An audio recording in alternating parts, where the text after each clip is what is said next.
You have been selected as a survivor. Teleportation begins in 30 seconds. Please note that you cannot carry items larger than 10 cubic centimeters. You are responsible for any loss or damage. Prepare for teleportation. Ye Xinghe looked back at the old dean who was waving him farewell. He gave her a silent, faint smile. Though Ye Xinghe's name sounded like that of a protagonist, he was actually just an unlucky soul who had transmigrated into this world. His name came from the fact that when the old dean had found him, the bus stop nearby was called Xinghe Station. In his previous life, Ye Xinghe was an ordinary homebody office worker with almost no entertainment or life beyond playing games at home, watching anime, and reading novels. However, his parents were alive and healthy, his family was happy, his salary was modest, but not demanding, and he had food and clothing. He also had a girlfriend who shared his otaku interests, and they had been together for 2 years planning to get married. Life was quite comfortable. Who would have thought that one ordinary late night would lead to an acute heart attack and his transmigration to another world? Moreover, in this world, he was an orphan. To make matters worse, when he was 12 years old, Ye Xinghe was diagnosed with the survivor constitution and was immediately sent to a special school, waiting to be thrown to the front lines when he turned 18. To be honest, Ye Xinghe had no desire whatsoever to transmigrate, especially since he had known from childhood that he would be sent to his death. Every day felt like an eternity. More than 200 years ago, this world was captured by the so-called Tide of Doom. At first, natural disasters struck one after another, and the population plummeted. Later, people discovered that some individuals possessed a special talent. They could enter the Tide of Doom. These people became the first survivors. After they entered the Tide of Doom, the disasters on Earth gradually subsided. Sporadic messages and advanced technologies emerged from within, greatly accelerating the world's development. By now, the world's development was incomparable to 200 years ago. Humanity had not only broken through the atmosphere, but also begun interstellar colonization. In addition to science and technology, fields like magic and cultivation had also flourished. Thus, the Tide of Doom transformed from a terrifying disaster into an opportunity for the world. More and more people with the so-called survivor talent were screened out and sent into the Tide of Doom. However, being a survivor was not a good thing. 9 out of 10 who entered never returned alive. Over the past 200 years, only a small amount of information and technology had been transmitted out, leading people to gradually gain a more comprehensive understanding of the Tide of Doom. Nowadays, most people with special talents were screened out through various tests. If they didn't want to go, they could pay a huge ransom. But Ye Xinghe was an orphan, naturally unable to afford it. The teleportation process wasn't particularly uncomfortable. When Ye Xinghe opened his eyes, he found himself in a forest beside a somewhat dilapidated wooden cabin. What a terrible starting point. Ye Xinghe was silent. The school had taught that every survivor would spawn near a location that could serve as a shelter. With good luck, one might obtain a special shelter with innate unique effects. With bad luck, it would be an ordinary or even ruined shelter. Of course, if you didn't like this location, you could search for another shelter on your own, but there was no telling when you might find one. After all, every suitable shelter location or building was unique. If you were favored by fate, maybe a few more steps would lead you to a better shelter. Otherwise, it was best to make good use of the first one. Ye Xinghe didn't consider himself favored by fate, so he directly confirmed the wooden cabin as his shelter. Shelter confirmed. Please improve its safety level as soon as possible. The newbie protection period will end in 7 days. Dilapidated wooden cabin. Shelter level 0. Repair required 50 wood. What the heck? It's already dilapidated. Ye Xinghe was truly speechless, but what's done was done. He had to fix this wooden cabin as soon as possible. Stepping into the cabin, Ye Xinghe felt a bit more satisfied. Inside was a bed, a table, 2 chairs, a fireplace, and some simple tools. Well, at least I don't have to make tools from scratch. Ye Xinghe smiled, weighing the fairly intact axe in his hand. At school, the training focused most on survival skills. Chopping trees, gathering, making medicine, mining, even making furniture. There was also combat training, but it mostly taught how to run away. His shelter was in the forest, so wood was plentiful. While cutting trees, Ye Xinghe also activated his talent. Talent was something everyone could activate, but with different levels and directions affecting survivors' survival methods. Unfortunately, talent was quite random. Ye Xinghe could only hope for a good one. Personal talent activated. You can open the interface to view related information. Name: Ye Xinghe, age 18. Health: healthy. Category: survivor. Quality: common. Most common living being. Upgrade: requires a certain attribute to reach 10 spirit. 5 standard value related to perception and brain activity. Physique: 5 standard value related to stamina, strength, recovery, agility. 5 standard value related to reaction speed and flexibility. Charm: 5 standard value related to appearance and temperament. Personal talent: multiverse gacha machine. Skill: decomposition. Rare quality: usable only on animal corpses below rare grade or basic materials, not on living beings. Multiverse gacha machine. What the hell is this? Ye Xinghe stopped working and opened his talent. Multiverse Gacha Machine Unique. Talent description generates at least one gacha token per day. Use the Summon Gacha Machine to obtain a capsule. Gacha Machine description. Each day the machine selects a known plane or fantasy world as the prize pool. The pool includes all resources, creatures, and knowledge within that fantasy world. Items from the pool do not exceed 2 quality levels above Ye Xinghe himself.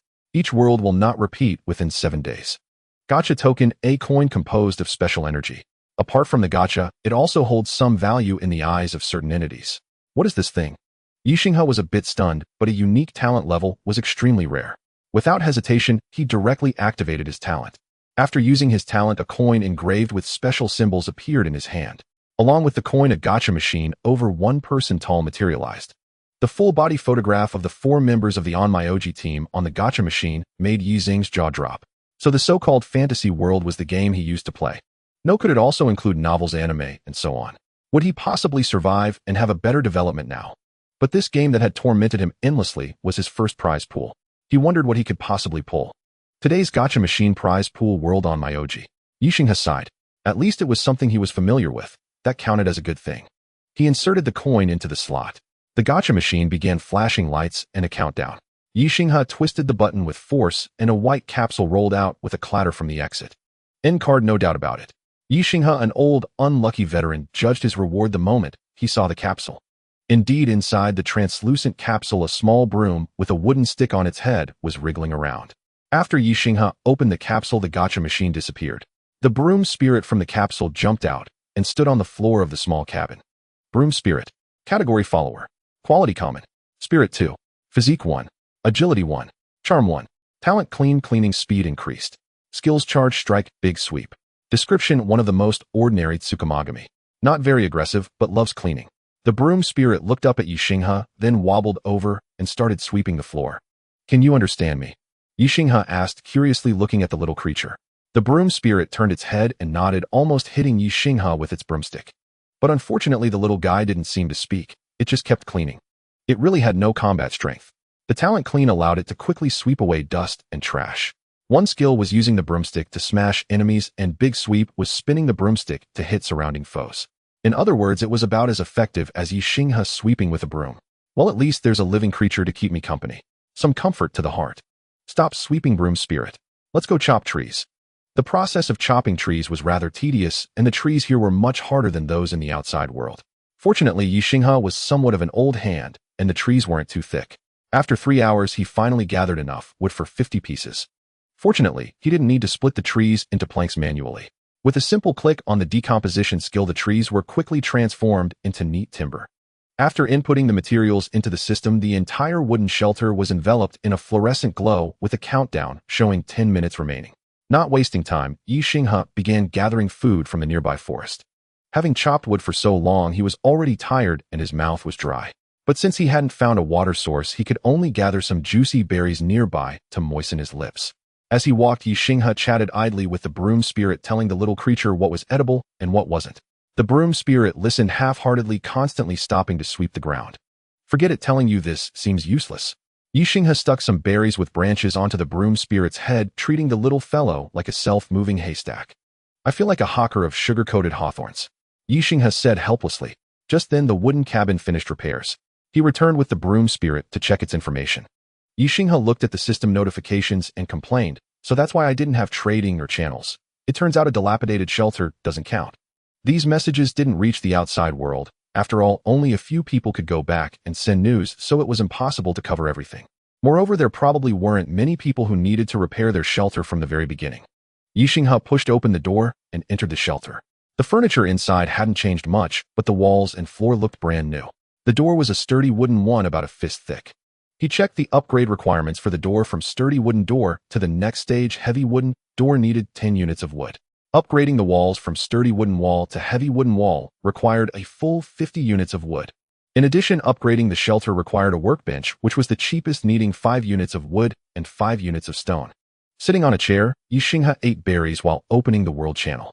The messages inside were dense and messy, and he tried searching for a few names, but couldn't find any. They were clearly fellow survivors who entered at the same time as him, but unfortunately, he couldn't find anyone. Among the speakers, he noticed a few familiar names, but none were from his class, so he didn't initiate a conversation. Someone said, I found a chest in the wild guarded by a few wolves. Hey Race, what's inside? Another replied, damn bro. You can already kill wolves now. I'm still picking up broken wood. The person above called the others weaklings, claiming many talented fighters could kill wolves. Ye Xinghe was quite surprised to see the ID, old river deer, thinking someone found a treasure chest so quickly. He touched his tools, tore a strip of bark to carry the pickaxe on his back, hung the axe at his waist, and patted the head of the broom spirit. Let's go explore the surroundings. As a newcomer, Ye Xinghe had no backpack and could only hope to find one or wait until the workbench was available. The forest environment was fairly familiar to Ye Xinghe, a decent starting location. Although the forest was dangerous, resources were relatively abundant. Following the direction of plant growth, Ye Xinghe finally found a small river about a kilometer away. To his surprise, there was not only water, but also stones. It was a stretch of rocky shoal. He didn't act rashly. He crouched in the nearby woods to observe. His caution proved correct as soon he saw 3 goblins staggering out to drink water by the river. He thought, damn, could there be a goblin tribe near my shelter? Although this was his first time seeing real goblins, he knew something about the habits of these low-level monsters.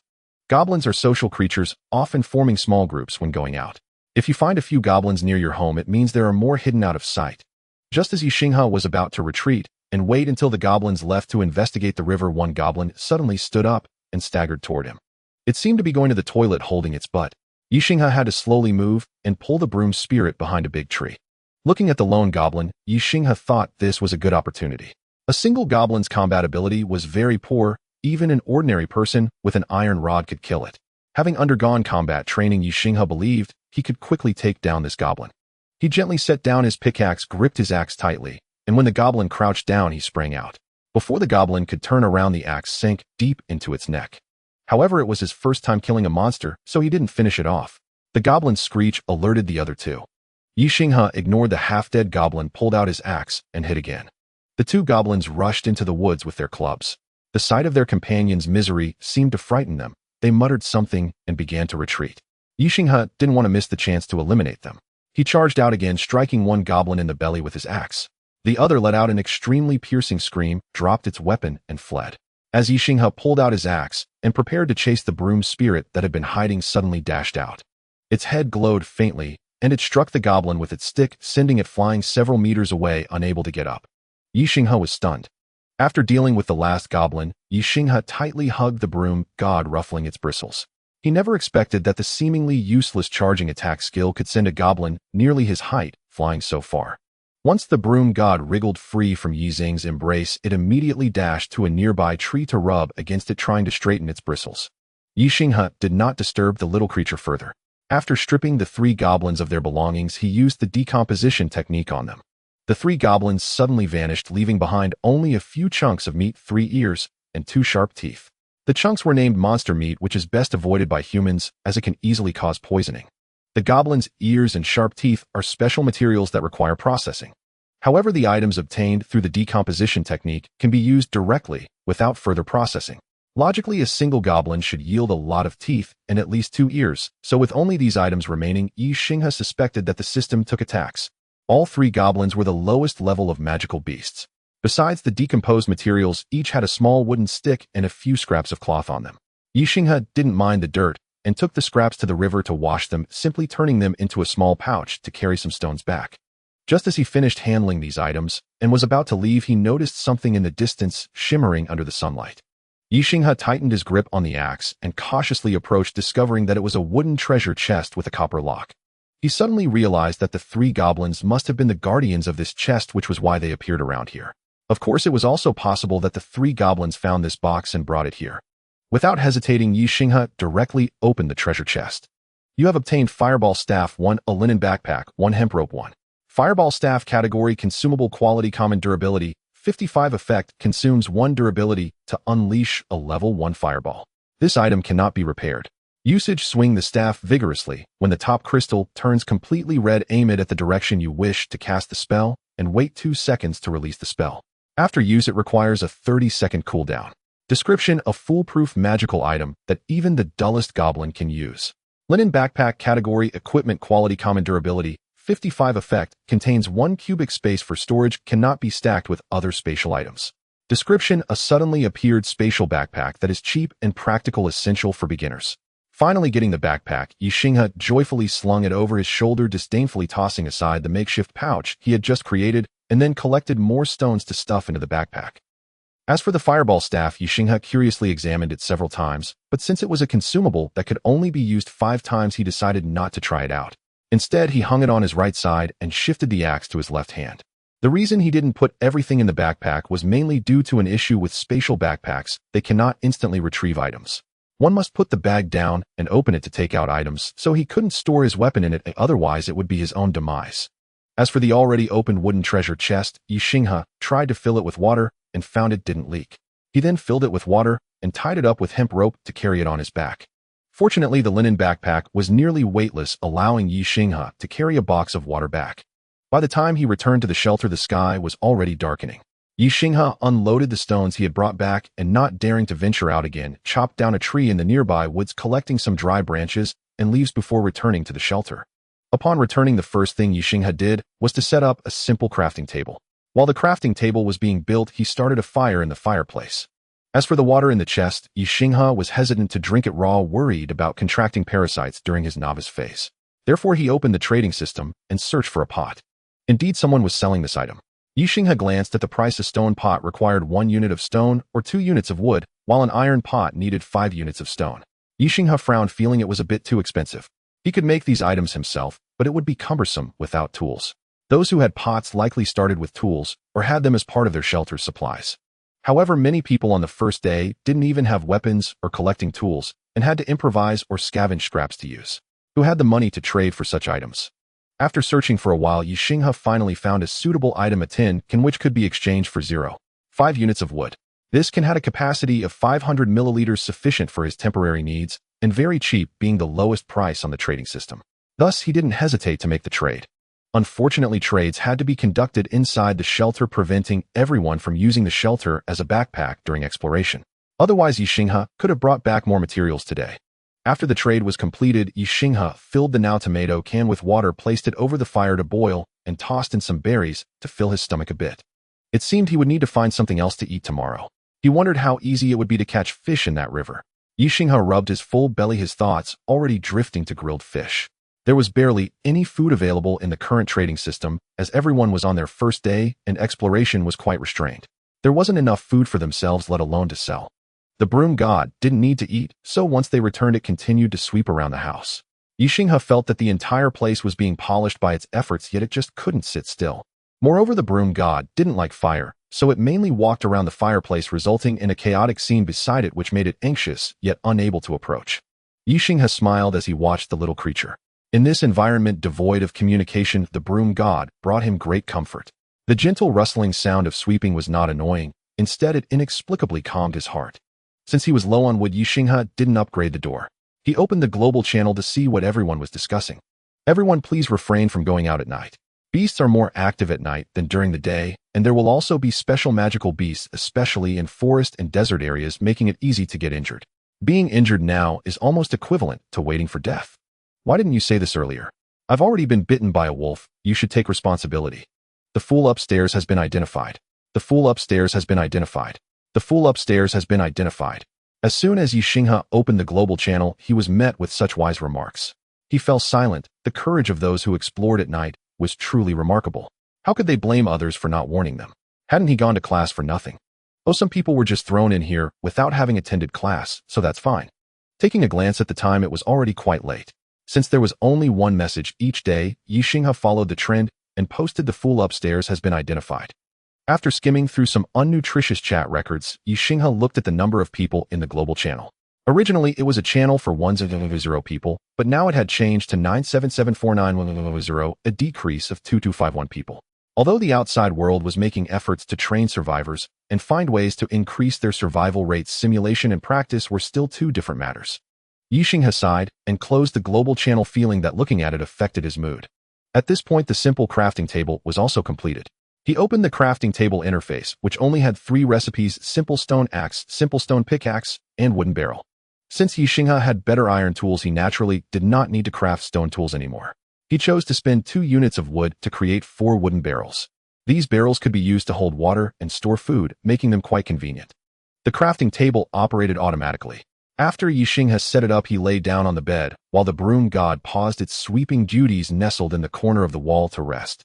Before Ye Xinghe could fall asleep, he received a system notification: a new day had arrived. No content provided.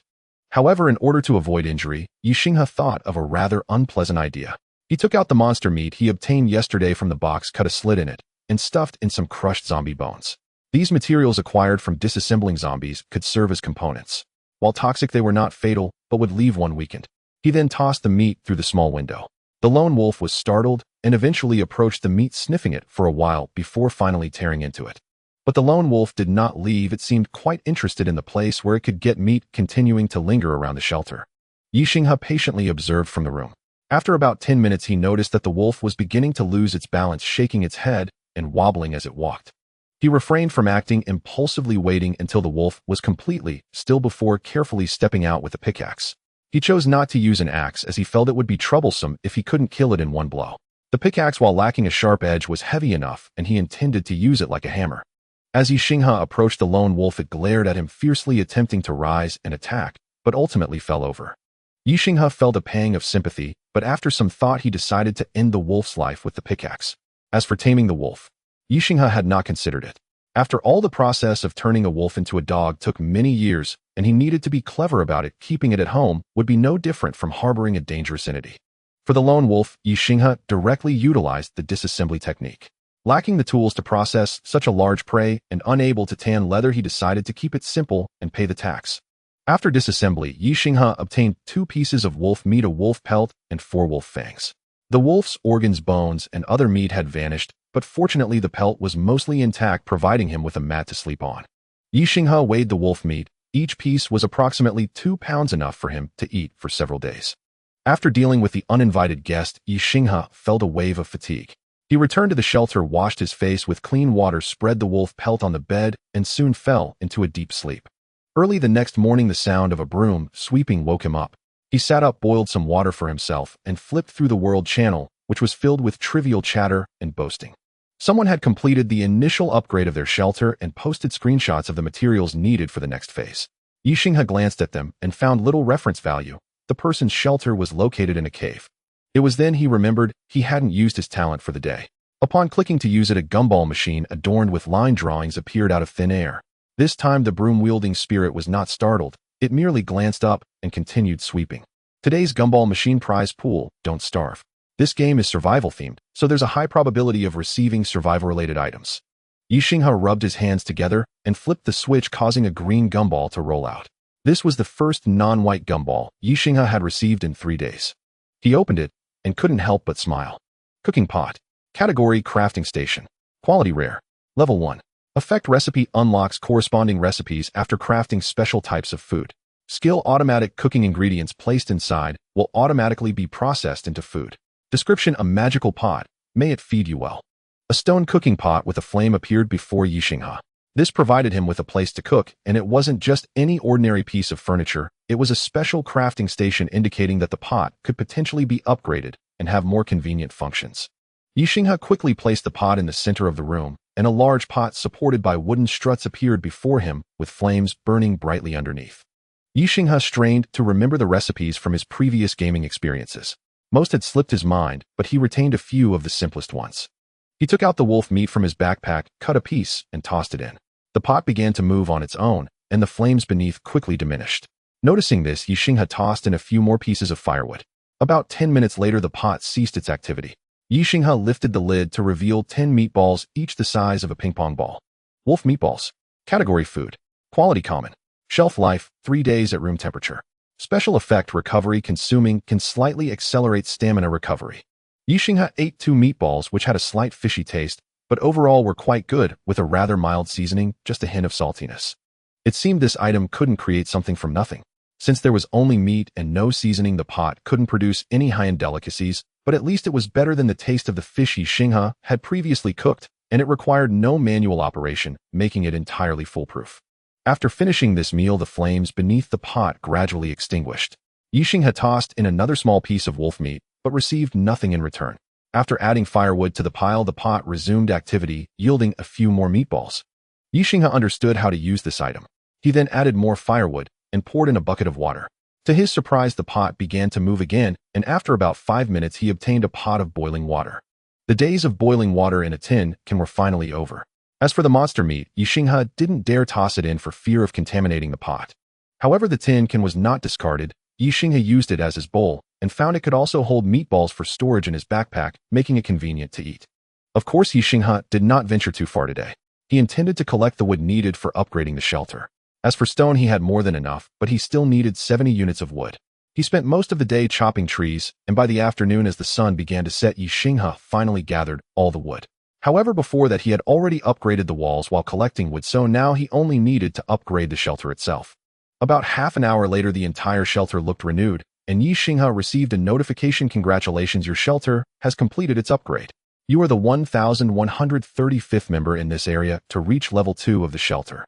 You have earned a reward chest 1. Keep up the good work." Surprisingly, there was an additional reward. Ye Xinghe was somewhat astonished. The school hadn't mentioned anything like this. The chest was of a higher quality than the 2 he had previously found, though it was also a wooden box. It had iron edges. Upon opening the chest, the contents delighted Ye Xinghe even more. Detection. Category Skill Book. Quality Rare. Durability 11. Effect: upon use you will master the skill detection, allowing you to remotely investigate target values. The amount of information obtained is related to the mental difference between both parties. The initial detection range is 50 meters. Note that this skill may provoke hostility from the target. Description: a derivative of system functionality. It can be upgraded through repetition. Leather backpack recipe. Category Recipe. Quality Rare. Requirement 0. 3 square meters of animal hide. Effect: contains 1 cubic meter of space. Using different hides may yield additional properties. Description: a very basic space backpack. How can ordinary hides create space items? Don't ask me, I don't know either. Planting pot. Category Living Supplies. Quality Rare. Effect: can plant small plants inside and accelerate their growth.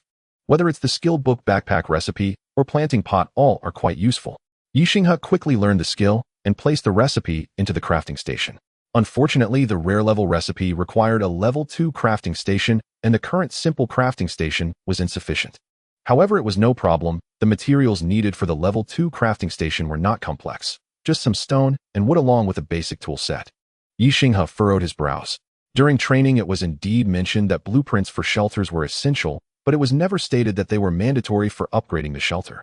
A blueprint refers to the plans that are clearly provided for modifications after upgrading the shelter, such as upgrading from level 2 walls to level 3 walls.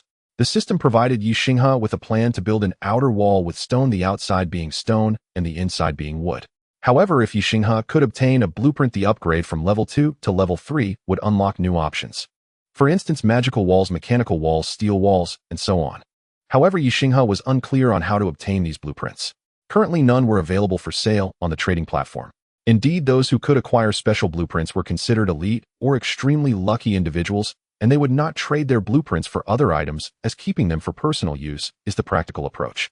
Putting that matter aside for the moment, Ye Xinghe examined the other features of the level 2 shelter. A significant difference from the level 1 shelter was that the level 2 shelter had room divisions and a considerably larger area. Ye Xinghe's shelter was divided into 3 rooms along with a small living room. One room contained Ye Xinghe's bed, and a fireplace was also located there, while the other 2 rooms were currently vacant.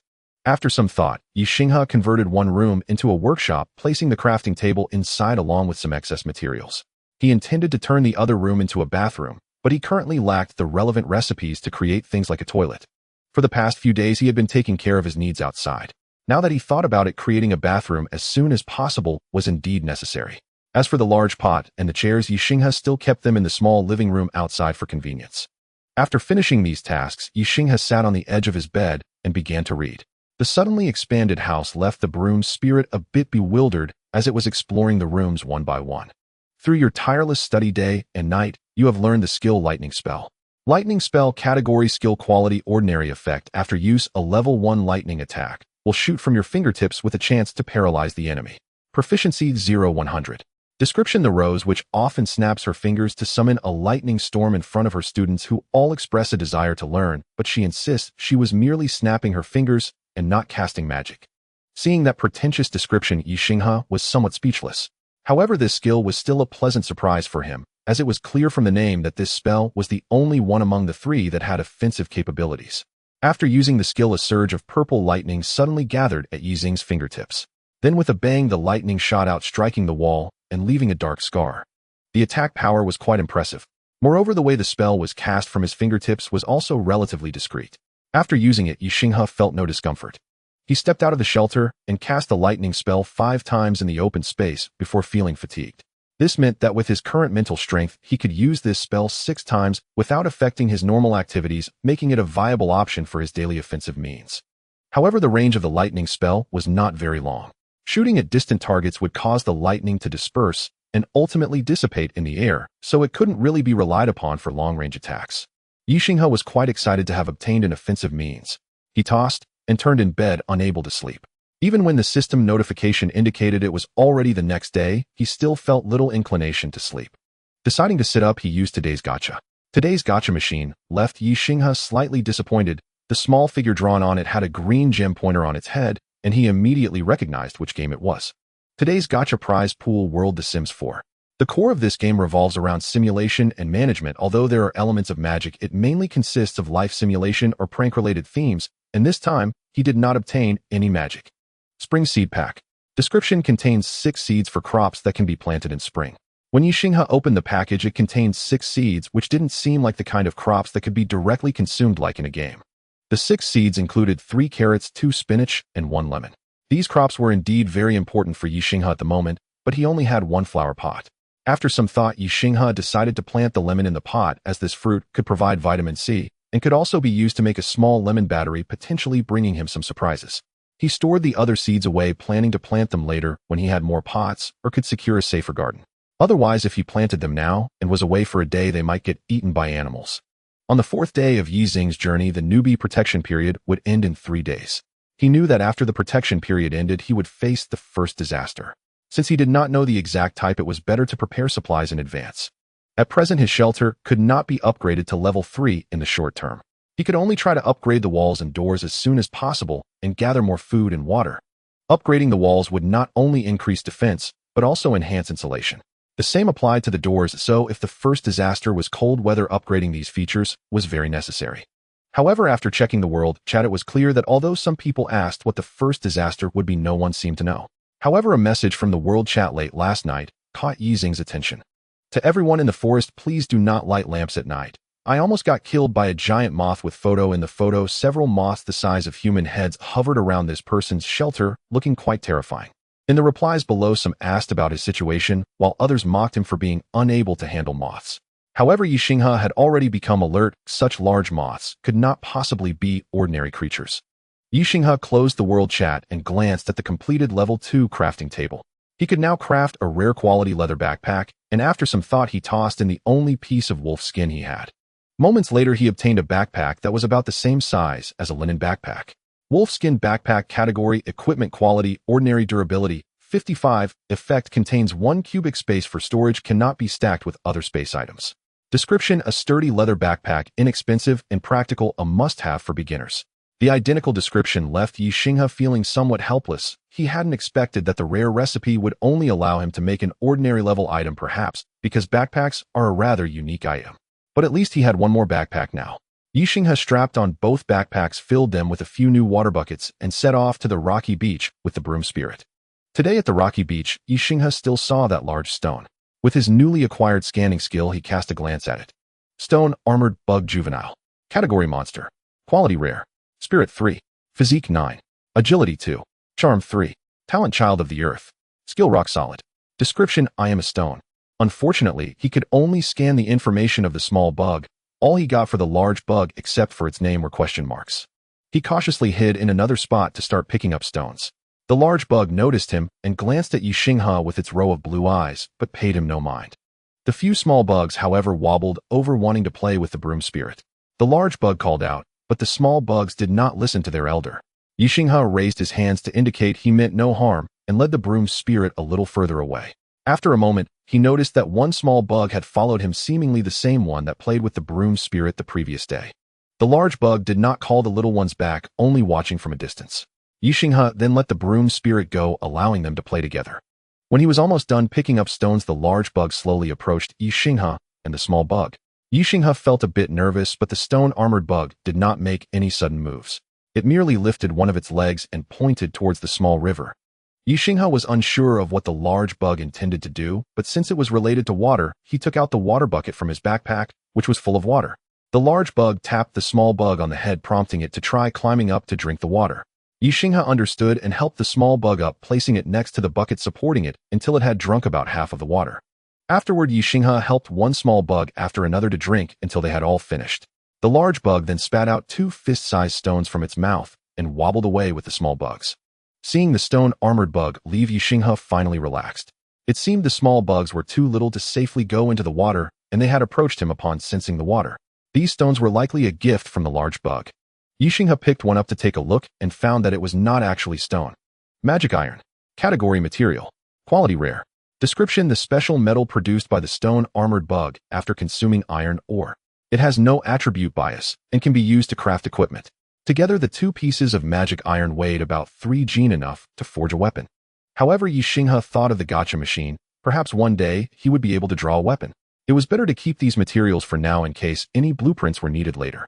After gathering enough stones and catching a few fish from the river, Ye Xinghe finally set off on his way home. He had not spent much time outside today, so after putting down his things, he took another backpack out, wanting to see if there were any treasure chests. The probability of treasure chests refreshing during the newbie protection period was quite high, so he wanted to take advantage of this time to gather as much as he could. Ye Xinghe spent the entire afternoon hunting outside and indeed discovered 2 chests. One was a wooden chest without a lock and the other had a copper lock. Ye Xinghe did not open them immediately, merely stuffing them into his backpack. Not only that, Ye Xinghe also collected materials from 2 wolves and 3 zombies. Unfortunately, zombies mostly dropped poisonous bones, with only one dropping a small crystal. Energy crystal damaged. A damaged energy crystal that contains relatively low energy, but it is still usable. This is an item that can only be dropped by magical monsters. Although the zombies might not be as strong as wolves, they are less dangerous, yet still have a chance to drop this. This item is like a magical battery. It can be used almost anywhere. However, today's weather seemed a bit unusual. As Ye Xinghe hurried towards the shelter, the sky suddenly darkened rapidly, and a faint pink moon appeared in the sky. Feeling that something was off, Ye Xinghe hurried back, but before he could reach the shelter, he heard a strange flapping sound. Ye Xinghe turned around to see a swarm of moths the size of human heads flying towards him. His heart raced, and he quickly ran back, only to find that a group of moths had already surrounded the area near the shelter. There was no turning back without a fight. Ye Xinghe threw his backpack to the ground, and while the moths were momentarily distracted, he drew his fireball staff and cast a fireball at the swarm of moths beside the shelter. The fireball was only the size of a fist. Although it did not cause significant physical damage, it inflicted some harm and chaos among the fire-averse moths, but that was about it. Not a single moth was killed, just a few that fell to the ground. Damn, is this thing this weak? Ye Xinghe was somewhat speechless. Moreover, this piece of junk couldn't be spammed. He could only hold the fireball staff in one hand, while casting a lightning spell at the moths with the other. This time the damage was decent, but after hitting one moth the lightning spell dissipated. It was a single target skill. Ye Xinghe did not dare to recklessly cast lightning spells, fearing that he might faint from lack of mental energy, which would be disastrous. He just charged headlong towards the shelter. Fortunately, after 2 attacks, the swarm of moths had become somewhat chaotic, allowing Ye Xinghe to reach the door of the building. Broom spirit, when I say 3, 2, 1, you use the big sweep. The heavy door cannot be opened all at once, so I need the broom spirit to buy some time. The broom spirit nodded, and while Ye Xinghe counted down, he pushed the door open with all his strength. The moths had already surrounded him, but without hesitation the broom spirit jumped into the air on its tiny legs and performed a big sweep, knocking several moths away. Ye Xinghe quickly grabbed the broom spirit and slammed the door shut, finally safe. Unfortunately, his backpack was still outside and the 2 chests were unopened. Ye Xinghe did not want to give up just like that. After considering what he had on hand, Ye Xinghe came up with a plan.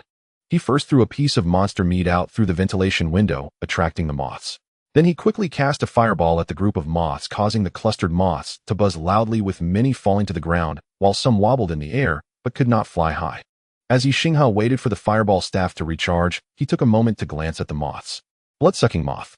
Category monster. Quality common. Spirit 2. Physique 2. Agility 4. Charm 1. Talent phosphorescence naturally spreads toxic phosphorus powder. Skill self-destruct will suddenly explode when its life reaches the end, scattering phosphorus powder everywhere.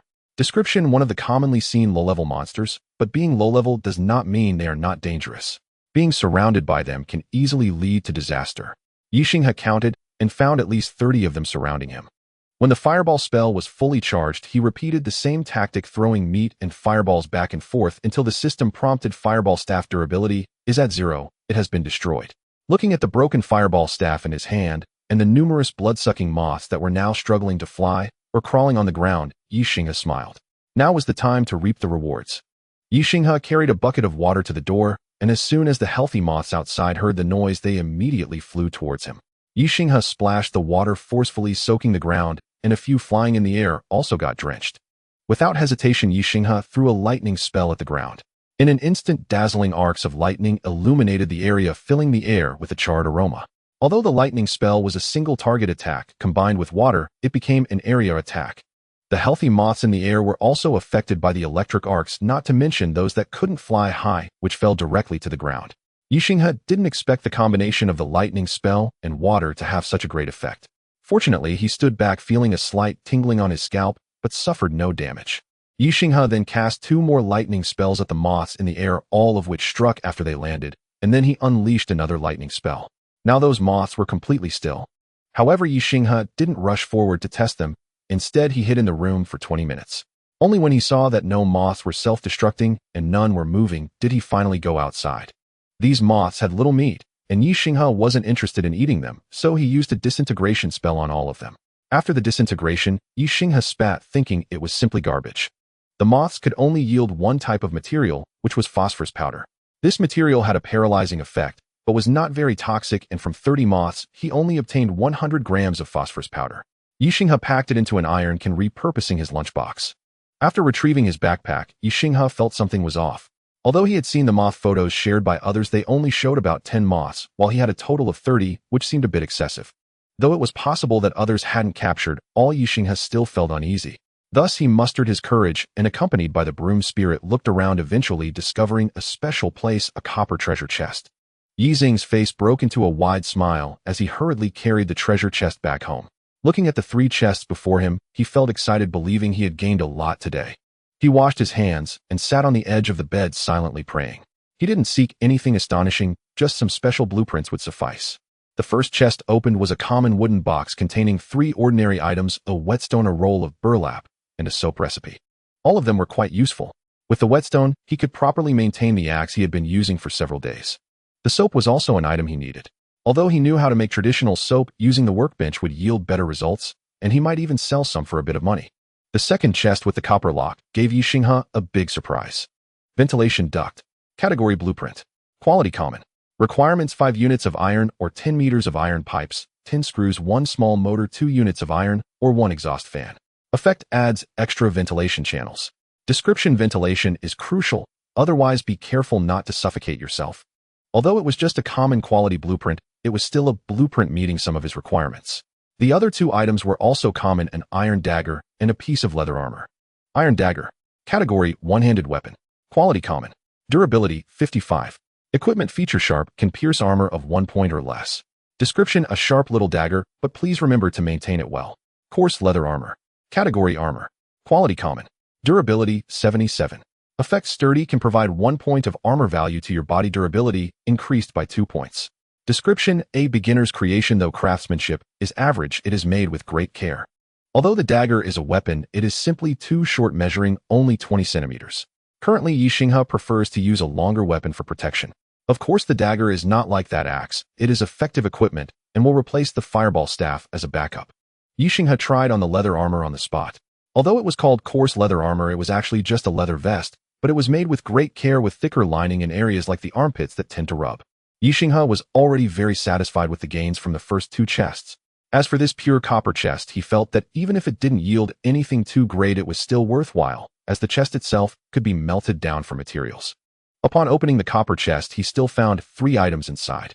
Ye Xinghe immediately noticed a rolled-up blueprint and quickly picked it up to take a look, suddenly bursting into laughter. His laughter startled the broom spirit, which was sweeping, causing it to tilt its head at Ye Xinghe, as if asking if he had gone mad. Ye Xinghe, of course, was ecstatic because he had drawn a fantastic reward. Energy shield. Category blueprint. Quality rare. Requirements: 1 energy core, 5 small energy crystals, 1 unit of magical metal. Effect: adds an energy shield to your shelter with different effects depending on the energy core used. Description: the technician who invented this modification was fed up with the high and mighty attitude of those protection school mages. He vowed to let everyone see that the energy shield is nothing extraordinary. Who can't make it? The other two rewards were also decent: a small energy crystal and a toolkit, though compared to the energy shield they were somewhat ordinary. Toolkit. Category: everyday item. Quality: common. Description: a toolkit containing 18 types of general hardware tools, a boon for woodworking enthusiasts. After organizing the items, Ye Xinghe immediately loaded the two blueprints, but neither could be modified yet. The ventilation duct was manageable, but where would he find the energy core? Moreover, he would need to equip the ventilation duct with a generator, otherwise it would be difficult to function. Ye Xinghe opened the trading platform and searched, discovering that iron was indeed for sale, roughly 1 unit for 4 units of wood, or 3 units of stone, and motors were also available, primarily exchanged for medicines and food. Ye Xinghe quickly bought the iron and sent messages to several sellers of motors and generators, all of whom were in urban areas, so their needs were similar. After a while, a seller of generators responded to Ye Xinghe's inquiry, quoting a price of 50 units of food, which was enough for at least 7 days of rations for one person. Ye Xinghe couldn't be bothered to deal with him and waited a bit longer as several others gradually replied. Fortunately, apart from the ridiculous offer from the 7-day guy, the prices from others were relatively normal. A small generator was priced at 3 units of food and a diesel generator at 15 units of food. However, there was no diesel available. There was someone selling a small exercise generator that required pedaling to generate power, priced at 20 units of food. This was indeed more reliable than the diesel generator. Ye Xinghe decided to purchase the small generator first. The wolf meatballs he made were counted at 10 for 1 unit. Generally, one meal would require 12 units. Perhaps because these meatballs had a stamina recovery effect, they were priced this way. After all, Ye Xinghe didn't believe that 10 ping-pong ball-sized meatballs could fill a person. As for the exercise generator, it required 200 meatballs. He had about 200 wolf meat left, and Ye Xinghe was somewhat conflicted. He sent a screenshot of his meatballs to negotiate the price, but the other party said they could only lower it to 18 units. 180 meatballs was already a lot. After much deliberation, Ye Xinghe ultimately rejected the deal. Food was scarce for him as well, and if the protection period ended and he encountered disasters like rainstorms or snowstorms, food would definitely be in short supply. Just as Ye Xinghe was preparing to sleep, the other party sent another message. Bro, I see your integrity. How about this? You give me 10 units of food, and in return, I'll need 25 units of stone. What do you think? With the other party suggesting this, Ye Xinghe didn't feel rushed. He had just realized that this exercise generator was essentially useless. He currently had no place to use electricity, and considering his resources, he was more likely to pursue a magical direction. Moreover, Ye Xinghe discovered that in the trading channel most offers were for diesel generators, photovoltaic generators, or even hand-crank generators. There was no shortage of diesel or gasoline, at least not at present. He could buy a diesel generator to serve as a temporary solution. While diesel wasn't cheap, Ye Xinghe could afford it. After all, he wouldn't be using it long-term, and moreover, how much power could a ventilation device consume? Seeing that Ye Xinghe wasn't replying, the other party messaged again. Bro, are you asleep? Would you consider this? I can offer 2 batteries as a supplement. How about that? With a capacity of 40 amps, that's quite enough. In another part of the city, a man holding a piece of moldy bread was waiting for a response from the other side. When he arrived in the city, he was dissatisfied with the location of the shelter at that time and wanted to find a better spot. Unexpectedly, after searching all day, he couldn't find a good location and was almost killed by beggars. He hurriedly ran into the sewer and finally found a place that was even worse than before to use as a shelter. The sewer was teeming with bacteria and many rats. Initially, when he was hungry, he had caught and eaten rats, but stopped after falling ill from eating too many. This had worsened his condition. Although he tried to muster the energy to search for supplies several times, food in the city had been almost completely scavenged, and medical supplies were also in short supply. The only things not lacking were scrap metal, and with a bit of luck he might find a generator or diesel, but he had to trade food for those. However, the greater probability was being killed directly by the beggars who would rob him of all his supplies. While survivors in urban areas were more likely to obtain weapons, the mortality rate was significantly higher than in other regions. The man was becoming impatient. The exercise generator he had painstakingly collected had been on the market for over a day with no inquiries. Finally, when someone asked, he wanted to stock up on more food, but it seemed he scared off the other party, who immediately stopped responding. Looking at the status on the panel showing hunger, exhaustion, and slow wound recovery about to worsen, he felt a sense of despair. Ye Xinghe also noticed the other person's anxious state. While making wolf meatballs, he waited to see if the other party could lower the price. After 10 minutes, the other party sent another message. 8 units of food, 20 units of stone. Can I throw in a dagger as well? It really can't go any lower, bro. Ye Xinghe could tell from the tone that this was likely their bottom line. He decided to let it go since he still had quite a bit of food. Besides the wolf meatballs, he also had 12 fish still alive in a barrel and some dried fruits totaling at least 35 units. He thought he would go hunting again tomorrow. Ye Xinghe finally replied to the other party, "All right, but I want batteries instead of a dagger, or you can give me some pots and pans or jars instead." The man on the other side was very pleased to see Ye Xinghe's message and quickly completed the trade, sending him several glass bottles and 2 slightly chipped ceramic bowls. Ye Xinghe was somewhat speechless upon receiving these items. They looked similar to bowls used by beggars on the street and were far less exquisite. These scraps weren't even listed in the trading channel, yet he received them. However, the several glass bottles were quite good. Although they weren't wide-mouth bottles being soda and beer bottles, they were sufficient for storing phosphorus powder, bone powder, and other materials.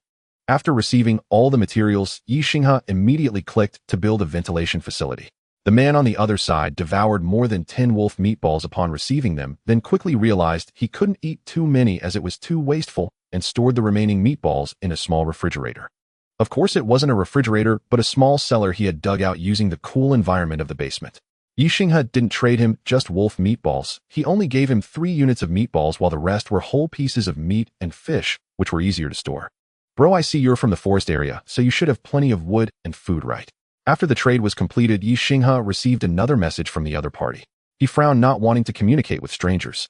"It's like this, there's no shortage of trash in urban areas, nor of weapons, but food and medical supplies are quite lacking. How about we add each other as friends and share resources?" After hesitating for a moment, Ye Xinghe accepted the friend request from the other party, whose ID was Royal Nuisance.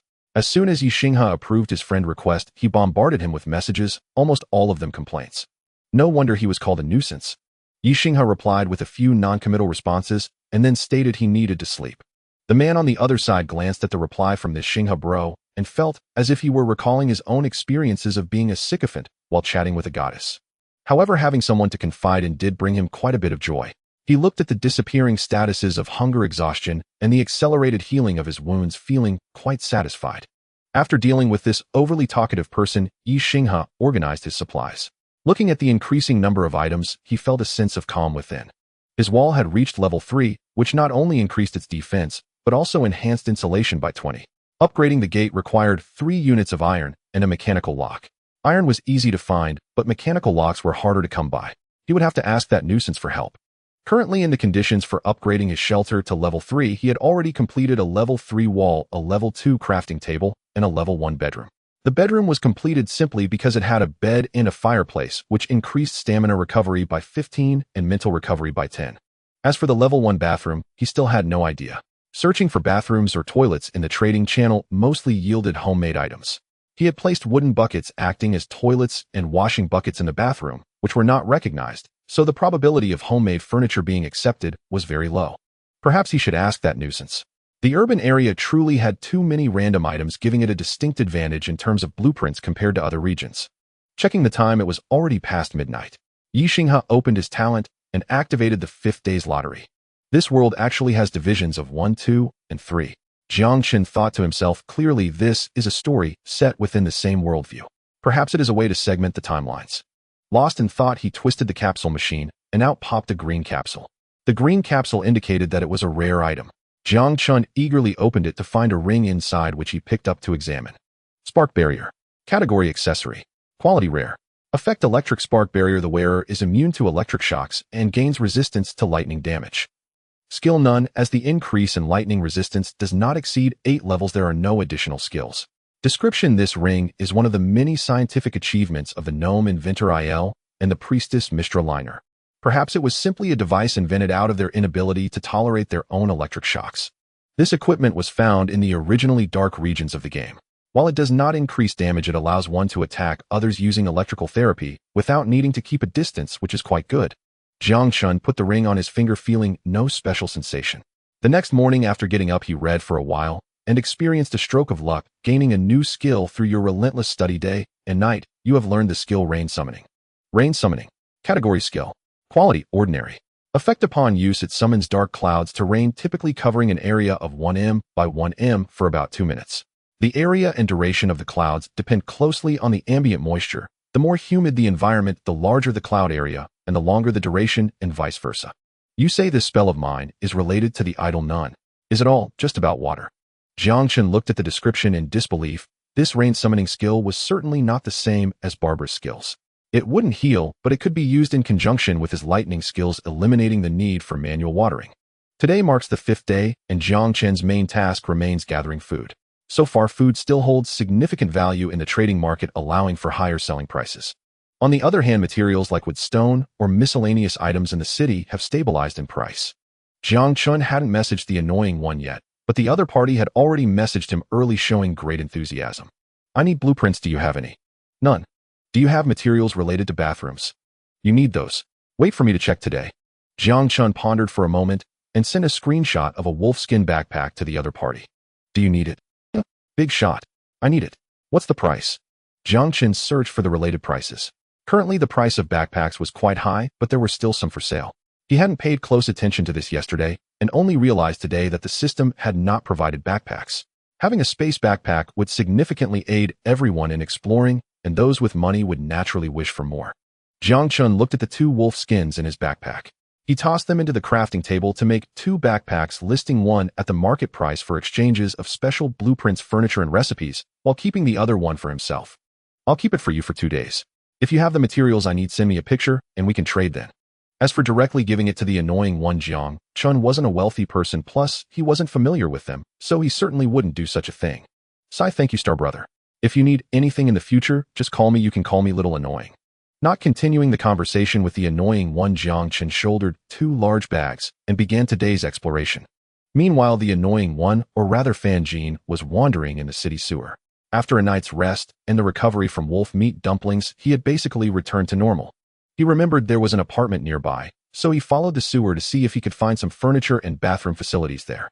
The sewers in the urban area are not a safe place, with not only mutated giant rats, but also many homeless people making their homes here. Fan Jin only had 2 daggers in hand and no other equipment. However, perhaps good luck was beginning to favor him. He unexpectedly discovered a treasure chest, but the 5 or 6 giant rats surrounding it were not something Fan Jin could handle. He could only take a screenshot and send it to Jiang Chen, then temporarily evade towards the apartment. On the other hand, Jiang Chen looked at the screenshot in silence. Did the other party think he was an easy target? However, he indeed had a method to deal with those giant rats. Jiang Chen simply told the other party to wait until he returned to the shelter to discuss. Today the stream was not as calm as in previous days. Perhaps the novice protection period was coming to an end and the magical beasts were becoming restless. Jiang Chen spotted several forest wolves and a group of goblins confronting each other from a distance. Additionally, there was even a wild boar with half a broken tusk drinking water alongside a few flying birds. Neither the forest wolves nor the goblins initiated an attack on the wild boar, perhaps knowing it was too dangerous. Due to the distance, Jiang Chen could only scan the information of the goblins. Goblins. Category: magical creature. Quality: ordinary. Spirit 1. Constitution 3. Agility 3. Charm 3. Talent: social creature, will become berserk in groups. Skill: none. Description: do you have a saintess at home? These guys have a charm value of 3. What's wrong with this system? Jiang Chen was truly shocked. The forest wolves and goblins faced off for quite some time, without anyone making a move. Jiang Chen, feeling a bit speechless, thought for a moment, picked up a stone from the side, and threw it at the nearby wild boar. Yes, he threw a stone at the wild boar as its intelligence was the lowest among these magical beasts, making it the easiest to provoke. The wild boar was not provoked by the first throw, so Jiang Chen threw again. This time the wild boar finally reacted, glancing around nervously and pawing at the ground with its front hooves. Seeing the wild boar so vigilant, Jiang Chen thought for a moment and tossed a piece of prepared monster meat in front of it. The wild boar cautiously sniffed it, seemingly not detecting any issues, and gulped it down. No reaction. Although Jiang Chen had added a considerable dose of toxic bone powder, he hadn't expected it to have no effect on the wild boar. Just as Jiang Chen was about to give up, an unexpected event occurred with the goblins and forest wolves. A crocodile estimated to be 2 meters long suddenly jumped out of the stream and bit down on one of the forest wolves' necks. Both the forest wolf pack and the goblin group were startled, and even the wild boar turned and ran. The water was somewhat murky, devoid of any living creatures, all of which had been electrocuted by Ye Xinghe. Relying on his immunity to such energy levels, he began to explore the depths. What was that glittering object? Ye Xinghe dove to the riverbed to pick it up, discovering it was a broken energy crystal. He casually stuffed it into his pocket and finally spotted the half-drowned wolf carcass stuck in the rocks. He grasped the wolf carcass tightly, preparing to swim up, when his toes bumped against something hard, causing him pain and twisting his expression. Irritated, he glanced back to find a treasure chest. Ye Xinghe set aside the wolf carcass, quickly tied the chest with a rope, and hurried back to the shore. The half-wolf carcass, no longer stuck, began to float to the surface. As Ye Xinghe stuffed the chest into his backpack, he turned back to collect the wolf carcass and noticed a sneaky figure preparing to drag it away. It was the wild boar from earlier. This creature hadn't fled, but had hidden nearby for a while before returning. Wild boars are omnivorous and will eat anything. The half-wolf carcass was quite attractive to it, which made sense. However, this creature seemed unusually intelligent. Ye Xinghe cast a detection spell and received the following information. Moss wild boar. Category monster mutated. Quality ordinary. Spirit 4. Physique 7. Agility 6. Charm 3. Talent mud armor. Body wrapped in mud increases resistance to physical and fire damage. Skill savage charge charges in a straight line at high speed, causing tremendous damage. Description: the true ruler of the forest, and it seems to be smarter than its kind. A mutated monster. Has it gained intelligence? After a moment of contemplation, Ye Xinghe realized that the wild boar's weight and attack methods were already formidable. If it became any smarter, it would be even more terrifying. Even with the broom god, he might not withstand a single charge. Thus, Ye Xinghe chose to leave quietly without disturbing it. The wild boar noticed Ye Xinghe as well, but after assessing his size, its small eyes revealed a moment of contemplation before it dragged the wolf carcass away into the forest.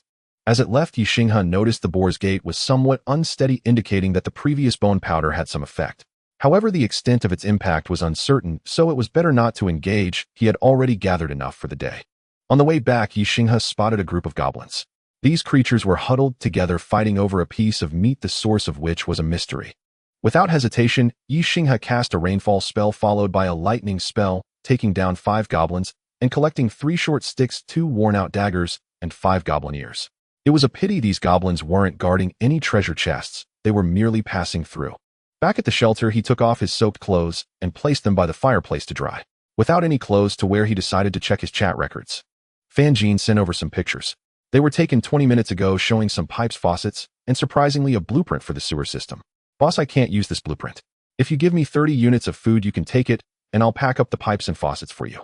10 units of food, 1 wolfskin backpack. I'll also throw in some traps to deal with those pesky mice. No need, boss. I already dealt with the mice. The blueprint is from the chest. If it weren't for my shelter having this system, I wouldn't have traded it. He actually managed to handle the mice. That was impressive. How many mice do you have now, and you still want to trade for more food? Sigh, I dare not eat the mice anymore, it's deadly. Can we make it 3 more units of food? After I get the backpack, I'll go steal a toilet for you. Ye Xinghe stroked the stubble that had begun to grow on his chin, glanced at the nearly 40 units of food in his chaotic backpack, and ultimately agreed. It's not easy to preserve so much meat. Making it into food would drastically shorten its shelf life. His current food reserves were enough to last him many days, and the asking price from the other side wasn't unreasonable, so the trade was completed quickly. Ye Xinghe examined the blueprint. The material requirements were minimal, needing 20 meters of pipe or 15 units of iron and 10 sets of screws. He decided to delegate the collection of screws for 1 unit of food and purchased the iron directly. He organized the food by category and set it aside for now. Without opening the chest, Ye Xinghe left, wearing his mostly dry clothes, to continue hunting. It wasn't until dusk that he returned home. This time he wasn't surrounded by monsters, but he didn't find any more treasure chests. However, he did collect some mushrooms and wild fruits. Ye Xinghe chopped down a piece of wood infested with mushrooms, hoping to propagate them further. To be honest, after days of consuming meat, he had started to grow weary of it. Today he finally finished the wolf meat he hadn't dried for storage, thus unlocking a new recipe for dinner. Seafood chowder. Category food. Quality ordinary. Shelf life 2 days. Special effect delicious, slightly reduces mental stress after consumption, although the effect didn't seem as directly beneficial as wolf meatballs. Finishing this bowl of rich fish soup did make Ye Xinghe feel considerably calmer. On the other side, Fanjin sent a trade request. Ye Xinghe packed a bowl of chowder and sent it over as a trading gift. When Fanjin received the gift, he was momentarily stunned. After tasting a small sip, he nearly burst into tears. So delicious. Absolutely delectable. He stammered his gratitude to Ye Xinghe, who replied with a few affirmations before ending the conversation. In this trade with Fanjin, besides some sewer blueprint items, there was also an old-fashioned sink and a brand new toilet. He claimed to have found it at a bathroom store, keeping one for himself. For this toilet, Ye Xinghe paid an additional 0.5 units of food. However, the brand new, unopened item felt more reassuring and comfortable. Moreover, it was an intelligent toilet. Although it didn't have a socket for charging, perhaps modifying the battery could significantly improve his quality of life.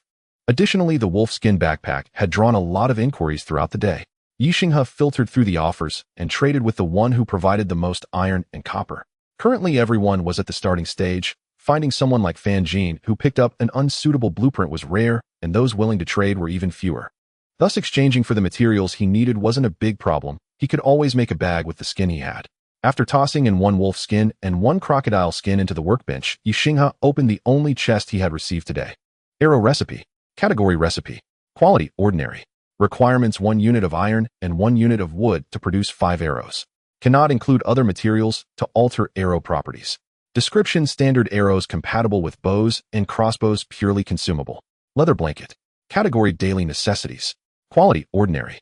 Special effect: heavy, increases warmth effectiveness.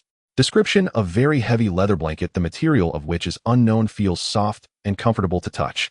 Bone cutting knife. Category: two-handed weapon. Quality: rare. Durability: 2020.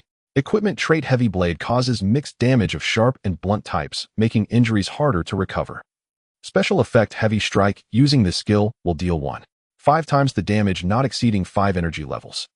When Ye Xinghe pulled the bone-cutting knife from the chest, he nearly dropped it on his own foot. The knife was about 1 meter long, appearing dull and thick, with a handle wrapped in non-slip cloth. After exercising these past few days, his strength had increased by 1 point, but wielding this knife still felt somewhat strenuous. He estimated it weighed around 6 kilograms. While not impossible to use, he suspected that he would tire out after just a few swings. This weapon didn't seem designed for humans. After some thought, Ye Xinghe decided to list the bone-cutting knife for trade, as he didn't need it for now. By the time he could use it effortlessly, it would likely be outdated. Originally, Ye Xinghe thought that this knife would be difficult to sell, but unexpectedly half an hour later someone came to inquire about its price. Ye Xinghe looked at the screenshot sent by the other party, which was also a piece of equipment. Spell cloak. Category: accessory. Quality: rare. Durability: 1212. Effect: slightly reduces the consumption of spells of rare level and below. Lightweight, does not impede movement when equipped, but has lower durability as a result. Skill: embrace of magic, can slightly increase energy recovery and mental recovery speed. Without hesitation, Ye Xinghe directly chose to exchange, as this piece of equipment was more useful to him than the bone-cutting knife. Currently his main attack method was the lightning spell. As long as this cloak allowed him to cast the spell one more time, it would significantly enhance his survival. The spell cloak was not a long cloak. After equipping it, Ye Xinghe found that it only covered half of his back, but he hardly felt it while walking or sitting, as if he wasn't wearing anything at all. The cloak's appearance was quite plain, resembling an ordinary light green fabric cloak. Ye Xinghe was very satisfied. The more understated its appearance, the better. On the other side, a woman over 2 meters tall was very pleased after acquiring the bone-cutting knife. She swung it around with one hand, and her satisfaction was evident on her face. If Ye Xinghe had seen this scene, he would probably be shocked. With a strength of 6, it was already a bit difficult for him to wield this weapon with both hands. How much strength did this woman have to wield it with one hand and swing it so fiercely? Nice to meet you, I'm Tai Lu. Let's be friends. I'm currently in the Gobi Desert, which lacks water and plants. I see you're in the forest. If you have water or vegetables, I can trade them for salt. Salt. Ye Xinghe was pleasantly surprised upon seeing this. This essential survival item was not often sold in the trading market, with only scattered sea salt and rock salt available, and they were quite expensive. Ye Xinghe immediately sent out a trade request, exchanging 5 L of water for 100 grams of rock salt. This was a discounted price offered by the other party. Normally 5 L of fresh water could only be exchanged for about 50 grams. Ye Xinghe looked at the sprouted lemon tree and felt a bit regretful. If he had planted carrots or similar vegetables, he could have obtained vegetables much earlier. In this situation, he could not exchange lemons for salt during the newbie protection period. The salt was ground finer by Ye Xinghe and stored in a bottle. He did think about using the salt to cure some meat, but currently salt was more expensive than meat, making it not worth the cost. His fish and meat, except for what he needed to eat recently, had mostly been simply smoked for preservation. He smoked them every day, or if it weren't for the exhaust system, he would have probably passed out from the smoke himself. Ye Xinghe was too afraid to go out and smoke, fearing to attract monsters. Fortunately, after several days of smoking, many pieces of meat were almost ready for storage, and he also had quite a few fruits that he had gathered, which he dried by roasting them on the fireplace. He saved some of these while he ate a portion of the smoked meat that had gone bad. This was also why he had been eating so many wolf meatballs recently. After tidying up, Ye Xinghe leaned against the bed and began to read. Recently, as the monsters he faced became increasingly dangerous, the effectiveness of the broom spirit was diminishing. However, as long as the little creature was outside sweeping and making rustling sounds, Ye Xinghe felt very at ease. He was also considering how to enhance the capabilities of the broom spirit. but faced with a broom, he really didn't know how to go about it. However, there was one good piece of news: the broom spirit had overcome its fear of flames and dared to clean beside the fireplace. Moreover, after smoking the meat at home, the broom spirit would also clean up the ashes, and finally, it wouldn't go to the warehouse to sleep, but would rest in Ye Xinghe's bedroom. Although it still wouldn't get on the bed, it just leaned against the wall to sleep. After your day and night of hard study, you have learned the skill Vine's technique. Vine's technique. Category skill. Quality ordinary. Effect upon use: summons 2 magical vines from the ground to bind the opponent. If vine seeds are used as the casting material, vines that match the type of the seeds can be summoned. The seeds must not exceed rare level. Proficiency 0-100. Description: for a long time this was a unique skill of the Grass Hill tribe shamans. Later, as more and more people learned it, the shamans angrily developed the Vine's Wall, phasing out this spell. Ignoring the seemingly absurd explanation, Ye Xinghe tried to use the skill. 2 magical vines sprang from the floor and grabbed the broom spirit, who was working. The broom spirit looked at Ye Xinghe in confusion.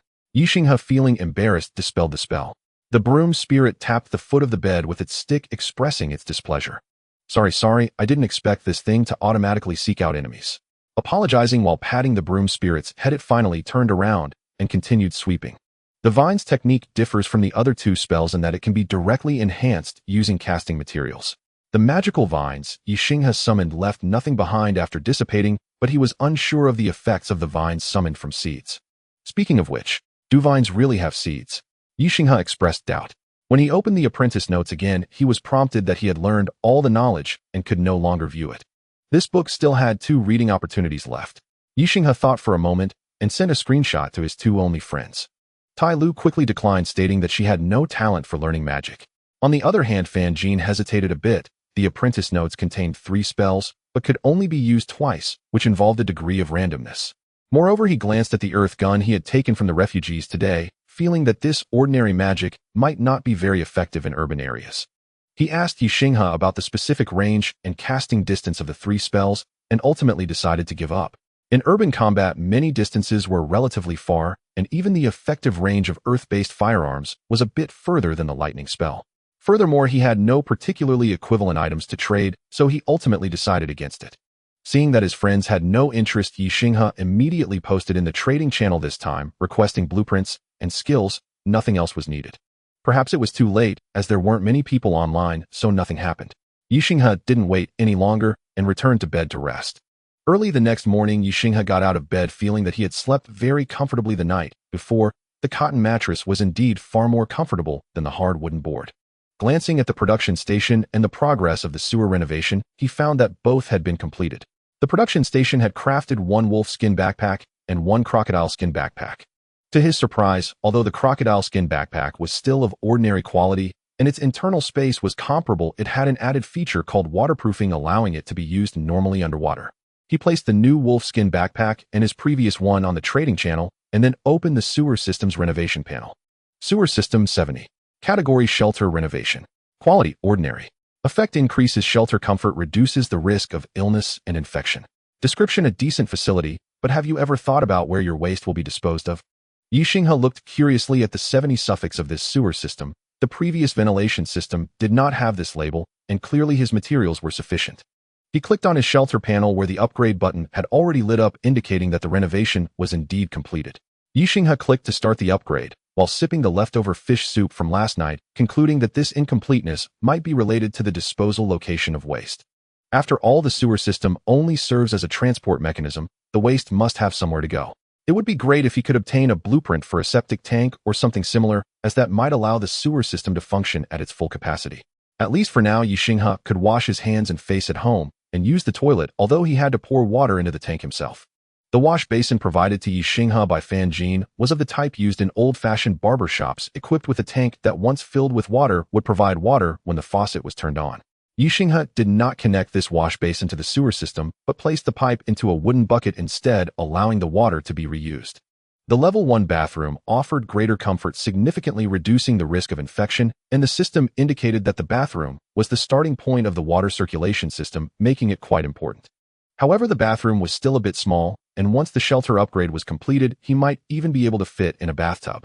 Ye Xinghe knew how to make one himself, and it didn't matter if the system didn't recognize it as long as he could wash. He hadn't bathed in 5 days. After finishing breakfast, Ye Xinghe finally activated his talent. Having gone to bed early yesterday, he didn't utilize it, and this morning in his eagerness to check various upgrades he had neglected this talent that had been of significant help to him. Today's prize pool World Divine Realm Original Sin 2. Damn, 2 consecutive days of Larian Studios, that's not too bad. This game was somewhat older than Baldur's Gate, and though Ye Xinghe had indeed played it, he had little recollection aside from that skeleton and the strange flesh-eating elf. Turning the gacha machine, a blue capsule rolled out. This was the first time Ye Xinghe had drawn something blue from the gacha machine, and he excitedly opened the capsule to find a recipe inside. After loading the recipe, Ye Xinghe acquired all the information regarding it. Improved wand recipe. Category recipe. Quality rare. Requirements short stick 1, at least 1 skull. Effect depending on the materials used, you can obtain wands of varying levels from ordinary to rare, with the wand's attributes changing according to the materials used. This recipe can produce wands up to rare level. Please note wands of rare and higher levels require additional auxiliary materials besides the main material, and this recipe has a certain failure probability. Description: are you serious? A stick and a skull can make a wand. To his surprise, this recipe seemed familiar. Ye Xinghe vaguely remembered this synthesis recipe, and there seemed to be a corresponding synthesis recipe for a two-handed staff, though he couldn't recall the specifics. This was also the first time he had seen a synthesis recipe with a failure probability, but this was enough to make Ye Xinghe happy. This meant he had a relatively stable channel for producing rare-level magical weapons. Though rare-level equipment, according to the game's understanding, was merely blue gear for the current survivors, it was still top-tier equipment. Moreover, equipment like wands was harder to obtain compared to daggers or machetes. The rare-level recipe required a level 3 production station to craft, so for now Ye Xinghe could only wait for the shelter to upgrade. During this time, Ye Xinghe continued to gather wood at the door and pick up some branches to see if they could serve as the primary material for the improved wand. Fortunately, the upgrade speed of the level 3 shelter was relatively fast. About 2 hours later, Ye Xinghe received a notification that the upgrade was completed. You have completed the upgrade to a level 3 shelter. Please choose to expand the second floor or the basement. After choosing one, an expansion certificate will be required for the other. Ye Xinghe pondered for a moment. Expanding the second floor seemed a bit too ostentatious, so he chose to expand the basement instead. However, he found it somewhat absurd that even in the apocalypse, a building still required an expansion certificate. When he returned to the shelter, he found that the entire area of the shelter had expanded again. The previous level 2 shelter was about 70 square meters, while the level 3 shelter was now 120 square meters. Additionally, a cellar door appeared on the left side of the entrance. Ye Xinghe opened it and went down to find an empty basement with walls made of pure stone roughly the same size as the upper floor. Aside from being a storage room, Ye Xinghe could not think of any other use for this place. He also noticed that the ventilation system had been extended to the basement where the air was not stuffy, making him extremely satisfied with the ventilation renovation. On the ground floor, in addition to the original 3 rooms, 2 more had been added, and the living room had also expanded considerably. Ye Xinghe opened the panel to check the information of the level 3 shelter. Serene Home. Category Forest Cabin. Level 3. Area 240 square meters, including 1 floor above and 1 below. Special renovations: ventilation system, ordinary; sewer system, ordinary. Rooms: level 1 bathroom, level 1 bedroom. Special furniture: level 2 production station, level 1 cooking pot, planting pot. Upgrade requirements: level 3 production station, special wall renovation, special door renovation, 5 level 2 rooms, 5 ordinary blueprints, 2 rare blueprints, 1 uncommon blueprint, 200 wood, 200 stone. Description: provides a place for you to rest peacefully in a forest where monsters roam. The requirements for this upgrade truly seemed daunting. Fortunately, ordinary level renovations were calculated based on the current renovations, meaning he still needed 3 more renovations. Congratulations on completing the upgrade to your shelter. You are the 489th member to complete it in this area, and the 3,445th in the world for a level 3 shelter. You have received a reward treasure chest 1. Please keep up the good work. Magic crafting table. Category Furniture Blueprint. Quality Rare.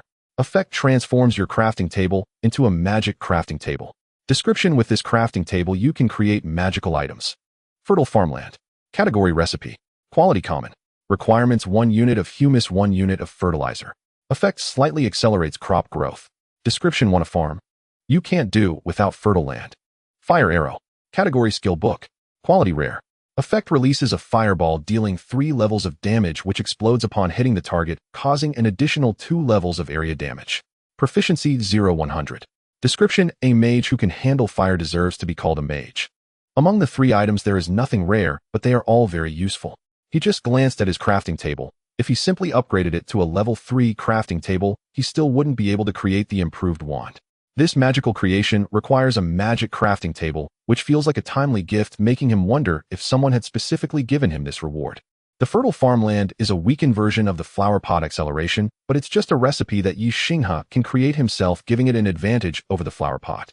Without hesitation, Ye Xinghe learned the fire arrow skill, but he planned to try it out later in the afternoon. The transformation requirements for the magic crafting table include basic materials like wood, stone, and iron, along with 3 types of magical materials, 1 energy crystal, a set of tools which are also needed for ordinary upgrades, and a spell book. Seeing this requirement, Ye Xinghe quickly took down the apprentice notes that had already drawn inquiries and informed others that the trade had been completed. Fortunately, he hadn't rushed to sell them, as he hadn't expected to need them here. Among the 3 types of magical materials, the phosphor powder from the bloodthirsty moth counts as one, and the bones of zombies count as another. Unfortunately, wolf fangs, crocodile teeth, and goblin ears do not qualify. After a long while, Ye Xinghe found that the magic iron given by the stone beetle also counts, so he chipped off a piece and put it in, starting the upgrade. The upgrade of the crafting table was quick, completed in just over 10 minutes. The new crafting table looked much more advanced than the previous handmade one. The main body of the workbench is made of smooth wooden boards with thick edges that retain some tree texture. Each corner of the tabletop is inlaid with stones, and simple magical runes are engraved on the stone surface, while the corners are wrapped in iron sheets. On the right side of the workbench is a complete set of tools, even including several stone mortars. On the left side is the apprentice notes, which Ye Xinghe opened to find many blank pages added in the back. The central crafting area is embedded with the energy crystal. Ye Xinghe tried to take it out and found that he could indeed do so, but when he replaced it with a broken energy crystal, the magical runes on the entire crafting table dimmed significantly. Opening the interface of the magic crafting table, he found that it was even more satisfying than it appeared. Magic crafting table. Category: crafting table. Level 3. Effect: magical item creation, can create magical items. Waiting for production, you can add multiple materials. The crafting table will produce items in order, queuing no more than 3 items, a universal function of the level 3 crafting table. Magic iron conduction: the addition of magic iron slightly reduces energy consumption. Magic notes: the notes will automatically record the results of different materials for the same recipe.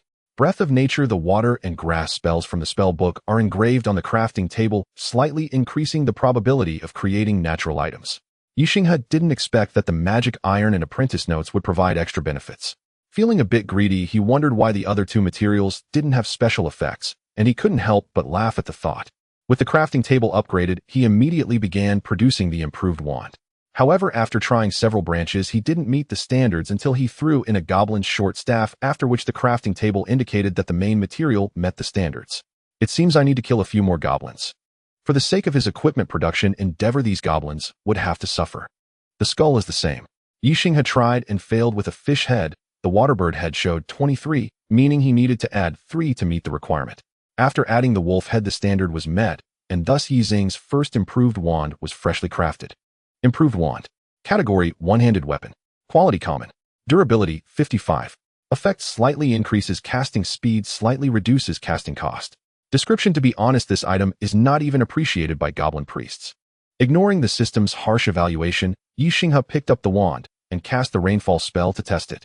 He could indeed feel a slight increase in release speed, but it was only a slight increase. He took off his spell cloak and repeatedly used the rainfall spell until his mental energy was nearly depleted, discovering that he had saved about 1/3 of the mental energy cost of the rainfall spell, which was actually more than the increase in casting speed. However, this weapon is merely the lowest level, most ordinary wand. If he could find some higher level materials to create a rare or even unique wand, the effects would certainly be better. Moreover, he doesn't necessarily have to sell the finished product. He can also try taking orders, including for backpacks, as he had previously fallen into habitual thinking. Unfortunately, the wand's utility is far inferior to his beloved lumber axe, so after recovering his mental energy, he still kept to his usual equipment for this exploration. Recently, the number of beasts and magical creatures outside has been increasing, making Ye Xinghe's explorations a bit challenging. On the first day, he cut trees all day without encountering anything, but today, just 3 steps outside, he saw 3 zombies and no treasure chests. However, they could be used to test the fire arrow. The guiding speed of the fire arrow is slightly slower than that of the lightning spell, which made Ye Xinghe a bit wary. It's best to use this skill for ambushes next time, otherwise if the opponent seizes the flaw, it could be problematic. With a loud bang, the 3 zombies were blown away by Ye Xinghe. He didn't expect the fire arrow to have such decent damage. Compared to the previous broken fireball spell, it was significantly better. Looking at the dismembered zombies, Ye Xinghe wasn't in the mood for manual collection, opting for disassembly instead, which yielded a broken energy crystal, which was still a decent find. Ye Xinghe's main target today was still the goblins, mainly because he had tried many types of wood, and only the small wooden stick rubbed to a glaze in the goblin's hand could serve as the main material for the wand. Ye Xinghe felt that this was likely because this item had a relatively regular shape, and after being used by the magical creature goblin, it possessed a faint magical power, allowing it to be used as a material. Goblins wandering outside, often in groups of 3 or 5, are quite common. However, most goblins actually don't even have a wooden stick. What they hold are either stones or broken iron scraps. After killing 3 groups of goblins, Ye Xinghe managed to pick up 2 wooden sticks and even collected a wooden treasure chest. Upon opening it, there wasn't much of value: a piece of burlap, a length of hemp rope, and 1 unit of cotton. Ye Xinghe looked at the tuft of cotton with some helplessness, realizing it was barely enough to make a soft pillow. In addition, Ye Xinghe also discovered another new magical creature, the Treant. This creature looked like an ordinary tree, but as he walked past it, immediately began to attack, startling Ye Xinghe. Fortunately, the Treant, while highly stealthy and painful to hit, could not move. Ye Xinghe used several fire arrows from a distance to kill it, obtaining several pieces of activated wood. Until the evening, when Ye Xinghe was preparing to head back, he finally saw a large group of goblins holding wooden sticks. Ye Xinghe hid at a distance and took a glance at the group of goblins, which numbered around 10. Among them was one taller and stronger than the ordinary goblins, wielding not a small wooden stick, but a spiked club. Ye Xinghe dared not rush forward and instead cast a detection spell from afar. Goblin Captain. Type Monster. Quality Rare. Spirit 2. Physique 6. Agility 4. Charisma 3. Talent: Social Creature becomes berserk when in groups. Leadership aura can intimidate ordinary goblins, preventing them from fleeing carelessly. Skill: I will smash you, strikes the enemy with full force, dealing 5 times damage. This was actually a rare level monster, which piqued Ye Xinghe's interest. Even if there was no treasure to be found, dismantling this rare goblin would yield quite a few materials. However, with the enemy outnumbering him, Ye Xinghe couldn't take them heeded. Thus he resorted to his old trick and threw 2 pieces of enhanced monster meat over. The first to notice the meat was a slender goblin standing on the edge. Its physique was even lower than that of a normal goblin by 1 point. Upon seeing the monster meat, it rushed over, only to be spotted by another goblin nearby, and they began to brawl over it. The weak goblin was no match for its counterpart and squealed in distress. The small commotion caught the attention of the goblin captain, who let out a furious roar, causing 2 goblins to stand at attention. Another goblin appeared much smarter, picking up the meat from the ground and kneeling to present it to the goblin captain. The captain nodded in satisfaction, though with a spirit of only 2, his mind was no sharper. Nevertheless, the goblin captain had much more experience than the other goblins. Knowing that the food he picked up might be toxic, he tore off a piece of the meat and handed it to the offering goblin. The latter hesitated, not daring to eat it, and was then overtaken by the initially weak goblin, who gulped it down. The goblin captain was somewhat annoyed, but it didn't matter. His purpose was to test for poison, and it didn't matter who ate it. He shot a fierce glare at the offering goblin, who hadn't grasped his intent right away. Ye Xinghe, watching from the side, was dumbfounded by the goblin drama. However, he also realized that his method was not very effective against these more intelligent monsters. Thus, he moved a bit closer and cast Rainfall spell from a distance, attempting to cover all the goblins as much as possible. At this moment, the goblin captain was still focused on the slender goblin's condition. Although light rain had begun to fall, it meant nothing to his strong physique. Moreover, he hadn't realized that it was only his area that was experiencing rain. The slender goblin, with its low physique, suddenly suffered a severe stomach ache after eating the enhanced meat and rushed into the nearby woods, just as Ye Xinghe cast a lightning spell, which the goblin narrowly dodged. The tingling sensation alerted the goblin captain that something was wrong. He roared, but none of the goblins heeded his call, as they were all incapacitated by the electric shock. This is another advantage of the lightning spell. While it might not kill instantly, it effectively immobilizes the target. Without hesitation, he cast 2 more lightning spells, causing most of the goblins to faint, with even 2 having died. The goblin captain was furious and charged towards Ye Xinghe, wielding his spiked club. Ye Xinghe naturally would not confront him heeded. He raised his hand again and cast the vine spell, ensnaring the rushing goblin captain, with 2 vines causing him to fall over clumsily, his spiked club flying from his grasp. Next, 2 fire arrows flew towards his face, finishing off this elite goblin. In the nearby forest, the slender goblin, who had just dealt with its personal affairs, witnessed its leader being toyed with by a monkey, filling it with terror. It quietly hid behind a tree, feeling a bit safer by touching the ragged piece of iron on its body. Scenes from the past flashed before its eyes. The weak frame that had just suffered diarrhea suddenly gained a different kind of strength. It became more agile and better understood how to conceal its presence. It had evolved. It decided to return immediately to report back. As for avenging its leader, that was out of the question as it had never even had a full meal. Just as this now-evolved goblin was about to leave, it suddenly sensed a crisis. A bright, glowing broomstick struck its frail belly, sending it rolling out from behind the tree, and it was met with a falling lumberjack's axe. Ye Xinghe had long noticed that the slender goblin was no longer nearby. He sent his spirit broom to keep watch around the area. After defeating the goblin captain, he cast a detection spell to survey the surroundings, discovering not only the goblin, but also something interesting. Goblin mutating. In a state similar to the wild boar from before, but this time, Ye Xinghe grew bolder, not wanting to alert the creature. He wanted to see what kind of mutations this goblin could undergo. The mutation speed of the goblin was much faster than that of the wild boar. In just over a minute, this goblin transformed from an ordinary goblin with slightly lower physique into this. Goblin Stalker. Type Monster. Quality Rare. Spirit 3. Physique 4. Agility 5 increasing. Charisma 3. Talent Social Creature becomes berserk when in groups. Stealth reduces noise while moving. Skill Ambush launches a sudden attack while the enemy is unaware, increasing the chance of hitting vital points. Description: I told you I am a stalker, not a thief. This item is what I picked up. In just 1 minute, an ordinary monster evolved into a rare monster, which made Ye Xinghe marvel at the wonders of this place. However, he would not let the tiger return to the mountain. He accepted the head of the goblin captain with a smile, and he would do the same for the head of this stalker. After dismantling the ordinary goblin, he tossed both rare goblins into his backpack. Ye Xinghe circled around several times, but ultimately did not find any new treasure chests and returned to the shelter with some disappointment. Throughout the day, many people contacted him regarding the commissioned advertisements he posted on the World Channel, finalizing several commissions for backpacks. However, the commissions for wands were rare, and those that did come were mostly looking to get something for nothing. Ye Xinghe pondered and understood, after all, ordinary wands did not offer much help, and the risk of using rare materials for commissions was too high. Ye Xinghe planned to first craft a few backpacks, and then deal with the heads of the 2 rare goblins, hoping to create a rare level wand. To be honest, the process of handling goblin corpses is somewhat disgusting. Ye Xinghe chose not to deal with it in his room this time, but moved to the basement. He partitioned a small space in the basement with wood and bought a stone table from the trading channel to serve as his slaughterhouse. He did learn anatomy in school, but that was solely for understanding medicine. Even slaughtering animals amounted to little more than butchering pigs, and he had never specifically learned how to handle heads. Thus, Ye Xinghe spent quite some time separating the skulls of the 2 goblins. He directly dismantled the remaining parts. After all, he couldn't possibly keep them for bags or consumption. The 2 rare goblins provided 2 small energy crystals, a pair of goblin fangs, a segment of goblin fingerbone, and a goblin heart. Strangely, this heart was not fresh, but rather a processed, dried product. Ye Xinghe did not know what it was for, but he decided to keep it.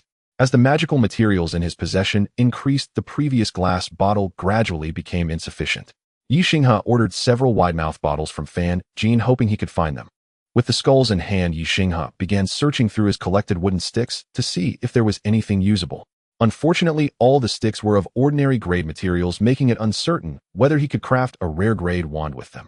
Glancing at the several backpacks he had already made, Ye Xinghe submitted them. Although it was merely simple processing, his processing fee was not low, requiring not only a double set of materials, but also 5 units of iron or copper as a processing fee. Even so, it was still much cheaper than directly buying a backpack from the trading channel. The 3 backpacks this time were made of rabbit skin, cowhide, and mink fur.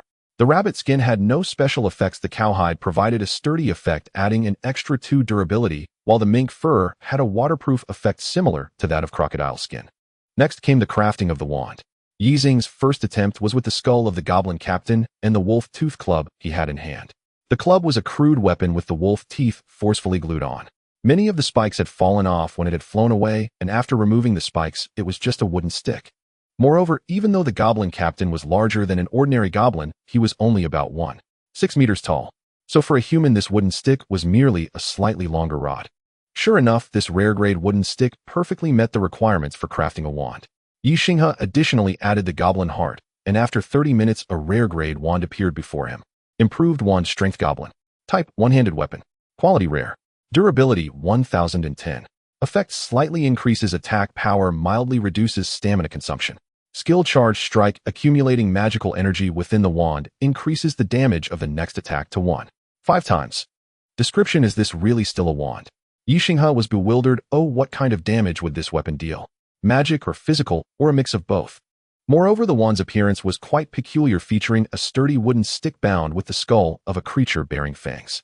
When swung, the sharp teeth and the hollow eye sockets produced a whistling wind sound, adding to its menacing presence.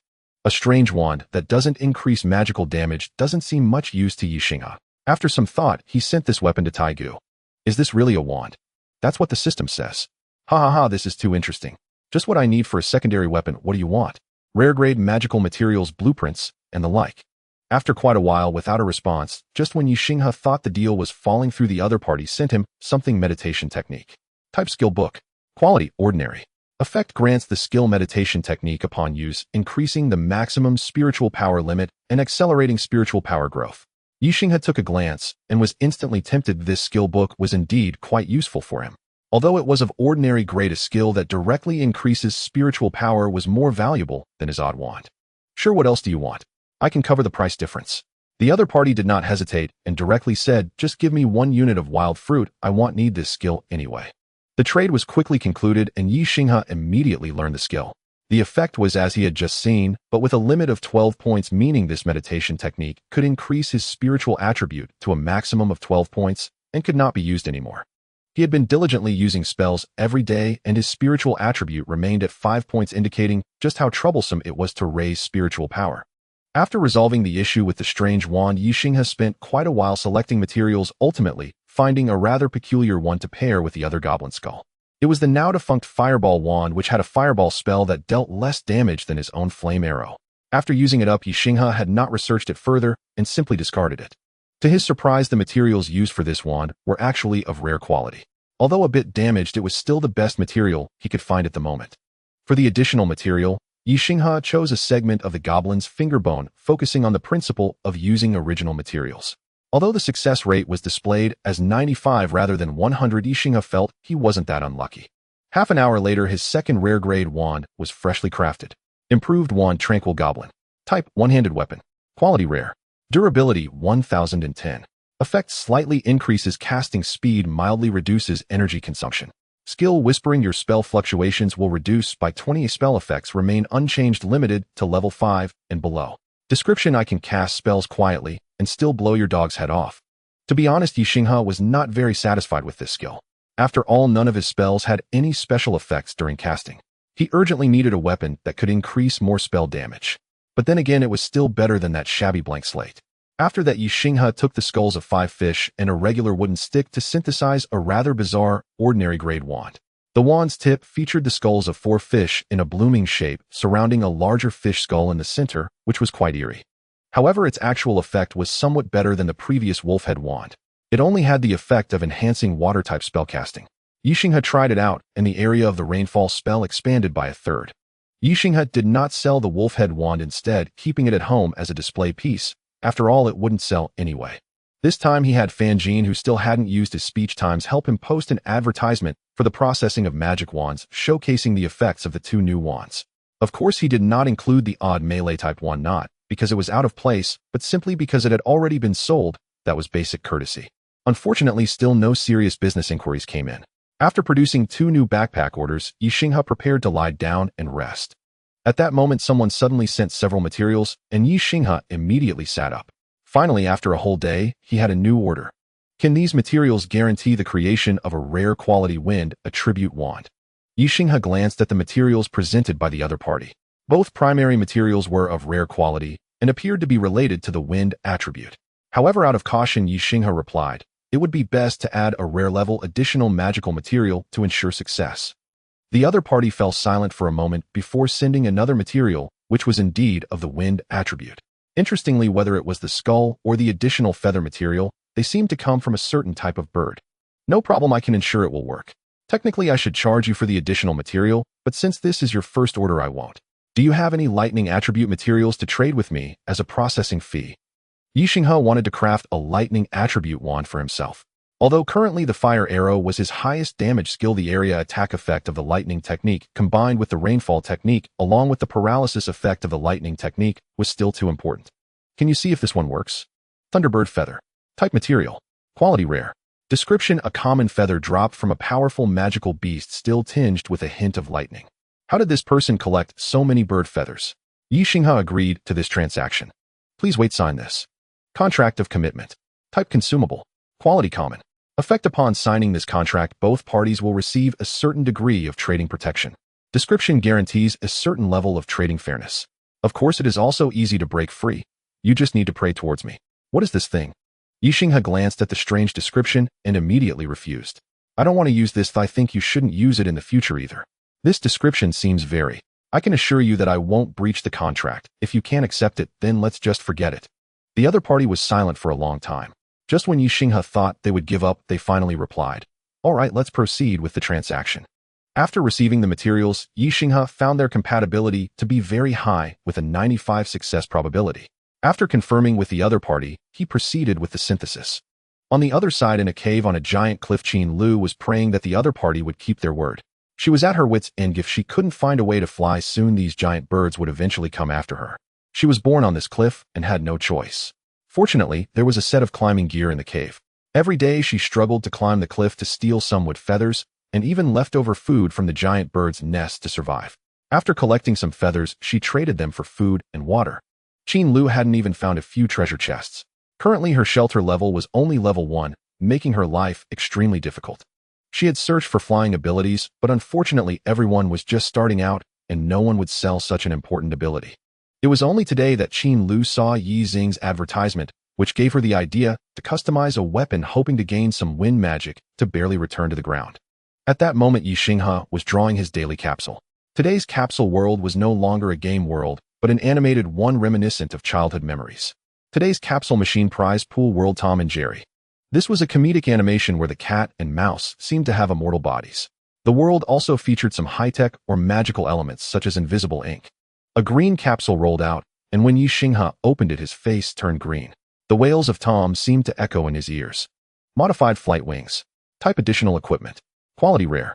Effect: when worn, creatures under 1.6 meters tall and weighing under 25 kilograms can fly for a short time, while those under 1.6 meters tall and weighing between 25-35 kilograms can glide briefly. Skill: none. Due to the enhancement of flying ability, there are no additional skills. Description: a flight wing modified from a purple women's corset. It clearly has no effective structure, yet it can fly provided you can accept its appearance. Looking at this purple corset, Ye Xinghe fell silent. This outfit was completely useless to him. The height and weight restrictions were too great. Perhaps it could be used for a dwarf to fly.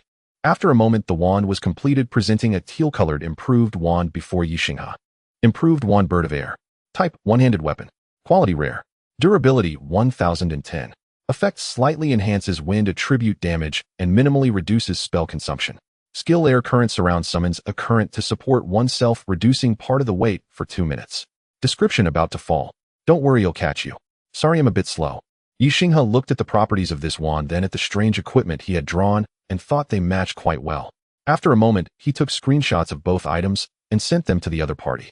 Qin Lu was still mumbling about whether the other party would actually keep her items when she suddenly saw the 2 screenshots Ye Xinghe sent, causing her heart to skip a beat.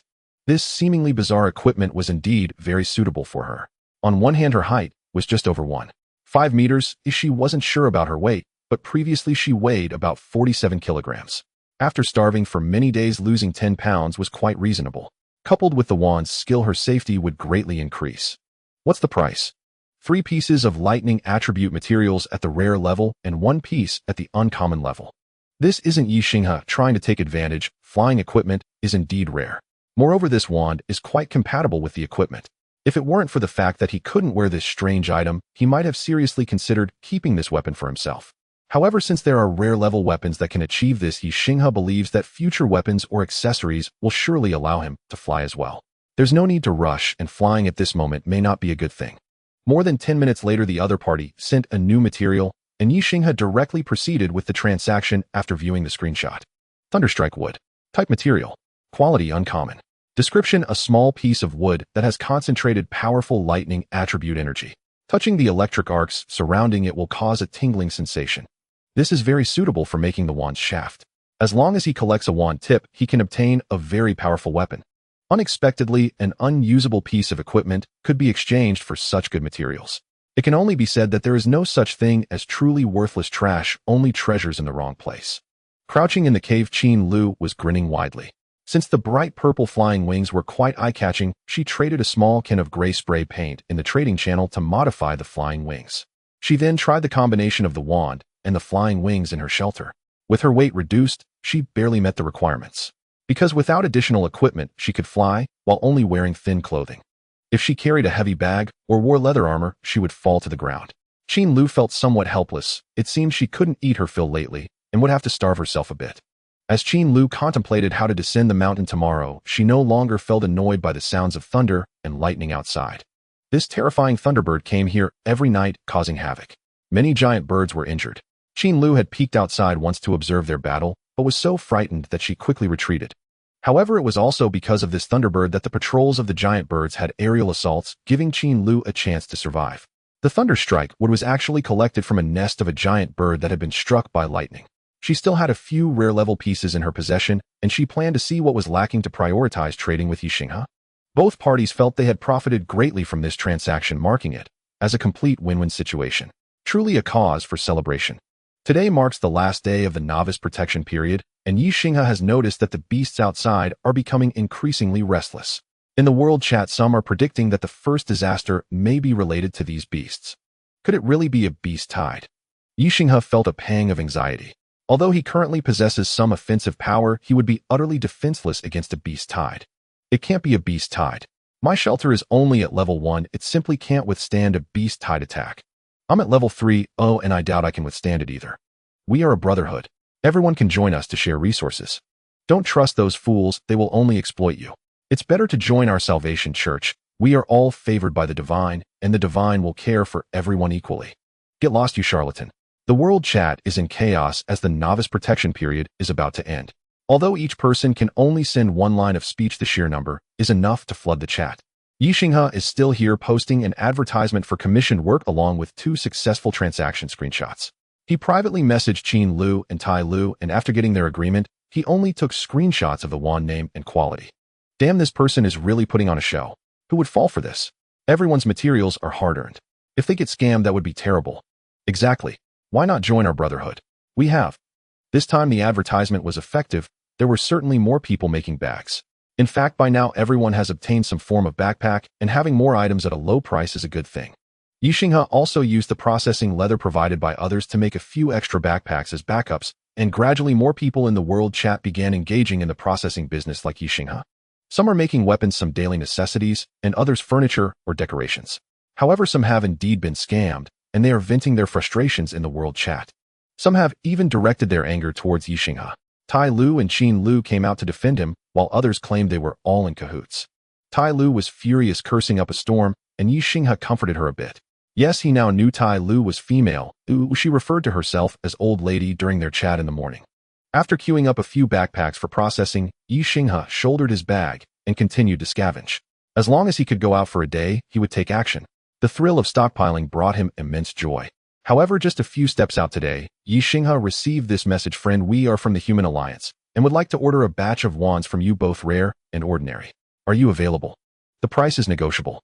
The Human Alliance is short for the Human Civilization Union, an organization composed of elites trained from the outside world, completely different from Ye Xinghe and his companions who have only undergone basic education or in some cases haven't attended school at all. Send me the materials, and I'll take a look at how much you need. I also need some time on my end. The other party quickly sent over a list of materials, most of which were common materials with a few rare ones. It seemed they had heeded Ye Xinghe's advice, as all the sticks in the common materials were taken from goblins, not knowing whether the goblins had encountered a disaster. As many as possible. As for the bottom line, 20 ordinary and 5 rare, would that work? Ye Xinghe estimated the time and agreed. The other party quickly sent a request for a materials transaction, forcing Ye Xinghe to end his treasure hunting journey. We don't have much rare level material, so we can't provide extra materials. However, I have some furniture, daily necessities, and blueprints. If you need them, they can be used as substitutes. Ye Xinghe glanced at the other party's list and felt that accepting these substitutes was more advantageous than receiving extra materials. He also understood that everyone currently didn't have many rare level materials, so unlike the backpacks, he didn't demand double materials. He essentially only asked for double auxiliary materials, but this trading method was quite good, allowing him to fill some of his own shortcomings. By the way, how about these 2 blueprints for the processing fee? Ye Xinghe's heart skipped a beat. How could these people be so affluent? Do they really have the means to exchange blueprints? Regardless, this was none of Ye Xinghe's business. As long as he could obtain the blueprints, it was a priority. Sure, but I must inform you in advance that there is compatibility between the materials for rare-level wands. Therefore, I will try to produce them with high compatibility. I can't guarantee the attribute direction. Additionally, rare-level wands have a failure probability, but if the compatibility is high, the success rate is generally around 95. No problem. With the other party's affirmative reply, Ye Xinghe felt relieved and got to work. He completed the first few backpacks, turned down later requests for backpack processing, and then began his wand production work. The ordinary level wands were actually quite similar in effect to the 2 he had made previously. While there were indeed some enhancements, to put it bluntly, it was hardly better than having none. However, the materials sent over by the other party were almost all in groups, so after completing the production of ordinary wands, he obtained 4 wands with different elemental enhancements. He submitted these wands first, and then Ye Xinghe began to continuously experiment with the compatibility between the materials. This time, with a larger quantity of materials, Ye Xinghe was able to mix and match various attributes and categories freely. He discovered that it wasn't necessary for materials to share the same attribute to achieve a high success rate. In fact, some attributes could also interact positively. For instance, water, and wood earth, and wood fire, and so on. Ye Xinghe selected several combinations with a success rate of over 90, took screenshots, and sent them to the other party for them to choose. Bro, didn't this guy say 95? Is he trying to fool us? Changhui glanced at his younger brother beside him, and feeling frustrated gave him a light smack on the head, saying, "This is an opportunity for you to choose. While same attribute combinations surely have a success rate of 95, their versatility is narrower. The other party is patient enough to help you with adaptations and experiments, which is quite considerate of them." This younger brother had never been particularly bright since school and was not selected for the human alliance. However, he worried that his brother might run into trouble in this apocalyptic world, so he delayed entering for 2 years to join him and even used a precious item to shorten their starting distance to within 5 kilometers. After the 2 brothers met, the younger brother unhesitatingly abandoned his shelter to move in with him, enabling their survival together. Over the past 7 days, besides developing himself as a core figure among the pioneers of the human alliance, he organized everyone to share resources. The members' development speed was quite rapid, with most having at least a level 2 shelter. Although many have gained magical powers, they have not yet obtained weapons. Yesterday, he saw Ye Xinghe's advertisement, but given the high risk, he had not made up his mind. Until today, upon seeing Ye Xinghe's new advertisement and hearing Tai Lu speak on his behalf, he decided to take the plunge. He had interacted with Tai Lu before, and she was a formidable individual with a spawn point near a salt mine. He felt confident that a trader endorsed by her would pose no issue, so he resolved to proceed. Blueprint for underground storage cellar. Category blueprint. Quality ordinary. Requirements: 1 thermometer, 10 units of iron, 5 units of copper, 10 units of stone.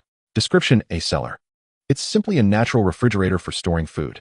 This item is quite suitable for him because the transformation of the underground storage cellar, although the material requirements are not complicated, requires shelter for all basements to be used, and he only lacks the thermometer. Ye Xinghe directly loaded it and bought a self-made thermometer with reasonably accurate scale. Before the rare-level magic wands were fully completed, this transformation was already finished. Going down the stairs to the basement, in addition to the slaughterhouse, there was a noticeably more exquisite room, about 20 square meters. Upon entering, Ye Xinghe clearly felt a chill. The basement's temperature was already relatively low, and this place was even colder. He wondered how this was achieved. The thermometer on the wall indicated that the temperature here was only 5 degrees, which could be said to have reached the refrigerator's cold storage level. Indeed, very useful. However, Ye Xinghe felt a bit emotional. Such a blueprint was only of ordinary level. Would a rare level directly upgrade it to a cold storage? Back on the surface, he traded several already produced magic wands and asked if the other party needed ordinary level wands, but they declined. This was within Ye Xinghe's expectations. To be honest, the improvement of ordinary level wands was not significant. After using them, most people would likely still choose to transition to cold weapons. However, after the other party received the rare level magic wand, their attitude clearly changed. They quickly added some materials, hoping to get a few more.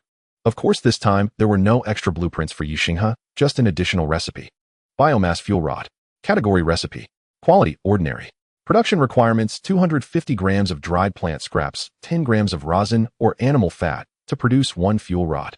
Effect: combustion effect and durability higher than ordinary wood, on par with ordinary washed coal. Description: a treasure made from waste materials, considered a good fuel. This is quite a nice item. Ye Xinghe speculated that the other party probably had multiple recipes or even better fuels, hence they traded it to him. Another blueprint was also handed over to him. Double pit stove. Category blueprint. Quality ordinary.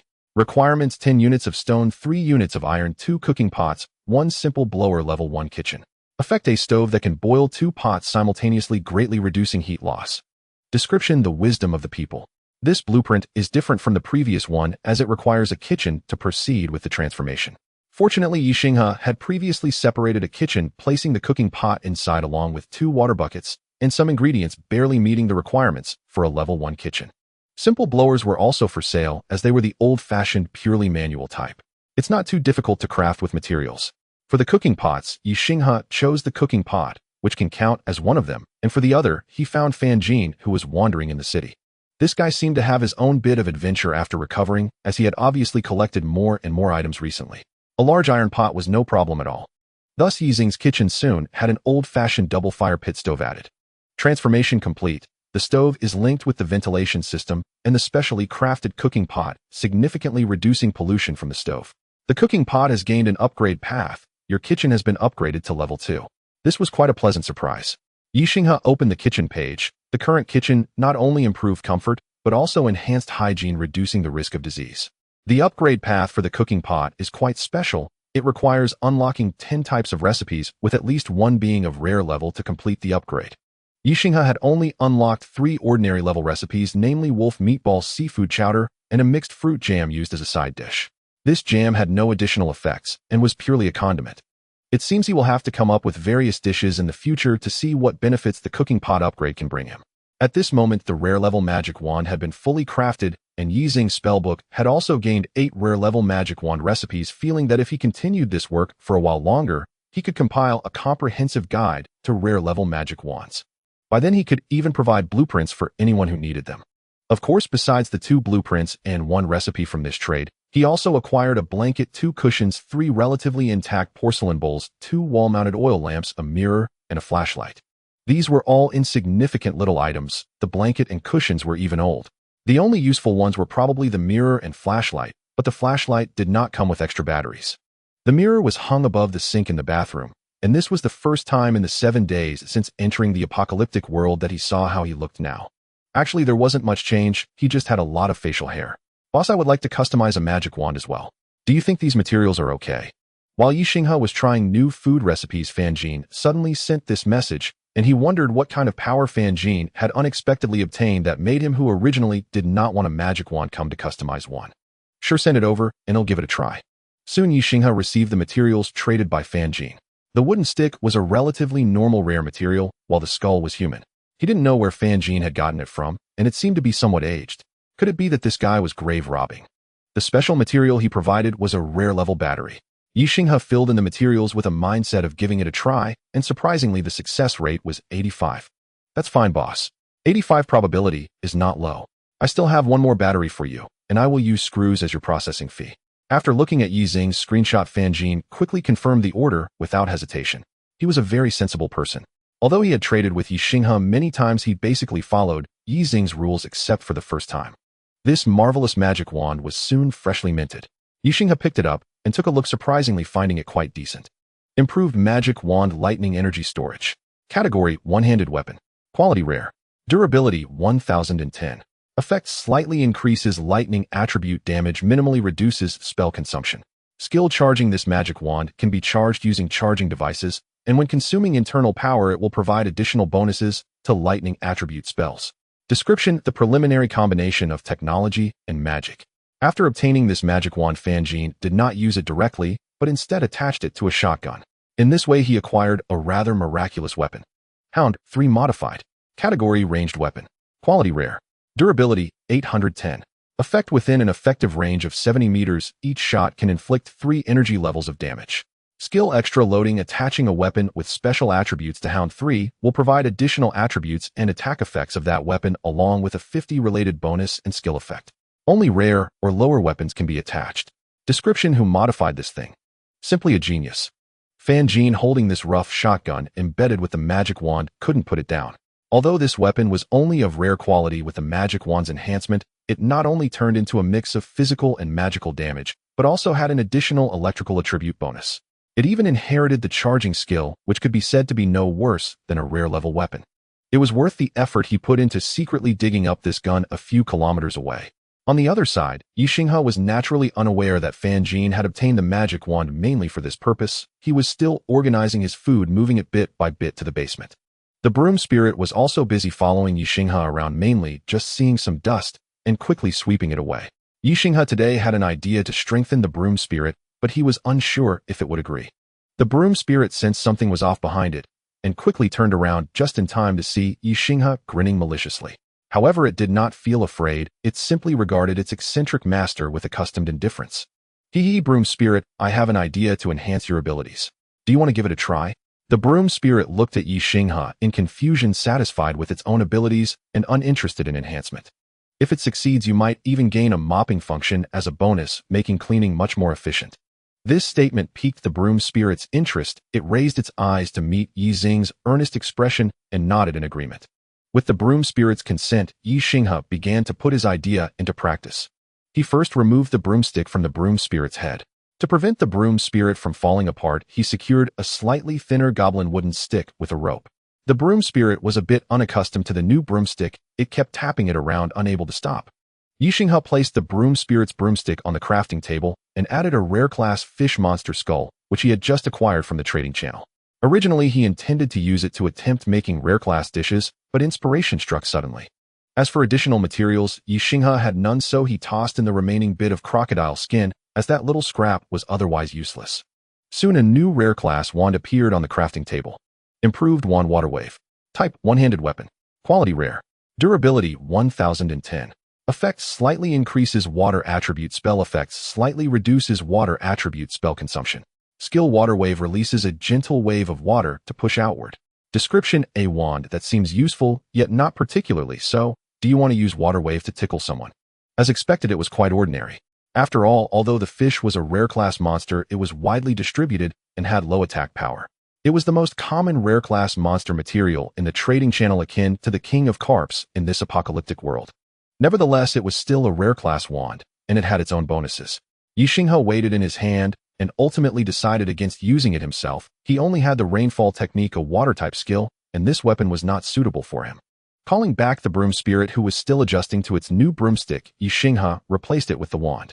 The replacement process went smoothly, considering this wand was originally the broom spirit's own stick. It merely looked like a broom with a fish skull stuck on it, resembling kitchen waste.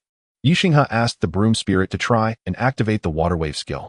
After some understanding, the broom spirit shook its head, and a gentle wave of water was released from the wand. It indeed lacked any offensive capability, as Ye Xinghe wasn't even pushed back a step. Fortunately, the experiment was a success. If the broom spirit could handle it, he would gain an extra wand socket for releasing skills.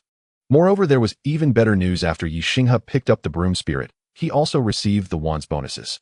A wand that could act on its own. The broom spirit hadn't considered all that, but it clearly enjoyed the change, especially after easily cleaning some dirt with the water wave. It was so happy that its eyes were wide open, though it didn't have a mouth. After providing the broom spirit with a pathway to become stronger, Ye Xinghe finally settled down to have dinner. When asked if he could make wands, he sold the whiteboard wands, excluding the first one, at a low price since they weren't very useful. Soon someone shared a screenshot of the wand in the World Channel. Some were mocking, some were disdainful, and of course there were a few who had acquired rare-class wands and spoke up in his defense. Rare-class wands can carry extra skills, and the bonuses have increased so much. This is definitely better than that broken whiteboard. Of course it's much better, but it's also much more expensive. Among the 100 of us in the Human League with spell skills, only about 10 are using rare-class wands. If you can't get rare-class materials for crafting, just stick to regular weapons. Xinghe, can you get me some extra rare-class wands? I'll trade stone materials for them. Are you serious? Why not hurry up and upgrade your shelter? The first disaster is about to hit. By the way, I recommend joining our Brotherhood Alliance. Ye Xinghe felt a peculiar sensation as he watched the World Channel erupting in noise because of him. This was the first time he had such a significant influence, and he had become a big shot in the eyes of so many people. It was worth noting that he had always been at the bottom level in school. Of course, Ye Xinghe also wanted to make more rare wands to sell, but he found that rare-class skulls were relatively easy to find. If worse came to worst, even that fish skull could be used. However, rare-class wooden sticks were hard to come by. The requirements for these materials are quite strict, requiring not only special wood, but also the right size, uniformity, and even signs of prior use. This significantly limited the possibility of crafting rare-class wands. Nonetheless, he already had the materials for his wand ready. Although the Thunderstrike would sounded like a natural material, it was in fact very regular, and was most likely taken from that monster, thus fully meeting the requirements. Please note the novice protection period has ended. The world is about to face the first round of world-class disasters. After 4 rounds, the world will merge. Before that, please try to increase your strength as much as possible. The first round of disasters will be the Crimson Moon, lasting for 12 days. Under the light of the Red Moon, all living beings will gradually lose their sanity. Survive the impending bloody slaughter. During the Crimson Moon period, the number of treasure chests will decrease, but their quality will improve. The scoring system has been activated. Survivors who remain in this round will receive points based on their performance and can buy items from the points store at the end of the round. Ye Xinghe felt a chill in his heart. The novice protection period was over. Although the first disaster was not the beast tide, everyone speculated it wasn't any better. Judging by the description, Ye Xinghe suspected that the monsters would soon go into a frenzy. Those whose minds were already unstable would likely become even more frantic, making exploration dangerous. The world channel was in an uproar. It's over, damn it. My shelter is near a buffalo herd. Those brainless beasts won't charge straight at me, will they? Someone save me. I'm still at a level 1 shelter. I feel I'm going to die. No one can save you. Who told you not to work hard?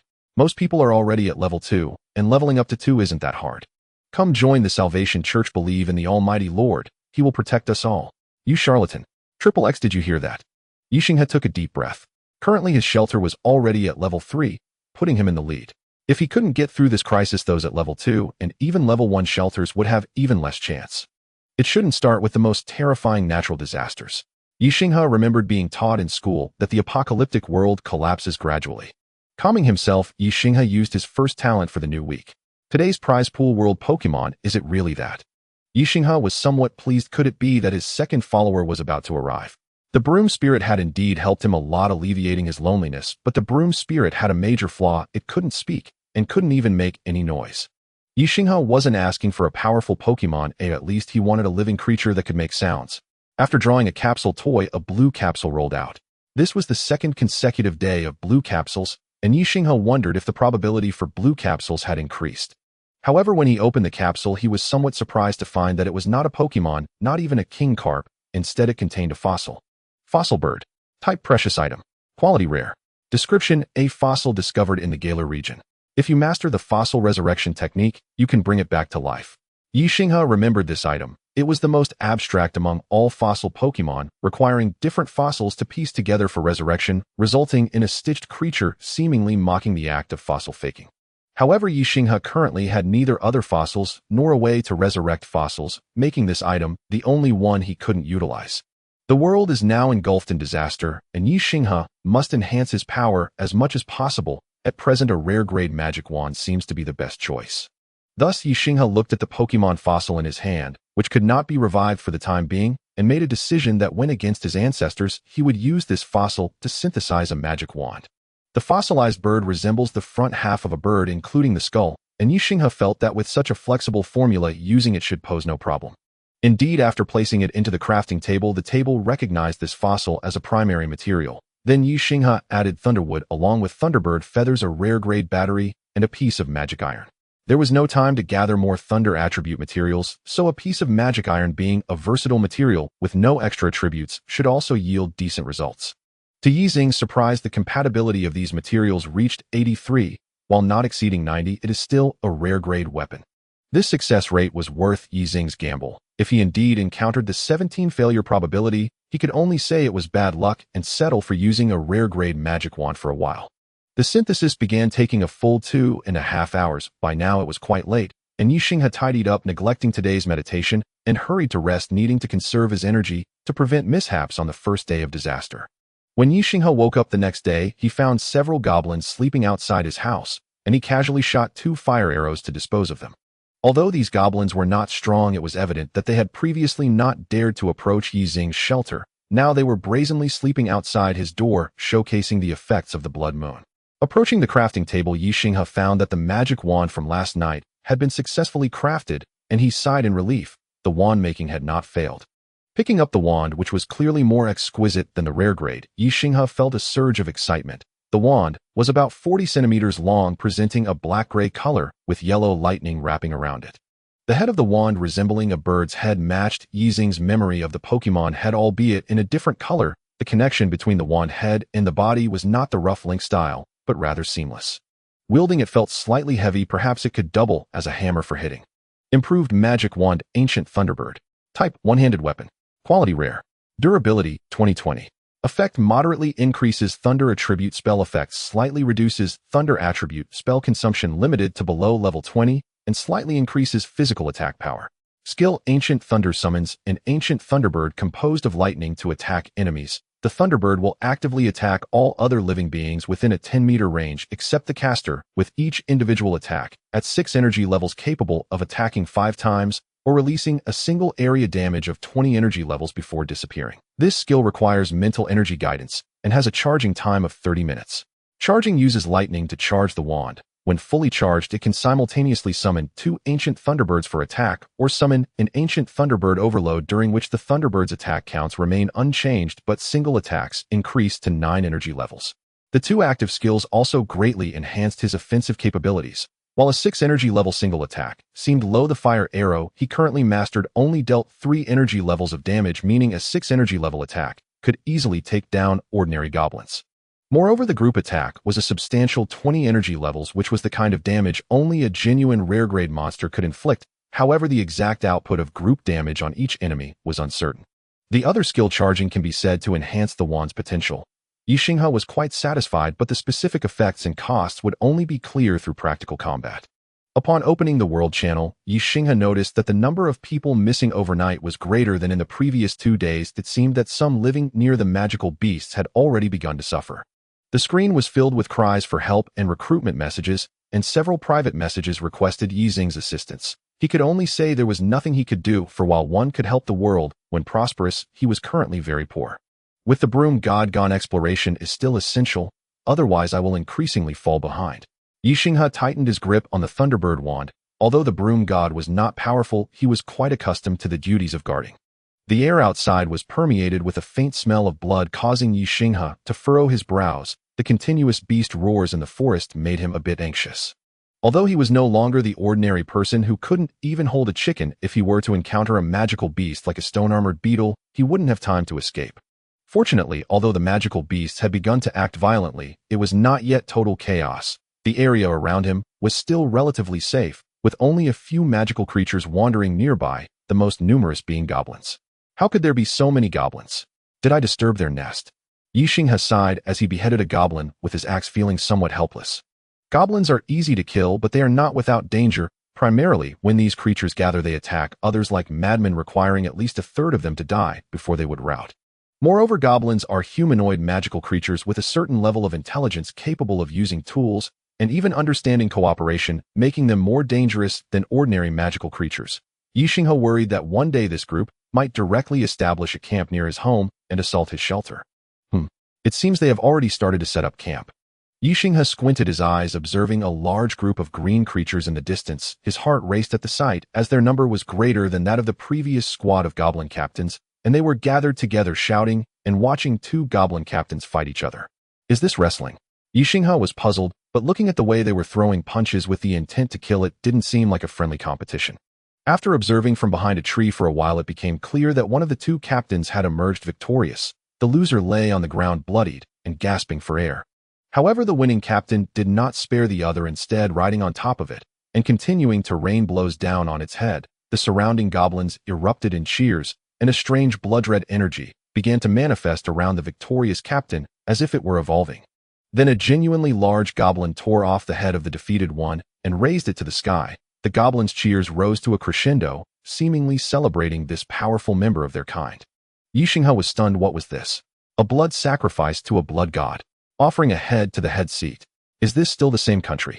Fortunately, after investigating the opposing goblin, Ye Xinghe discovered that its rank remained rare grade, although its name had changed compared to other goblins. Big Goblin Captain. Type magical creature. Quality rare. Spirit 4. Physique 7. Agility 6. Charm 4. Talent social creature will enter a frenzy when in a group. Strong body adds 1 extra point to physique. Skill Bloodthirsty Frenzy. Upon activation, enter a frenzy state for 1 minute. Immune to mental control skills below 5 energy levels with slight increases in attack speed and power. After the frenzy ends, will enter a 15-minute period of weakness. Description: a monster that harms its own kind. No, I am a hero who will lead the tribe to glory.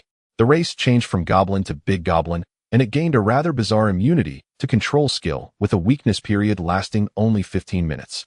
Moreover, given the terrifying demeanor of this goblin, if not killed it would likely grow stronger. Resolute, Ye Xinghe grabbed the broom god and unleashed the rainfall technique upon the goblin horde. This sudden rain did not quell their fervor as they continued to howl in madness. The big goblin spread its arms wide, allowing the rain to wash away the blood on its body, appearing thoroughly engrossed.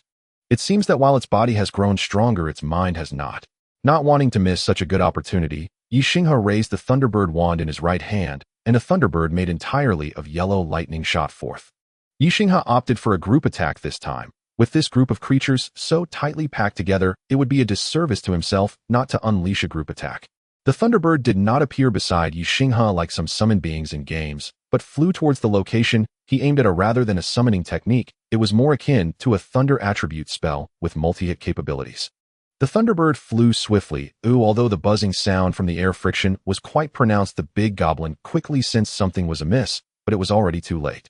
A burst of yellow lightning erupted among the goblin horde. Apart from the big goblin, the vast majority of goblins perished without even a whimper. The big goblin did not last long, either collapsing into the water. As Ye Xinghe marveled at the high damage dealt by the Thunderbird, he cautiously approached the goblin horde and discovered that the once proud big goblin had already lost its breath. He directly dismantled the smaller goblins, and as for the big goblin, Ye Xinghe took out a dagger and painstakingly cut through its flesh, taking the head and dismantling the remaining body. Goblins truly have little worth fighting. A pile of useless materials and a few broken crystals were all that remained as his final loot. The only valuable item was the big goblin's head, which could serve as a material for the wand. Ye Xinghe snapped back to reality from his joy over acquiring the Thunderbird wand and began considering whether he should enhance his old companion. Circling around the goblin camp, it seemed these creatures had only migrated here last night. While goblins are known for their prolific breeding and rapid growth, their sudden migration, even some scattering to camp in front of his door, could only mean two possibilities. First, the local goblin tribe experienced an explosion in births, leading to an overcrowding that necessitated expansion. Second, someone sent these goblins out to raid and pillage. Regardless of which possibility it is not good news for Ye Xinghe. He realized he might be near a goblin tribe, and these creatures needed to be dealt with as soon as possible. Otherwise, the longer the blood moon lasted, the greater the risk. With plans in his heart, Ye Xinghe shifted his focus from gathering supplies to locating the goblin tribe, as he imagined goblins were scattered everywhere. After exploring the forest for half a day, Ye Xinghe had slain over 50 goblins. He also tried the single-shot mode of the Thunderbird, taking down one goblin at a time, and it was the same for the rare-level goblins. A single blast was usually enough. Powerful. However, it consumed mental energy. The additional skills on weapons were generally released after absorbing the surrounding magical energy, so most weapon skills had a charging time. The Thunderbird wand required not only charging, but also Ye Xinghe's mental energy to activate and guide it. For such a high-damage spell, Ye Xinghe could only activate it about 4 times in a short period, which was sufficient, as the wand's charging meant he could only cast the Thunderbird twice in quick succession. For the final goblin he killed, Ye Xinghe did not use the Thunderbird, but relied on Lightning Spell and Fire Arrow. The proficiency of Lightning Spell had increased by 1 level, allowing for faster casting and lower consumption. Coupled with the Thunderbird wand, its damage reached a level comparable to Fire Arrow, but with slightly lower consumption. He even used the pointed end of the Thunderbird wand to bash a goblin to death. Surprisingly, it could be used in close combat, although the effect was relatively ordinary. Following the fleeing goblin, Ye Xinghe stumbled upon a goblin gathering place where nearly 100 goblins were congregated, including several that appeared to be rare level, along with a goblin wielding a skull staff. Fearing to alert them, Ye Xinghe cautiously retreated from the area. However, after killing goblins all morning, Ye Xinghe did not return empty-handed. He obtained a copper-locked wooden box. Although its level had increased, the quantity was not reduced. In fact, it was practically non-existent. On the first day, he could acquire a wooden box after defeating 3 to 5 goblins, but now he had to take down over 50 for just 1 box. Due to the increasing danger outside, Ye Xinghe did not dare stay too long. As the sun began to set, he went to the river to collect some water before preparing to return. Unexpectedly, he encountered an old acquaintance here, though it was not the stone beetle family, but rather the wild boar from a few days ago.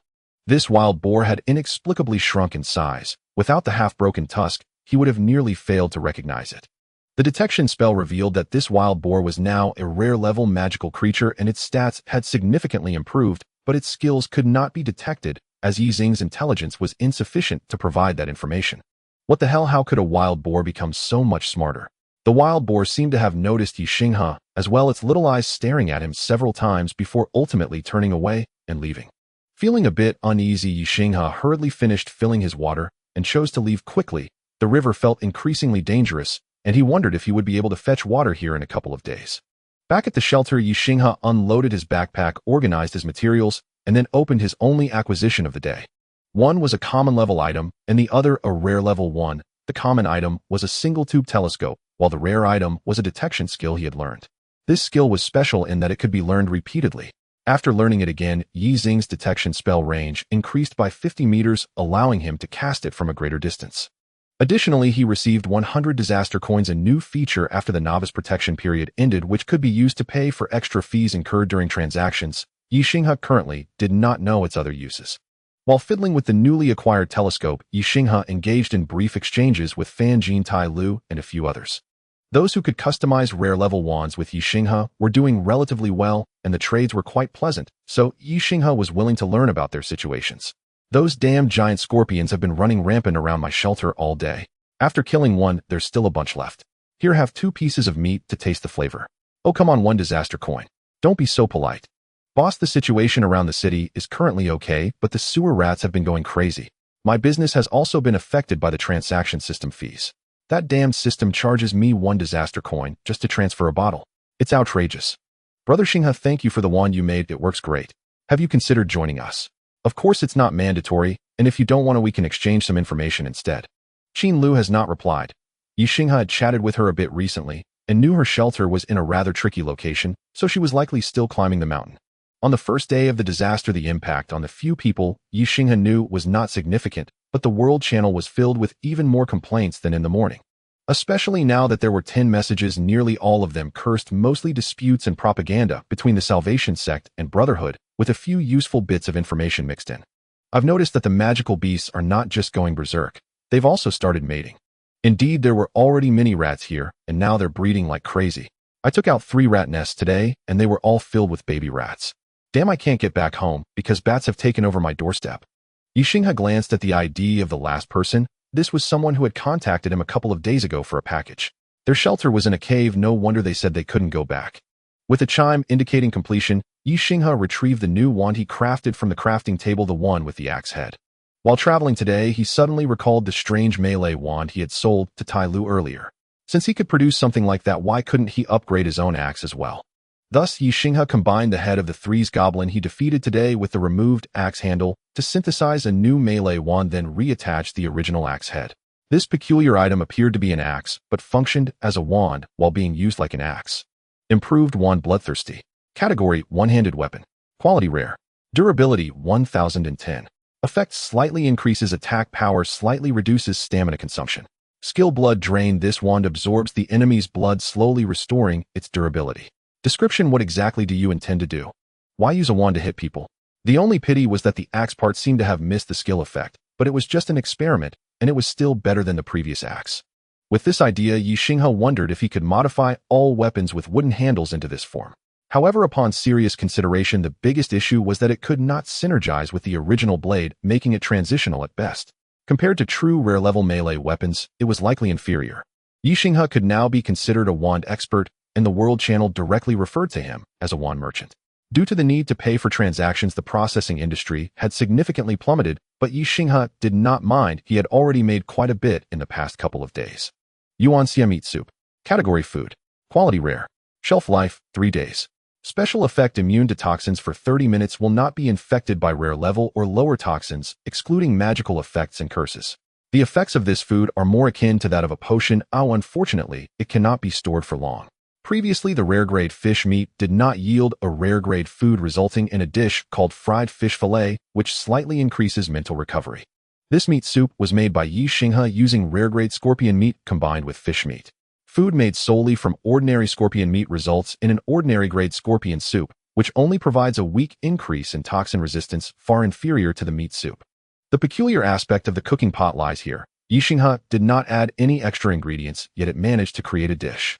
Ye Xinghe shared the effects of both dishes with Tai Lu, who was very pleased, and placed an order for the production of several food items, taking on the costs with disaster coins. Ye Xinghe saw no reason to refuse. However, this was a long-term task, as the meat soup is difficult to preserve for extended periods. To upgrade the cooking pot, Ye Xinghe focused on entirely different foods today. Using branches and meat, he could create skewers that increase satiety and slow hunger. Combining 2 types of meat with 1 vegetable yields a stew that accelerates body warmth. 2 types of vegetables can create a refreshing salad stimulating appetite. Unfortunately, Ye Xinghe could only produce some wild vegetables he picked outside, and those bought from the trading channel, so he was hesitant to consume them all at once. In fact, Ye Xinghe had already created 4 plots of fertile farmland, but he hesitated to put them into use, fearing they would be consumed by monsters. The blood moon made farming outside a distant dream, and the cultivation of mushrooms was not very successful. Ye Xinghe felt uncertain about how to manage this. Fortunately, he had unlocked rare-grade recipes, and he had also unlocked 8 ordinary-grade recipes. He was just 2 away from unlocking a level 2 cooking pot. To unlock these recipes, he even used monster meat, but the resulting food still led to those few recipes only indicating that they were inedible by humans. At night, the forest was even more terrifying than during the day. Ye Xinghe could hear rustling sounds around the shelter. His need for an energy core became increasingly urgent. Unfortunately, no matter how hard he searched, he had never seen anything like it in the trading system. Just as Ye Xinghe dozed off, a sudden loud noise erupted outside, waking him up. Grabbing the Thunderbird wand, he crouched by the ventilation window to check the situation. It was goblins, forest wolves, and a long creature that seemed to be a python. The 3 were confronting each other not far from Ye Xinghe's shelter. The goblins had abandoned their usual cowardice, their eyes red. If it weren't for the goblin centurion's suppression, a fight would likely have broken out. The forest wolves also appeared very agitated. There were fewer of them than goblins, and only one was a rare-grade alpha wolf. The last creature, the color of which was indiscernible, was also a rare-grade monster, but it seemed to exude a stronger aura than both the goblins and the forest wolves. Watching the monsters disturb his rest, Ye Xinghe felt somewhat irritated.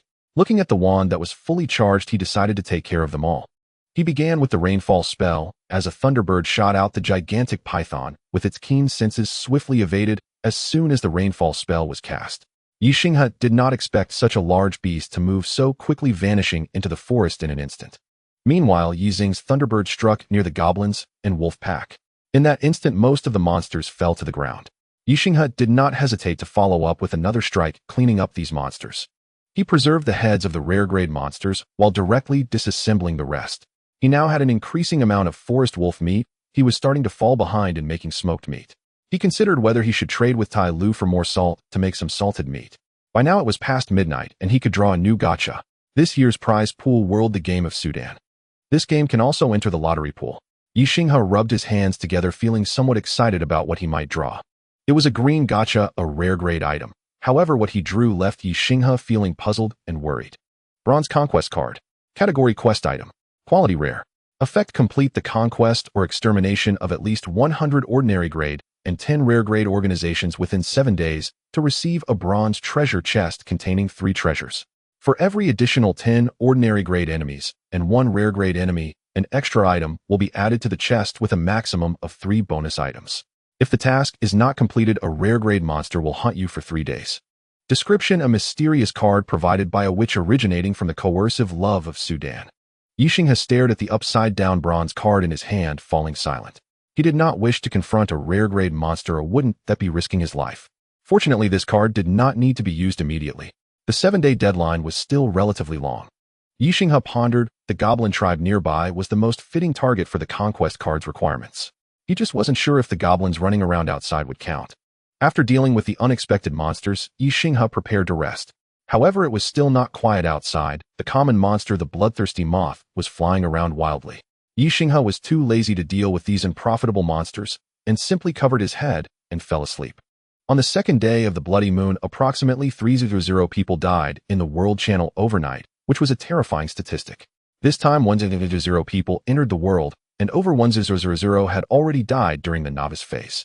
At this rate, after the blood moon ends, it seemed all would perish. Moreover, this was not even the peak period of the blood moon. Oh my god, there's something strange with the refugees here. Last night, I encountered a few scavengers who were injured but wouldn't leave, and I feel like I might be getting infected. Ye Xinghe sent a screenshot of the scorpion soup, which provided a slight increase in toxin resistance likely to help. Ye Xinghe did not ask for money. This item was not valuable. During the trade, the back-and-forth item transfer resulted in a loss due to system fees, but the disaster coins had to be paid for by Fan Jin himself. Thank you, Big Shot. Thank you. The cooking pot was currently Yi Xing's unique crafting station, so even if he helped Fan Jin by having him trade directly with Tai Lu, he himself could not create such dishes. Qin Lu replied to Ye Xinghe today. This unfortunate soul had not returned to the shelter all night and could only hide in a crevice of a rock. She mentioned that the giant birds and thunderbirds near the shelter were fighting like mad, and upon returning today the platform was covered in feathers, but most were damaged and not considered rare materials, just ordinary ones. Ye Xinghe sent her some food, especially the seafood chowder, which was soothing for emotions. Thanks. This soup really saved my life. Recently I'll gather more materials and send you something. After saying this, Qin Lu fell silent, likely already resting. Let's go, Broom God, and see the goblin tribe. Wait, are they raising a flag? Ye Xinghe set down his telescope, realizing that the goblins seemed to have gained some intelligence. Although the entire tribe was still a chaotic mess, there was a sense of unity forming. They raised a crooked flag adorned with a bloody handprint, and the goblins had smeared their bodies with red markings, hinting at the emergence of an organization. Previously, this place could also be considered a goblin tribe, but it was filled with scattered warriors. The 10 captains did not obey one another. The goblins would run off today and not return tomorrow, and rather than helping their kin, they would be content to devour them. It seems they are indeed eating their own kind now. After witnessing a goblin tearing into its comrade, Ye Xing's assessment shifted slightly. Ye Xinghe hid at a distance, roughly dividing the goblins into areas and taking a quick count. Fortunately, the tribe was not very large, covering at most 500 to 600 square meters, and the goblins still preferred to huddle together. There are definitely over 100 of them, including at least 10 rare ones. Goodness, there are 5 captains alone, and some look different, likely rare goblins as well. This tribe not only meets the conditions, but is clearly exceeding them. Ye Xinghe certainly could not just charge in recklessly. He needed to handle this group of goblins carefully. However, he could not afford to be too slow, as the situation with these goblins could soon leave him with no opportunity. What is that? Through the telescope, an old goblin hunched over emerged from the largest hut, wielding a massive staff adorned with dozens of skulls of varying sizes, far more extravagant than Ye Xing's wand. The old fellow held a bowl of fresh blood, and a group of goblins rushed forward to snatch it, only to be knocked down by their respective captains. Ye Xinghe could only see the old goblin mumbling something, after which 5 goblins stepped forward. The old goblin wiped the blood on their faces, chanting incantations and performing a strange dance, while a few goblins writhed in pain on the ground, reminiscent of the goblin captain Ye Xinghe encountered yesterday. Moments later, the 5 goblins swelled dramatically, transforming into big goblins. Could this be a method to mass-produce rare goblins? Ye Xinghe pondered. However, further observation revealed that these big goblins seemed to be of a higher rank than ordinary goblins, yet still inferior to goblin captains, and even big goblin captains likely remaining at the ordinary level. It appeared that goblins only evolved to a higher rank upon acquiring certain professions, with big goblins likely being the advancement of ordinary goblins. However, due to the fear of getting too close, Ye Xinghe could only speculate.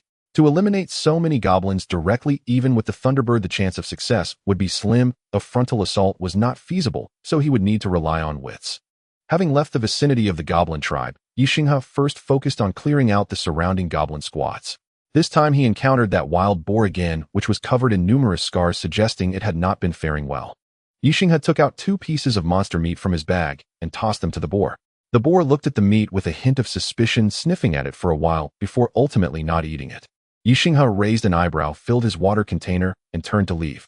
After Ye Xinghe departed, the wild boar sniffed the meat again, kicking 1 piece next to a lone wolf that was drinking water. The wolf, being extremely hungry, eagerly devoured it without hesitation, and nothing happened. The wild boar then picked up the other piece of meat and swaggered away. Tisk really cautious, huh? Ye Xinghe had no ill intentions this time. He simply found the increasingly clever wild boar interesting. With so much monster meat on hand that he could not eat, tossing 2 pieces to it was merely a spurofement decision. With a pout, Ye Xinghe continued his hunt for goblins. He did not specifically target the goblins bearing the red markings. After all, they were all goblins, and if he did not kill them, they would just replenish their numbers in the tribe over the next few days. While hunting, Ye Xinghe killed an ordinary big goblin and received an interesting piece of information.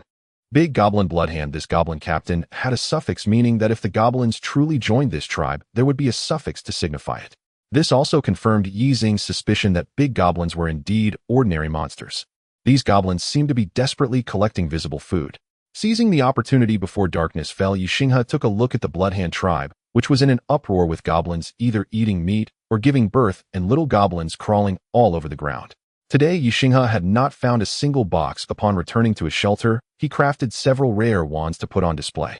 Although they were all goblin-made, and the skills were average, rare wands were still relatively scarce and could fetch a decent price. Oh, someone is actually trading blueprints. While attempting to create new dishes from the remaining mushrooms, Ye Xinghe received a trade request. The other party wanted the improved wand Tranquil Goblin that Ye Xinghe had previously. Since he needed the blueprint, and this wand was indeed better than ordinary goblin products, Ye Xinghe casually added a bowl of meatballs, as well as he really could not finish them. The other party seemed taken aback by the meatballs for a moment, then offered some lizard meat and mushrooms in the blueprint trade. It appeared this individual was a survivor from the cave area. Ye Xinghe casually tossed the lizard meat into the pot and loaded the blueprint. Fungal Cultivation Network. Category Blueprint.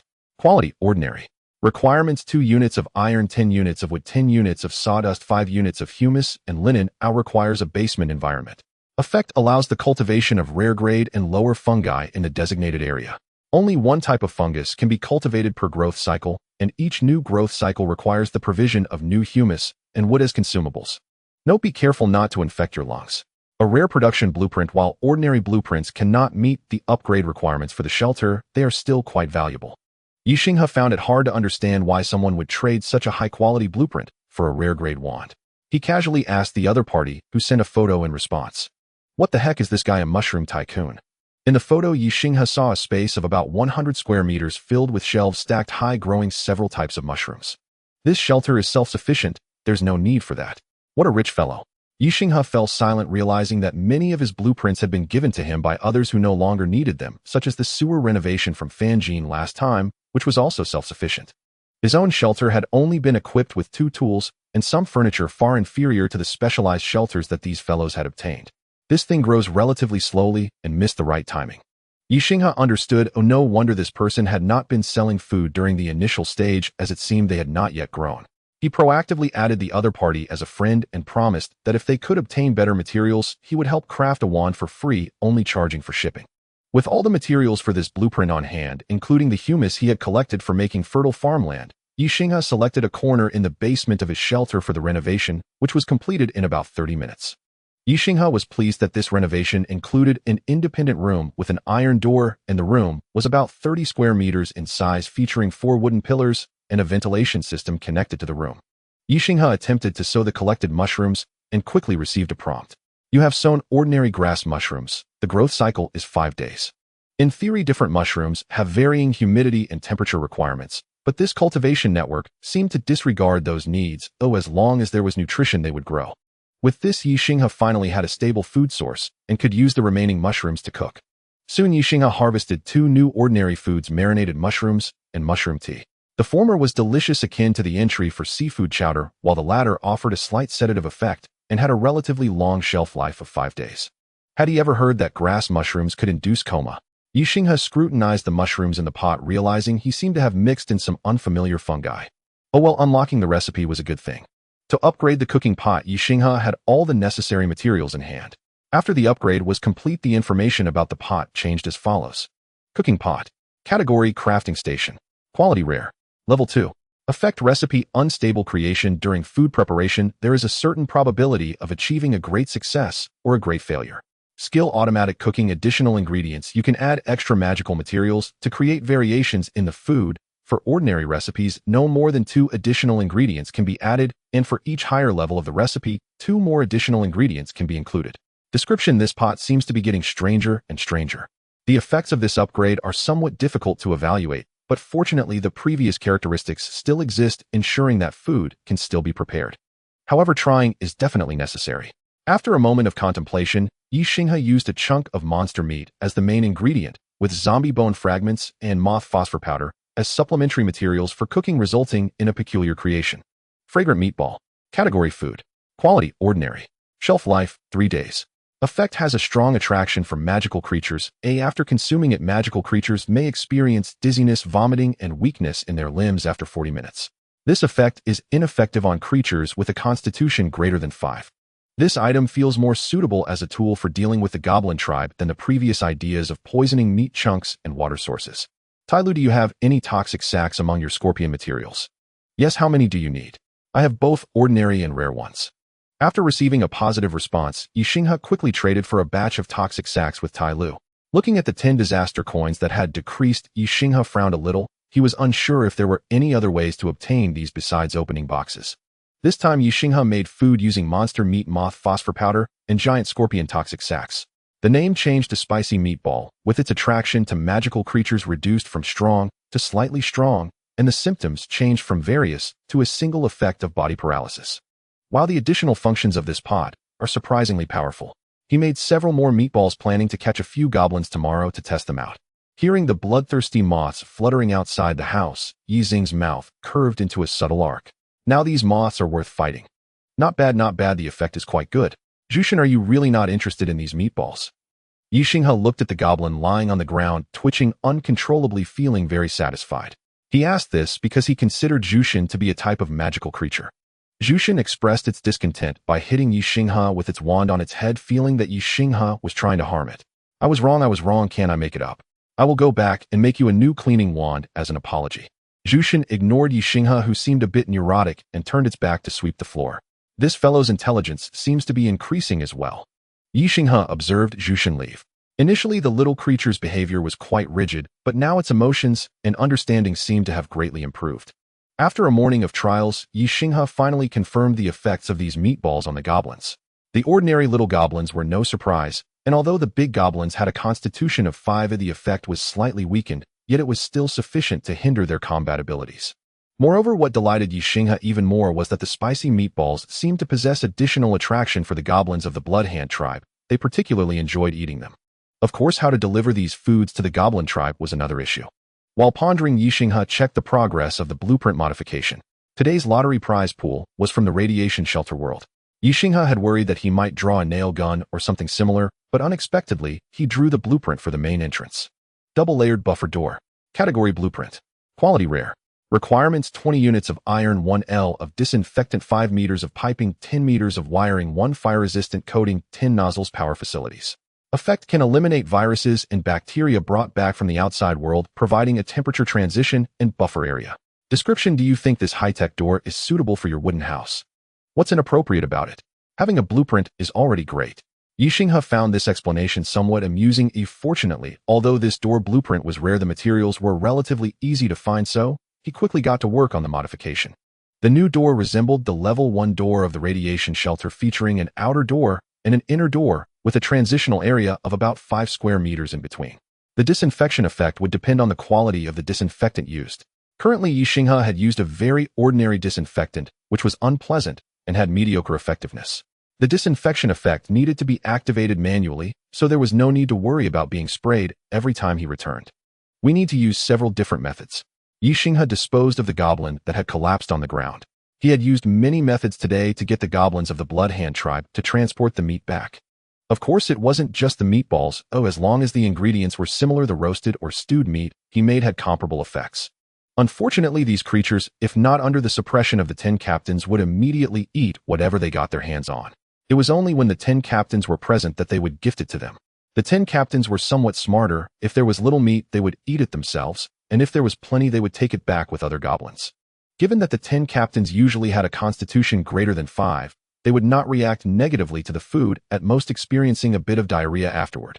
Thus, they would assume the meat was fine and bring it back as if it were hunted prey, making this method still effective. However, it was crucial to ensure that they brought back a substantial amount of meat at once, ideally enough to incapacitate over half of the goblins. In addition, Ye Xinghe needed a method to decisively deal with a large group of goblins. The Thunderbird's damage was high, but if the rare-level goblins were not concentrated, it wouldn't be able to eliminate all of them in such a short time. Ye Xinghe was not unwilling to deal with these rare-level goblins one by one, or rather it was simply that as he killed them, others were growing. Every day a few goblins became 10 captains, making it difficult to complete this task in 5 days. While pondering today's problems, Ye Xinghe returned to the rocky beach, which had been quite lively lately. However, the daytime magical beasts seemed to have been affected by the blood moon, and were not as feral, still retaining some level of reason and showing restraint at the drinking spots. There's that pig again. The broken-toothed wild boar had been drinking water here almost every day lately, and today, Ye Xinghe noticed that the other tooth of the boar had also broken off a small piece, and its injuries had worsened significantly. He realized that this creature might have encountered other magical beasts. Today, Ye Xinghe still threw 2 chunks of monster meat to the broken-toothed wild boar. This time the creature simply sniffed and directly ate one piece, its small eyes revealing a hint of confusion and a touch of intimacy. Since we often meet, I thought I'd share some with you. I can't eat this myself, Ye Xinghe explained from a distance. Although he wished to get closer to this wild boar, Ye Xinghe was not foolish enough to put himself in danger while communicating with it. The broken-toothed wild boar looked puzzled, but had basically accepted that Ye Xinghe would not attack it and was willing to communicate. To be honest, ever since its thinking became clearer and its intelligence improved, it had begun to dislike its previous way of life. The pigs around it only ate, slept, and rolled around, unable to understand many of its behaviors. A sad barrier had formed between it and ordinary wild boars. Therefore, encountering a willing and intelligent being made it somewhat happy. What caused the injuries on your body? Ye Xinghe pointed to the new wound on the wild boar's teeth. This time the creature understood his meaning and gestured excitedly, drawing a long line. Something long and thick that attacks you, eh? Ye Xinghe speculated that it might be a snake, perhaps the giant python he had seen at his doorstep that day. Alright, I have to head back. Let's meet again if there's a chance tomorrow. Ye Xinghe did not intend to engage in too much communication with the pig today, partly because he was worried that the boar's intelligence had risen to the level where it could deceive him, and partly because it was getting dark and he could not linger. Ye Xinghe's life has recently become even more regular than when he first arrived. In the morning, he catches goblins to conduct experiments. In the afternoon, he takes advantage of the calm by the water to collect water and also gathers stones or catches edible magical creatures. In the evening, he returns to try out recipes or craft magic wands from the rare materials collected during the day, then rides his bicycle to generate electricity for his battery. No one would doubt that Ye Xinghe is a fraud anymore. Many who possess a bit of magical ability are willing to buy a magic wand from him. The number of deaths in the channel has decreased compared to yesterday. It seems that everyone is gradually stabilizing in this round, but it appears that as long as one does not venture out at night, there is no particular danger, and they can even gather more food due to the increase in magical beasts. However, Ye Xinghe knows, and everyone else knows, that disaster cannot be that simple. It just hasn't revealed itself yet. Tonight, Ye Xinghe has a lot of poison meat to prepare. The current cooking pot cannot queue items like the magic crafting table. He has to handle them one by one. Ye Xinghe spent almost the entire night standing by the pot, refreshing the world channel and trading channel while crafting special delicacies. Today he did find a treasure chest, but it contained only ordinary items. The most useful was a recipe for a cushion. Ye Xinghe used some cotton obtained from a previous chest and a piece of linen to make one. It wasn't particularly useful, just providing a bit of comfort when resting against it on a chair. In the evening, Qin Lu traded a large bag of bird feathers, but most of them were ordinary materials. Aside from the longer feathers, there was also a bag of chick's down. It's unclear which little chick she plucked them from. His relationship with Qin Lu, Tai Lu, and Fan Jin has grown increasingly closer, with mutual introductions and some trading. At night, listening to the rustling sound of the broom's spirit sweeping, they chat casually, making for a rare moment of relaxation in the day. Everyone still has no intention of listing blueprints. Ye Xinghe continuously refreshed the trading channel. Most of the traded items were still basic supplies and ordinary equipment. Ye Xinghe also acquired a few pieces of ordinary equipment to protect his feet and head, but they were essentially the same as his previous crude leather armor, adding only a bit of armor value, barely sufficient. Ye Xinghe also contacted several friends, particularly Cheng Hui from Rinlian. Cheng Hui indeed could not produce any blueprints, but did provide 2 recipes, one for a quilt and another for a leather clothing set. Ye Xinghe exchanged a rare level magic wand for them. The leather clothing recipe was quite good, resulting in a warm outfit, and it looked quite nice as a complete set. On the 3rd day of the blood moon, Ye Xinghe used his talent again at midnight. Today's prize pool: world plants versus zombies 1. Surprisingly, it's this world. Ye Xinghe felt a hint of anticipation because the plants inside are quite extraordinary, potentially bringing him some surprises. This time it was still a green capsule toy. He seemed to have not seen any ordinary level items for several days. Sunshroom spores. Category seeds. Quality rare. Effect: after planting it will grow sunshrooms in 3 days, which will emit sunlight for 4 hours daily. After 6 days, the sunshrooms will mature, emitting sunlight for 6 hours daily.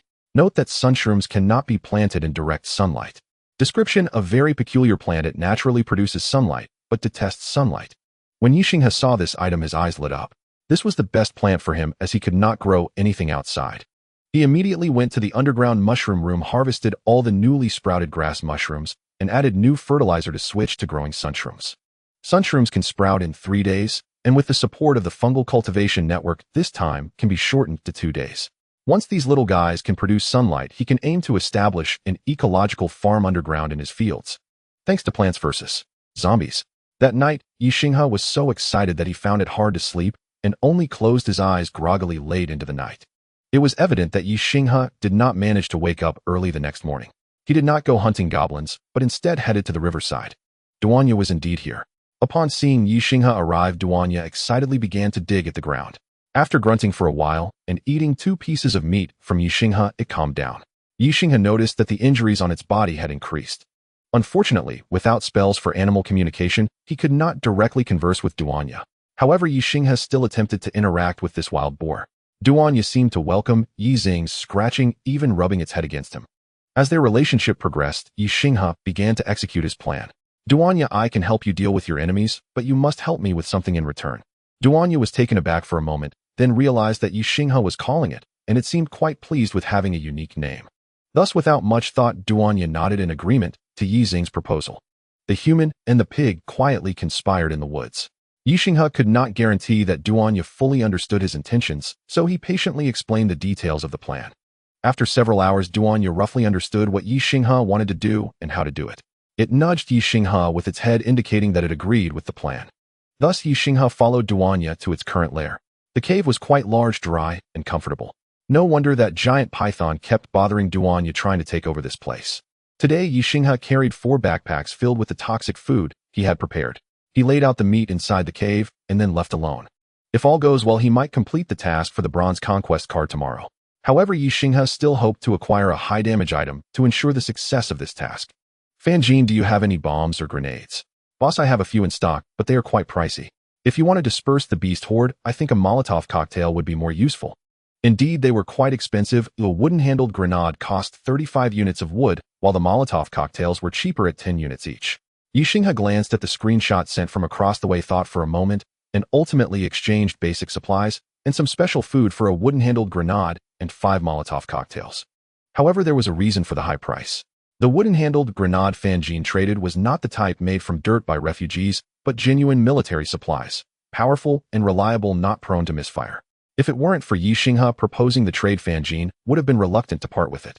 With these 2 items, Ye Xinghe felt much more secure, just waiting on Duanya's situation. Of course, if Duanya failed or turned on his food, Ye Xinghe also had a plan B. He just hoped that Duanya was a well-behaved pig. Every day brings a new draw, and today's prize pool world is one of swords and expeditions, a realm of considerable high magic, perhaps providing some enhancement to Ye Xinghe's magical abilities. Today also features a rare tier gacha, indeed a skill, but it deviates slightly from what Ye Xinghe had in mind. Awakening technique. Category skill. Quality rare. Effect consumes a certain amount of mental energy to release a healing light, restoring the target's injuries. The higher the quality of the target, the less effective this skill becomes. Note, this spell cannot heal diseases nor remove curses and toxins. Proficiency 0-100. Description: it is said to be a favorite spell of the contemporary Merlin, capable of healing injuries with just a flick of the finger. Who wouldn't love that? Ye Xinghe was quite satisfied to have obtained a healing spell. In recent battles, Ye Xinghe had indeed sustained injuries, but they were minor, mostly resolved by enhanced recovery and boosted food. Thus, Ye Xinghe promptly cast the awakening technique on himself, a warm green light enveloping his body.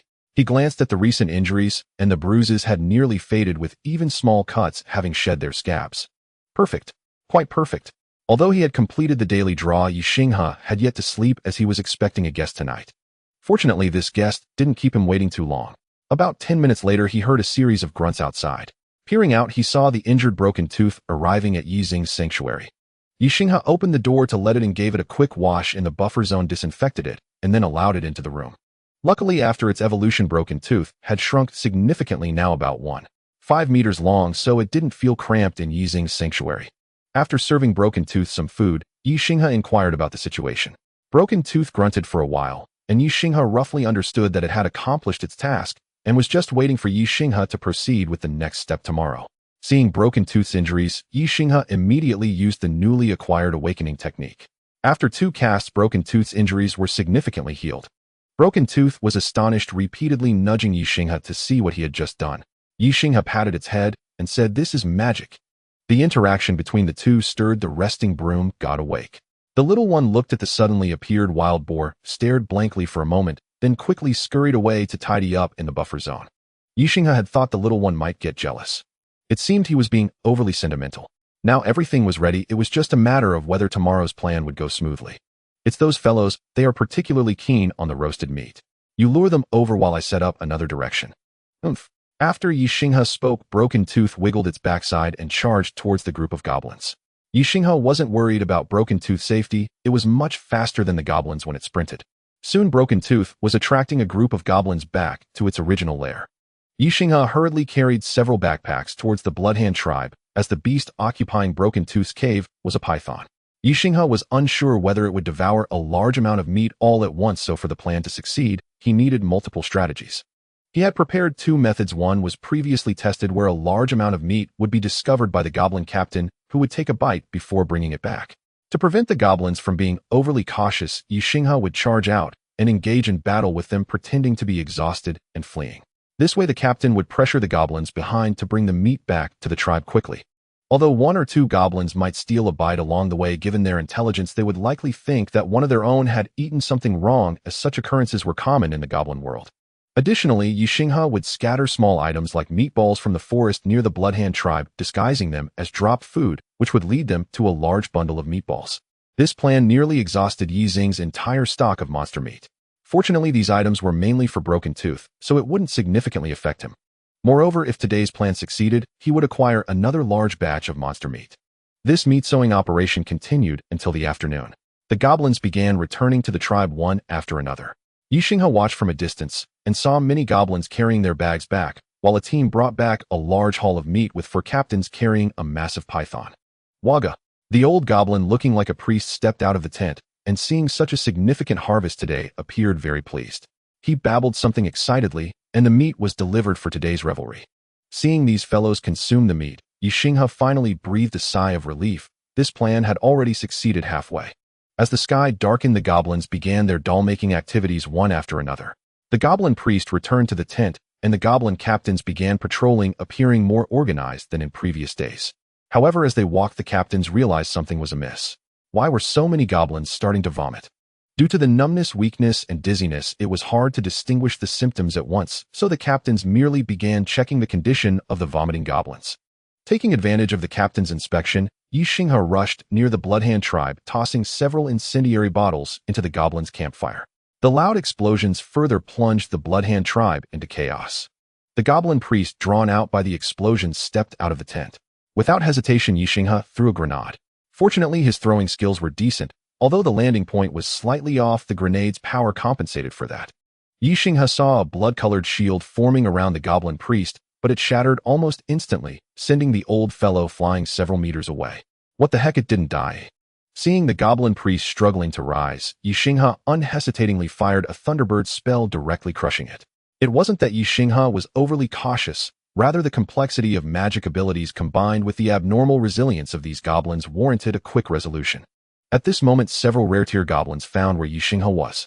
Without a second thought, Ye Xinghe mounted Broken Tooth, wedging the broom god under his arm, and ran, casting rainfall technique as he fled. Although Broken Tooth was relatively small and barely allowed Ye Xinghe to ride it, being able to move and cast spells was already quite convenient. The rainfall technique quickly covered most of the Bloodhand tribe area, and Ye Xinghe immediately used the Thunderbird spell a second time, then dismounted, giving Broken Tooth a pat on the rear to encourage it to run faster. After all, Ye Xinghe had the spark barrier to resist electric damage, but Broken Tooth and the broom god did not. The ordinary goblins, already quite weak, suffered extensive casualties under the massive electric attack. The rare-tier goblins could withstand a bit more, but those closest to the Thunderbird were severely injured, while those chasing Ye Xinghe at the periphery fared better. However, Ye Xinghe didn't rely solely on the Thunderbird. With a wand in one hand and an axe in the other, he combined low-consumption electric spells with the lumberjack axe, becoming a harvesting tool. There were indeed goblin wanderers trying to ambush goblins, but Broken Tooth and the broom god back in the fray helped Ye Xinghe deal with those issues. Although the wand skill on the broom god's head wasn't very damaging, its large area could serve as a detection skill. Since goblin wanderers were already scarce, any detected would lead to their demise, making them unwilling to approach Ye Xinghe and his companions too closely. Broken Tooth, broom god, go deal with that archer. Oomph. Hearing Ye Xinghe's command, although Broken Tooth didn't understand the term archer, the broom god did. It directed Broken Tooth with its broomstick speeding towards that archer. During the chase, the broom god accidentally fell off Broken Tooth, but fortunately most of the goblin's attention had been drawn away by Ye Xinghe and Broken Tooth, so the little broom wasn't targeted. However, it began to involuntarily clean up the litter on the ground. That was a group of little goblins.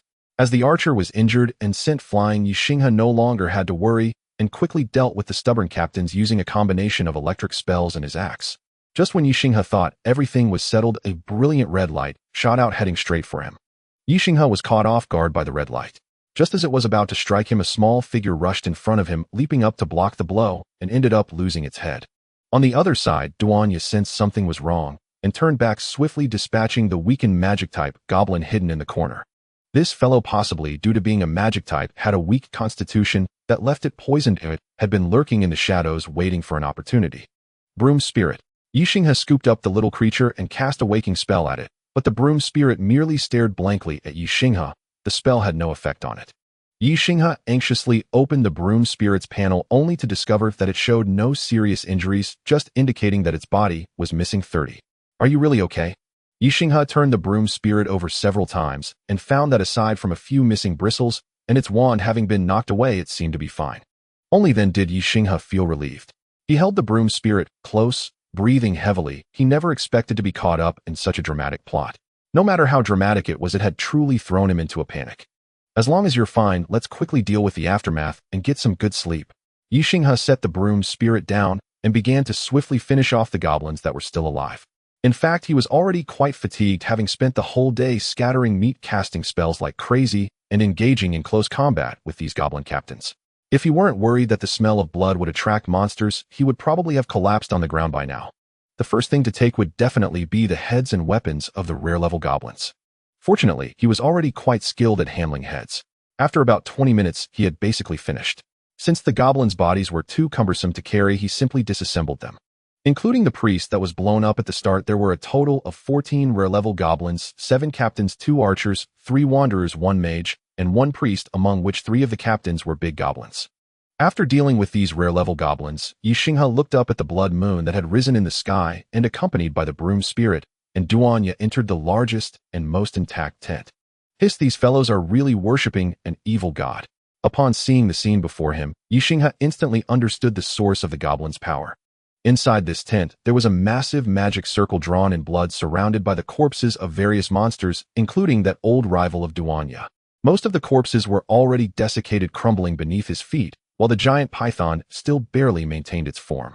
After disassembling it, Ye Xinghe found that this rare-level monster had degraded, and its materials were now ordinary. At the center of the magic circle was a small mound made of flesh and blood, adorned with simple facial features made of bones. Ye Xinghe found it truly chilling. He wasn't afraid of corpses, but the vibe of this bloody idol was unsettling. Ye Xinghe cast a detection spell, and indeed discovered something. Flesh idol. Category unknown. Quality unknown. Effect unknown. Description better not to touch.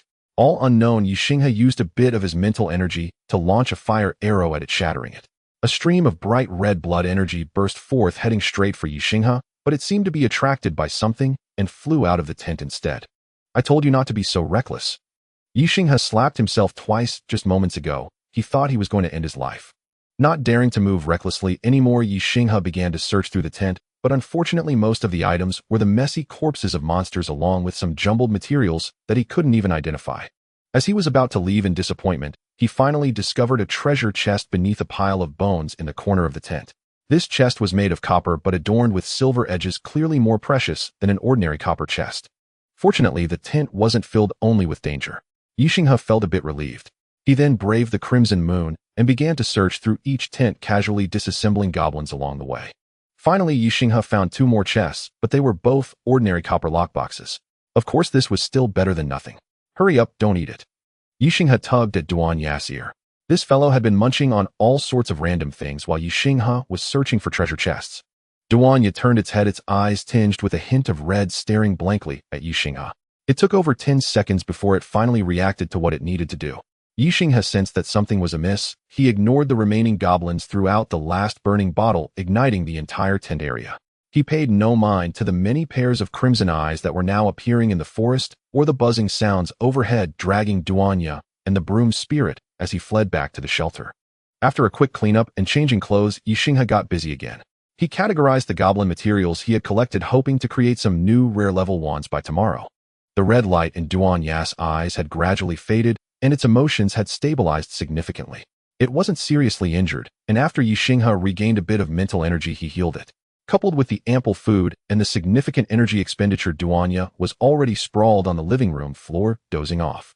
The broom spirit was still grieving over its damaged broomstick. Ye Xinghe promised to make it a new one tomorrow, and only then did it return to rest. Only then did Ye Xinghe take out the bronze conquest card. With a mysterious melody playing, the card snapped in response. You have completed the conquest task. Sultan is very pleased with your performance. The vile poisoning and bloody slaughter were truly an entertaining performance. You have received an additional reward, Emerald Necklace. Emerald Necklace. Category Accessory. Quality Rare. Effect increases mental energy by 1, limited to below 15 points. Description: a family heirloom of a merchant, and this was certainly not something one could buy, but rather a part of an interesting conspiracy. This was a nice item.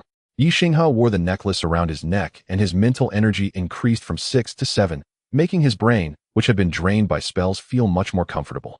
Of course, this was not the main attraction of the day. A bronze chest adorned with exquisite patterns awaited him. Based on Yi Xing's task completion, he could obtain 6 items. Ye Xinghe calmed himself, first having a bite to eat, and then taking a shower before placing the 4 treasure chests he had collected in front of him. It's already past midnight. Let's first pull some gacha for fun. Recently, having received so many good items, Ye Xinghe felt that the gacha wouldn't yield anything good and could be used as a cushion. Today's world was a repeat for the first time contributed by the game Baldur's Gate 3, which had given him the spark barrier. This time the gacha was still rare level, a skill book. Animal Communication. Category Skill. Quality Rare. Effect allows understanding of animal and monster speech for 10 minutes after use. Cannot comprehend the communication methods of creatures with no intelligence or very low intelligence, such as ordinary zombies and insects. Proficiency 0-100. Description: I guarantee my puppy loves me. What do you mean? It only likes the smell of my poop. Another absurd description. Ye Xinghe had already gotten used to it. After learning this skill, he would be able to understand Duanya's speech, which was a very nice skill. Next, Ye Xinghe rubbed his hands together and opened the 2 copper lockboxes he had used as cushions. He found 3 ordinary items, 1 rare item, and 50 disaster coins. The ordinary materials were self-explanatory, but there was also a blueprint for a simple water collector. Although Ye Xinghe could currently fetch water by the river in the apocalypse, no one could guarantee its usefulness. The rare item was a pair of iron shoulder pads. Unfortunately, these pads would reduce casting speed, making them more suited for physical combat gear. He took a screenshot to send to Iron Skull to see what price she would offer. Next, Ye Xinghe rubbed his hands again and opened the silverage treasure chest. To his slight disappointment, the 3 items inside were all rare level, but upon closer inspection of their names, he turned from sorrow to joy. They were useful. Incredibly useful. Magic Transformation Scroll. Category Consumable. Quality Rare. Effect transforms a piece of rare or lower-grade equipment, furniture, or shelter, enhancing its magical abilities. Explanation: you ask me why a machine gun fires magical missiles. Kid, this is magic technology. Living wall modification. Category Blueprint. Quality Rare. Requirements: 30 units of wood, 10 units of stone, 5 small energy crystals, 5 magical plant seeds, 3 nature-type magical materials. Explanation: my wall is alive, look, it can. Don't eat my clothes. Wind walk technique. Category Skill Book. Quality Rare. Effect releases a magical whirlwind that envelopes the target, increasing their movement speed slightly for the next 10 minutes. When attacked by external forces, the whirlwind will block the attack and then dissipate, limited to level 5 and below. Proficiency 0-100. Explanation: a spell combining escape and shielding, though it seems neither is executed very well. It doesn't matter how good it is, as Ye Xinghe is indeed lacking in this area, so just learning it will do. Ye Xinghe has already decided the target for the Magic Transformation Scroll, which is the current door. After all, technological modifications may not be very smooth to use within his current system. The modification time shows 4 hours, so Ye Xinghe can only check it again tomorrow. The wall blueprint has always been on Yi Xing's mind, but he lacks the complete materials, so he can only wait until tomorrow. Ye Xinghe is quite satisfied with the silverage treasure chest. Now he is worried about the result of the last bronze chest. After all, this chest comes from a copper conquest card, so it is likely to contain items from the game of Sultan, which he fears he may not be able to use. With a somewhat anxious heart, Ye Xinghe opened the last treasure chest. Inside were 6 items, 2 blue, 3 green, and 1 white. The 2 rare items were also very touching. Expanded residence. Category blueprint. Quality uncommon. Requirements level 3 shelter 100 disaster coins 50 units of wood 30 units of stone. Explanation, is this your newly renovated house? Good taste. Imitation of life water formula. Category recipe. Quality uncommon. Requirements ether energy crystals 3 rare grade healing herbs. Effect can produce a rare grade potion that imitates life water which can quickly heal wounds, eliminate plagues limited to rare and below, and even lift curses, but using it will cause considerable pain. Explanation, a genius has imitated another genius failed product. Which one do you think is more genius? The fifth element. Category book. Quality rare. Durability 11. Effect reading it has a chance to increase your mental strength by 1 point limited to below 10 points. The increase will consume 1 point of durability. When durability reaches 0, the book can be read again, but with no special effect. Explanation, life changes incessantly. The world eternally revolves. I think you wouldn't want to. Ornate saddle. Category saddle. Quality rare. Durability 1515. Effect when installed on a mount that has accepted you, the mount will gain a slight increase in stamina. Skill size and comfort within 10 minutes of use. The mount's speed will increase to 1. 5 times recharge time 4 hours. Requirements usable on medium and large animals. Explanation, I remember winning a race, should have earned me a fine horse. Why is there only a saddle? You say that horse looks down on me. Nonsense. Herbology 101. Category book. Quality common. Durability 33. Effect reading it gives you a certain chance to obtain herbology-related skills or recipes. Learning will consume 1 point of durability. Explanation, quite practical knowledge that can save your life on the journey. Ye Xinghe finished reading all the item descriptions and breathed a sigh of relief. They were indeed items from the game, but all were very useful. In fact, he felt a bit anxious when opening the chest, wondering what he would do if he encountered a dual-headed X. Would I take it and use it as a boomerang? The 2 books were placed on Ye Xinghe's bedside. The silk dress is quite rare and can increase charm value, but at this moment having charm value is of no use to Ye Xinghe. Moreover, the fabric feels thin and slippery, and he worries that wearing it in battle would damage it, so he carefully stored it in the bronze chest. Yes, this bronze chest from the Sultan has not disappeared, and Ye Xinghe grew fonder of this exquisite chest, deciding to use it as storage for valuable items. As for the other piece of equipment, the ornate saddle, the only mount Ye Xinghe can manage to ride is Broken Tooth for now. He'll see tomorrow whether Broken Tooth will accept this piece of equipment. What surprised Ye Xinghe the most were the 2 rare grade items. He didn't expect that the previous rare grade modification was not yet completed, and a new rare grade modification had already arrived. Moreover, the requirements for this modification were easier to meet than the shield, as most recent transactions were made with disaster coins. Counting the 50 disaster coins he just obtained, Ye Xinghe now has 138 coins, which is sufficient. Without further ado, he directly started the modification. The modification time is 6 hours, and he will have to wait until tomorrow morning. As for the last recipe, Ye Xinghe found that his crafting station could not be used. It requires a medical crafting station and must reach level 3, so he can only temporarily store it. After a busy night, Ye Xinghe finally had time to lie down and rest. He was quite excited about his gains, but he found it hard to sleep. In a daze, he saw the bright red blood moon outside resembling an eye. The eerie feeling suddenly made Ye Xinghe very anxious and uneasy. He suddenly sat up from the bed and found that it was already bright outside. Although the broom god had a hole in its head, it was still diligently cleaning the room. Broken Tooth was exploring the room, poking around curiously. Fortunately, this creature hasn't become smart enough to pry open the basement door, otherwise Ye Xinghe's mushrooms would probably be in trouble. Good morning, everyone. Ye Xinghe got up from bed feeling somewhat fatigued. That strange dream from yesterday left him mentally exhausted. Or perhaps it wasn't a dream. Hearing Broken Tooth's grunting, Ye Xinghe remembered the skill he had obtained last night and cast an animal conversation spell on himself. I'm hungry, I'm hungry, I'm hungry, I'm hungry. All right, stop calling, I know you're hungry. I didn't expect this creature to be grunting for the same reason. Ye Xinghe tossed some monster meat into the pot, making plain roasted meat, without any seasoning, and picked a few fruits for Broken Tooth to eat. At present, this creature is counted as a member of his shelter, but the panel still lists it as a beast instead of a follower. Thinking about having to feed one more mouth in the future, Ye Xinghe felt a bit of a headache.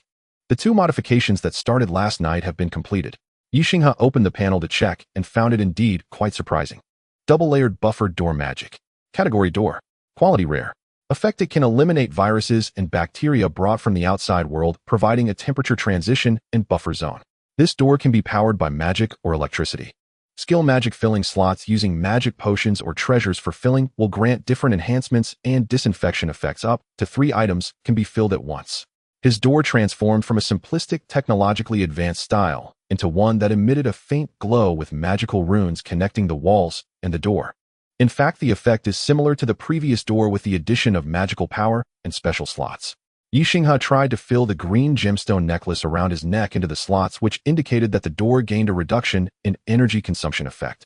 However, the effect was not substantial, so Ye Xinghe took it back and wore it again. The other rare grade modification was quite special. Ye Xinghe's shelter was expanded. Originally, the first floor of the shelter was 120 square meters, now increased to 200 square meters, and the basement also grew to 200 square meters, plus there was a second floor added. However, this second floor was not fully occupied, having only 40 square meters. Of course, if it were just like this, the blueprint would not be considered rare. In fact, when Ye Xinghe woke up this morning, he noticed subtle differences in the walls and floor. The wooden floor of the entire room was smooth and exquisite, as if polished, and there were many simple decorative patterns added to the walls. The ceiling was adorned with a decorative strip around it, and extra spaces were left on the walls for hanging decorations. His home had been renovated.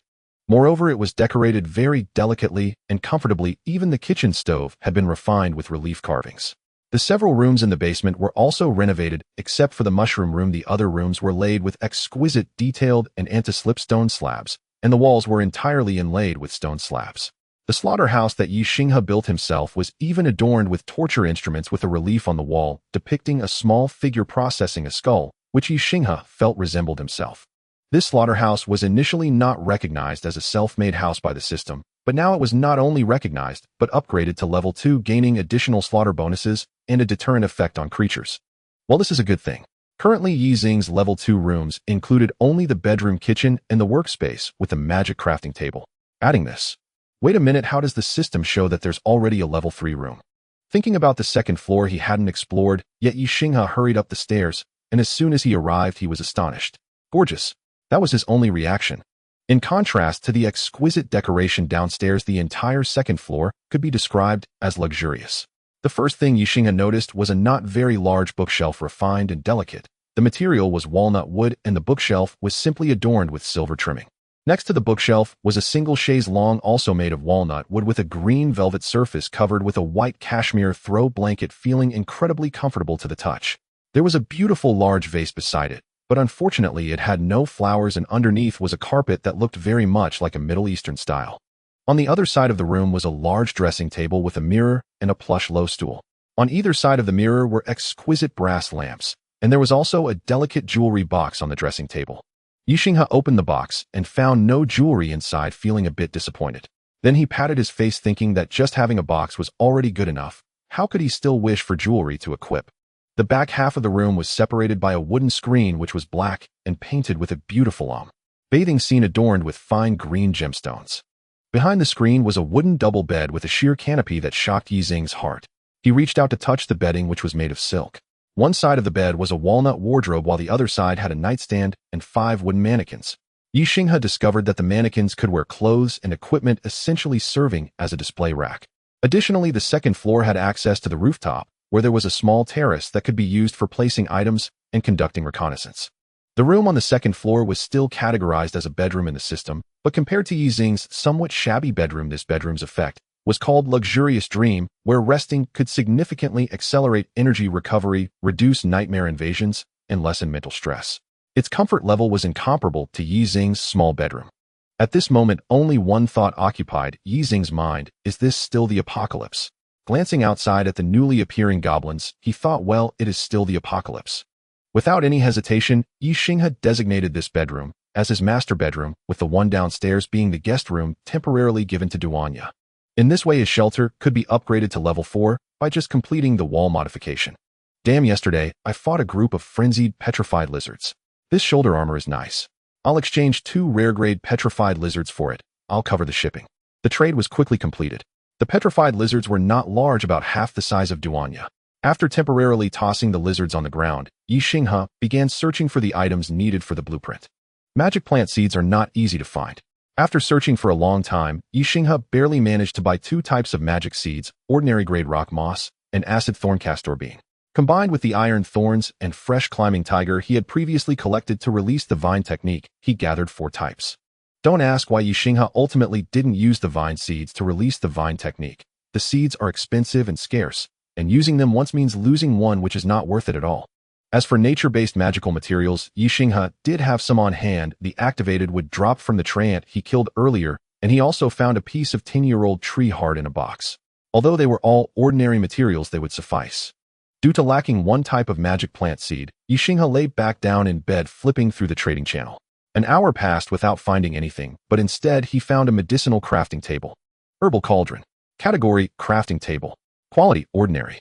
Effect, you can craft ordinary grade herbs on it with a 20 increase in success rate. Description, an old cauldron containing the intentions of a barefoot doctor. The price of the crafting table was not cheap, but it was also not exorbitant. The seller wanted a rare grade wand in exchange. Considering that crafting tables are relatively rare, Ye Xinghe decided to trade, but requested the seller to cover the shipping. The wand exchanged was a relatively ordinary goblin wand, which Ye Xinghe did not mind losing. The upgrade method for the herbal cauldron is somewhat similar to that of the cooking pot needing herbal recipes, but the requirements are low, just 3 ordinary grade herbs. Ye Xinghe had not yet collected the relevant items, so he could only place it in the room next to the workspace, which is where he planned to set up a medical room.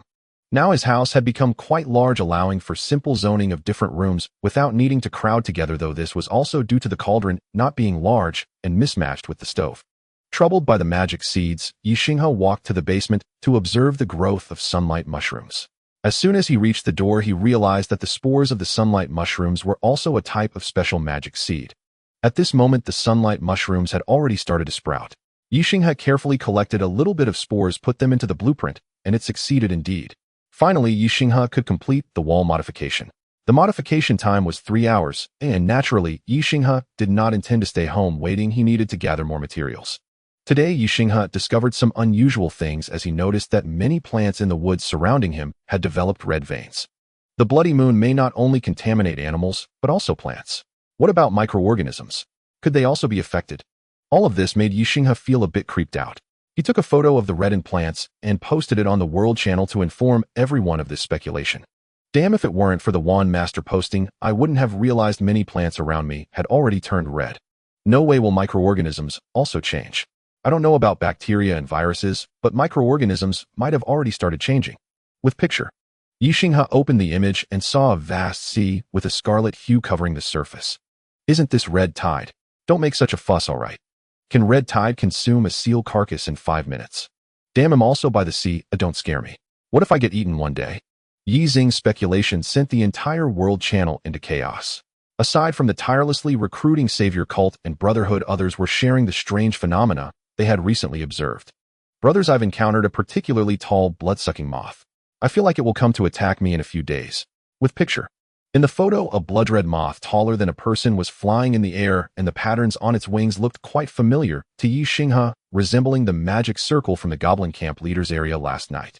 Could it be that the blood-colored spiritual light from last night flew towards this blood-sucking moth? I've seen the patterns on that moth's wings. It seems to be a type of sacrificial ritual. You should avoid its sharpness as much as possible, or don't let it lock onto you. With picture. Ye Xinghe posted the photo he took last night, and the bloody scene made many people exclaim in disgust. Damn, I don't want to die. Does the Wand Master have a way to handle this? Greetings, long time no see. Long time no see, human mage. Thanks to the animal speech enchantment, Ye Xinghe and the giant stone beetle could now converse normally. The beetle's voice was deep and resonant, genderless and ageless. You can understand me now. Yes, I've picked up a few new tricks. Not bad at all. Having uttered those words, the giant beetle fell silent. Its brood clung quietly to its armored back, except one which hopped down cheerfully to play with the broom spirit nearby. That moon. Ye Xinghe attempted to steer the conversation, but the giant beetle cut him off. Dangerous, but for now tolerable. Very well, stay safe. Ye Xinghe retrieved a bucket of water from his pack, shared it among the hatchlings, then waved farewell and prepared to depart. Mage, take this. May our paths cross again. The giant beetle spat forth 2 slabs of magic iron. Slightly embarrassed, Ye Xinghe offered strips of monster flesh in return. The beetle accepted without hesitation, securing them upon its carapace before departing with its young. I too hope we meet again.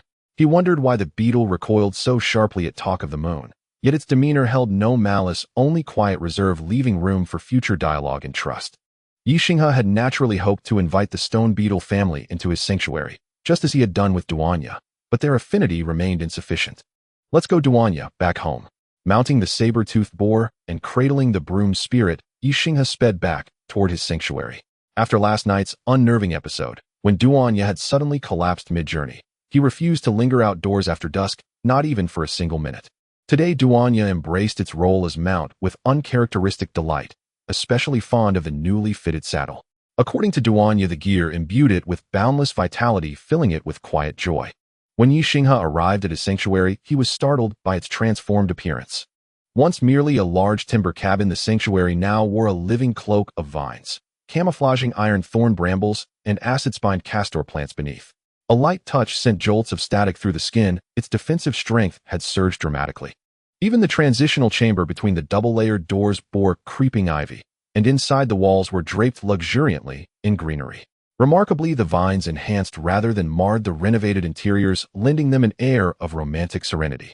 This verdant overhaul served more than aesthetics. It integrated seamlessly with the ventilation system.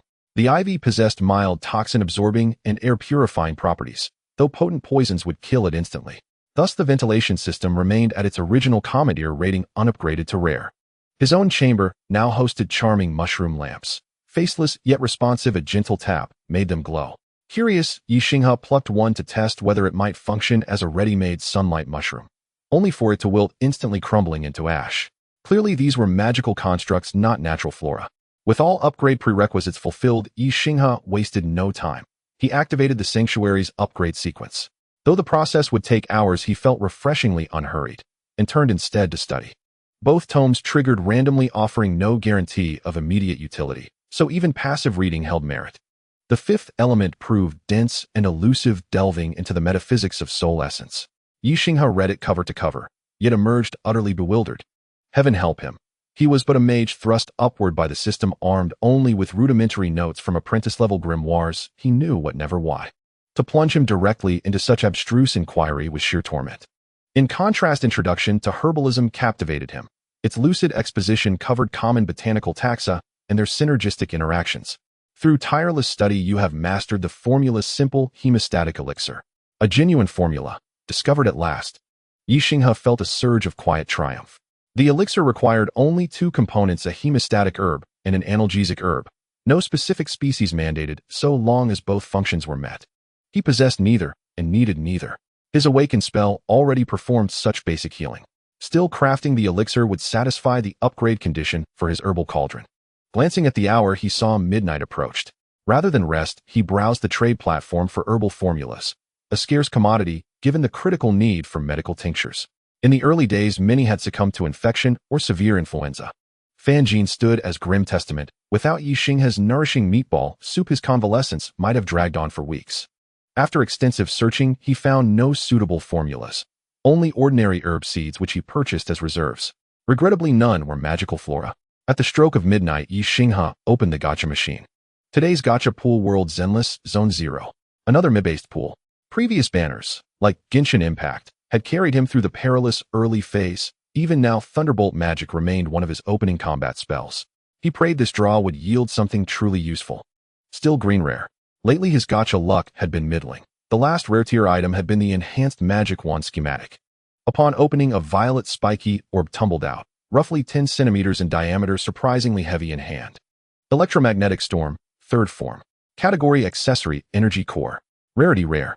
Effect: accepts music discs via slot, emits resonant sonic frequencies that disturb the ether. Worn as an accessory, it enhances lightning affinity damage.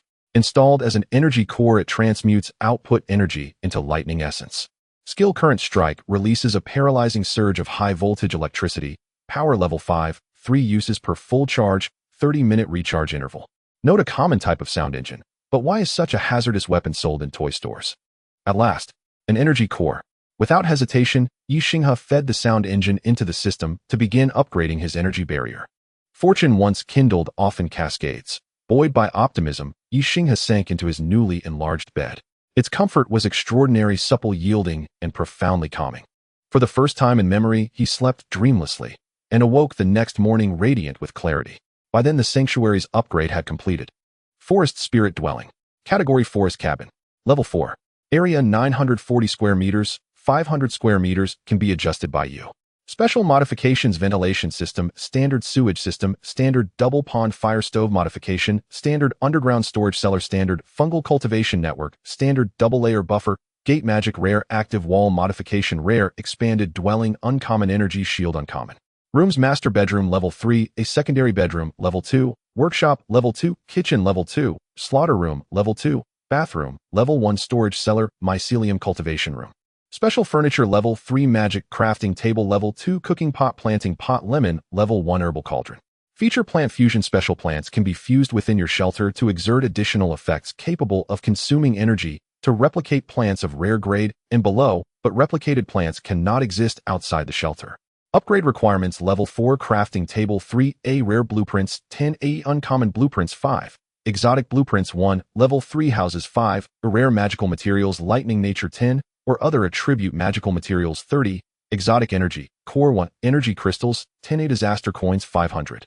Description: a shelter that combines the beauty of nature and craftsmanship, rumored to be inhabited by a mage skilled in lightning and fluent in the language of beasts. Oh, and he's quite the cook. Congratulations on upgrading your shelter. You are the first in this region and the 35th member in this world to achieve level 4 shelter. You have received a reward: treasure chest 1. Keep up the good work. To upgrade to a level 5 shelter, there's an interesting condition: you need to provide 10 magical materials. Starting from level 4, everyone's shelters will have clear attribute classifications and specialized directions. For example, Ye Xinghe specializes in lightning spells, and his shelter's transformation began with a wooden cabin now leaning towards plants and nature. Thus, his shelter will develop in this direction. Of course, if he wishes to change the direction of his shelter, he must acquire more magical materials to alter the current course. Currently, Ye Xinghe has no intention of changing direction. In fact, it wouldn't help anyway since he can't gather the upgrade requirements. The demands for the shelter are becoming increasingly exaggerated with each level. Ye Xinghe shared this achievement with his friends, but the response from the Human Federation was quite muted, indicating that they likely already had members who reached level 4, possibly Cheng Hui himself. Of course, Ye Xinghe understood why he wasn't shared with. He hadn't joined the Human Federation.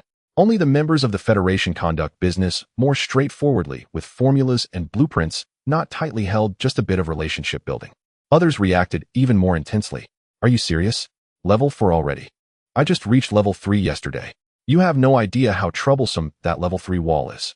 I've been stealing cement daily, almost got killed yesterday. You actually got a rare blueprint. Your speed is ridiculous. I've been climbing up and down so hard just to gather the rare blueprints, and I still haven't secured the door. Bro, I'm begging for a hand. Hey, not bad, bro. My shelter is upgrading too. You beat the sister to it. I'll send you some fresh meat to celebrate. Dude, I'm still at level 2, and you're so fast. By the way, have you grown the sunshine mushrooms? I've collected some new mushroom spores. Can we trade? Ye Xinghe replied to everyone's messages one by one and chatted a bit more with a few. Ye Xinghe has been dealing in rare wands and has actually interacted with quite a few people by now. However, the most comfortable interactions are still with his old customers, especially this young man who grows mushrooms. Although his inbuilt mushroom planting base has slowed his development speed, the survivors in the underground area have been the least affected by the blood moon, allowing him more time to grow, and he seems to have become quite wealthy recently. Fanjin, that guy doesn't know where he got optical camouflage from stealing outside every day. The refugees have already been quite volatile due to the blood moon, and losing something makes them even angrier. It's quite impressive that he can escape unharmed. As for Tai Lu, no need to say more, her level of violence is far beyond Ye Xinghe's. She frequently sends benefits to Ye Xinghe and a few friends. She went to exterminate a giant scorpion nest in the desert yesterday and bought plenty of anti-poison food from Ye Xinghe. It seems she has gathered enough materials to upgrade her level 4 shelter. As for Qin Lu, she should just count her blessings. Her upstairs neighbor has been getting increasingly violent. By the way, can your wand only make rare grade items at most? After discussing the shelter upgrade, Ye Xinghe received an inquiry from Qin Lu. I can make rare items, but the materials are hard to find and the success rate is lower. Now Ye Xinghe is no longer cautious about a rare recipe. Qin Lu is someone he feels close to, so he opened up to her. I knew it. Can you help me get one? I'll use this as a processing fee and cover the shipping cost. Ye Xinghe looked at the item sent, a rare herbal recipe. I saw you asking yesterday, or I found this in the bird's nest today, and I'll throw in a piece of rare material. Can you arrange it for me quickly? Okay, I'll start working on it now. The materials Qin Lu provided were still bird-related, including this skull, which seems to have been picked up from a giant bird. Synthesis probability 84. After Qin Lu glanced at it and agreed, Ye Xinghe clicked to start, and check the items in his ranking treasure chest. This ranking treasure chest is also a silver-bordered box. The silver-bordered box Ye Xinghe received yesterday had good items, so he was eager to see if there would be more good goods this time. To Yi Xing's delight, he received 1 rare item, 1 uncommon item, and 1 ordinary item. Equipment synthesizer. Category consumable. Quality rare. Effect allows up to 3 pieces of equipment rare and below to be placed in it, synthesizing 1 rare grade equipment. Please note that synthesis has a chance of failure, and the failure rate is related to the compatibility of the equipment. Description: a marvelous machine, but do not be greedy. Basic housekeeping robot. Category familiar. Quality rare. Effect can handle simple housekeeping tasks for you such as cooking, cleaning, planting, etc. Requires you to set relevant programs with a maximum of 3 working arrangements. Durability 1515. Description: a robot designed for home companion and labor reduction, though it is not humanoid. Septic tank. Category blueprint. Quality ordinary. Requirements: 20 units of stone, 10 units of iron, 20 meters of pipeline sewage system. Effect can concentrate ferment and utilize feces. Description: your waste has a place to go now. Ye Xinghe finally got the septic tank blueprint. This time the area for upgrading the shelter was allocated 60 square meters to the 2nd floor, with the remainder added to the basement. Mainly, Ye Xinghe plans to use the sunshine mushrooms to create an underground farm, which requires a larger area. To be honest, the current shelter only has 1 person, 1 pig, and 1 broom, and a robot, so there's no need for a large living space. Most of the space can only be reserved for future modifications, and 200 square meters is already quite large. There's no need to expand further. Moreover, expanding the shelter is not only possible through upgrades, but also with additional shelter expansion tickets. You can even encircle land outside the shelter, though it won't be protected. Currently on the 1st floor, besides the guest room, bathroom, kitchen, and workshop, there's an additional energy hub. Inside is his now gradually useless portable generator and a sound engine. This is a house added after modifying the energy shield for the shelter. Ye Xinghe opened the panel and saw that there were no special effects. It just integrated the energy system here. However, the energy shield has made Ye Xinghe quite satisfied. Energy shield lightning. Category special modification. Quality rare.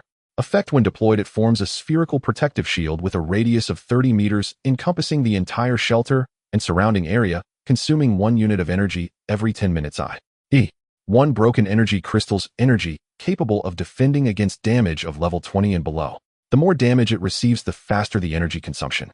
The shield is a one-way protection. Internal attacks can penetrate to the outside and can be remotely activated or deactivated within a radius of 500 meters from the shelter. The shelter's master can authorize the shield switch to familiars or others. A rare shield can only add 1 authorization. Skills: lightning bounce. Upon receiving an attack, has a chance to unleash a level 5 lightning attack against the enemy.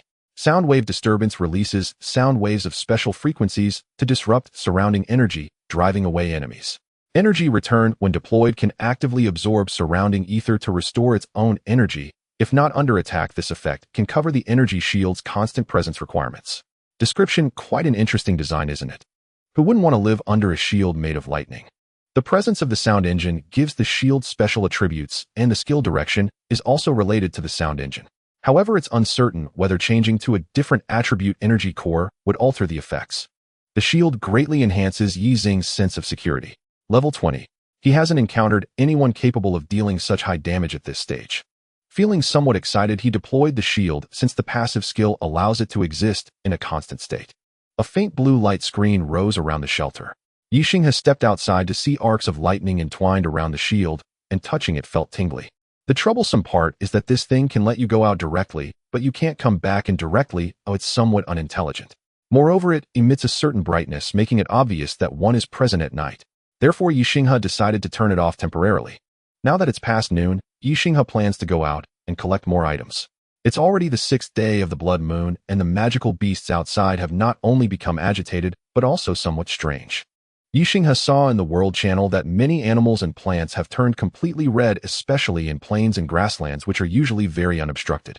The forest, urban, and underground areas seem to be developing relatively slowly, but Ye Xinghe has also seen photos from others in forested areas showing massive bloodthirsty moths, and the grass moss, and even mushrooms on the ground turning red, indicating that the next phase of disaster will likely involve resource issues. Now that Ye Xinghe has a septic tank, he can alleviate some of the energy pressure and produce fertilizer. Of course, to utilize the biogas for electricity generation, he needs the relevant equipment, which he has already communicated to Renlian and Fanjing. However, it is uncertain whether a generator for the septic tank can be found in urban areas. At this moment, Qin Lu's rare-level magic wand has been completed. Ye Xinghe took a look. Although it does not have the high damage characteristic of the Thunderbird wand, it is very functional. Like the previous rare-level wand, it can reduce the user's weight and cast a flight spell, which perfectly aligns with Qin Lu's requirements. After receiving the wand, Qin Lu tried flying. She was still using the quirky wings she traded with Ye Xinghe and had previously obtained an equipment modification voucher that enhanced the wings. Aside from the increased strength, they no longer resembled a brazier.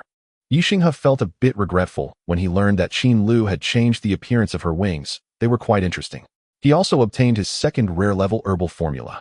Shadow of the Thief. Category Formula. Quality Rare. Requirements: Shadow Mushroom 1, Ash 1, Monochrome Violet 1. Effect: reduces the drinker's presence for a short time after consumption for 1 hour.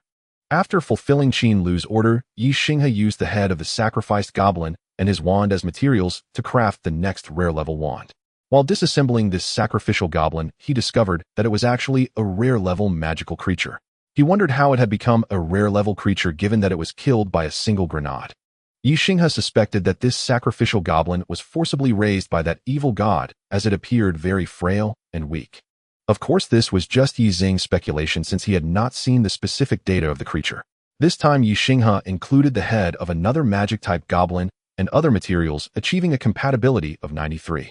During the wand crafting process, Ye Xinghe returned upstairs to read these 2 books.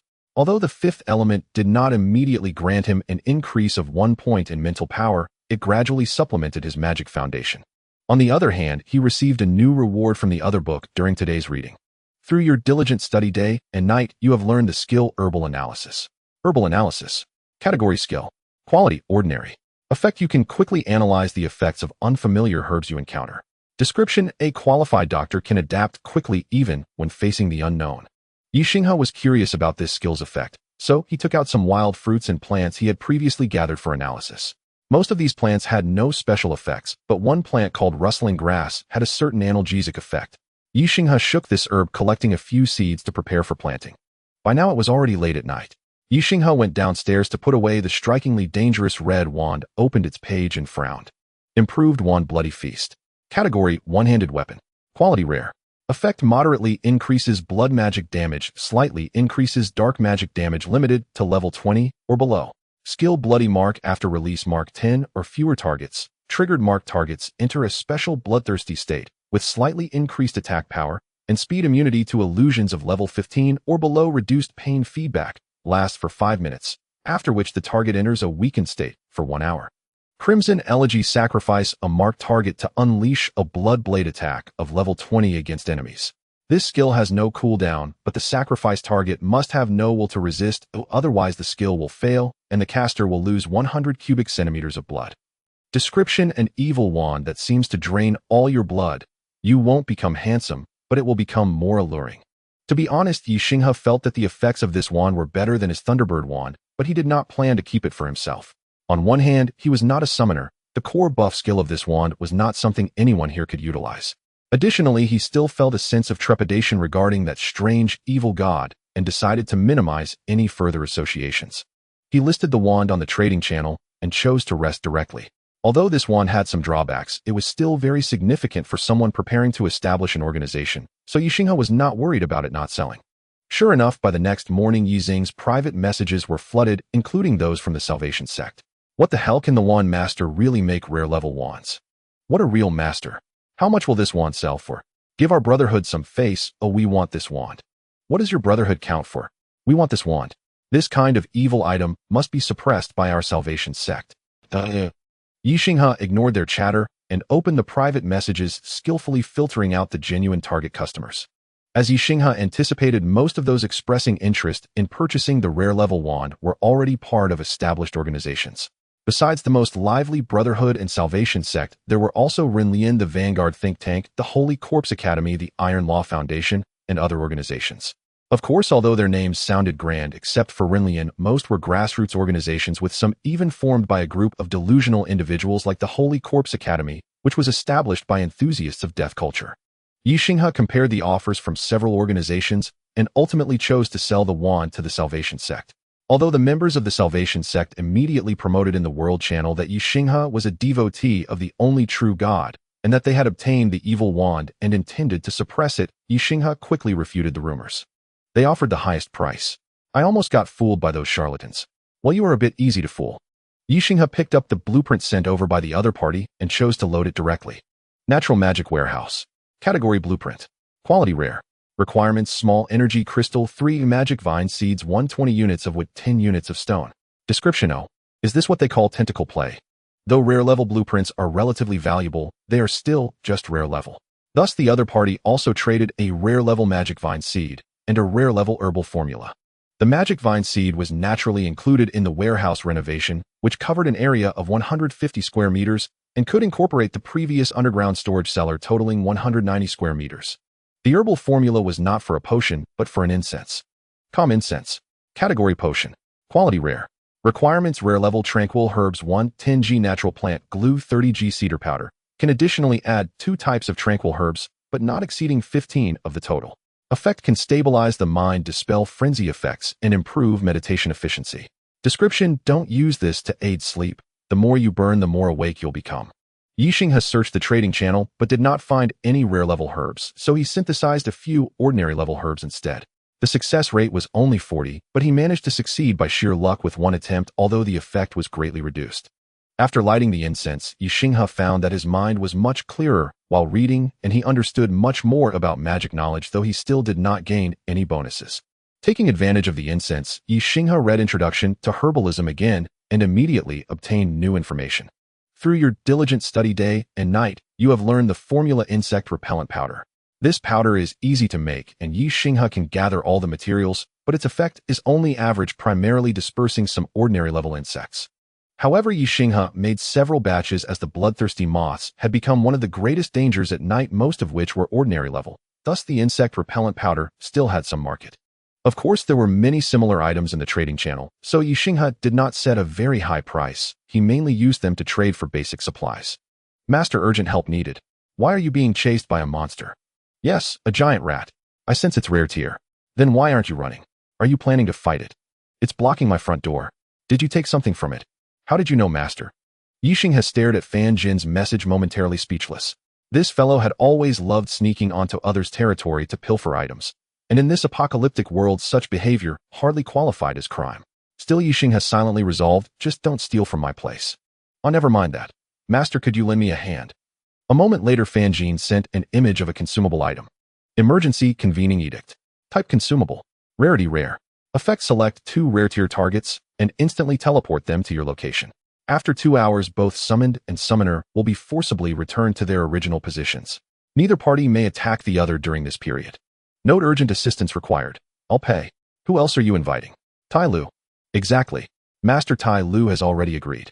If you're on board too, I'll pull you in immediately. I'll surrender all materials from this rat, plus grant each of you a rare tier recipe as extra compensation.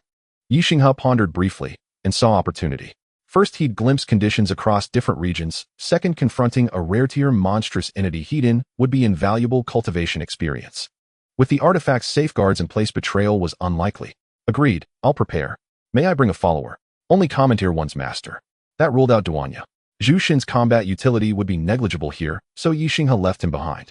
Fully armored, he accepted Fan Jin's invitation. A wave of dizziness washed over him. Then Ye Xinghe stood inside a dimly lit chamber. Beside him, a young man hastily packed supplies. Across the room loomed a towering figure clad in iron-plated armor. Undoubtedly Tai Lu. Master Xinghe. Master Tai Lu. You've arrived. Fan Jin set down his belongings and hurried over, beaming. Only now did Ye Xinghe truly observe this young man, the first with whom he'd ever traded. About his own age, Fan Jin was slimmer, fair-skinned, and strikingly handsome, easily a 7 or 8 Tofton. So this summons decree is your idea of a vacation. Not bad. Not bad at all. Tai Lu spoke first, her voice unexpectedly feminine, defying Ye Xinghe's expectation of a deep, gravelly timbre. Her features confirmed it unmistakably female. Tai Lu was not East Asian. Her skin was warm brown, her eyes emerald green, her hair faintly reddish. With global unification complete, the Federation tongue served as universal lingua franca. No communication barriers remained. This is your sanctuary. Feels rather compact. Just one floor. Ye Xinghe surveyed the space. It was far smaller than he'd imagined. perhaps 60 or 70 square meters at most. Heh. I specialize in compact efficiency. Though truthfully there's more than just this level, Fan Jin replied, but offered no further details. Ye Xinghe realized he'd inadvertently probed too deeply. Solitary living had dulled his social instincts. Were it not for recently teaching Duanya basic concepts via animal speech, even his linguistic faculties might have atrophied. Enough catching up, we fight now. Tai Lu wrapped her chest plate impatiently. Ye Xinghe noted her primary weapon, the very meat saw he'd once traded her, now upgraded its surface shimmering with arcane luminescence. His enchanted wand hung at her left hip, clearly designated as secondary armament. No problem. It's been patrolling outside, guaranteed to appear the moment I step out. I'll serve as bait. I've rigged spike traps at my threshold, but they won't hold it long. After that I'll only provide ranged support. The real assault falls to you two masters. Tai Lu, do you possess lightning resistance? Ye Xinghe's main offensive relied on Thunderbird, a potent but indiscriminate ability. He needed to assess her resilience before committing to a strategy. Some. How much energy does your attack deliver? At talk of combat, Tai Lu's attention sharpened. No longer idle chatter. Single target 6. Area effect 20. Charged variance 9 and 23 respectively. Ye Xinghe withheld nothing. Cooperation demanded transparency. Accidentally harming an ally would be disastrous. Tai Lu fell silent, thoughtful. She hadn't anticipated such raw output. Her lightning resistance barely withstood 5 to 6 level discharges. Masters, no need to worry. The convening edict grants full, friendly fire immunity. Fan Jin interjected urgently. Oh right, let's go. Tai Lu smacked her forehead and strode straight out the sanctuary's entrance. Ye Xinghe suddenly realized his own excessive caution and sighed inwardly. Yet before exiting he cast animal speech upon himself, to discern precisely how Fan Jin had provoked a rare-tier rat.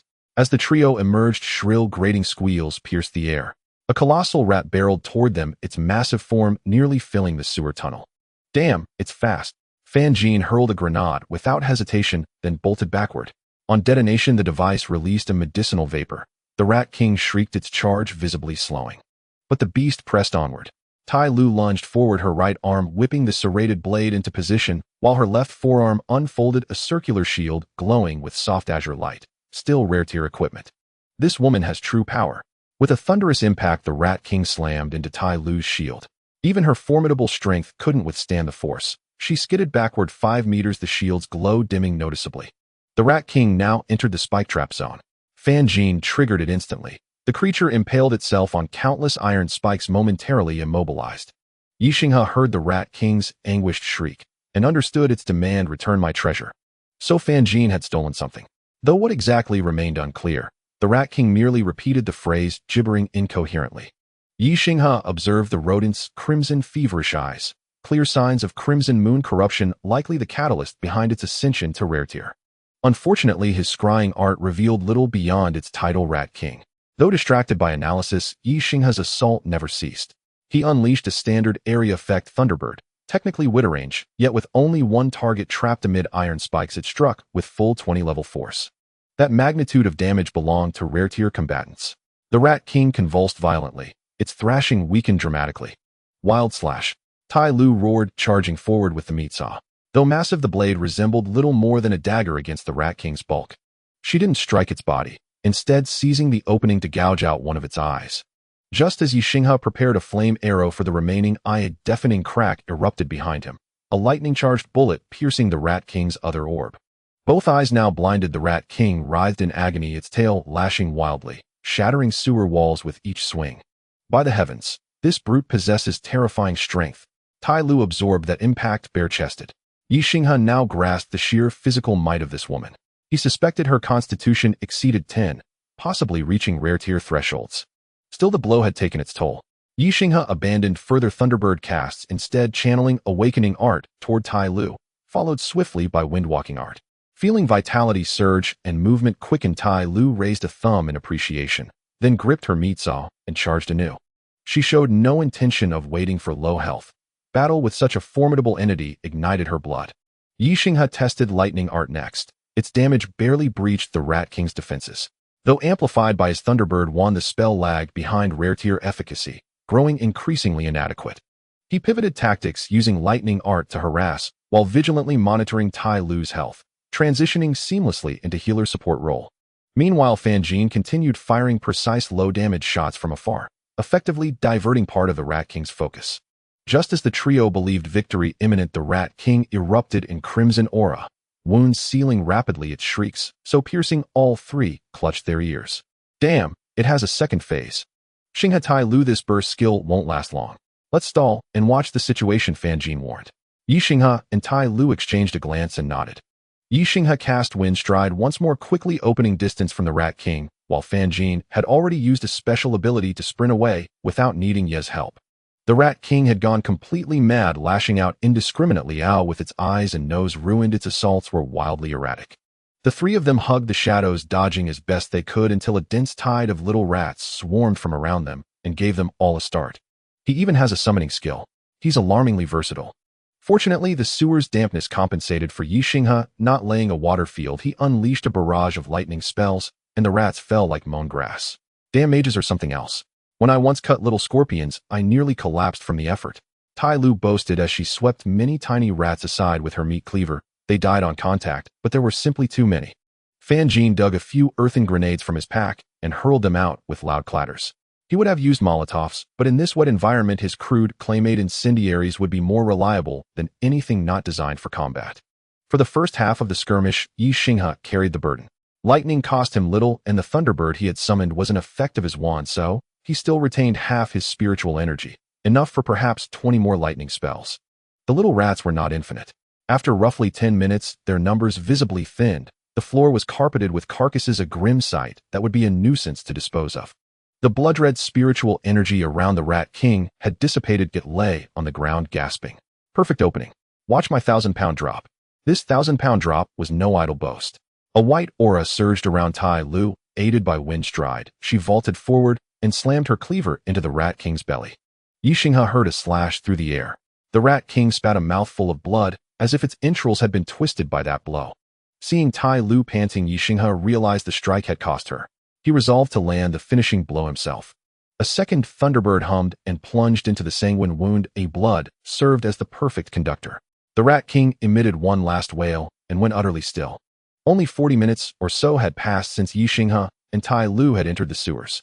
You're incredible, Fan Jin called out happily. Fan Jin bounded out from behind, the most presentable of the group. As a mage, Ye Xinghe had gotten off lightly. His robes remained almost spotless. With some spiritual energy to spare, Ye Xinghe cast 2 awakening spells on Tai Lu, both to help his ally and to hone his proficiency. Ye Xinghe inspected the Rat King's corpse. He coveted its skull for a wand, but with such enormous proportions, could it truly serve as a wand core? Enough talk. The problem solved. We'll split the carcass in 2. Your front half, my back half. How about that? Tai Lu mostly recovered rose and proposed the division, knowing Yi would need the skull. Ye Xinghe had no objection, though hauling something of that size would be troublesome. Fortuitously, Fan Jin, the operations organizer, had prepared in advance. 1 use sealing card. Category consumable. Rarity rare. Effect seals a non-living object no larger than 15 cubic meters. Once the object is retrieved, the card vanishes. Cannot seal living creatures. Note: apparently the flawed creation of some failed alchemist, yet strangely popular among scavengers and craftsmen. The giant rat, though massive, could be split and still remain under the 15 cubic meter limit. After sealing the halves, Tai Lu and Ye Xinghe planned a brief search of the surroundings while time permitted. Fan Jin stayed behind in the sewer to clear the little bodies, while leaving such a pile risked an outbreak of disease.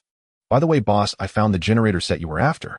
I'll bring it, and we can trade later, Fan Jin said as he tidied up.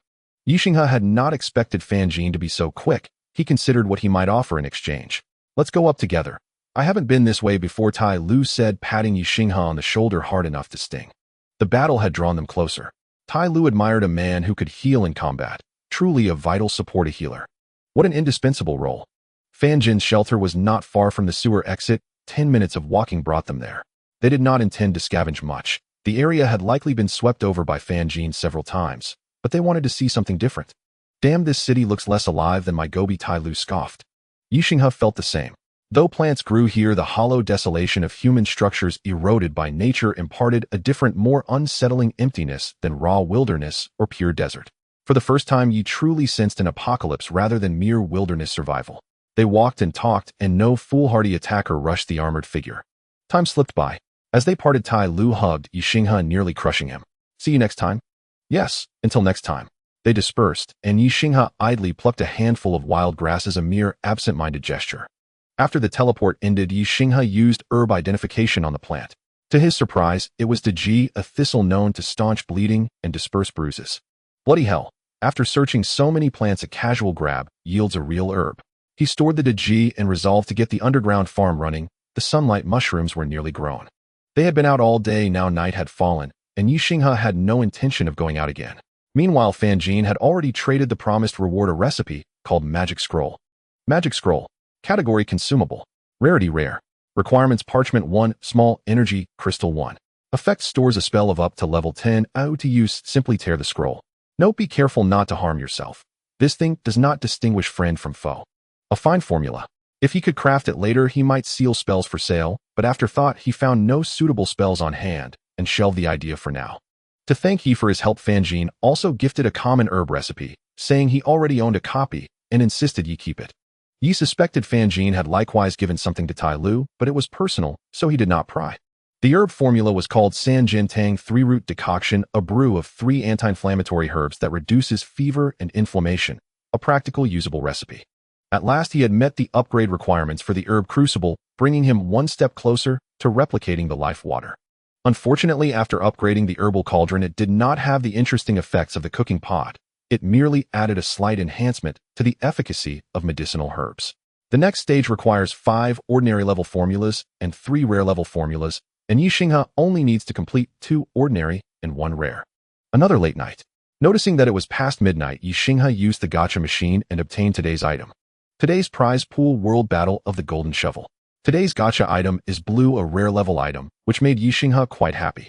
He had 2 rare level gacha items, one that had earned him money and another that provided him with a powerful weapon, both of which were extremely important. However, today's rare item was not a formula, but a consumable. Equipment disassembly tool. Category consumable. Quality rare. Effect can disassemble one skill from rare level or lower equipment into a skill book. The equipment will lose its skill and downgrade in quality and effect. Note: why would I need a machine to disassemble equipment that I didn't even wear myself? Is that reasonable?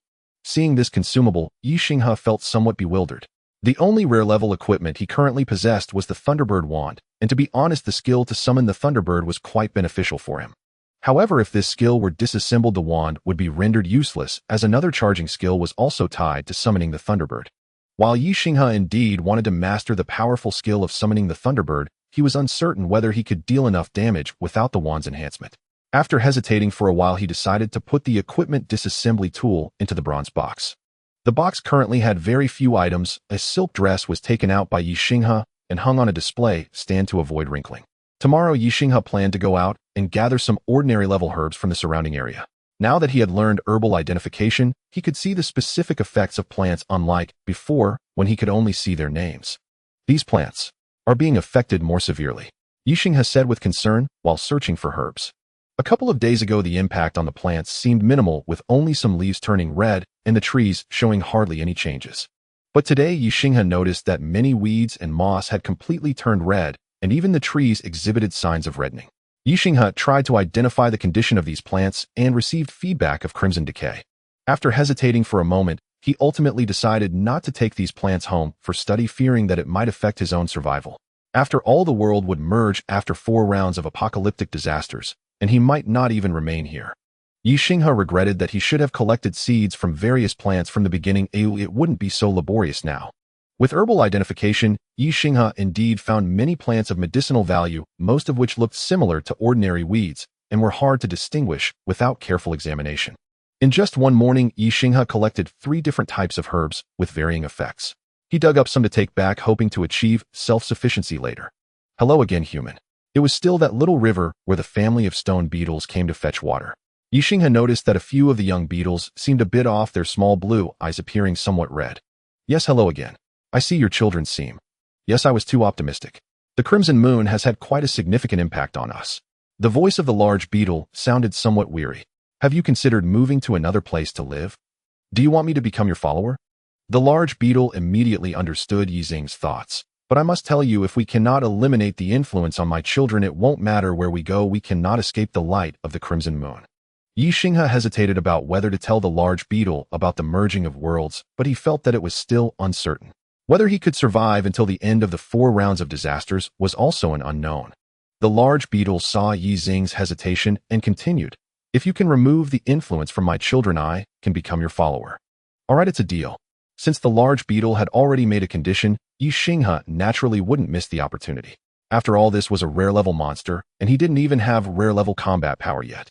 As for how to eliminate the Crimson Decay, Ye Xinghe currently had no clue. However, the apocalyptic world was designed to recruit survivors to address the apocalypse. If it merely wanted the survivors to die, it might as well set the spawn points in the ocean. At least Ye Xinghe had always held such an idea. Therefore, no matter what he believed, he would definitely find a way to eliminate or curb the Crimson Decay. Bidding farewell to the large beetle and its family, Ye Xinghe continued on his gathering journey. Recently, the number of tree spirits in this forest had been increasing, and they were quite aggressive. Ye Xinghe saw a goblin enter the territory of a tree spirit and was immediately pulverized by 4 or 5 of them. The entire forest was becoming increasingly dangerous. After gathering all day, Ye Xinghe collected 5 types of ordinary herbs, but found no rare-level herbs. However, after defeating a batch of tree spirits, he discovered a rare-level herb from a box beneath their roots. Elderberry. Category plant. Quality rare. Effect can be used as an ingredient in potions, has some healing properties, and promotes wound recovery. Note: eating this makes your bones itch. This item only had a few seeds and no finished products, so Ye Xinghe could only store them for now to see if he could grow them. Returning to the shelter before the blood moon, Ye Xinghe began to organize today's harvest and had already started building his underground farm. The first batch of sunlight mushrooms had finished growing. Ye Xinghe harvested them and transplanted them onto the prepared mushroom culture medium, then moved the medium to the fertile farmland.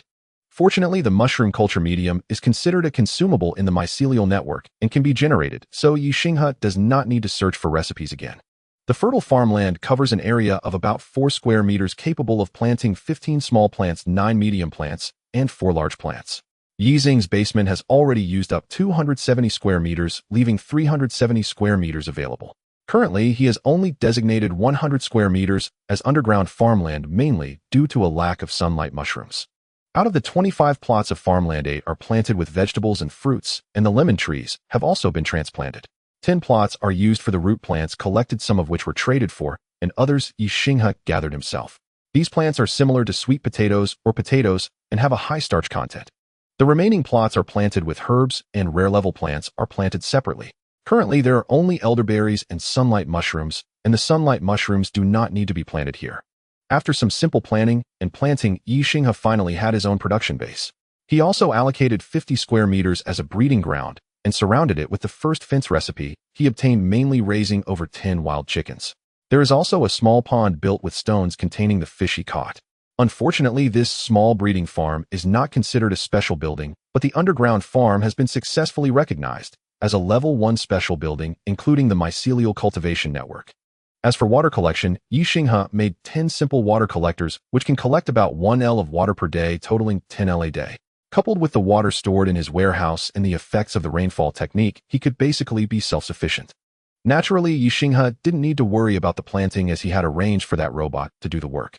It could work tirelessly, and taking care of 150 square meters of farmland was not a big deal. Aside from this task, there were no more jobs for it in this room. The cleaning spirit did not permit others to occupy its cleaning duties. After the storage room was upgraded, it could categorize different materials within the room, and the vines in the warehouse would automatically classify newly placed materials. Cooking, on the other hand, is entirely automated with the cooking pot. Sometimes there's no need to process the ingredients. Just toss them in. So let's leave the simple task of caring for the farmland to it. Oh wait, I also need it to smoke and pickle meat. Thank you, robot. After taking a shower and lying on the bed, Ye Xinghe continued to read The Fifth Element. Now it was the only book he had left to read, as Introduction to Herbalism had completely worn out and was destroyed. This was Ye Xinghe's first encounter with something that had completely deteriorated to 0 durability. The entire book seemed to have fallen apart, and the text on the pages appeared blurred, as if soaked in water, rendering it unreadable. Using the divination technique, he could only ascertain scrap manuscript that was the result. Fortunately, once the effects of the fifth element were achieved, it would not be destroyed, which gave Ye Xinghe some comfort. This book had somewhat compensated for his foundational knowledge and was quite suitable for him. Accompanied by the crackling sound of lightning outside, Ye Xinghe was absorbed in his reading. Recently at night, he had been deploying a protective shield, attracting a number of bloodthirsty moths, which consumed quite a bit of energy each night. Fortunately, he had obtained a generator set from the sewage treatment plant, and this generator could also generate power through combustion, which was quite impressive. Of course, it was not cheap, Ye Xinghe had to pay 100 units of basic materials, 50 units of fuel rods, and 20 units of special food, and he also agreed to let Fanjin craft a rare level wand with the other party, only providing the main materials, while he supplied the auxiliary materials. However, dealing with the electric insects was not purely a loss-making venture. The bloodthirsty moths only consumed their bodies and not their wings, so Ye Xinghe could collect quite a bit of phosphor powder each morning, even some rare-level phosphor powder. This material was about to surpass goblin ears as the most abundant magical material. As for goblin ears, Ye Xinghe still had not found many uses outside of crafting goblin series wands, so he could only store them in bunches, making him seem like some sort of obsessive collector. Once it passed midnight, Ye Xinghe immediately activated his talent. Recently, he had not had much work during the day, and it got dark very early, so he had plenty of time to rest, and often stayed up late. Today's prize pool: World Infinite Warmth. A question mark slowly appeared above Ye Xinghe's head. How could a dressing game enter the pool? However, the gacha coins could not be stored at present, so Ye Xinghe still cast his coin in. To his surprise, Ye Xinghe received a blue rare-level gacha. The moment he opened the gacha, a look of realization appeared on his face. Pure Wind. Category: Set Equipment. Quality: Rare. Durability: 2020. Effect: Medium increase in natural affinity, slight increase in purification and healing spell effects, minor reduction in purification and healing spell consumption. Charm 1. Skill: Purification Bullet. Fires a purification bullet rich in natural aura at the target, purifying and alleviating or eliminating curses and plague effects on the target, unable to dispel control type effects. Purification effect depends on the strength of the target's negative effects. Nature Wonder Set. When encountering creatures close to nature. Charm 2. Description: What? You say I dress strangely. Please, this is the highest expression of imagination. I see you want to eat my great purification bullet. The entire outfit along with the delicate accessories comprises 8 components. When equipped, they can all be worn at once, and intriguingly, there are no restrictions on gender, meaning Ye Xinghe could wear them if he wanted. The special effect of the purification bullet was indeed very appealing to Ye Xinghe, but that did not mean he had to wear the outfit, as he had other methods. He took out the equipment disassembly tool from the box that he had received from the gacha yesterday and directly disassembled the purification bullet skill. 3 minutes later, the purification bullet became Ye Xinghe's first rare-level skill. The effect was no different from that on the original equipment. It just included a proficiency component, and this skill seemed to have little attack power, primarily focusing on purification effects. He truly was becoming more and more like a support character. After dismantling the purification bullet, this set of equipment dropped in grade to uncommon, and the bonuses decreased a level. However, it could still be sold as the dress itself was quite beautiful. But Ye Xinghe had other methods. He took out the equipment synthesizer from the box, and threw the skirt, silk evening gown, and spell cloak into it, achieving a compatibility of 94. 10 minutes later, Ye Xinghe obtained his second piece of rare-level equipment. Breath of Nature Robe. Category: Outerwear. Quality: Rare. Durability: 2020. Effect: Medium increase in natural affinity, slight increase in purification and healing spell effects. Spirit 1, A. Charm 2. Skill: Nature Wonder Set. When encountering creatures close to nature. Charm 2. Embrace of Magic slightly increases energy recovery and spirit recovery speed. Description: a magical robe that combines 3 functions, a purely passive stacked wonder equipment. Wear it, and you instantly become a great mage. This equipment basically combined all the features of the 3 pieces with the higher level effect, overriding the lower level one.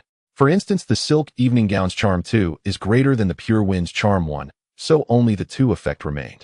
The increase in spell effect portion follows the same principle. Ye Xinghe stroked his stubble, pondering if he acquired such an item again, he could use the equipment with decent special attributes, but poor overall effects for synthesis, thus combining 3 powerful effects into one garment. The design of this robe was also quite beautiful, maintaining the overall silhouette of the silk evening gown, with an additional short cape at the back. The embroidery patterns on the garment continued the design of the Pure Wind, transitioning from the small star patterns at the hem to a golden metal sun on the chest, which extended to the back. The short cape retained a relatively simple style, but it featured intricate dark patterns and was adorned with golden leaf decorations. As soon as he put on this outfit, Ye Xinghe immediately looked like a high-end mage. However, the rough leather armor underneath significantly lowered the overall quality. I need to get a set of higher-grade equipment. Ye Xinghe muttered, as mages generally wore more cloth armor. However, looking at his talent, Ye Xinghe fell silent. Recent signs indicated that the next stage of calamity would be pollution-related, and he had just established a contract with a family of stoneshell bugs. Now targeted spells were appearing immediately. He suspected there was someone manipulating things behind his talent. Of course, he had no right to investigate these matters right now. He chuckled at himself, realizing that surviving was the only qualification he had to question such issues. Another new day has arrived. Ye Xinghe sighed as he got up. Today he planned to visit the family of the stone beetles to see if he could bring them into his shelter. The number of creatures seeking meals at Ye Xinghe's shelter has been increasing. The broken-toothed creature was a bit better. It enjoyed taking Ye Xinghe out during the day and often brought back mushrooms and other treats. However, this creature had become a bit peculiar. Ever since it realized Ye Xinghe could understand its speech, it started pestering him to teach it to read. If Ye Xinghe wrote it out during the day, he had to tell it some fairy tales to keep it entertained. One day this creature would surely stand up and have a conversation with Ye Xinghe. This is becoming increasingly serious. Ye Xinghe furrowed his brows. The plants near him seemed fine, but further away some were turning completely red. The animals were the same. He had already encountered several crazed red-furred wolves attacking him along the way. Moreover, Ye Xinghe gazed silently at the zombies he hadn't seen in a long time. He initially thought that these non-intelligent beings wouldn't be affected by the red moon, but reality proved otherwise. These zombies, compared to the ones that had decayed to the point where even a single strike from the broom god could break them, were now connected by some crimson flesh buds, moving far more nimbly than before. Fortunately, they were merely rare-grade magical creatures. Although Ye Xinghe's own level hadn't yet reached rare, eliminating these zombies posed no challenge. After destroying the zombies, Ye Xinghe took photos and posted them on the World Channel. Everyone, the zombies have started to mutate. Big shot, don't scare me. I'm in a cemetery, and the zombies here are still normal. Image. Ye Xinghe opened the image, revealing that the person was surrounded by zombies wielding a hoe and an axe while working. Indeed, Great One, we haven't discovered such a situation here at our Holy Bone Institute. Image. The same was true for the zombies along with skeletons, all engaged in work. In any case, this is the situation on my side. Please be cautious. Perhaps your controlled undead have some resistance, and those categorized as minions might be able to avoid it, but wild undead have indeed begun to show problems. Ye Xinghe couldn't be bothered to argue with them about whether it was true or not. He simply wanted to remind everyone to avoid being attacked as much as possible. I've noticed this too. I initially thought it was just ordinary magical creatures mutating. Image. Next, everyone began to chime in about their own situations. The reddening of the undead seemed to signify the deepening influence of the red moon. Ye Xinghe collected a small portion of the reddened plants and dug up some soil beneath them. He didn't bring back the reddened materials, but used purification bombs for direct evolution. The color of the reddened plants faded somewhat, but it did not completely vanish. Similarly, the soil also lightened in color. After multiple purifications, the soil's color stabilized, and he ceased further efforts. He planned to take this soil back to see if it would still have any effects when planted. Of course, he also collected some unpurified soil for comparison. If the soil turns red, the plants growing in it would also be affected. That would likely lead to a severe shortage of resources after the first round. Arriving by the river, Ye Xinghe indeed found the family of stone beetles here. Were you waiting for me? Yes, human, the stone beetle replied in its usual unhurried tone. Bring out the little beetles. I've mastered a method of purification that can counteract the shallow crimson decay. Ye Xinghe conjured a green sphere of light in his hand and presented it to the stone beetle. The stone beetle leaned closer to sense it, and finding no danger, sent several little stone beetles to Ye Xinghe. The attack power of the purification bombs wasn't very strong. When they struck the little beetles, the little ones only rolled back a bit without sustaining any real damage. After a few purification bombs, the red hue in the little beetles' blue eyes had mostly faded. Thank you, human. I will honor our agreement and come to your dwelling, but since stone beetles are not naturally active creatures, I may not be able to assist you daily. That's fine as long as you help me when I'm in great danger. Ye Xinghe thought it was sufficient for the stone beetle to assist him during critical moments rather than expecting it to fight like a Pokemon. Thank you for your understanding, Master Mage. Please carry on with your tasks. I will arrive at your residence before nightfall. After saying this, the stone beetle led the little ones away for the time being. I hope we can get along pleasantly. Ye Xinghe glanced at the direction in which they left. Despite living in this forest for so long, he hadn't ventured too far. On one hand, the resources around him were sufficient for his needs. Exploring farther was too dangerous. On the other hand, the rapid development of disasters left Ye Xinghe hesitant to wander too far. Today, Ye Xinghe did not intend to study the reddening further.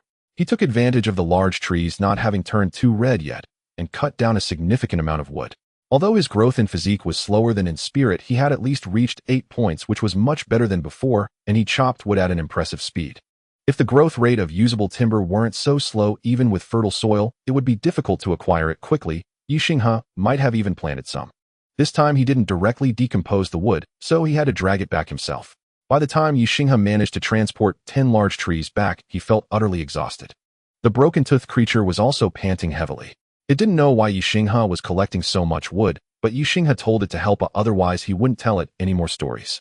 Looking at the increasingly smaller broken-toothed creature, Ye Xinghe felt helpless. He had originally intended to use it as a mount, yet it was getting thinner and thinner, consuming the same amount of food. Now sitting on it, Yi Xing's toes touched the ground. Fortunately, the strength of the broken-toothed creature hadn't diminished much. It could still carry loads and work. As for the broom god, due to the high danger levels outside recently, Ye Xinghe rarely brought it out. Moreover, he had expanded the shelter significantly, allowing the broom god to sweep to its heart's content. Ye Xinghe had also upgraded his wand, adding a simple drying function. Now it could wash and dry simultaneously, transforming from a primitive broom into a cleaning machine. How do I fit this wood in? Ye Xinghe looked at the wood, realizing the main entrance seemed too small to accommodate it all. Reluctantly, he had to cut the wood into shorter pieces before managing to squeeze it into the underground storage. By the time Ye Xinghe finished organizing everything, the stone beetle family had also arrived. These are gifts for you to thank you for your help and shelter. Upon arriving at the shelter, the stone beetles seemed to regard Ye Xinghe not only with closeness, but also with a bit of respect.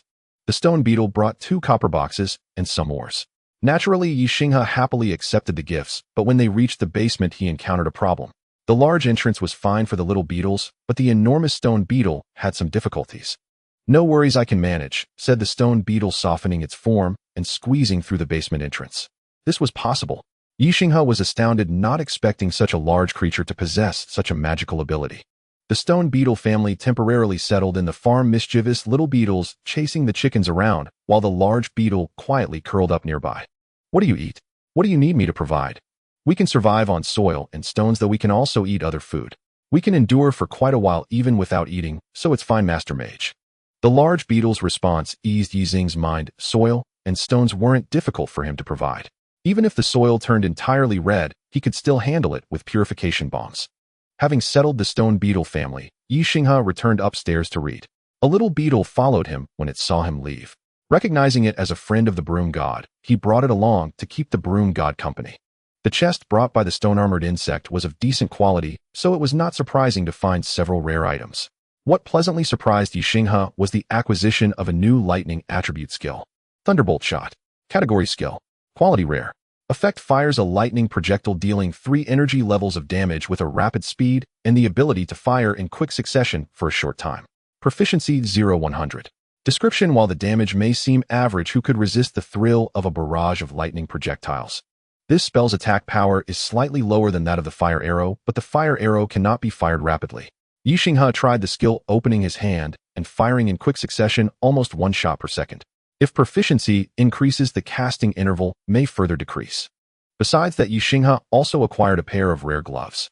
Silk Thread Gloves. Category Gloves. Quality Rare. Effect: lightweight, no sensation of wearing it, no impact on movement. Skill: silk attachment. Weapons and equipment resting on the hands are difficult to drop, and while unarmed it can attach to walls and other surfaces. Description: I allow you to cosplay as Spider-Man, or perhaps Gwen Stacy would fit better. The playful description is actually due to the gloves being pure white, and after wearing them, Ye Xinghe indeed felt nothing, finally replacing his old labor gloves. Of course, it wasn't that he couldn't afford gloves, rather those old gloves were quite comfortable for work, so Ye Xinghe had no plans to sell them, choosing instead to keep them in his closet. There was also a recipe for a bathing tub. Ye Xinghe had already acquired a bathtub from Fanjin, so this recipe came a bit too late. The rest were various magical gems and materials, which Ye Xinghe carefully collected for future equipment crafting. After tidying up and washing up, it was already dark. Ye Xinghe continued reading the 5th element, and fortunately this time his reading was successful, resulting in a slight increase in his mental strength. His base mental strength had already reached 8 points, and with the enhancement from the 2 pieces of equipment, it had reached 10 points. However, to upgrade from a normal rating to rare, his base mental attribute must reach 10, and his physique cannot be too poor, at least reaching 7. Well, it seemed his physique was already 8, so that was fine. As long as he continued to strengthen his meditation, he should be able to achieve a rare rating soon. He had clearly killed 2 rare-level monsters, so it seemed there was still a significant difference between having wisdom and lacking it. Ye Xinghe was even more eager for the moment he leveled up to rare, as the gacha machine would then upgrade to the extraordinary level, meaning he might obtain purple items, which would greatly enhance his abilities. He wondered if his gacha opportunities would change with his level upgrade. Looking at the gacha machine before him, he realized it was his greatest secret and one of the cores of his survival. Today's world was also repetitive. It was The Sims 4. The last thing he pulled from it was a plant seed. As long as this time he didn't get some useless decoration like a toy or a poster, he could accept it. What shocked Ye Xinghe was that he actually pulled a rare level item. What in this game could be rated as rare? Isn't this game just an ordinary simulation management game? Upon opening the gacha, a highly technological machine appeared before Ye Xinghe. Chemical analyzer. Category furniture. Quality rare. Effect: after placing materials inside this analyzer will provide a detailed analysis report. If the material is not in the database, it will still give basic information on its properties and some conjectures. Description: this contains the most authoritative analysis database of the simulation city. You say the simulation city is small. Have you ever seen an alien? Have you seen a wizard? Have you seen vampires and werewolves? If not, don't call out. Shock was Ye Xinghe's first reaction. Greed was his second. He had long forgotten that the game contained such technological marvels. The chemical analyzer instantly inspired him with many ideas, such as making rockets by hand, various wondrous plants, potions, and even enhancements gained from achievement points, allowing him to be free from hunger and fatigue. This game was indeed a treasure. However, there were also many useless things for Ye Xinghe in the game. This time's luck did not guarantee next time's fortune, so he could only hope that the future gacha machine would bring him more surprises. The chemical analyzer was temporarily placed in the treatment room. As for power supply, the batteries Ye Xinghe had stored could still support it for now. In the future, it might be better to have the stone-armored insect take turns walking on the generator. His demand for electricity was increasing, and magical energy could be supplied directly with energy crystals. However, electricity needed additional conversion, which he currently could not achieve. He couldn't possibly use lightning spells to power the devices, as his current skills were insufficient for such control. With the chemical analyzer, Ye Xinghe placed some red plant samples he had into it. Ye Xinghe didn't know how to operate it, so he just observed where the lights lit up and placed materials accordingly, luckily avoiding any explosions. After some operations, the chemical analyzer began to hum, and the panel displayed many graphs and texts that Ye Xinghe could not comprehend, resembling simulated texts from the world of The Sims. Ye Xinghe felt a bit anxious. If the results it produced were also simulated text, wouldn't this be a wasted acquisition? Fortunately, after a moment, the machine spat out a detection report in a universal language. Ye Xinghe was still curious about where to load paper into it, but unfortunately found nothing. Then he placed a soil sample inside, only to find that the text and graphs displayed on the panel were identical to those from when he placed the plant sample. Feeling somewhat puzzled, Ye Xinghe, after the analysis ended, placed a piece of ordinary wood sample inside, but still received the same text and graphs. Alright, it seemed the screen of the chemical analyzer was purely for show. The wood analysis report was simple and normal, so Ye Xinghe set it aside. The other two reports were more important, and after a brief reading, Ye Xinghe found they confirmed his thoughts. In the soil analysis report, there were unknown metals present. Iron and mercury content had significantly increased. Humus had disappeared, replaced by some highly inert organic compounds, and the soil's microbial community had almost entirely transformed into a strange red microorganism. Such soil would probably not allow plants to grow. In the other plant analysis report, chloroplasts were gone. The cell walls thickened, yet cell activity became inexplicably strong. Moreover, despite being ordinary weeds, they now contained a strong stimulatory alkaloid. No wonder wild monsters were unwilling to eat them. Consuming them would not only hurt the mouth, but also disrupt the digestive system. Ultimately, Ye Xinghe still sent both reports to the World Channel, as the entire world was facing an impending crisis, and saving this information held little significance. During the night, some people who hadn't rested shared their thoughts after reading the relevant reports, and everyone now believed that the next wave of disasters would likely involve plagues. Many people immediately went to the trading channel to purchase potions. Even if the effects of ordinary potions were minimal, they provided psychological comfort to the survivors. Ye Xinghe, however, was not so anxious. Firstly, he had the recipe for the elixir of life, and had already acquired elderberry. With 2 more rare medicinal materials that had restorative effects, and by upgrading the herbal cauldron to level 3, he would be able to craft this powerful potion. Secondly, he had already mastered the purification shot skill, and it had been confirmed to be effective against the red moon. Of course, he should also collect as many different medicinal and food materials as possible. Ye Xinghe had already cured and preserved a lot of meat he had collected, which had been frozen in the cold storage, amounting to nearly 1,000 pounds. The walls of the room where he smoked the meat were already blackened.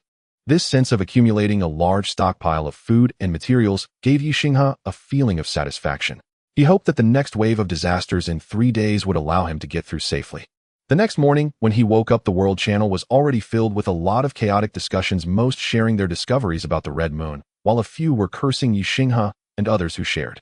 They believed it was too early for them to speak about the disaster, leading to a surge in medicine prices. Stocking up on medicine for the apocalypse. My neighbor hoards food while I hoard weapons. My neighbor is my granary. Isn't medicine the same?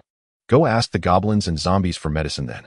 Ignoring those who were going insane, Ye Xinghe focused on discussing the situation with a few friends seeking to purchase some rare-grade medicine seeds. Qin Lu had rare-grade herbs available for trade, but they were not for healing. The herb was called cloud fern, which temporarily increased affinity for wind attribute after consumption. Originally, Ye Xinghe wanted to buy some to grow himself, but after checking the planting requirements, which required a strong wind environment, he gave up. Mushroom Boy also had rare-grade medicinal materials, the main ingredient for Ye Xinghe's rare-grade formula Thief Shadow, which was shadow mushroom.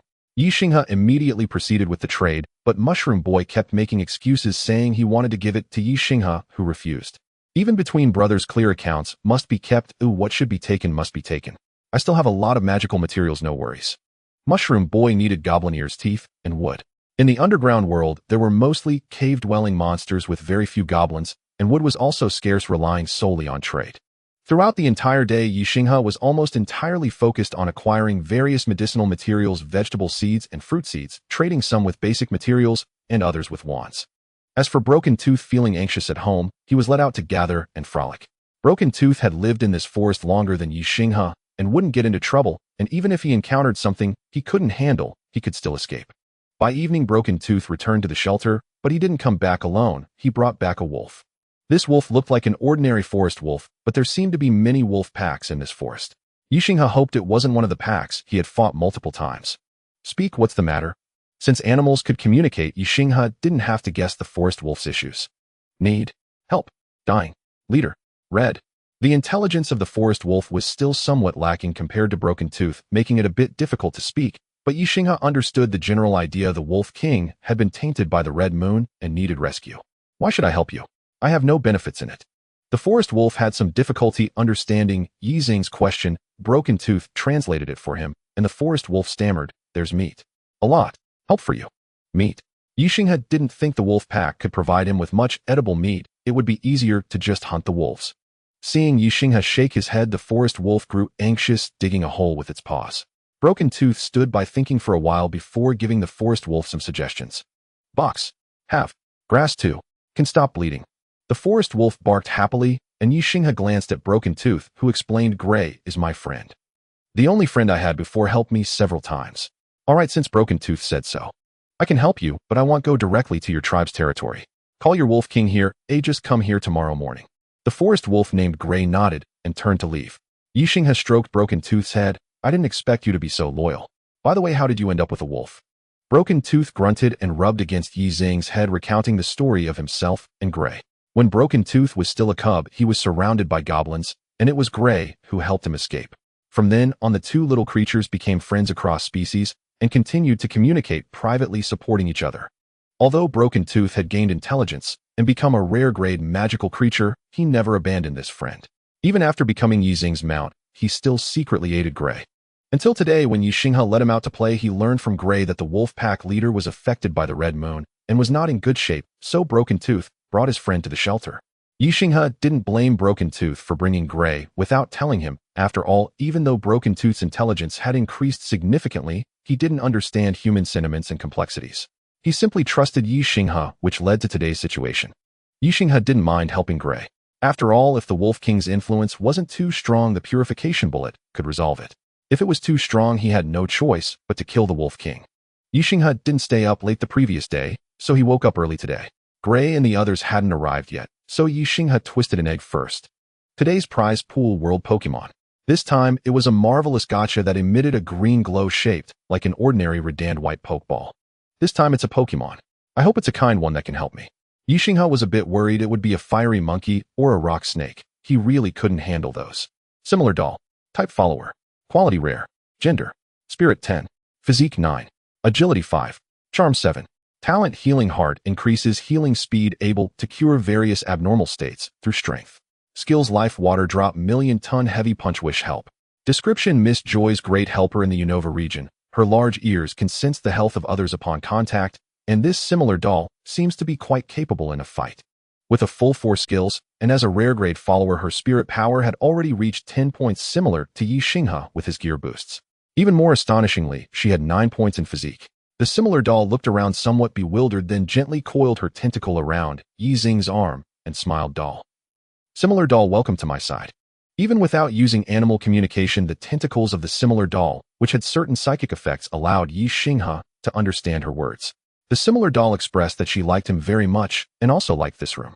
Before Ye Xinghe could chat more with the similar doll, he heard howls from outside. He opened the door and looked outside. What the hell? Why are there so many? What came into view was not what Ye Xinghe had imagined. Instead of just the Wolf King accompanied by a few wolves, there were also a deer, a snake, a leopard, a wild buffalo, and even a bear. Ye Xinghe immediately empowered himself with the ability to communicate with animals, then asked Gray about the situation. Friends. No need help. Also bring boxes. It turned out that after Gray returned to report this matter to the wolf pack, news spread that some wolves could heal the effects of the red moon, so several large animals affected by it came to Ye Xinghe this morning. Ye Xinghe twitched his mouth and sighed. Forget it, whether it's one sheep or a flock of sheep, come on, line up. The nearby almost doll seemed very accustomed to the scene and was somewhat pleased as she made a doll sound instructing the animals to line up and prepare for treatment. Almost doll remembered to charge a consultation fee. Let Duanya and Broom God follow you. They know what is more valuable. Doll. Almost doll smiled and nodded, leading Duanya and Broom God to begin maintaining order. Ye Xinghe clearly saw that the bear, relying on its size, tried to cut in line only to be punched in the belly by almost doll, causing the redness in its eyes to dissipate. The first to undergo purification was the Wolf King. This Wolf King was significantly larger than an ordinary forest wolf, yet still classified as a normal level monster. Wolves, being nocturnal creatures, were actually more likely to be affected by the red moon. Fortunately, this Wolf King was quite clever. Seeing the situation of the red moon, it rarely let the pack venture out at night, driving away those unwilling to follow its rules. With 3 purification shots from Ye Xinghe, the redness in the Wolf King's eyes had mostly faded. It weakly thanked Ye Xinghe, placing a copper-locked box and several small energy crystals beside him. Ye Xinghe instructed it to wait nearby. He intended to use the injuries of the animals to observe almost doll's treatment effects. The Wolf King did not refuse and lay down beside him. The subsequent beasts were also purified one by one by Ye Xinghe, who noticed that all the animals coming were large ones. Even the herbivores were quite big, perhaps because smaller animals had lower intelligence and were more deeply affected by the red moon, lacking the ability to seek help. The consultation fees brought by the animals were mostly boxes, herbs, fruits, and so forth from their territories. A few carnivorous animals even brought meat, and the bear gifted Ye Xinghe a beehive. After the treatment, Ye Xinghe gathered everyone together to let Almost Doll try out the effects of her skills. Almost Doll first used a life water drop. Unlike the very simplistic animation in games, this skill in reality involved releasing a small mist of water that healed the injuries of creatures within that mist. The wish skill was a delayed healing ability. Almost Doll clasped her hands and closed her eyes, a small meteor circling around her. Then the little meteor flew to the target, circling around them. If they were injured, it would rush over quickly to heal the wound, and if not, it would dissipate after about 3 minutes. This skill could also increase attack power for a short duration, lasting about 2 minutes, but without any side effects or costs. Almost Doll's healing skills earned her great respect from the animals.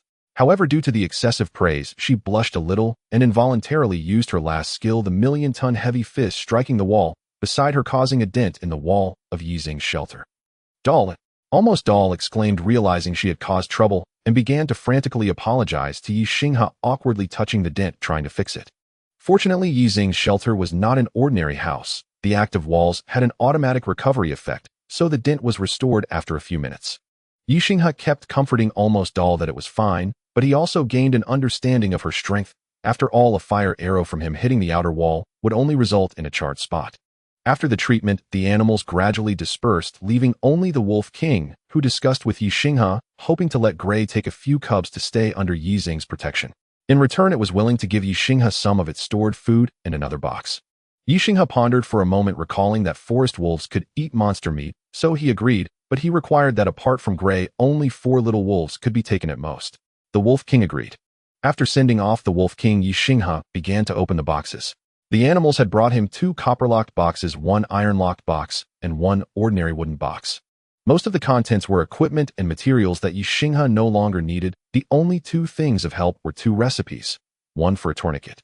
Although it was a medical item, it could not be made in a herb pot and had to be crafted at a workstation. The other recipe was for basic fertilizer, which could increase plant growth speed. Both recipes were of normal grade, but would provide Ye Xinghe with some help, so they were fairly good. Boss, I got a generator set matched with the sewage treatment facility. And I also have a rare level herb recipe. I can't make it here without a herb station. Can we trade together? Sure, just give me your price. Boss, can I have a rare level magic wand? I will provide the main materials, and you provide the auxiliary materials. If this rare level recipe can be made, I hope you can trade me a copy. Sure, I will pay for the shipping. Boss, you are generous. A few minutes later, Ye Xinghe received a wooden stick and a rat's head. It looked somewhat like the previous rare level giant rat, but this skull seemed to be quite old, and he wondered where Fan Jin got it from. Since Fan Jin had no additional requests, Ye Xinghe added his most abundant goblin materials and moth materials as auxiliary materials. However, the compatibility of these two materials was not high. Ye Xinghe took a small piece of magic iron and tried matching it with these two materials, and the success rate was decent. That one. Goblins are likely to enhance strength while moths are more likely to induce paralysis. Paralysis is fine, just paralysis. Now Ye Xinghe had already produced 3 rare-level magic wands, and this one did not surprise him too much. It was a relatively normal rare-level piece of equipment, not exceeding his expectations, focusing on paralysis. Interestingly, because he used a rat's head as the wand's tip, the core effect of this wand included not only paralysis, but also plague, transforming it into a poison attribute wand. Fan Jin, who received his rare-level weapon, was somewhat pleased. He picked up his increasingly bizarre rifle and attached this wand to it. The previous lightning attribute wand was not discarded either and was mounted on another rifle. From now on, I'll be a dual-gun god, one dealing lightning damage and the other poison damage, taking down those scavengers who robbed me. Fan Jin laughed foolishly for a while before putting away his weapons. Both of his weapons were modified by himself, but they were not modified through recipes, they belonged to his own personal skills. Gun modification type skill quality rare effect modify firearms according to your wishes with a maximum modification level not exceeding rare. This was Fan Jin's foundation in the apocalyptic world and the special skill that was opened after his first trade with Ye Xinghe. Previously, this skill was only rare level and could only modify rare level firearms, but later he found a special item in the giant rat territory, a skill upgrade stone, which could upgrade rare level skills to rare quality, thereby gaining the ability to modify rare level weapons. With this rare-level firearm and a rare-level magic wand, although it did not reach the effects of exotic-level equipment, Fan Jin felt it was almost there. However, he had never seen exotic-level equipment and could only make a guess. While he was chuckling foolishly, Ye Xinghe was in the basement installing his generator set. Thankfully, the system was quite intelligent. The generator set could directly connect to the sewage treatment facility without requiring manual setup. Otherwise, having spent his previous life in an office, now in a wilderness survival scenario, he would not have learned such specialized knowledge. Unfortunately, there were currently not many things in Ye Xinghe's sewage treatment facility, so it could not produce much electricity, and he could only rely on the stone-armored beetles and the newly arrived wolves for help. Actually, Ye Xinghe considered taking in some large herbivores as a food source, but on one hand it was difficult to sustain them, and on the other hand there were no particularly suitable species here. Duanya even recommended wild boars, and Ye Xinghe was somewhat surprised that it was a pig cannibal. Duanya shrugged it off, stating that he had no possibility of communication with ordinary wild boars anymore, and most wild boars actually cannibalized each other, so he had no psychological burden. Ye Xinghe remarked that he was still too moral. However, since Duanya was indifferent, Ye Xinghe accepted it calmly. He told Gray to drive away some wild boars tomorrow to keep including capturing more rabbits or wild chickens. To support his breeding plan, Ye Xinghe had to increase a portion of arable land to plant pasture. The ordinary weeds outdoors had already mostly turned red, and it felt unrealistic to cut grass for storage. The Wonyu fruit, classified as a plant with rare quality, has the effect of slowly restoring a small amount of stamina and healing minor internal injuries after consumption. It is similar to the orange fruit, but its flavor is much milder and widely accepted by most people. The pinji fruit, a common tree fruit, slowly restores a tiny amount of energy when consumed. It is a concentrated fruit with various flavors, and the smaller it is, the better its taste. These two types of tree fruits are ones that Ye Xinghe has found, one with restorative effects, and the other capable of restoring energy. In the future, if there are blue medicine recipes, the pinji fruit should prove useful. Moreover, these two types of tree fruits can also serve as excellent ingredients. Ye Xinghe happily embraced the shabuduo doll, not expecting an additional surprise today, besides acquiring a rare-level companion. However, Ye Xinghe was unaware of whether these two types of tree fruits had seeds or how to cultivate them. Thankfully, the previous owner of the shabuduo doll, Miss Joy, was someone who understood how to protect nature. She had taught the shabuduo doll how to plant tree fruits. Thus, Ye Xinghe wasn't able to taste the two tree fruits. Instead, he directly planted them. The shabuduo doll watched Ye Xinghe planting the tree fruits with nostalgia, recalling how she used to work alongside Miss Joy. Unfortunately, those days could never return. Hearing the Shibudo doll's reminiscence, Ye Xinghe patted her shoulder regretfully, trying to offer comfort, but the Shibudo doll looked at him in confusion. Doll Miss Joy simply chose to become a searcher, while I preferred to work in healthcare, which is why we parted ways. The Shibudo doll's explanation made Ye Xinghe feel a bit awkward, but fortunately, she didn't mind. She smiled at him, holding his hand with her tentacle to soothe him. After this conversation, Ye Xinghe became curious about the Shibudo doll's past.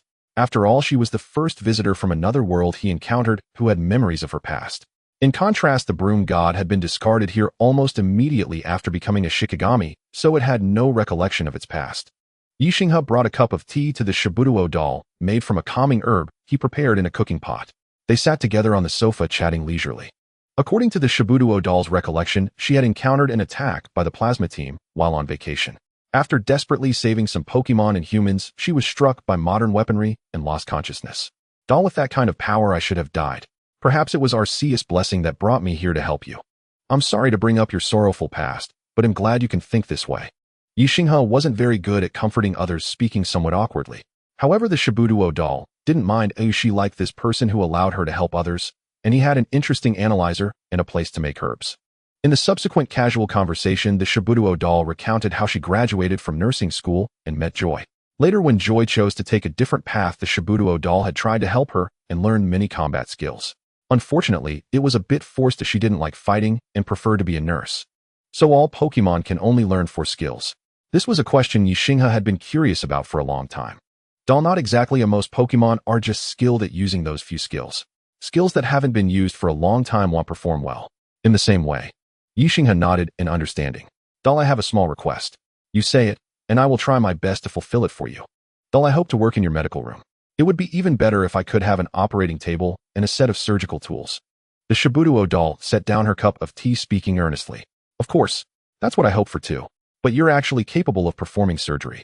As a result, Miss Joy and her Pokemon have often depicted a medical assistant image in animations and games, especially since it seems somewhat beyond Ye Xinghe's expectations that Pokemon could perform surgery. Doll, of course, although I graduated from nursing school, we also learned surgery and other medical knowledge. I was the top in practical skills. Moreover, I have a lot of experience in my work, so there's no need to worry. The Shibudo doll proudly puffed out her chest and playfully nudged Ye Xinghe with her tentacle, indicating her displeasure at being doubted. My fault too, I didn't mean to offend you. No problem, I will arrange this for you right away. After apologizing to the Shibudo doll, Ye Xinghe gained a deeper appreciation for the intelligence of Pokemon. By this time it was already quite late, and Ye Xinghe still had to work tomorrow.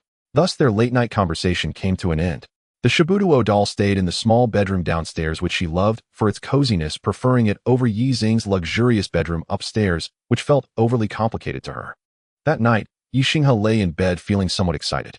He had acquired his first Pokemon in this life, a dream he had cherished since childhood in his previous life.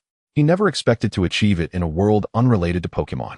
Unable to sleep after tossing and turning, and with the time past midnight, Ye Xinghe decided to try his luck at the gacha machine for a new day.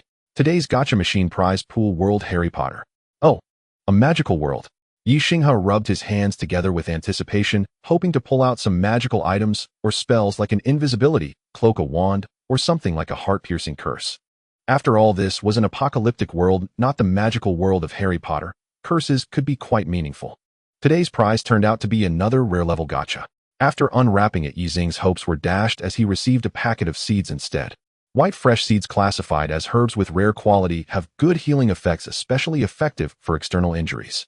They are one of the indispensable materials for healing potions in the magical world, useful and inexpensive. Ye Xinghe looked at the packet of seeds in his hand with some delight. This meant he had a lead on replicating the water of life. Furthermore, the healing effect of white fresh was excellent. Ye Xinghe remembered from novels that many external injuries could recover quickly with white fresh essence. Of course, white fresh essence was a potion, while white fresh was just a material, so there would definitely be differences. Without delay, Ye Xinghe rushed to the underground farm, sowing the white fresh seeds and instructing the robot to pay special attention to them and several other rare herbs. He also needed to quickly gather the herb recipes and upgrade the herb cauldron. Currently, there was no progress on his herb recipes, and he could only hope to continue acquiring more. I feel like I'm done for. I'm still at level 1 with my shelter. Are you serious? How have you survived this long? Ye Xinghe was at a loss for words, astonished that someone could survive with a level 1 shelter until now. Is this a different kind of genius? I don't want to die. I want to trade this formula for materials to level up to level 2. Please help me, it's completely red outside and I can't gather any basic materials. Ye Xinghe opened it to take a look, but unfortunately, it was not the herb formula he needed, it was a recipe for a rare-level weapon. After a moment, the person stopped sending messages, likely because someone had already contacted him. I hope he can survive. Perhaps because it was the last day of the first round of disasters, the World Channel was unusually active. Ye Xinghe didn't plan to go out, he was browsing the World Channel while searching for herb formulas. There were unusually many items listed today, everyone was desperately putting up unnecessary items to exchange for survival resources. After sifting through for a while, Ye Xinghe managed to fill the gaps in his ordinary herb formulas, which were all basic types of potions, a cough medicine, and a digestive aid, which were better than nothing. Today's gacha was also of ordinary level, and it came from a world Ye Xinghe had never expected. The story of the mole. To be honest, seeing that little mole made Ye Xinghe feel somewhat sentimental and helpless. He never expected to see his favorite childhood cartoon in his past life, and he felt that in this worldview it was unlikely to find what he wanted. Thus, seeing the gacha was a rare sight these days, and when it was white and ordinary he felt little ripple in his heart. However, this item was indeed quite interesting. Forest record. Category: daily necessities. Quality: ordinary. Description: a record crafted through magical means, capturing the most beautiful sounds of the forest. Anyone who hears it will have their spirits lifted. Ye Xinghe looked at this palm-sized record and casually placed it into the music player, as the essence of the music player was simply a music player that played vinyl records. As the music player activated, a cheerful tune played, significantly improving Ye Xinghe's mood. Moreover, due to the special effects of the music player, this record surprisingly brought a slight additional effect, reducing the animosity of forest animals towards the shelter. This effect might have been useful on the first day, but now everything outside was completely red, rendering the effect practically useless. Ye Xinghe left the record in the music player as it could be paused remotely, otherwise having it play all day long would be too conspicuous. Peeking outside, the world was almost entirely crimson, as if shrouded in a red filter, with only the area within the shelter's protective barrier still appearing normal. At the edge of the barrier, there were countless corpses of bloodthirsty moths. These creatures were among the monsters most affected by the red moon, having nearly lost their sanity. Ye Xinghe's barrier seemed to attract them like a bug zapper. After decomposing these corpses, Ye Xinghe noticed that some small animals were still wandering in the surrounding woods. As soon as they saw his barrier retract, they frantically rushed inside, and Ye Xinghe couldn't stop them. Fortunately, they were all small creatures, at most like roe deer of weight. When did that bear arrive? What's wrong with you? Isn't there a hole? The hole collapsed. I left it out in the moonlight yesterday. Please save me, I'm begging you. Looking at a bear standing more than 2 meters tall bowing before him, Ye Xinghe fell silent. He tossed 2 purification bullets to it for processing and decided to keep it. No attacking randomly, I'll be a little smarter. Also, you need to go hungry for a while. I don't have that much food. I have some in my den, but I can't bring it out. Hearing that the bear still had supplies, Ye Xinghe took a few backpacks and disassembled the saddle from Duanya to install it on the bear. Duanya was getting smaller and smaller. Now, when Ye Xinghe sat on it, his feet could touch the ground. Fortunately, the size of the brown bear did not exceed that of a large animal, and it could still use this saddle as a mount. Ye Xinghe instructed the doll to keep an eye on the house, especially on Duanya, who loved to wander around. It was better to be cautious on the last day. The brown bear appeared clumsy due to its weight, but in reality, it was very quick, even faster than Duanya, in its normal state. It didn't take long to find the already collapsed den. The cave seemed to have collapsed from the inside. Ye Xinghe curiously asked, "Why did your cave collapse from the inside? Did you have a fight with someone at home?" "I rolled over, and it broke." Ye Xinghe was stunned. How could it be livable normally but break with just a touch yesterday? He dismounted from the bear and picked up the stones, discovering that these stones were already crumbling. They broke easily when squeezed. No wonder the brown bear's cave collapsed when it rolled over. Fortunately, because the stones were crumbling, the bear's supplies were mostly unaffected, with plenty of meat, honey, and even some berries and slightly dried herbs. I remember bears don't have the instinct to hoard food, do they? The moon turned red. I'm very scared. I might not get enough to eat. Ye Xinghe patted the brown bear's head and packed its collection into his backpack. There was even a box here, but unfortunately it was just an ordinary wooden box containing 2 feet of cloth and a piece of rope. Is this meant for me to hang myself? Ye Xinghe looked at the knotted rope and felt somewhat speechless. Upon returning to the shelter, Ye Xinghe found that there were more small animals here, including a few he had seen last time. Ye Xinghe explained to the animals that there was no food provided here, but they might receive a little protection. However, the animals still lingered here, unwilling to leave, and tried to pay Ye Xinghe protection fees. Am I becoming a Disney princess?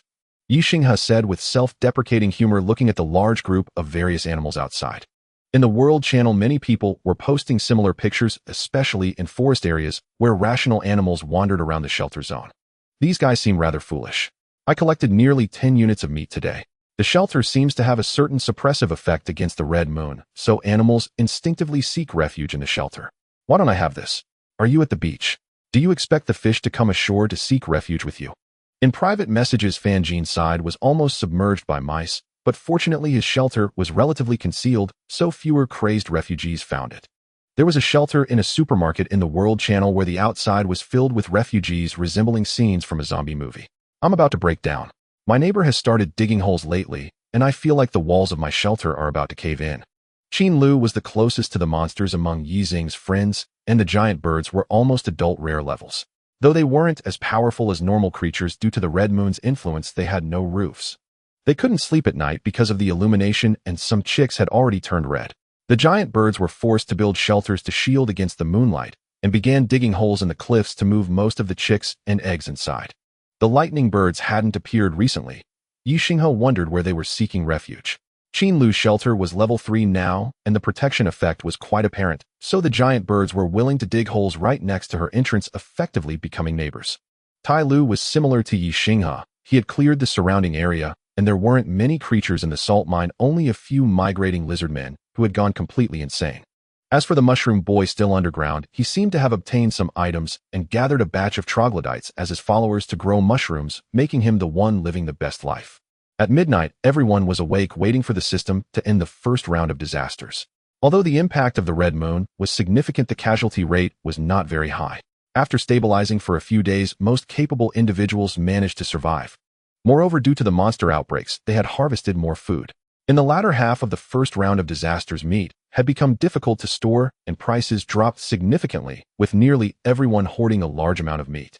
But everyone knew that the first round of disasters had fundamentally damaged the world's ecology, so obtaining food in the second round would be very difficult.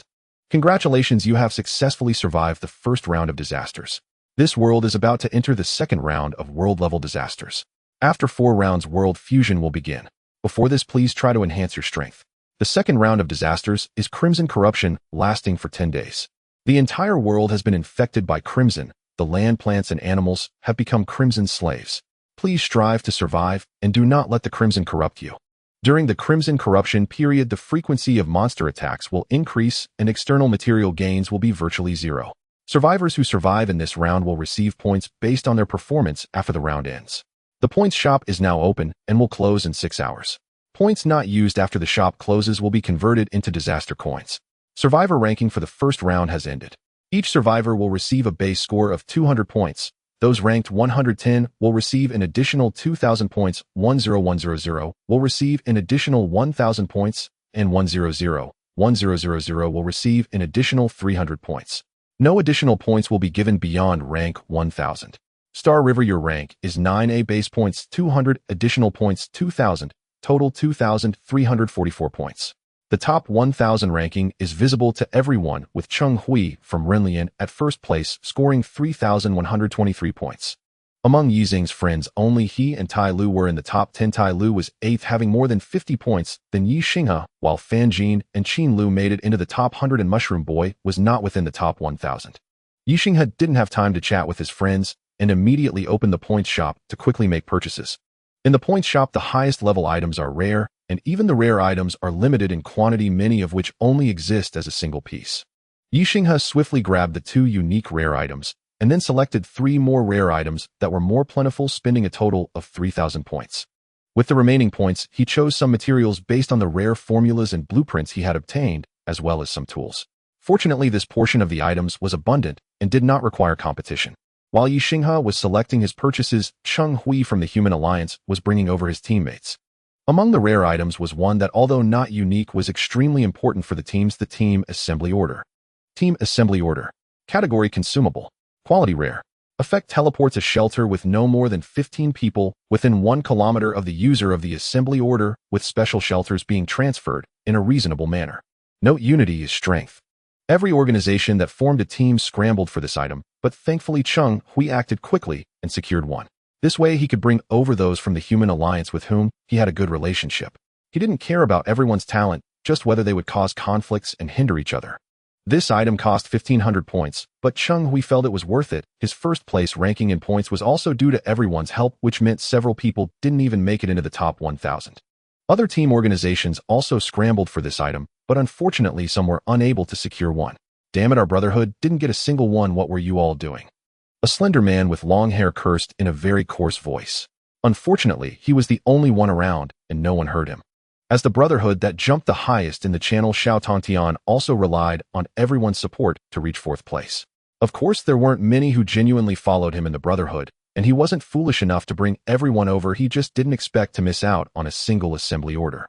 Helpless, he could only glance at another rare item called the teleportation array. Just as he was about to buy it, it disappeared. Damn, what hand speed do these people have? Boss, I bought that teleportation array. Is it useful? What? This kid got it. Xiao Tongtian glanced at the private chat. The young man had joined a while ago and only had a level 1 shelter. He had a fortuitous encounter, and although he didn't make it into the top 1,000, he still earned some points because Xiao Tongtian had helped him, so he exchanged all his points for the teleportation array. Well done, Xiao Qi, you will be my right-hand man from now on. Okay, big boss, thanks for the message, I bought it. While Ye Xinghe was shopping, Fanjin sent a message inquiring about the requirements for upgrading to a level 5 shelter. Ye Xinghe shared the conditions with him, and it seemed that after this time the kid's shelter would be upgraded to level 4. With the remaining 126 points, he'll exchange them for disaster coins. Ye Xinghe murmured to himself. He had already finished fighting, and since he didn't intend to establish an organization, he didn't compete for those items that were clearly needed by organizations, but instead bought quite a few useful things. I bought the teleportation array here, how about I give you one later? Sure, I'm fine with that. Iron Skull unexpectedly bought the teleportation array. It seems she didn't plan to establish an organization, but also intended to pull a few people together for mutual assistance. After all, the strength of a team is always greater than that of an individual. Who else did you send it to? Qin Lu, Fanjin, and another friend of mine. Is there anyone you recommend? Ye Xinghe thought for a moment and recommended Mushroom Boy. Okay, no problem, I will talk to this guy. Iron Skull trusted Ye Xinghe quite a bit, and Ye Xinghe didn't know why, but it didn't matter. After all, the teleportation array required mutual consent to teleport, so he wouldn't be invaded. After finishing his shopping, Ye Xinghe arranged the items he had purchased. The first rare item was a rare energy core. Weather bottle. Category energy core. Quality rare. Effect can simulate 5 types of weather changes within the range of the energy core. These include thunderstorm, gale, sunny day, heavy rain, and snowy day. Note a magical bottle that seems to contain a small piece of the sky. Ye Xinghe temporarily swapped out the electromagnetic storm type 3. The outer shield transformed from a sparkling arc into a sky blue bubble style, looking considerably more fragile, but the shield's strength on the panel increased significantly, and it could simulate these 5 different weather changes within the energy shield. Ye Xinghe set the weather to thunderstorm with golden arcs of electricity swirling around the energy shield, the effect being quite similar to electromagnetic storm type 3. Electromagnetic storm type 3 was not equipped by Ye Xinghe. It remained as an energy core providing power within the shelter.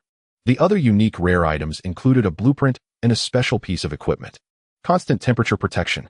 Category blueprint. Quality rare. Requirements: 5 units of protective gel, 20 m of corrosion-resistant metal piping, 10 m of clay piping, 10 units of insulation, cotton, 5 waterproof blankets, 1 thermometer, 1 hygrometer, 5 valves. Effect keeps the internal temperature of the shelter stable and less susceptible to external environmental interference. Note, with this your home won't be cold. It also won't be hot. These materials are actually not difficult to find, it's just that this blueprint requires some basic modifications. Thankfully, Ye Xinghe had everything, so he directly proceeded with the modifications. Dull yellow face. Category mask. Quality rare. Effect grants immunity to mental control effects below the rare level, moderately enhances your mental activity.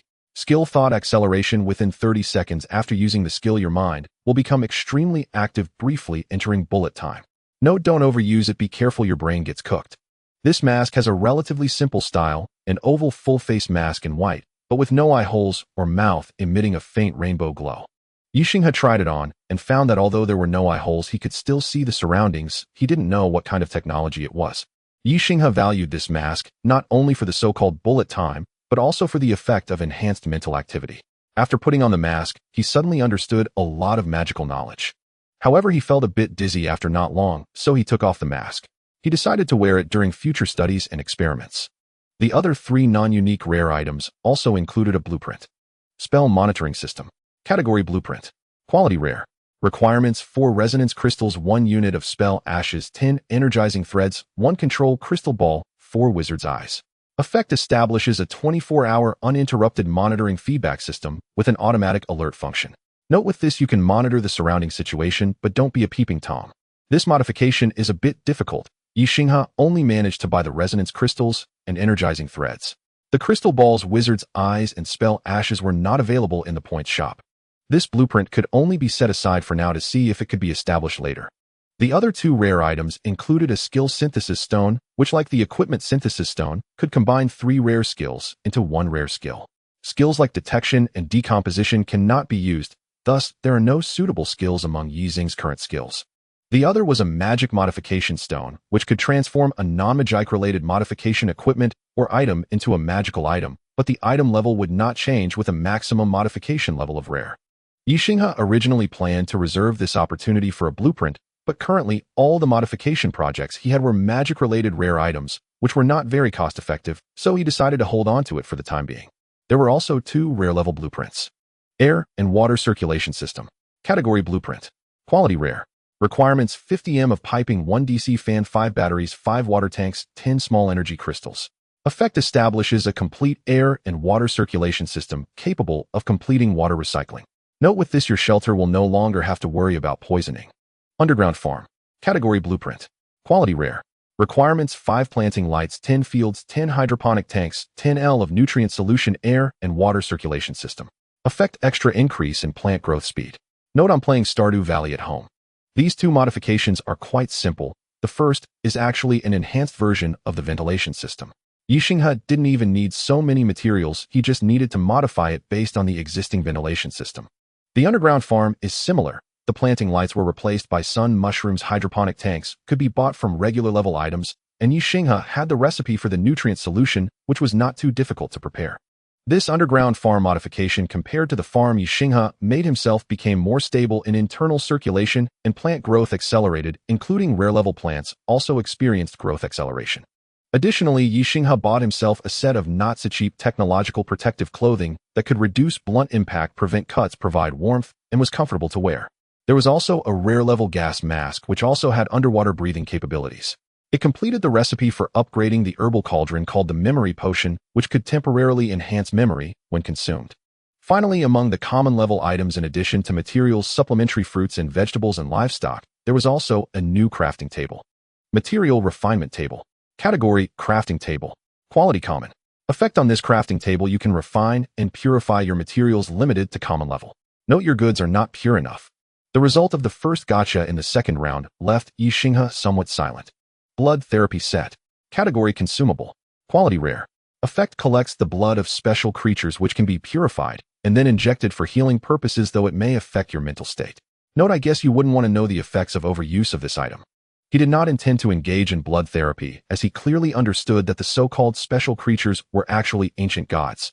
Ye Xinghe suddenly thought that his talent gacha seemed to randomly generate worlds, but often had a tendency based on the current environment. For instance, during the latter half of the first round, he frequently obtained items related to healing and purification. Even that record had a certain effect in alleviating Ye Xinghe's mental stress. Therefore, receiving this item indicated that he was likely to need it.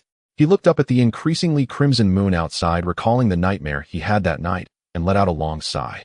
Never mind, speculation is pointless. He would know by trying tomorrow. That night, Ye Xinghe lay on his bed staring at the blood moon outside, unable to sleep. The past 20 days felt more exhausting than the sum of his 2 lifetimes.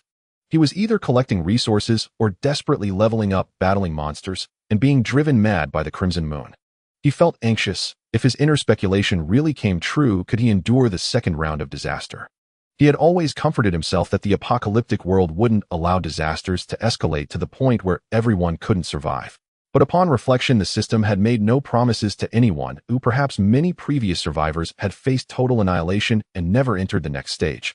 In such chaotic thoughts, Ye Xinghe drifted off to sleep. The next morning, he was awakened by the sound of electricity. Why is this protective shield so much louder than the previous one? Ye Xinghe got up to look outside, only to find that it seemed the sky had not yet brightened. Feeling puzzled, he walked into the yard and discovered that the entire protective shield was almost covered in red flesh, a strange odor permeating the entire shelter, though he did not smell it due to the air purification facilities inside. The animals were huddled in fear by the walls of the shelter, too afraid to come too close, fearing the electric shock from the walls.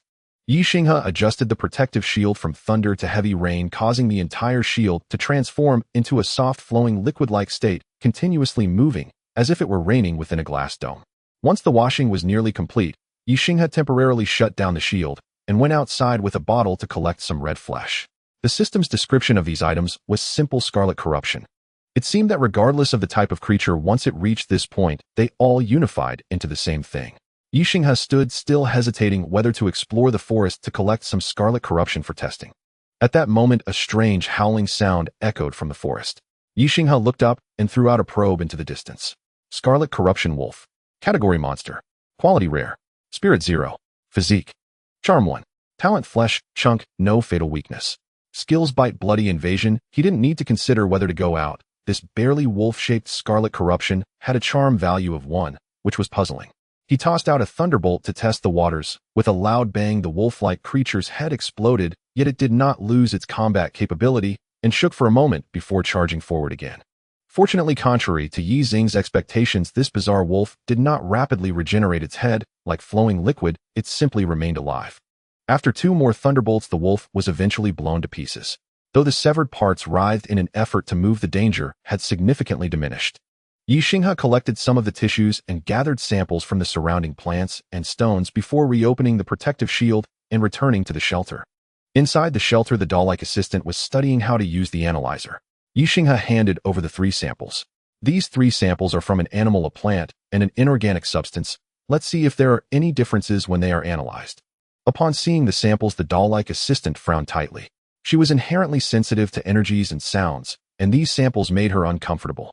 Doll, these things sound like they are crying out in pain. Ye Xinghe sighed and shook his head helplessly. There's nothing we can do. We can only try to survive as best as we can. The doll-like assistant also looked somewhat downcast as she folded her large ears back, unable to hear the samples' wails, and placed them into the analyzer. Analyzing these won't dirty my analyzer, right? After all, it is a rare-level piece of furniture. Ye Xinghe muttered to himself. 10 minutes later, the 3 reports were ejected by the machine. Ye Xinghe opened them and found that although the samples came from different origins, the results were identical. The analyzer's database had no relevant information, so it only provided some properties like high activity and high corrosiveness. After reviewing the reports, Ye Xinghe continued to broadcast in the World Channel, casually firing 3 purification missiles at the analyzer. Although no visible difference was apparent, the result of the purification missile proficiency increasing by 1 made Ye Xinghe realize that these samples would indeed corrode his analyzer. Samples taken from the wolf tree and stone all yielded the same result. These scarlet corruptions were assimilating everything in this world into one form. Boss, I was wrong. I shouldn't have been so loud a few days ago. My skeleton has completely turned red today, and my farm is about to perish. Picture a few days ago, the necromancer who had doubted Ye Xinghe sent the latest photo of his skeleton. Though it still barely maintained its skeletal appearance, it had turned from bone into flesh, and there was also a photo of the skeleton being severed, showing no trace of bone, only this scarlet flesh. My zombies are the same. Ooh, our lives are so hard. It's alright, our brotherhood has linked several shelters together, and we can travel together. A little scarlet corruption is nothing to worry about. You didn't even get the assembly order, and are still bragging. Oh, why not join our salvation cult? Our 15-member shelters have already united, forming a church, and if you come now, you can get some potatoes. Those brainless cultists are talking nonsense. Only a walnut-sized brain. Stop fooling around. The Human Alliance has established a safe zone at coordinates XXXX. If there are any survivors nearby who are about to give up, they can come here, and the Human Alliance will provide assistance. Salvation Cult coordinates XXXX. Welcome, fellow travelers. Advanced Think Tank coordinates XXXX. Welcome, fellow travelers. Iron Law Foundation coordinates XXXX. Welcome, fellow travelers. Damn these scoundrels. XXXX. I just didn't get the assembly order, and they're cornering me. Don't be angry, boss. Now that we have a teleportation array, 5 people and 15 people aren't much different. There's a huge difference. They can unite shelters while we can only communicate person to person. The slapped subordinate dared not speak, but a flicker of resentment flashed in his eyes. Xiao Tontian noticed, but did not care. He believed as long as he remained the strongest, those below him would not rise against him. Forget it, this round will be the same as the last. Oh, let's quickly accumulate points using the teleportation array, and then snatch them. I don't believe I can't rise again. 10 minutes later, Ye Xinghe had set up the teleportation portal, placing it in the vacant area of the hall. Royal annoyance, I've placed it down, Sister Tai Lu. Speaking of which, this thing can actually create groups. It's so much more convenient. On my end, it's not very suitable. Although the sewers are still holding up, they've been filled with rats resembling a mountain of flesh. Tyloo, I have some trouble here too. The desert and rocks of the Gobi have turned into a crimson decay. Outside, it's now a sea of crimson decay, and walking is somewhat laborious. Lu, don't mention it, everyone. Although I've barely preserved the rock walls, some giant birds have become severely corrupted, and the rational ones are desperately digging near my shelter. I'm on the verge of collapse. Tyloo, it's fine. I wasn't planning to go to your place anyway. We can't fly. Mushroom boy, I can still move normally, but the corruption situation underground is different from above. Inorganic corruption is relatively minor, but the monsters are heavily affected, almost like a zombie siege. Several of my troglodytes have already died. Tyloo, Xinghe, what about your side? Ye Xinghe carefully assessed his surroundings and sent over a few photos. Xinghe, I can barely go out to explore. Perhaps due to the trees blocking the view, although the soil and stones are also corrupted, at least I can still walk, not to the extent of the ocean, Tyloo mentioned. Tyloo, then it's settled. Well, gather at Xinghe's place at 8 a.m. tomorrow. He'll have the portal ready. Royal Annoyance got it. Lu got it. Mushroom boy got it. Xinghe, no problem. Everyone remember to prepare gas masks and clothing. Although Ye Xinghe didn't understand why they were having a meeting at his place, he didn't refuse. Honestly, looking at the strange terrain and monsters around, it was quite impressive that the forest area managed to maintain some semblance of shape. Perhaps due to her personality, Tyloo really held a commanding presence among this group. There was a certain authority in her voice that made people naturally agree with her, and she exhibited more team spirit than Ye Xinghe. Although this circle was initially formed by Ye Xinghe for the sake of convenience and trading, he never expected it would actually turn into a team. Since they were going out to explore tomorrow, Ye Xinghe decided to prepare more today. He opened up the recipe book and began selecting food to serve everyone. Although they were in a very critical apocalyptic environment, Ye Xinghe still insisted on eating well, otherwise he felt he wouldn't have the motivation to survive. Stir-fried chicken, fish, soup, mushroom sandwiches, meat, egg custard, and stir-fried seasonal vegetables. For drinks, he'll go with lemon berry juice. These are all ordinary level foods, so there is a large stock. While they don't have significant effects, the flavors are among the best Ye Xinghe has tried recently. Thanks to the underground farm and a simple breeding ground, Ye Xinghe's recipe list has expanded significantly. Unfortunately, the rare ingredients are too scarce. The most abundant meat is still that large rat sealed in the card. It's not that Ye Xinghe doesn't want to open it, it's just that handling that half of the rat is somewhat difficult as its head is too big to make a wand, although making a tower shield is feasible. Besides planning the recipes, Ye Xinghe also prepared some strange food, such as nutritional liquid-type food, quality, rare shelf life, 3 days at room temperature, special effects, consuming 500 milliliters, satisfies the energy needs for a day for those with a constitution below 10/1L, for those with a constitution between 10/20, ineffective for those above 20. Description: tasty, vomit-inducing. You should give it a try. If the system says it's tasty, then it must be good. If Ye Xinghe hadn't let Duanya try it first, and Duanya didn't spit it out immediately, he would have definitely tried it himself. However, the nutritional liquid is indeed a good survival food for exploring, just that it tastes bad. It's much better than dying. Ye Xinghe didn't prepare any medicines. The things he made at his herbalist table are most useful for exploration, like the imitation of the water of life. Unfortunately, the 3 main ingredients are still growing, and will need another 1 to 2 days before they can be harvested. This is with the farm's acceleration. Otherwise, with his simple planting area, it would take around 4 more days to produce the potion. Of course, besides that, Ye Xinghe used the collected parchment to create 20 magic scrolls for emergencies, not of damage type, but for awakening and purification spells. Because the purification spell has no damage level, even though it is a rare spell, it can still be stored, but it requires 2 energy crystals to craft. Of course, Ye Xinghe wouldn't incur a loss. When distributing them tomorrow, he would still charge everyone a cost price. 14 awakening spells and 6 purification spells. If his team doesn't use them all, they can definitely be sold. If it weren't for the fact that the magic scrolls require him to sit there and slowly copy them, Ye Xinghe would have definitely automated the production of a large batch to sell. While Ye Xinghe was busy here, Duanya was chatting with the doll in his room. Unfortunately, the broom god couldn't talk, the animals weren't very bright, and his good friend Hui Hui was recently submerged in sadness and couldn't extricate himself, leaving only the doll to converse with. The doll actually enjoyed communicating with Duanya, as she found this little pig very cute, somewhat resembling the warm pig she had treated before. What does a warm pig look like? Is it like you, eh? Doll, no, it's like you lying on the ground, but after evolving it can stand up and will become powerful. What does evolution mean? Doll, I can't explain it clearly, but after evolving it changes shape and its abilities become stronger. All Pokemon are like this. Can you evolve too? Doll, I don't have an evolution form, but I've heard that I can mega evolve with items, and it'll change too, but I revert back when the time's up. Can I evolve with items? Doll, I don't know, you can ask Ye Xinghe. Just as Ye Xinghe was busy printing scrolls, Duanya waddled over to him. Noticing that this guy was pretending to be curious, he casually activated animal communication. For you busy? Do you need my help? Ye Xinghe glanced helplessly at Duanya, who was testing the waters, urging him to speak directly. In this shelter, he was the only one who could talk. Where did Duanya learn this small talk and probing? Can I evolve? The doll said they all can. Using items for evolution is also possible. Duanya's words reminded Ye Xinghe. The reason he was willing to cooperate with this wild boar, even adopting it, was that he saw Duanya as a powerful beast with decent intelligence, which could assist him in battle. However, he didn't expect Duanya to truly regress in terms of intelligence, as with an increase in intellect its size shrank, and it was no longer much help to Ye Xinghe in combat. It would be better to find a way for Duanya to use his intelligence, and see if he could stand up and help him with tasks. It's not impossible, but it depends on the opportunity. I currently have no way. If we survive, I will definitely let you evolve. Ye Xinghe's words pleased Duanya, who wiggled his bottom and opened the basement door, seemingly going to find Hui Hui. Recently, the broom god has often gone to the basement.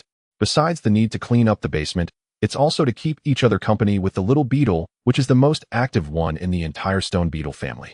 The others, including the large beetles, mostly just sleep. Ye Xinghe didn't want to disturb them. After all, the large beetle occasionally spits out a large chunk of magic iron to pay rent. Now he no longer regards the stone beetle family as combat units, but directly as production units. After preparing the things for tomorrow, Ye Xinghe noticed the red moon rising again and decided to go back to rest. Lying on the bed, he looked at the appearance of the red moon, feeling more and more that it wasn't a moon, but an eyeball with strange spots on the moon and the surrounding halo, seeming to form a gigantic eyeball. Ye Xinghe got up and drew the curtains, drifting into a deep sleep amidst tension and unease. Ye Xinghe woke up early. As his mental attribute increased, his sleep time had significantly shortened. Currently, his mental power had reached 9, and he felt that in a day or two, he would likely break through to 10, achieving a rare rating. As a result, the upper limit of the gacha machine would rise from rare to exquisite. Although the probability might not be high, obtaining even one exquisite item would be a tremendous help to him. Unfortunately, gacha coins could not be stored at the moment. Otherwise, he would just save them up and go on a spree in a powerful world. What is this? Ye Xinghe was somewhat perplexed. He truly had no impression of this name. After recalling carefully, he remembered it seemed to be a horror manga featuring something called a beauty serum that could liquefy flesh and reshape it. With heavy doubts, Ye Xinghe twisted the gacha. Beauty serum formula. Category potion formula. Quality rare. Requirements: cellular regeneration material 1 unit, bone structure reshaping agent 1 unit, dermal and soft tissue regeneration gel 1 unit, neural blood vessel adaptation and system integration liquid 1 unit, water 5L. Effect: after use, it can reshape the body in a short time, altering its physical form, but will not change the essential attributes of the body. For example, ordinary flesh will remain ordinary no matter how many times it is reshaped, limited to rare and below life forms or exquisite and below deceased bodies. Note: I advise you not to use this. Maintain respect for life. Ye Xinghe looked at the formula in his hand with confusion. Did it really just reveal the most core element of the worldview? But he had no way to use it. Not to mention the difficulty of finding materials, he couldn't even meet the requirements of the crafting table. The herbal cauldron couldn't produce such high-tech goods. Ye Xinghe had to either find a way to modify it magically or abandon this formula and exchange it later. After pondering for a moment, Ye Xinghe took out the magical modification stone. The biggest drawback of this item was that it couldn't change the item quality. Moreover, judging by the appearance of the points shop, this item would likely still be available in the future. Instead of holding on to it for later, he might as well use it now. Having made his decision, Ye Xinghe didn't hesitate. Moments later, the beauty serum formula changed to this. Beauty serum formula magic. Category potion formula. Quality rare. Requirements: bone resolving grass essence 1 unit, blood and flesh essence 2 units, elderberry essence 1 unit, rare, healing potion 10 milliliters, a water 5L. Effect: after use, it can reshape the body in a short time. Deceased bodies. Note: a magical potion with hidden risks. The effect remained unchanged, but the materials changed, and it could be loaded into the herbal cauldron.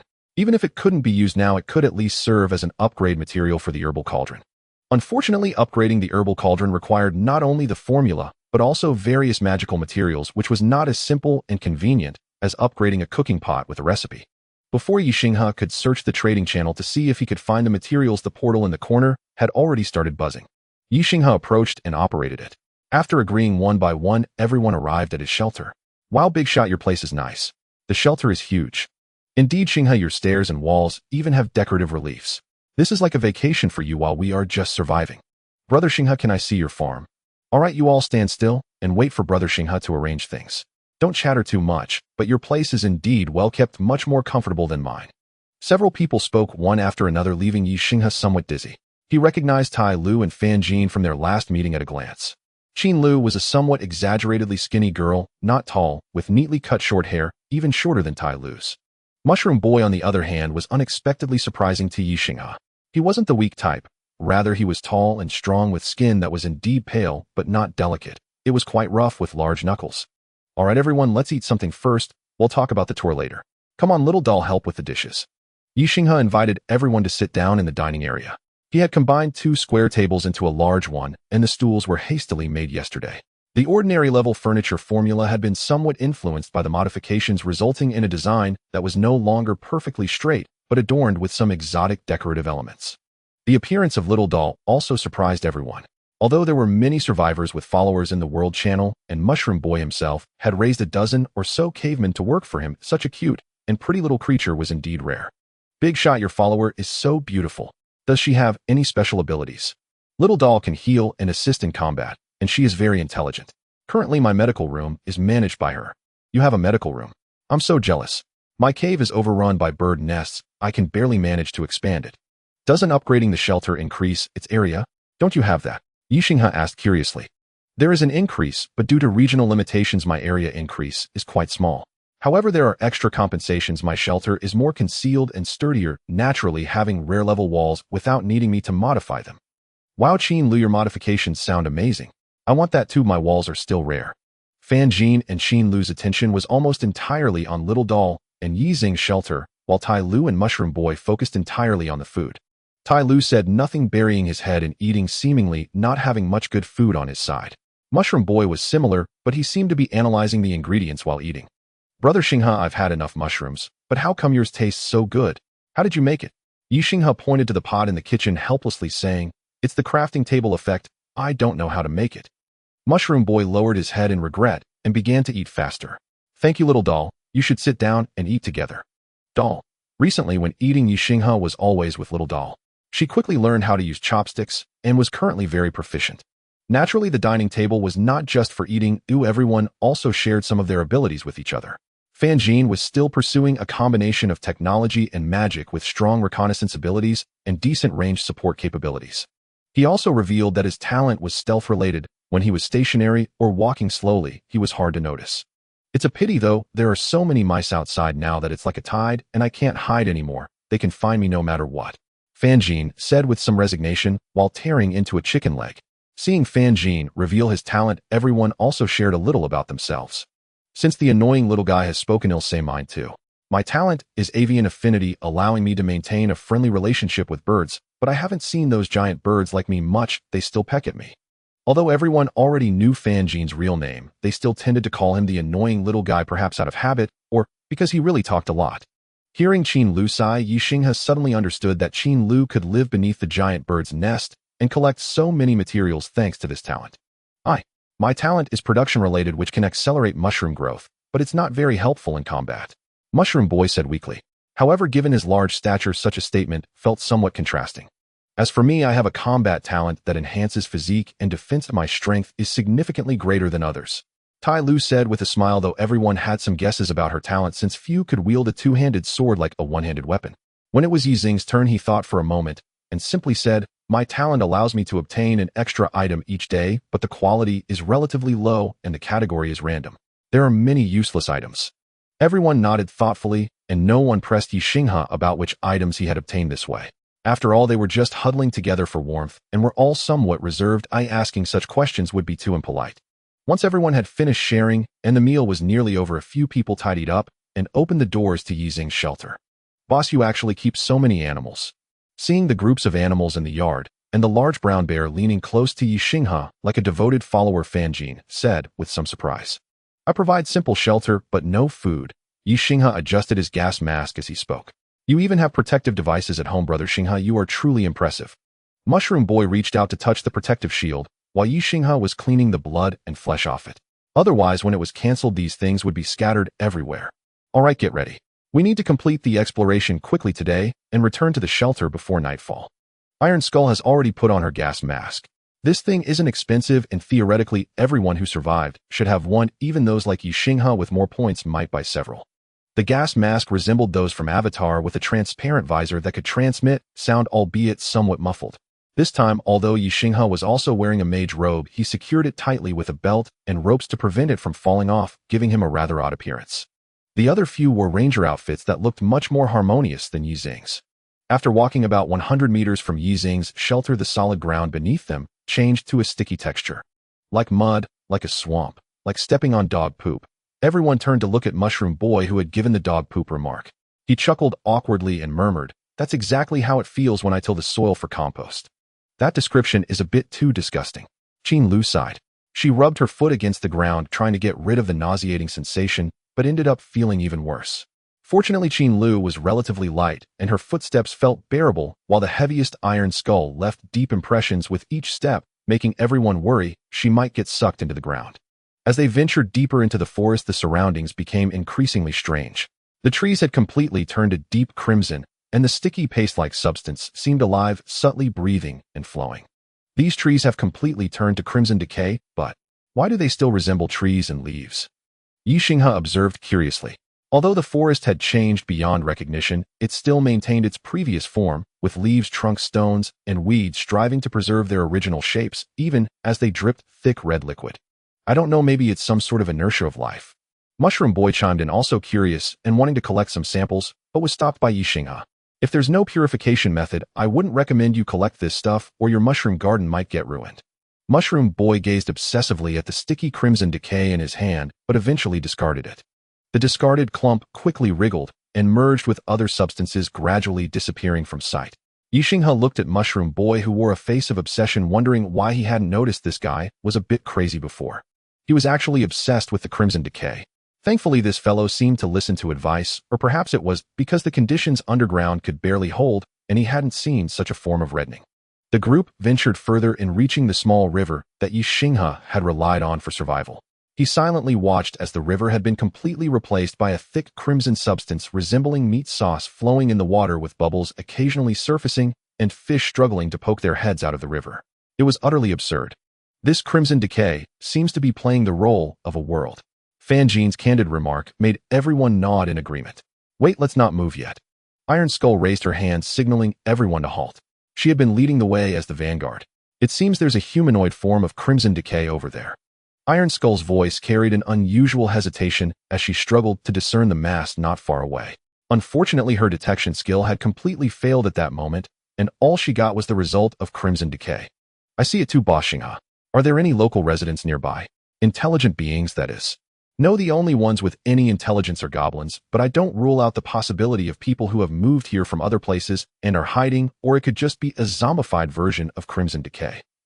According to the current characteristics of crimson decay, if the humanoid entity over there was once a zombie, there should be signs of decay from its original body, at least looking very emaciated.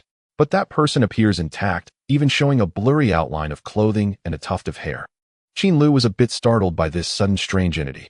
She clutched her wand tightly, feeling ready to strike at any moment. Ye Xinghe also saw that person. It definitely didn't look like a zombie. It was about 1.7 meters tall with a healthy physique, and the outline of its clothing suggested it wore a standard tactical jacket, carrying a backpack on its back. Moreover, this entity was walking towards Ye Xinghe and the others, even waving happily at them. As it waved, everyone felt a chill run down their spines. Even Iron Skull couldn't help but grip the hilt of her sword tightly, her legs bending slightly like a lion ready to pounce. The humanoid entity seemed to notice the 5 of them on guard. It raised its hand to signal that it posed no danger, and then on its face, which lacked any features of void, suddenly opened, moving as if it were trying to speak. This guy is talking. Does any one of you understand lip reading? I do. But wait, there's no lips to read anything. Qin Lu angrily elbowed Fan Jin, who was talking nonsense. Fan Jin grimaced in pain, but didn't take his hand off his firearm. Seeing that the 5 didn't react, the entity stood still for a while, seemingly pondering something. Ye Xinghe suddenly felt his thoughts were absurd. A mass imitating a human being pondering. This was the biggest joke he had heard in 2 lifetimes. But the entity was indeed thinking, as moments later it began to write in the dirt. Although the handwriting was crooked and lacked logical syntax, the 5 of them could roughly discern the meaning of the sentence. I want to eat, trade for. I want to eat and can trade for things. My goodness, this guy truly has intelligence. Mushroom Boy's voice began to tremble. I brought food. Let me try. Ye Xinghe took a small piece of meat from his backpack and gently placed it on the ground. The entity seemed stunned for a moment, then approached and forcefully scraped its finger across the part of its body, severing it completely and dropping a ring. The ring was simple, but surprisingly untainted by crimson decay. The entity seemed startled looking at the severed finger and the ring on the ground, then hurriedly picked up the finger and pressed it against its hand. The finger quickly reattached to its hand, but it appeared even more confused. I am alive. As it opened and closed the void on its face, it emitted a sticky, nauseating sound resembling the noise made by a pile of rotten meat squeezed together. Even more bizarrely, it actually managed to speak. Ye Xinghe was about to say something to placate this strange crimson decay when the usually quiet Iron Skull took 2 steps forward. You are dead. Watching the fearless demeanor of the big sister Qin, Lu gently tugged at her clothes, but Iron Skull did not step back. Instead, she pulled out a mirror from her backpack. You are already dead and no longer human. If you can see this. This is a mirror. Seeing Iron Skull's stubborn behavior, everyone tightened their grip on their weapons, wary of any sudden movements from the entity. However, the entity merely sluggishly took the mirror and began examining its face back and forth.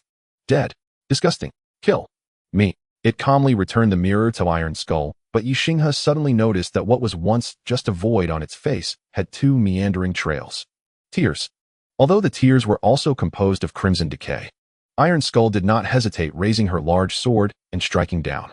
Although it looked strange the composition was crimson decay, this substance was impactful and infectious, yet not very hard. The humanoid crimson decay was cleaved in 2, and shortly after falling to the ground it gradually became still beginning to merge with the ground. Seeing that the entity posed no more threat, Ye Xinghe approached to collect some samples and tried the blood collection kit again. This time the kit reacted as the body being gradually consumed was being pressed and drained like a mass of meat being squeezed for juice. Moments later, the half-body turned into white powder and a thin layer of blood accumulated at the bottom of the blood collection bottle. Let's process that half as well, don't let it disappear like this. Iron Skull picked up the ring from the ground, her voice sounding somewhat somber. By the time Ye Xinghe finished processing, the blood collection bottle had about a quarter of its capacity filled, but unfortunately the detection skill concluded it was unknown blood lacking sufficient information. Of course, this had already confirmed part of Ye Xinghe's speculations. I'm sorry everyone. I acted impulsively just now. Seeing Ye Xinghe finish his work, Iron Skull scooped up a handful of the remaining white powder from the corpse and placed it in a bottle. The results are acceptable, but we need an explanation. Ye Xinghe also collected some white powder, but he could tell that Iron Skull's purpose for collecting this was different from his. Iron Skull remained silent for a moment before she began to narrate. The 5 individuals set out once more, but this time an air of silence enveloped them. The story of the Iron Skull was simple, even somewhat mundane, yet it weighed heavily on everyone's hearts. The recently encountered Crimson Decay in humanoid form was a classmate of the Iron Skull before she entered the apocalyptic world. Though they were not familiar and had exchanged only a few words, she recognized the ring. It was something she had given during a holiday gift exchange. It was just an ordinary trinket bought casually from a shop by the roadside. She hadn't been particularly interested in the gift exchange and only vaguely remembered that a boy had taken the ring visibly pleased and wore it on the spot. The only reason the Iron Skull remembered this incident was that some classmates had teased her. She recalled laughingly embracing the boy, saying that once he accepted her gift, he would be her little brother and could come to her for help with any problems. What she did not know was that the boy had also become a survivor, but unfortunately he had not made it. Will we end up like that? Mushroom Boy looked a bit bewildered. No, we will persevere until this round of calamity ends, and then we will survive the next round and the one after that. Ye Xinghe patted Mushroom Boy on the shoulder, speaking with conviction. Yes, as long as we hold firm to our beliefs, we will continue to live. The Iron Skull managed a faint smile, and her gaze gradually strengthened. This brief interlude did not last long, as the group's exploration was not yet complete. As they delved deeper, Ye Xinghe and the others encountered increasingly bizarre forms of Crimson Decay. What baffled Ye Xinghe the most was the goblin-shaped Crimson Decay. He could not fathom why even in such a state these creatures still bullied the weak and feared the strong. Fortunately, most of the Crimson Decays were not very strong, and the group was among the more capable survivors, so dealing with them posed no issue. The sky is starting to darken. Oh, let's turn back. Ye Xinghe looked up at the sky, and since the nightfall times varied in different regions, everyone naturally trusted his judgment. However, just as the entire team prepared to turn back, Qin Lu swallowed hard and suddenly said, "Did you hear any strange sounds?" Everyone stopped in their tracks, straining to discern the sound, but all shook their heads. No one thought Qin Lu was speaking nonsense. They merely looked at her with curiosity. Qin Lu fumbled at her waist and pulled out an egg. She tossed the egg into the air, and it shattered, releasing a small bird. She directed the small bird to fly off into the distance while Ye Xinghe and the other three immediately surrounded Qin Lu, alert to their surroundings. About 10 minutes later, Qin Lu opened her eyes. She pointed to the south and said earnestly, "There, about a kilometer away, is a gathering place for bloodthirsty moths, and there is a massive moth, its upper body resembling an abstract humanoid form surrounded by many bloodthirsty moths. Moreover, the moths there are merely in a state of crimson madness and have not completely turned into crimson decay, and the giant moth is the same, only with some crimson decay flowing from its body. I apologize, my reconnaissance spell only lasts for 10 minutes and is quite costly. It wasn't intentional not to use it just now. It's fine, a minor issue, no one minds. Let's discuss the specifics when we return." Fan Jin quickly scanned the faces of the other three and came to a conclusion. It's getting dark. Ye Xinghe glanced up at the sun, which had already started to set. The days were getting shorter. The group placed a piece of ordinary equipment as a beacon in a tree and hurried back toward the shelter. The equipment had some resistance and theoretically would not turn into crimson decay overnight. Of course, if it truly did transform, there would be no remedy. They were not yet extravagant enough to use rare-level equipment as a beacon. By the time twilight fell, the 5-member group finally returned to the shelter. Ye Xinghe quickly used purification shells in the transitional area of the main entrance to cleanse everyone of the crimson decay they had encountered. Only after confirming there was no issue did they return to the interior of the shelter. By now, the doll had prepared dinner and hot water. The other 4 were taking showers downstairs while Ye Xinghe returned to his second-floor private bathroom to wash off the dirt on his body and changed into a clean outfit before heading downstairs. This outfit was just ordinary clothing exchanged from the Point shop. Ye Xinghe had swapped several different sets, hanging them in his wardrobe. The 5-member group had also exchanged for some daily necessities with their points. They even brought spare clothes for this exploration. By the time Ye Xinghe came downstairs, everyone had already changed and was seated at the dining table. "Let's eat, everyone. Before we head back, I have something to share with you all." In summary, these crimson decays and the changes in the entire world are likely caused by some kind of existence. Ye Xinghe shared the various signs he had recently summarized with everyone and reached this conclusion. The other 4 at the table fell into silence. Fan Jin repeatedly opened his mouth but could not voice his questions. The Iron Skull straightforwardly asked, "How confident are you?" Ye Xinghe thought for a moment and replied, "At least 6,070. Then we can basically be certain. I trust you, but I suggest we keep this information to ourselves for now." I hadn't planned to post it on the World Channel after all. It's quite shocking. Indeed, very shocking. I've lived so many years and have truly never heard of a creature that can destroy a world just by casting a glance at it. Mushroom Boy looked out the window, the crimson moonlight filling him with a sense of oppression. Looking is just a representation, or perhaps merely a behavior we can observe. It doesn't necessarily mean it's just looking. Ye Xinghe recalled some horror stories from his past life and responded, "It makes no difference, but it's equally terrifying." Qin Lu curled up in her chair, leaning against the doll. Her demeanor suddenly made Ye Xinghe realize that although they were all so-called survivors and had experienced much fundamentally, they were all around 20 years old, still very young, and had been in this world for less than a month. It truly was somewhat tragic. Regardless, we must be prepared. That moth, I feel it's better to deal with it as soon as possible, otherwise it may become dangerous if we delay. The Iron Skull shifted the topic back from the discussion about the moon to the strange moth. I have a rough idea of its origin. Ye Xinghe picked up the drawing that Qin Lu had just sketched of the moth's appearance. Do you remember the statue I saw when I dealt with the goblin tribe before? It resembles the upper body of that moth. Qin Lu's drawing was quite good, though the lines were simple. Ye Xinghe recognized at a glance that the rough and somewhat odd upper body of the moth was indeed that statue. When that statue flew away, it must have chosen this bloodthirsty moth, which is why the moth has become this way. Then we need to deal with it quickly. Let's do this. Everyone go back and digest the gains from today. Tomorrow we will explore again and see if we can handle it. The Iron Skull finalized the follow-up plan, stood up, and picked up her backpack, preparing to leave. The others nodded and gathered their things before leaving together. After everyone left, Ye Xinghe silently gazed at the crimson liquid in the blood-collecting bottle, feeling a moment of confusion about his future. By the time Ye Xinghe remembered he needed to test the samples, it was already deep into the night. Fortunately, the results of the tests on the white powder came out quickly. What surprised Ye Xinghe was that the properties of the white powder were remarkably safe, perhaps even overly safe. It couldn't be described as inert, but rather as lifeless. These white powders contained no nutrition or energy, would not react with anything, and had no effects, appearing merely as pure waste. But as long as it posed no danger, Ye Xinghe sealed and stored the remaining portion, thinking it might be useful someday. After midnight, he opened today's gacha. Today's prize pool: World Elden Ring. A shattered dark world heavy with an apocalyptic atmosphere seems to match Ye Xinghe's mood today. A green capsule toy isn't bad either. Ye Xinghe opened the capsule and received a skill book. Meteorite of Radiance. Category Skill. Quality Rare. Effect: release 3 meteorites of radiance that orbit around you.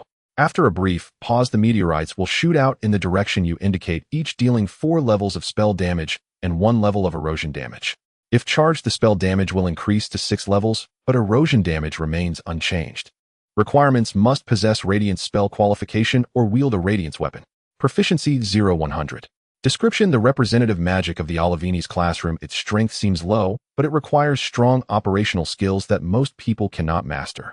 Ye Xinghe saw a skill with usage conditions for the first time. He tried to use this skill book, and fortunately, he had the qualification for Radiance spells, successfully mastering this skill. However, Ye Xinghe was not satisfied with this skill, and he felt a faint aversion to Radiance magic. Therefore, he put the Meteorite of Radiance Thunderbolt and Fire Arrow skills into the Skill Fusion Stone. The system provided a 75 success rate, which Ye Xinghe found completely acceptable. After all, the worst outcome would be a fusion failure, resetting his skill proficiency to 0, a minor problem. Fortunately, the fusion went quite smoothly. After more than 10 minutes, Ye Xinghe mastered his first rare-level offensive spell. Thunderfire Meteor. Category Skill. Quality Rare. Effect: release 3 meteorites infused with Thunderfire energy that orbit around you. Thunderfire Meteor will exist for 5 minutes, and when the time is up, or if activated early, the meteorites will shoot in the direction you control, dealing 7 levels of spell damage and 3 levels of explosive damage upon hitting the target, with a certain probability of causing the target to enter a paralyzed state. If you do not control the Thunderfire Meteor, the meteorites will shoot in the direction they rotate. If charged, spell damage will rise to 10 levels, but explosive damage and paralysis probability remain unchanged. Proficiency 0-100. Description: I feel like you might have plagiarized my Radiance spell, but it's fine. After all, I have become Radiance myself, so I can't care about you. The effect of this spell is quite impressive, even surpassing the Thunder spell from Ye Xinghe's Thunderbird Wand in single-target attacks. However, since he learned this spell himself and is using his own mental energy, it would be quite difficult for him to use this skill multiple times in combat with his current mental capacity. Now I have no regular combat skills. Should I just keep using Lightning spell? My Lightning spell proficiency is already maxed out. It seems there is only this one proficiency stage for normal skills. After reaching max level, the Lightning spell's cooldown has been reduced, so Ye Xinghe can almost cast this skill instantly, but unfortunately the damage is no longer sufficient. They'll look for suitable skills tomorrow. However, Ye Xinghe didn't have high hopes, as most people learn skills immediately upon receiving the skill book, though anything that could enhance combat power had to be done right away. At midnight, Ye Xinghe was awakened by a series of howls. Alert, he sat up quickly and grabbed his weapon. Due to recent circumstances, he had not undressed while sleeping and only needed to put on his gear. As soon as he opened the door, Ye Xinghe was stunned by the sight before him. Bloodthirsty moths were recklessly crashing into his protective shield, and a thick layer of corpses had already accumulated on the ground. The animals were already frightened to the point of mental collapse, with some small creatures lying on the ground twitching continuously, while a brown bear was also terrified, huddled against the wall beneath Ye Xinghe. Ye Xinghe realized the situation was dire and immediately sent a message in the group chat requesting support. Coming right away, hold on, I'll be there soon. Oh my fear of the dark is acting up. Good thing I'm not asleep. I'm coming too, brother Xinghe.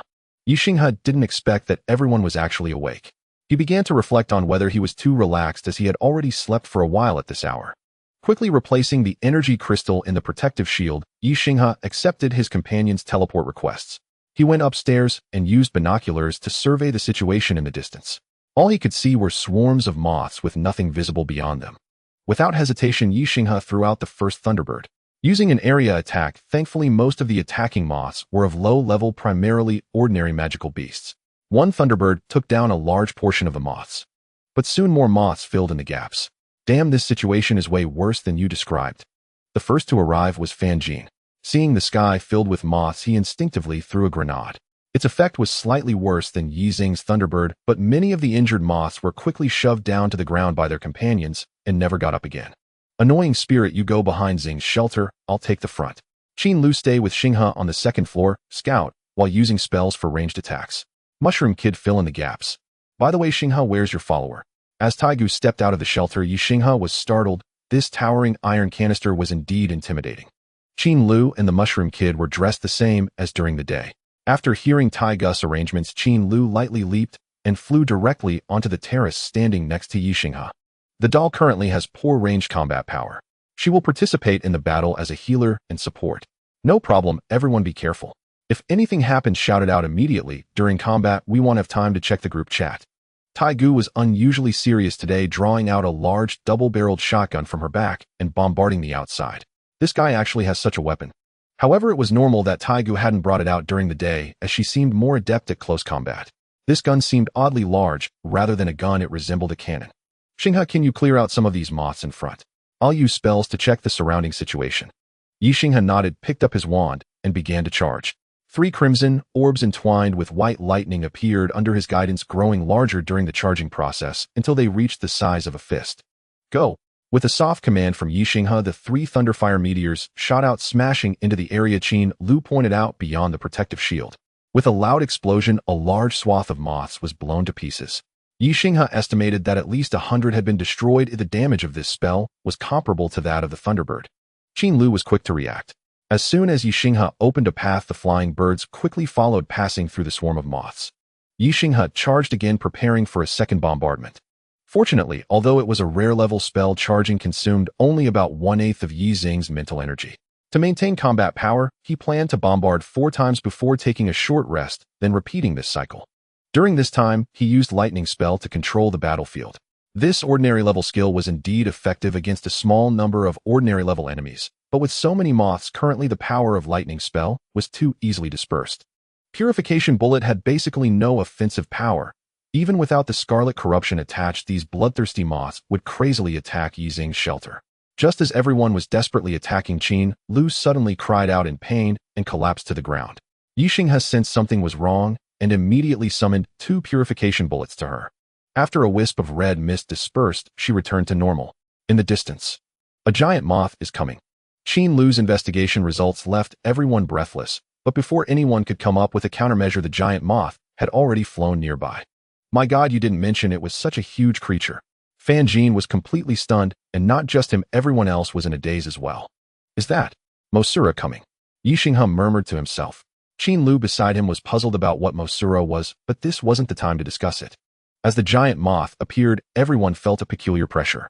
Ye Xinghe immediately cast a detection spell, but the results were disappointing. Scarlet moth blood, crying divine corpse. Category: Quality: Physique. Agility 3. Spirit 1. Charm. Skills. Description: This is an accident that saved your life. Ye Xinghe looked at the perplexing question mark anxiously. However, with a spirit attribute starting at 1, according to the rule that physique cannot be much lower than spirit, this scarlet moth should at best be a rare-level monster. But regardless, Ye Xinghe couldn't escape now and had to brace himself. Let's try attacking its wings first. Ye Xinghe was the first to strike, conjuring 3 thunderfire meteors aimed at the giant moth's wings. With a loud bang, noticeable damage appeared on the moth's wings. Unfortunately, not long after, blood-red scarlet decay adhered to it, completing the repair. It worked. Its tears shouldn't exceed ours by much. At least we can hold out until dawn. Seeing the situation, Tai Lu immediately began to rally everyone's spirits and took up her shotgun to fire a shot at the giant moth. Unfortunately, the range of this weapon was limited, and before it could reach the giant moth, it was blocked by a swarm of moths. They'll clear the surrounding monsters with Mushroom Boy, Annoying Spirit, and Xinghe. Attack it as soon as you can reach. Qin Lu, keep a close watch to see if this creature has any weaknesses.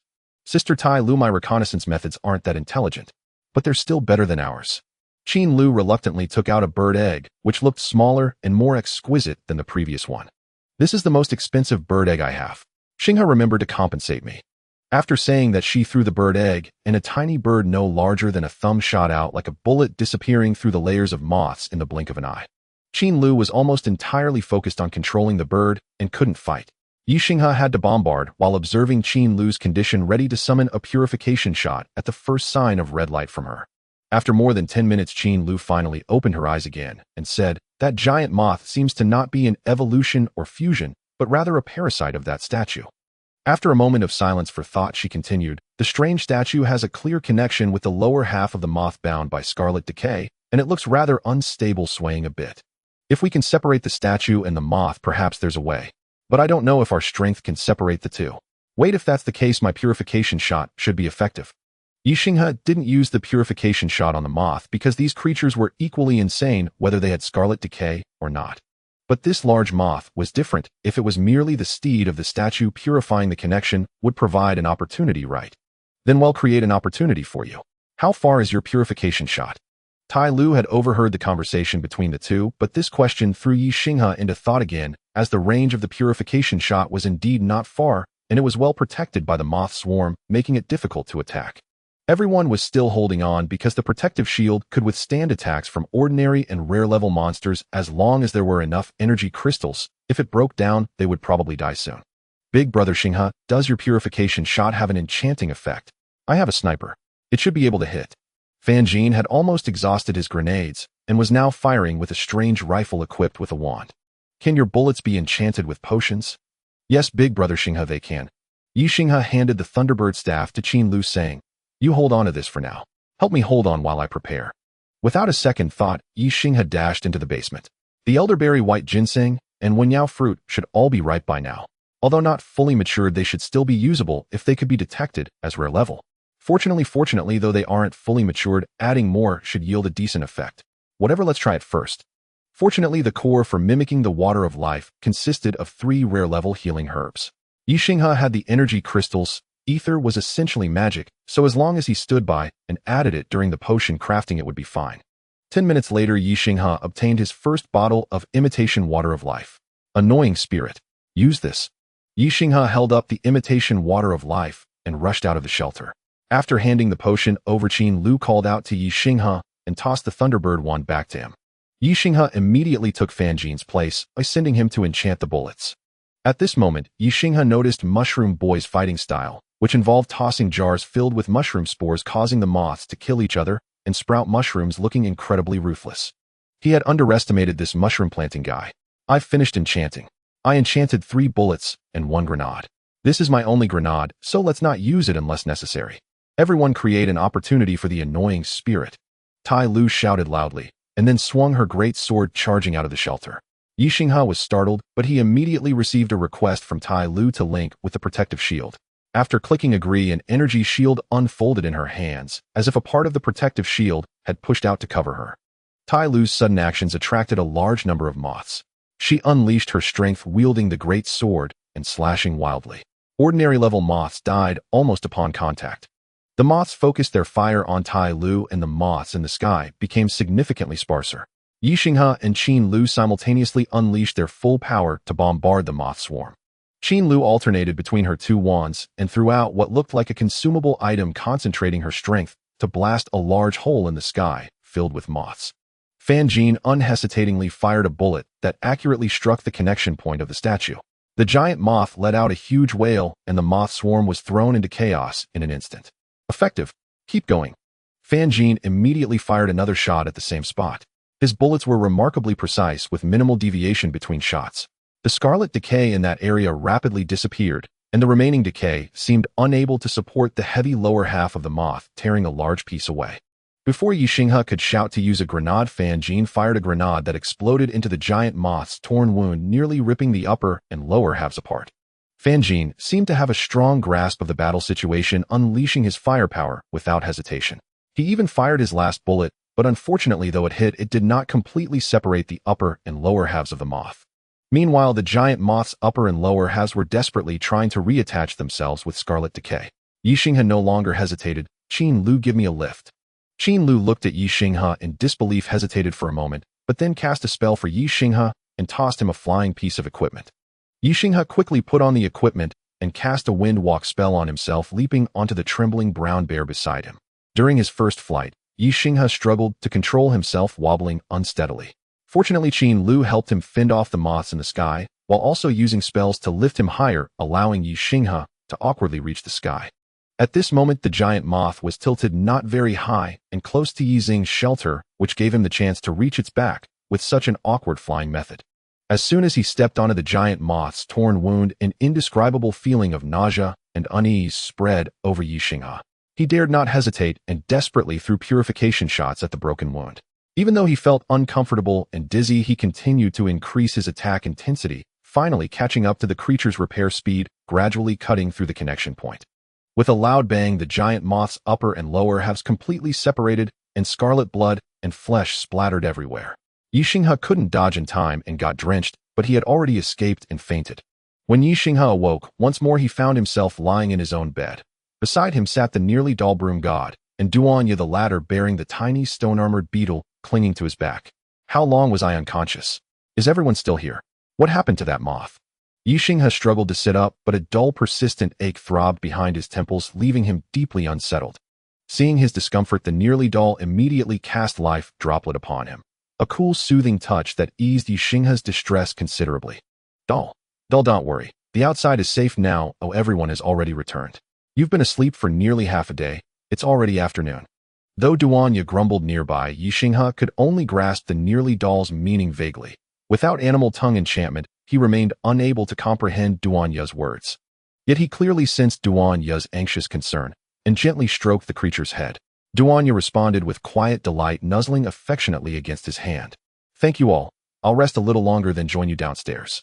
Don't worry, it's likely just spiritual exhaustion causing this headache. Oh, and I prepared some calming incense earlier. Please light it or it should help.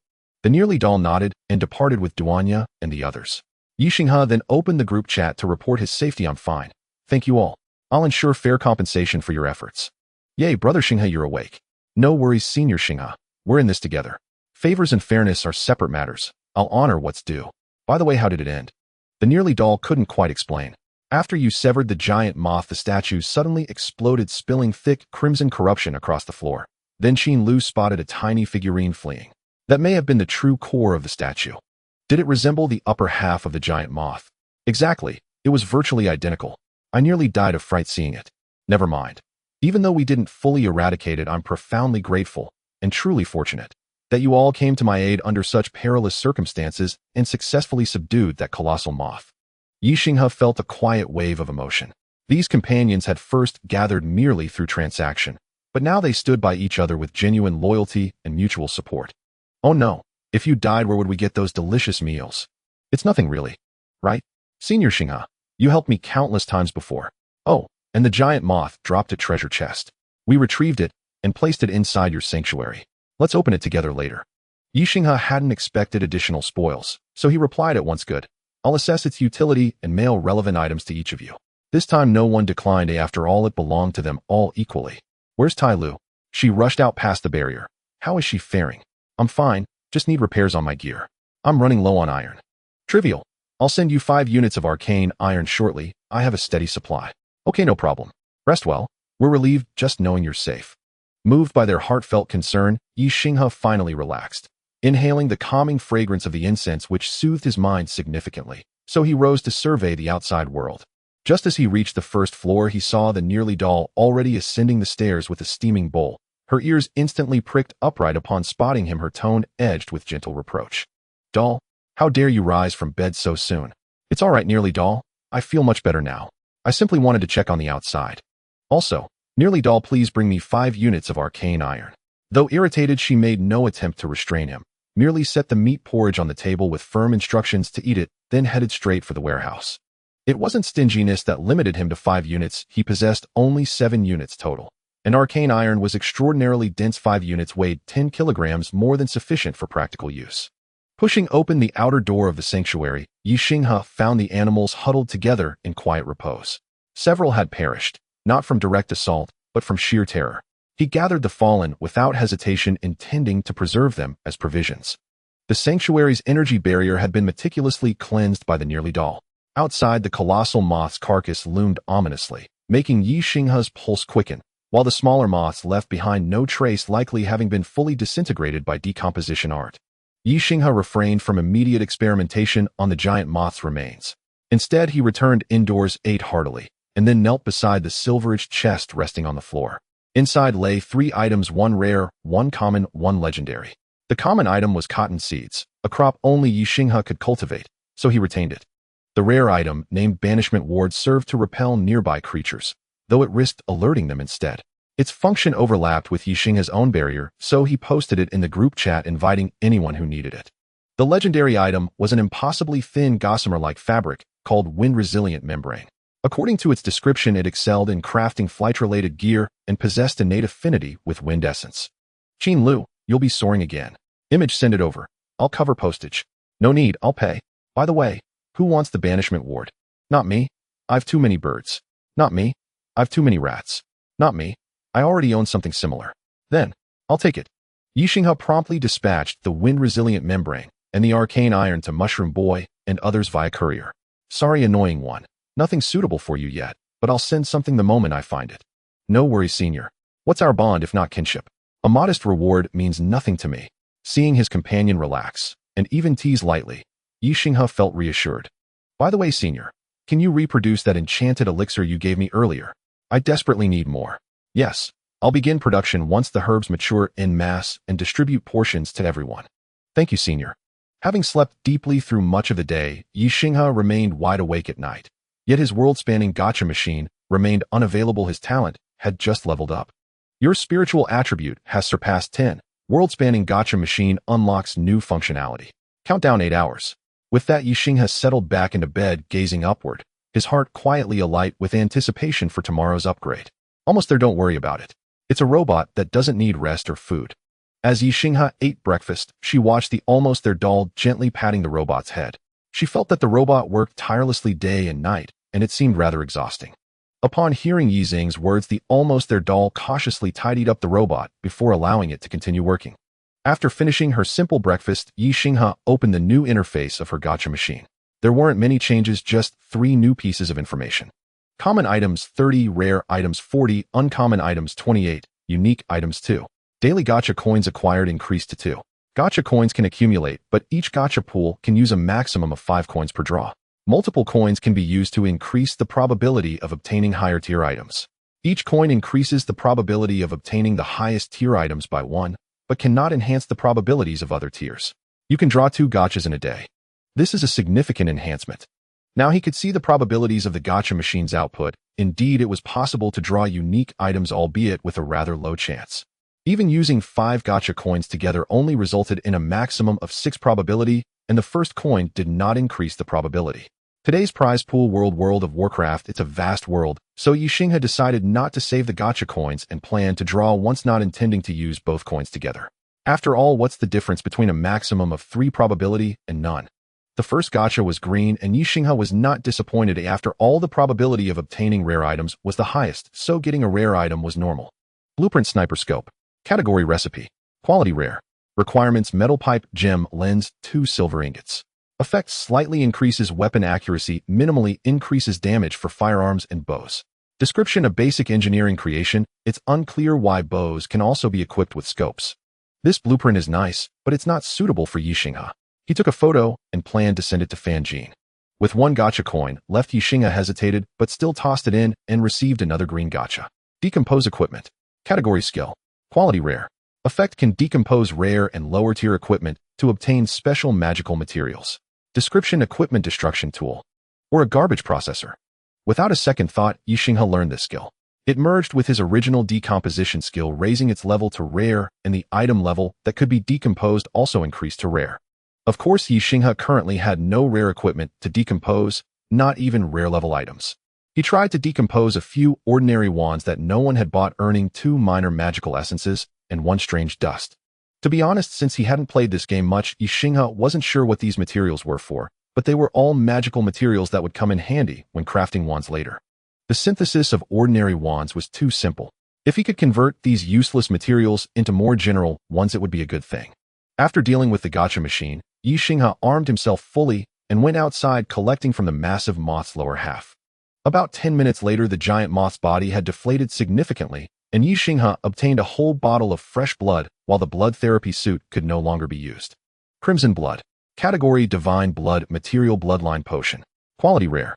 Effect can be used as a magical item or potion crafting material. When used as a bloodline potion, there is a certain chance to gain the bloodline of the Child of Blood, a very small chance to gain the bloodline of the Blood Sovereign, and a high probability of death. Description: comes from a certain type of divine creature's inferior bloodline. I advise you not to use it recklessly. Ye Xinghe swallowed and decided to temporarily seal this bottle. From the remaining body, Ye Xinghe used his newly acquired decomposition skill and obtained a large amount of contaminated monster meat along with the spell ash material required in the previous monitoring system blueprint, which surprisingly was a rare material. Ye Xinghe rummaged through the meat for a long time and finally found a medium energy crystal, some bright red phosphorus powder, and a red gemstone. This gemstone has effects somewhat similar to the Crimson Blood, but it's much less dangerous and can be used as an ordinary magical material. Perhaps it's because most of its power was drained by the blood therapy suit. Both the phosphorus powder and the gemstone are just rare materials. He directly gifted the sniper scope blueprint to Fan Jin, as the latter had risked his life to help him yesterday and hadn't received much in return. Fan Jin was preparing to offer something in exchange, but Ye Xinghe had declined, and in the end, he just took some postage money. This way the favors among the few of them were basically settled, and everyone got what they needed. Ye Xinghe would find it easier to ask for help next time. The outside world was now nearly impossible to explore. The world channel was much quieter than before. The death toll had surged during this time, with hundreds to thousands of people dying almost every day.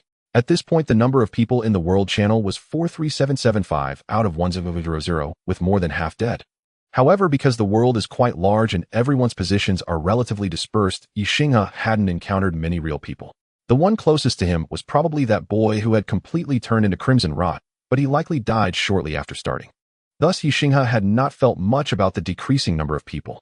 On the other hand, the Holy Tomb Institute frequently released death notices and held online funerals, earning a lot of goodwill.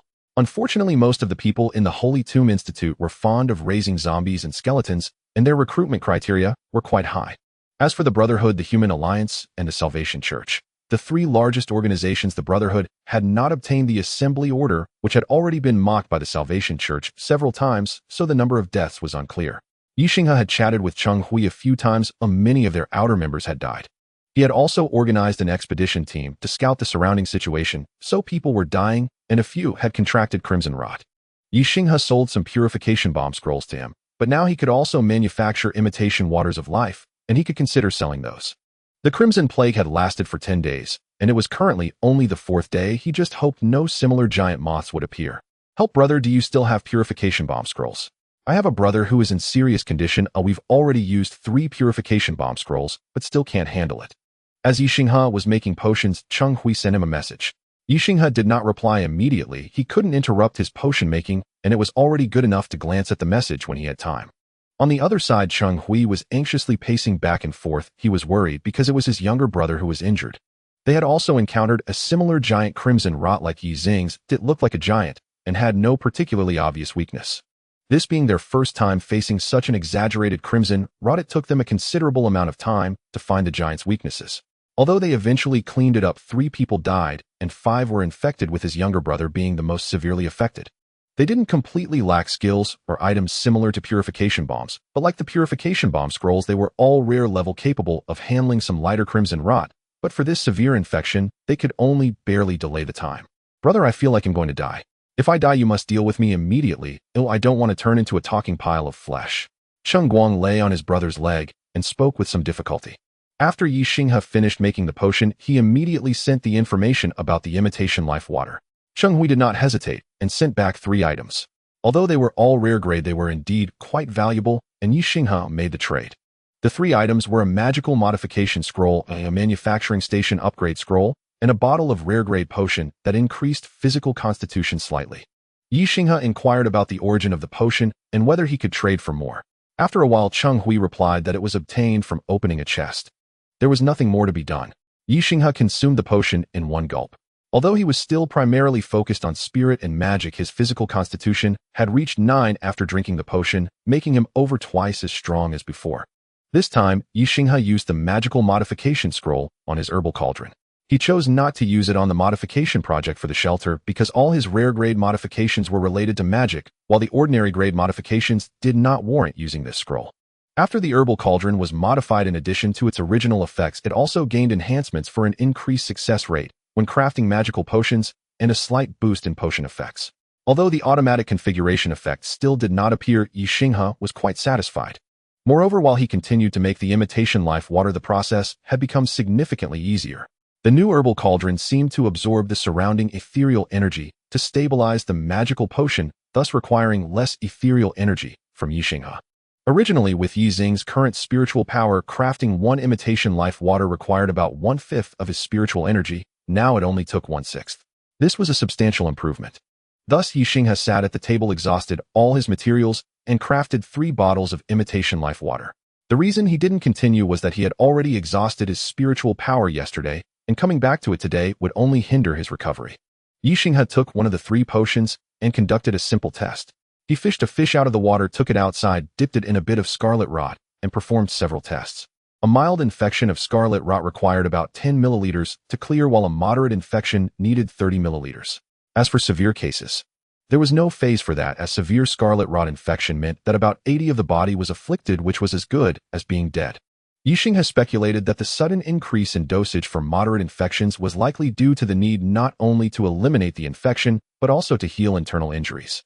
Since one bottle of imitation life water was 50 milliliters, Ye Xinghe thought he wouldn't have to sell an entire bottle. He then bought some 15 milliliter sample bottles in the trading channel. He decided to split one bottle of potion using 15 milliliters because his test subjects were fish, not humans, and he needed to ensure the effectiveness. After listing this batch of split imitation life water and advertising it in the World Channel, Ye Xinghe did not pay it any further attention. He knew this potion would sell very well. He didn't set the price too high, but it needed to at least be equivalent to a rare-grade blueprint or item in exchange for the small bottles, so it couldn't be considered cheap. In the first round, he only listed 4 bottles, and they were sold out in seconds. Ye Xinghe had a certain reputation in the World Channel, and people generally trusted his items. Soon someone who bought it shared the effects in the World Channel. He had a mild infection, but severe injuries. After drinking the potion, not only was the infection cleared, but his injuries also healed significantly. Thank you, One Master, for saving my life. I can fight again. The effects are amazing. One Master, when will you release more? I want some too. I want one. I want one. I want one. Ye Xinghe was not looking at the World Channel. He was trying to refine his magic iron. The material refining station had just been upgraded to rare grade with a scroll, allowing him to finally refine rare grade materials. This device looked like an oven on the outside with a double-layer structure inside. The materials were placed in the upper layer, and the lower layer collected the waste after refining. Once the materials were inside, it would operate automatically, but energy crystals needed to be added as refining materials. After refining, Ye Xinghe took out the magic iron and found that although its name had changed to refined magic iron, its material grade remained rare. However, in terms of effectiveness, it was slightly better than ordinary magic iron. It feels like the refining result of the magic iron isn't significant, Ye Xinghe muttered to himself. Perhaps it was because this item had already been refined once by the stone beetle. So Ye Xinghe had tossed in the most abundant phosphorus powder for refining. Unfortunately, the result was the same. Even ordinary grade phosphorus powder remained ordinary grade after refining. Thus, Ye Xinghe sat in front of the refining station for an entire afternoon, ultimately discovering that only herbal items were worth refining the most, as their effective components would be purified and some harmful or alternative effects would be produced as waste.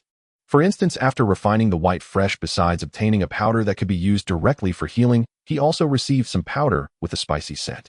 Unfortunately, this substance was toxic and could not be consumed, but it could be used to make self-defense weapons, serving as lime for martial arts. However, now he was facing scarlet rot, which would not be deterred by simply sprinkling chili powder in their eyes. After refining the wenyogwo fruit, the remaining substance was a juice with healing properties, while the waste consisted of a messy pile of fruit pulp, which the system indicated could be used as fertilizer. The elderberry berry had the best results after refining, condensing into a paste with almost no residue left. Ye Xinghe used the refined materials to craft several more imitation life waters, which now bore the refined label, and their effects had also improved to some extent. However, the entire process was quite time-consuming because the enhanced medicinal properties of the 3 main materials resulted in more intense conflicts. Ye Xinghe used nearly 1/3 more of his spiritual energy to complete the refining, and he even failed once, resulting in a pot of pitch-black waste. In addition to refining the original materials, Ye Xinghe also tried putting an ordinary-grade potion on the refining station, but it failed. The refining station did not support refining such items, and after a while that bottle of potion exploded in this microwave. Ye Xinghe had to check his refining station for quite some time to see if it had been affected. Fortunately, the quality of items produced by the system was still reliable. The explosion of the ordinary-grade potion did not damage the refining station. Out of curiosity about the refining station, Ye Xinghe spent nearly the entire day there until the little doll called him for dinner, and he reluctantly left.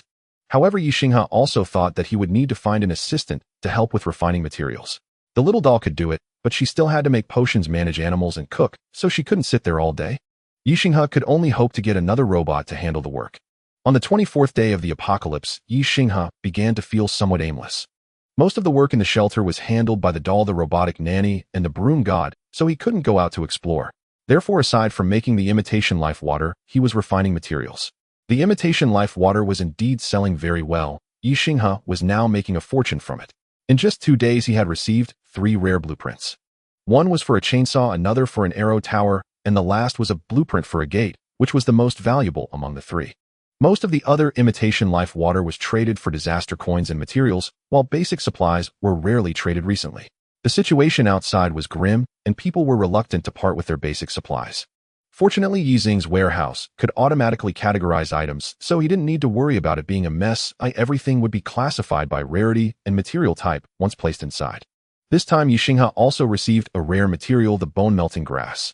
Coupled with his bone-connecting wood essence and the blood essence refined from rare flesh, he had gathered all the materials needed to produce the cosmetic fluid. Ye Xinghe tried to make a bottle, but he didn't dare to use it directly. Instead, he took a piece of meat to test it. When he saw that the meat turned into a lump of clay, he shaped it into a ball. After the potion's effect wore off, the meat had only changed into a ball, while its texture remained fine. After slicing it for testing, the analyzer indicated that the results were normal, including when he prepared a dish for other animals, which also posed no issues. Only then did Ye Xinghe feel at ease. He applied a little to his slightly collapsed nose, which had been something he longed for all his life. He didn't use the rest. Although he had a bold idea, he was somewhat afraid of ruining himself. Anyway, it was enough for his needs. Although the primary effect of the cosmetic fluid in the original story was cosmetic surgery, for Ye Xinghe, it had another purpose. Ye Xinghe went to the slaughterhouse, poured the upper half of a rare giant rat out of the cart, and after struggling to cut open the rat's skin, he applied the cosmetic fluid to his knife and successfully separated an entire rat skin. The reason he did not use the decomposition technique was that the decomposition technique would only retain the more refined parts. For example, this rat would likely keep part of its skin and meat along with energy organs like the heart and brain, while all other parts would disappear, including the skull that Ye Xinghe wanted. Previously, Ye Xinghe knew he lacked the ability to dismantle rare large monsters, but now with the cosmetic fluid it had become much easier. After spending most of the day, Ye Xinghe obtained at least over 300 pounds of rat meat. The meat of rare monsters was relatively expensive, and the meat produced by rats was not classified as monster meat. Generally, only corrupted or completely inedible meats like those from goblins and zombies were considered monster meat. However, Ye Xinghe felt that rat meat posed too high a risk and was somewhat repulsed by it. Since he had no shortage of meat, he had never eaten rat meat. As for the meat from this giant rat, Ye Xinghe still did not plan to eat it. After properly cutting it up, he stored it away, intending to refine it into blood essence. He wasn't extravagant enough to need such high-quality goods for his daily meals. However, he did keep a piece to give to the doll for trial. The rat skin was saved by Ye Xinghe to craft armor. It was difficult to handle, but that was fine since he had the cosmetic fluid. By the way, Ye Xinghe also shared the effects of the cosmetic fluid with a few friends, all of whom were very interested though for different reasons. Fan Jin wanted to use it to make poison, while Qin Lu and Mushroom Boy intended to use it for simple cosmetic surgery similar to how Ye Xinghe pinched his nose. Iron Skull's purpose was to use it to craft armor. She had previously killed a rare desert giant scorpion, and since her decomposition technique hadn't leveled up, she could only dismantle it herself. Fortunately, she was a strength-type fighter, and given the scorpion's joint weaknesses, she managed to clean it up. However, this pile of shells could only be kept temporarily, as they couldn't be made into equipment. Now with Ye Xinghe's cosmetic fluid, she could decompose and reshape the shells to create armor. For such rare monsters, even without using a recipe for crafting the shells, would still boast strong defensive capabilities. Ye Xinghe also attempted to make an inner armor piece from the softer parts of the rat skin, but his poor stitching and craftsmanship did not earn the system's approval. Instead, after a while, Iron Skull sent him a rare-level scorpion shell inner armor, which was sewn with half of the rat's skin from her side. This inner armor was styled like a vest, not fitting Ye Xinghe's figure perfectly, but it was wearable. Moreover, Iron Skull had processed the scorpion shell with the cosmetic fluid, making it smooth, so wearing it felt almost like wearing ordinary clothes. However, making rare-level equipment from rare materials seemed somewhat wasteful. Haha, not wasteful, I'm practicing my skills image. Ye Xinghe opened Iron Skull's image and discovered that she actually had a secondary profession called armorsmith, allowing her to craft equipment herself. This was what I drew from the box after killing the big scorpion last time. I thought it suited me very well. Indeed, it suits you very well. I'll look for you next time I need armor. Of course, Ye Xinghe was just saying it casually. The likelihood of him wearing armor was low since heavy armor would hinder mages from manipulating the ether in their surroundings, at least that's what the book said. Given Ye Xinghe's current level, he felt that he couldn't really sense ether affinity. He was not a genius in mage arts. Iron Skull had a significant demand for the cosmetic fluid, but fortunately each production yielded 1L, and although it seemed like not many materials were added, a lot of water was needed. Thankfully, Ye Xinghe had plenty of water stored. He had 100 units in his warehouse, and 1 unit in the system was equivalent to 1 cubic meter, which was 1000 L, enough for Ye Xinghe to use for a long time. Moreover, he now had a water recycling system allowing the purified water to be reused. Aside from the inner armor gifted by Iron Skull, Ye Xinghe also traded for a rare blueprint and a common blueprint from her. Along with the previous gate blueprint, he had received 3 blueprints in a single day. Coated gate. Category blueprint. Quality rare. Requirements: rare metal 10 units, demon repelling material 5 units, small energy crystal 1. Effect: adds a magical protective coating to your gate, reducing the effects of spells at level 20 and below, and granting immunity to spells at level 5 and below. Note: be careful when closing the door, my coating is worth a lot. Fire protection system. Category blueprint. Quality common. Requirements: sprinkler heads, 20 indicators, 10 sensors, 10, a must rely on the water recycling system. Effect: monitors fire situations in real time and can automatically adjust the sensitivity of the protection system. Note: I said not to hang clothes on it. Weapon-mounted protective wall. Category blueprint. Quality rare. Requirements: rare metal 10 units, wood 30 units, stone 20 units, must rely on rare walls. Effect: can mount additional weapons for wall protection, with bases changing according to weapon types. Note: you said you could mount weapons on the hole you made in my wall. Why don't you just make a hole on your crown to mount a computer? Huh. You really have it. Another tedious world. It was day 26 of the apocalypse. As the outside world turned completely crimson, Ye Xinghe had fully retreated indoors, refusing to step outside ever again. He spent his days either studying spellbooks or brewing potions for profit. By now, players across the global channel had begun calling him the Potion Master. Fewer and fewer sought custom wands from him. Those who'd survived this long already wielded rare-tier weapons, no longer needing bespoke commissions. Rare-tier materials remained scarce. So scarce, in fact, that Ye Xinghe found himself baffled. How could an apocalypse this harrowing yield so few rare-grade resources? His earlier complaint stemmed from 3 consecutive worlds, days 24 through 26, that offered virtually no value. Day 24 brought Zuma, day 25 the goldfish, and today, Ma Xiaoyao, the mischievous little rascal. Instantly 6 gacha coins accumulated in his palm. These worlds were polluting the gacha pool itself. Rare-tier blueprints were dwindling on the market, let alone rare ones which had vanished entirely. Over recent days, Ye Xinghe had acquired only a single rare blueprint, one for retrofitting a sterile operating chamber. It elevated his level 1 infirmary directly to level 3, yet his master bedroom remained stubbornly at level 3, its optimal upgrade still elusive. Shibudo doll adored the newly upgraded infirmary. When animals sustained injuries, a single revival spell from Ye Xinghe, or a single life droplet from Shibudo doll, would suffice for full recovery. Yet she insisted on dragging each injured creature into the infirmary, performing elaborate procedures that left the animals trembling with obedience, quelling all internal strife among them. Fellow elites, any interest in taking down another massive crimson corruption entity, just like that colossal moth? Ye Xinghe opened the image. Fan Jin had sent a gargantuan rat, its body largely consumed by crimson corruption, riding waves within the corruption itself. Indeed, riding waves.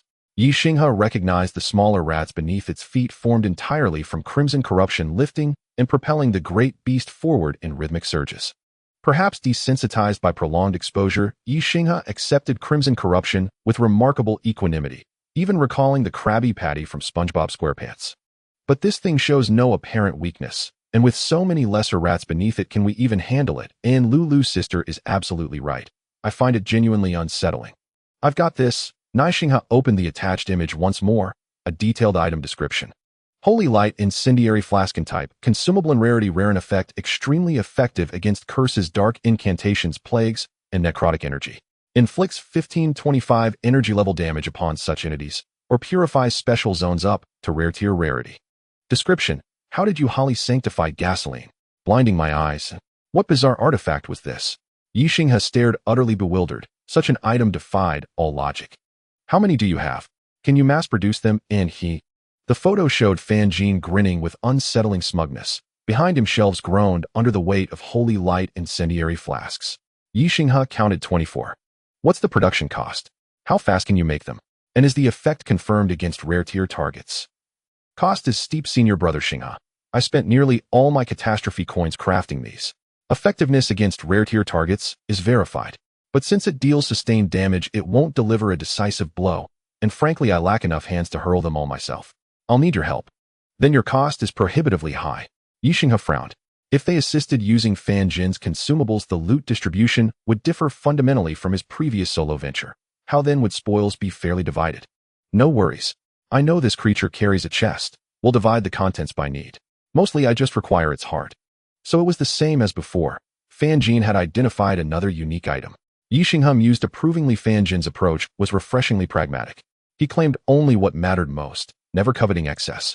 Will help, in, will help, in, will help, in, will help. Moments later, the 5 fully equipped allies gathered at Fan Jin's shelter. Truth be told, Fan Jin's residence resembled a true apocalyptic sanctuary far more than Ye Xinghe's. Cold, reinforced concrete walls and floors, precisely demarcated zones, alloy-reinforced doors, and an unnerving sub-zero chill. Annoying pest, this is what a real apocalypse shelter looks like. Xinghe's place is basically a luxury resort villa, and Brother Fan Jin's shelter is quite impressive too. Mine feels more like living inside a burrow. Ye Xinghe and Tai Lu had visited before. They knew Fan Jin's aesthetic well. Yet his shelter had expanded significantly, its defensive capabilities heightened several-fold, though comfort levels appeared unchanged. Nothing compares to Senior Brother Xinghe's comfort. I'm just keeping things simple. Please bear with the modesty. And enough talk. Let's distribute the flasks and get to work. Quicker we finish, quicker we're done. Tai Lu dispensed with pleasantries, clapping Fan Jin on the shoulder. Ye Xinghe nodded in agreement. Yes, let's resolve this swiftly. I still have unfinished potions waiting on my workbench. Fan Jin wasted no time, swiftly allocating the 24 flasks.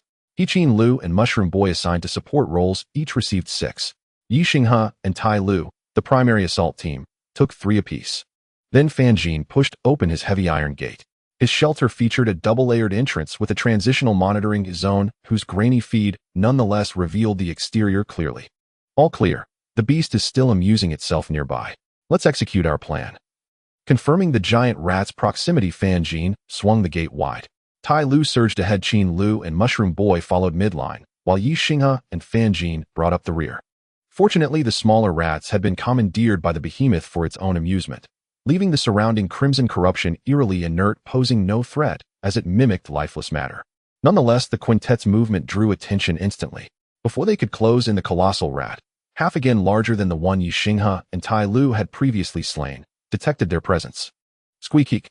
Piercing shriek tore the air.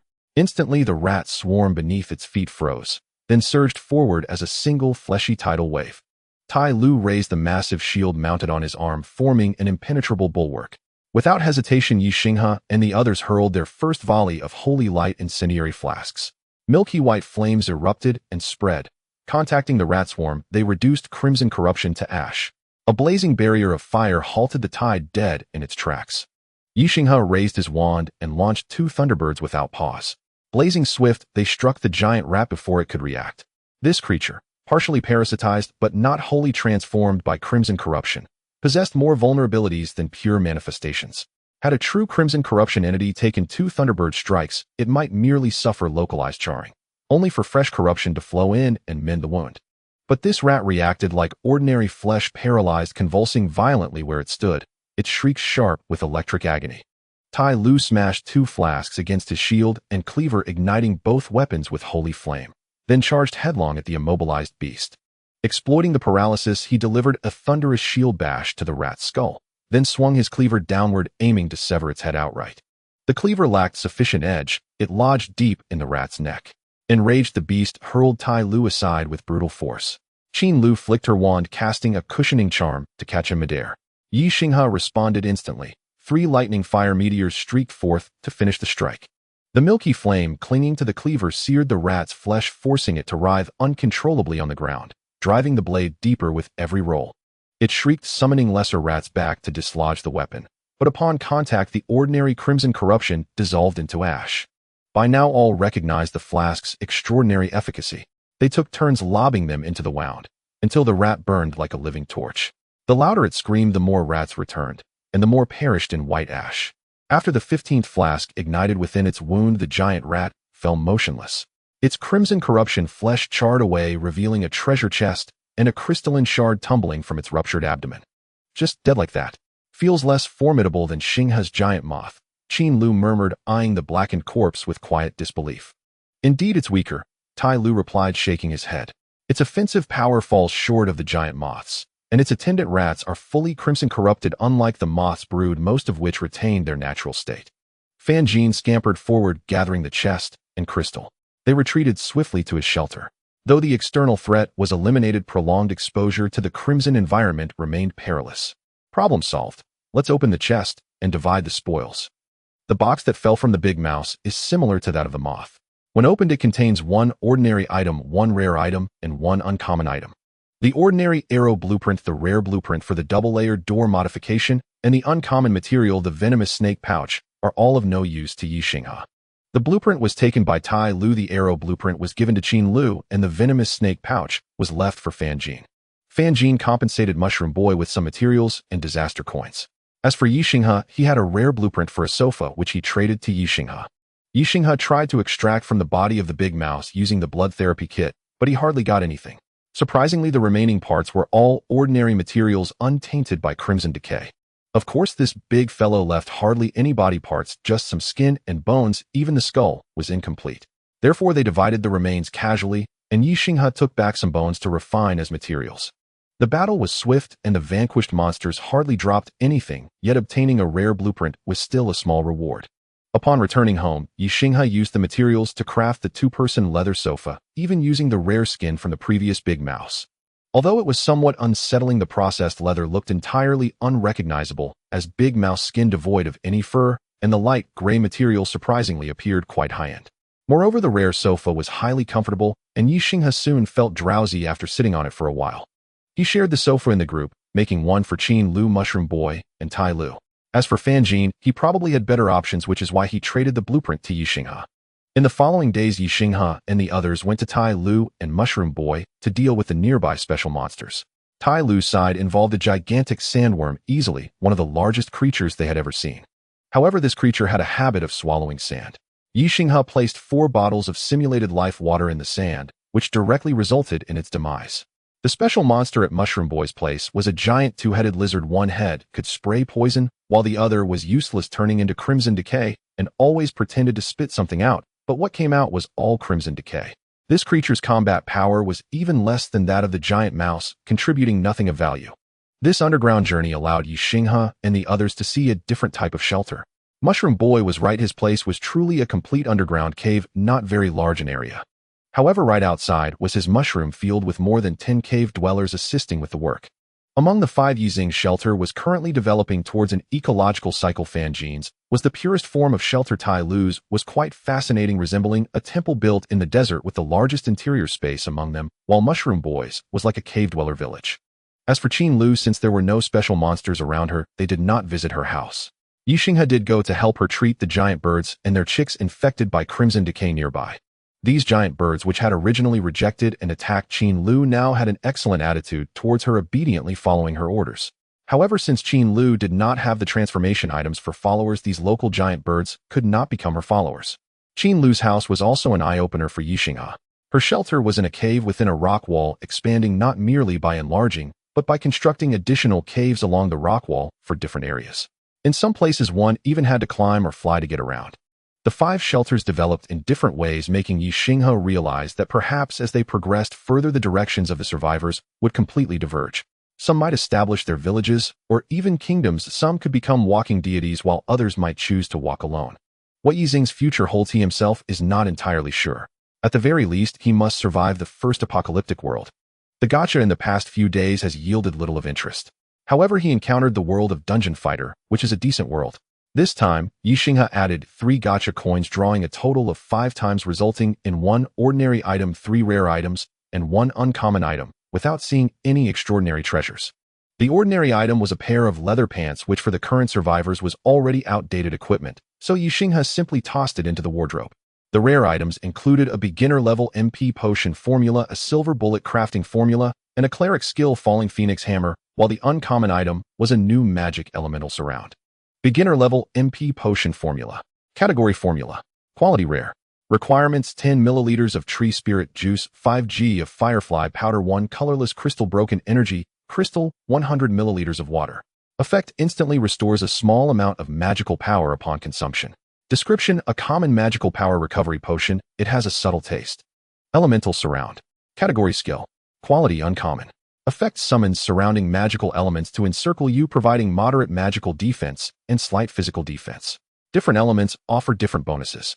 Fire. After being attacked, the fire element will retaliate. Ice emits cold air to reduce the opponent's movement speed. Dark has a slight chance to cause temporary blindness to the opponent. Light has a slight chance to immobilize the opponent. Description: don't be deceived by its thin layer, its defensive power is not very high. These two items were kept by Ye Xinghe, while the silver bullet crafting formula was sold to the Human Alliance in exchange for a piece of parchment formula, and the falling phoenix hammer was sold to Tai Lu. Tai Lu's enthusiasm for this skill was evident, and he directly traded a rare blueprint in return, which Ye Xinghe accepted without hesitation. Display room. Category: blueprint. Quality: rare. Requirements: 10 square meters of space, 3 display racks, 5 small energy crystals. Effect: placing different display items in the display room will provide various bonuses to the shelter. Display items can be trophies or items of special significance to you. Description: I think you should call this a storehouse instead of a display room. This is a very simple blueprint, and Ye Xinghe quickly completed the construction, placing it next to the bedroom on the second floor with 3 racks for trophies, items of special significance, and valuable items. This display room not only serves as a shelter modification, but is also a special room. It is currently only level 1. But unlike other rooms that require various high-level furniture and blueprints to upgrade, this room only needs a large number of display items to level up. Ye Xinghe currently has nothing else to display except for the special significance shelf, which holds the ordinary magic wand he made for the first time. Aside from the gacha world of Dungeon Fighter, he encountered the world of The Sims again, which has been appearing quite frequently, almost every week.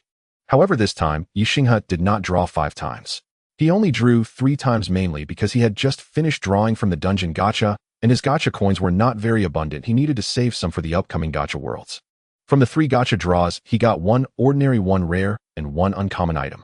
After upgrading the gacha machine, the probability of uncommon items skyrocketed. It used to be quite rare, but now he could obtain them almost every few days.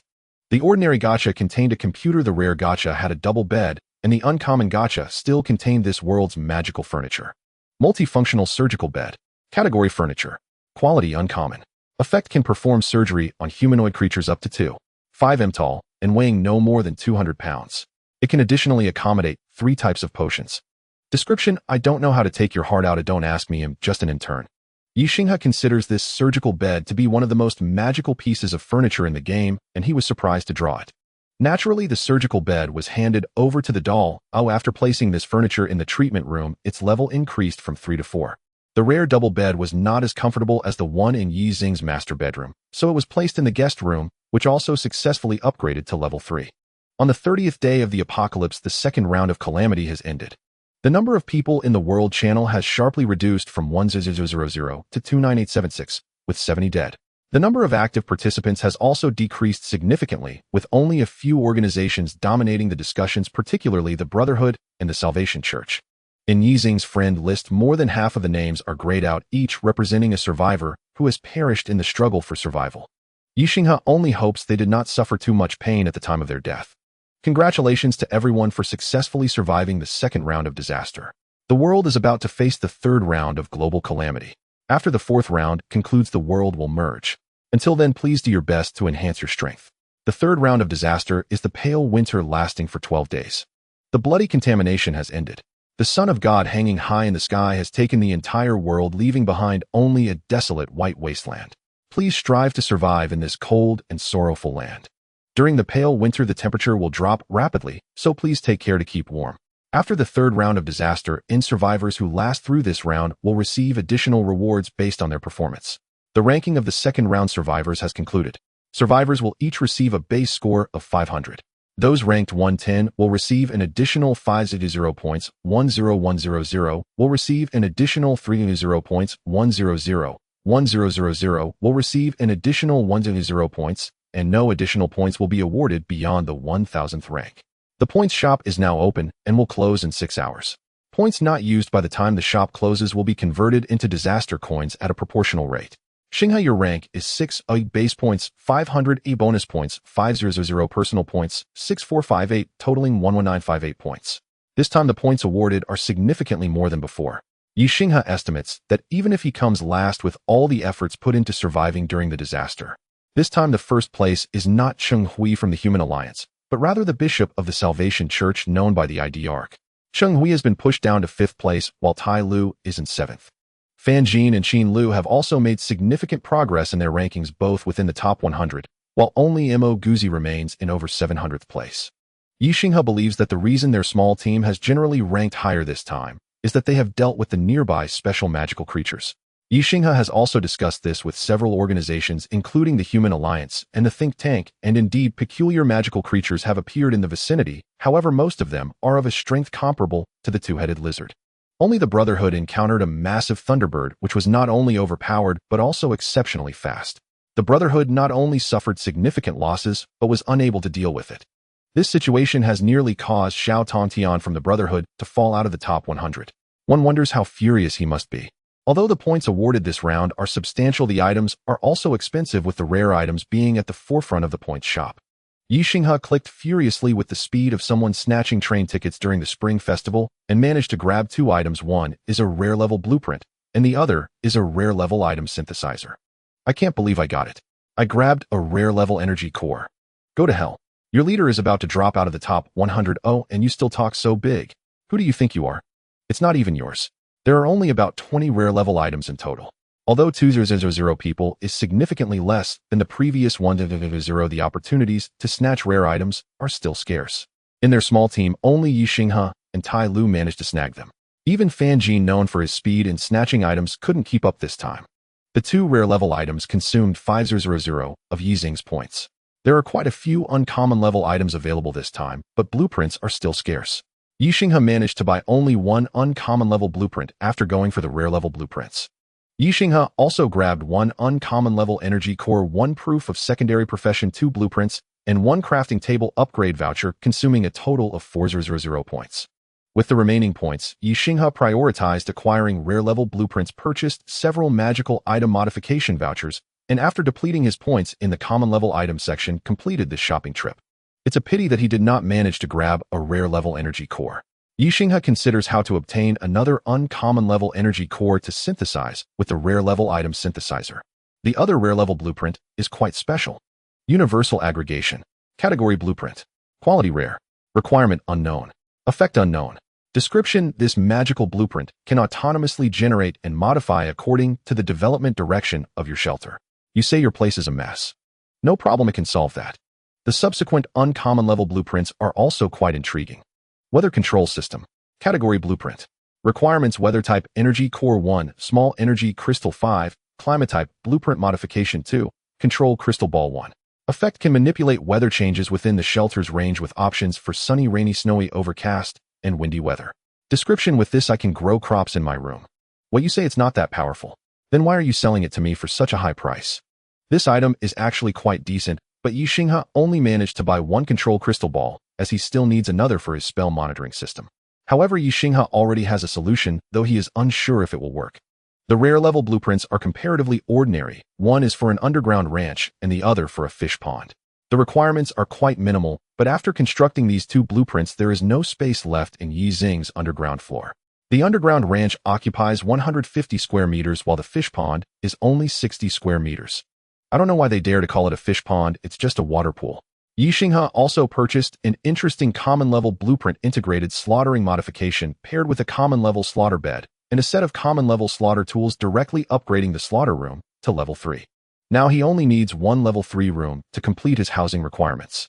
After loading all the blueprints, Ye Xinghe used a magical item modification voucher on the desktop computer he just drew, and after a few minutes this originally ordinary quality computer became rare quality.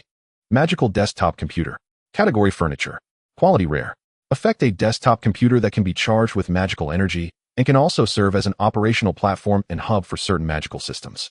Description: what is your purpose in modifying it like this? What purpose? Of course, it's to use it as material for the spell monitoring system. Ye Xinghe submitted it, and indeed this item perfectly fits the monitoring system. It can view, operate, and calculate. With the outside world utterly devoid of anything worth exploring, Ye Xinghe's daily habits had grown lax. He found himself waking a little later than before. In the world channel and the 5-person group chat, everyone shared reports of the changing outside world. Those living at higher vantage points had a far clearer view. The reddened world was slowly turning to ash. From afar one could already see it paling bit by bit, and some said they felt a chill upon rising that morning. Not everyone experienced it. Underground remained warm for some. Several offered help. If anyone lacked heating devices, say the word, and aid would be given. Thank you, Tielu. Big sister, you are generous. Ye Xinghe read the chat and left a message offering fuel or warming dishes. His cooking cauldron, after many uncertain attempts but aided by high-quality ingredients, had been upgraded to a level 4 crafting station.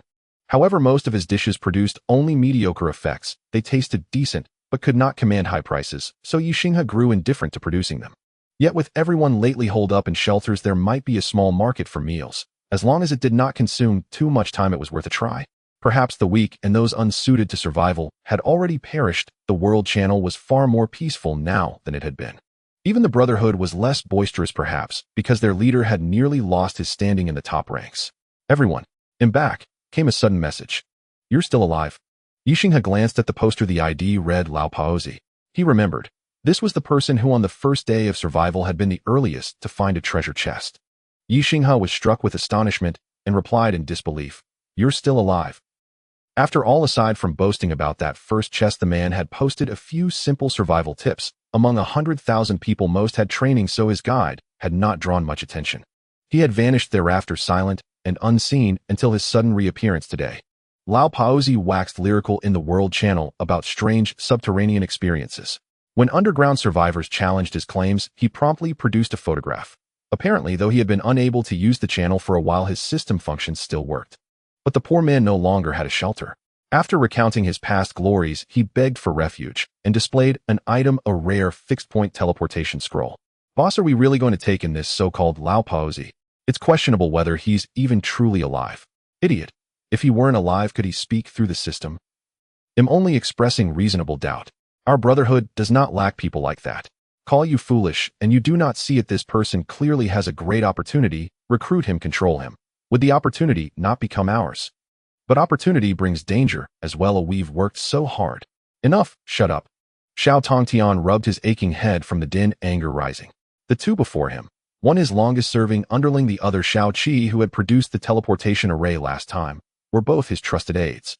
Yet the pair were opposites, one recklessly bold, the other timid as a mouse. Together, they could do nothing but quarrel. When meetings had been scarce and arranged by the teleportation array, their clashes were tolerable. Now, with the assembly order drawing the team together, the two argued almost non-stop, driving Xiao Tongtian to the verge of a headache. The two underlings bowed in silence. Xiao Tongtian settled the matter with one command: recruit him. Take the man to the decontamination chamber in a moment. Elsewhere in Rinlian, Cheng Hui was explaining to Cheng Guang why he would not accept Lao Paozi's allegiance. We are developing well. There is no need to take such a risk. Mutual aid must not jeopardize our own safety. After 2 rounds of assembly orders and consolidation, Rinlian had nearly 40 members living together. Their shelters interconnected, expanding a considerable secure territory. They had taken in a number of indigenous people as residents, and the place had become a small village. Cheng Hui was instructing Cheng Guang while a young girl beside them dozed. She was Cheng Hu's personal secretary, a junior from his school days who had been brought into the group during the consolidation. Jiaoming, how are our winter supplies holding up? Before Cheng Hui could finish, the girl snapped upright. We have stocked 123 winter garments, 89 quilts, 80 tons of ordinary coal, and 10 tons of refined coal. All shelters have undergone winter retrofitting, but the fields are not yet fully adapted, and that may affect the harvest. Cheng Hui nodded. Then expedite it. The 3rd round lasts only 12 days, but temperatures may plunge very low. Be vigilant. Jiaoming nodded. Cheng Guang watched his brother at work with a careless air. After surviving a catastrophe that had turned the world into a bloody ruin, a little cold wind was nothing. It was merely a disguised boon, an excuse for everyone to rest properly. Cheng Guang's view was common enough. Of the roughly 2,000 survivors, most had at least level 3 shelters, and many had reached level 4. Though upgrading from 3 to 4 demanded considerable resources, 2 rounds of point competitions had been enough for most to scrape together what was needed. Even a level 3 shelter had seen multiple renovations and could withstand extreme cold fairly well. Moreover, the point store offered well-insulated protective suits at reasonable cost. Far from Rinlian's village, on a wide sea, a vast ship sailed over the scarlet corruption that was slowly turning ashen. Bishop, should we not seek land? No. The deity has given guidance. This course is most fitting for us. Fangzhou, eyes still closed, spoke softly. I understand. Thank the god for the guidance. May the great deity grant us passage to the eternal shore. It will be so. This behemoth was the core sanctuary of the salvation cult. It had not originally been Fangzhou's refuge, but that of a worshipper. Upon seeing it, Fangzhou declared it the core, elevated the owner to saintess, and set the gathering point here. The sanctuary built upon the stranded ship naturally absorbed other shelters into fusion. After 15 survivors, sanctuaries merged, the beached vessel had been fully repaired and even manifested strange powers. After tending to the day's affairs, Fang Zhou knelt in a small compartment to pray.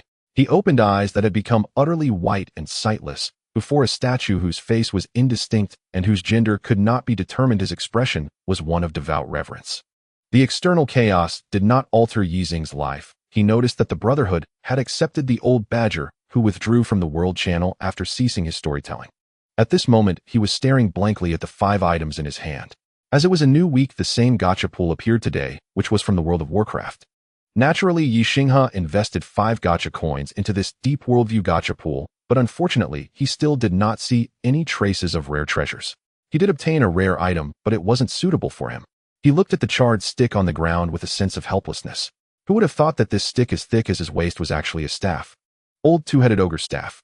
Category one-handed. Weapon. Quality rare. Durability 1120.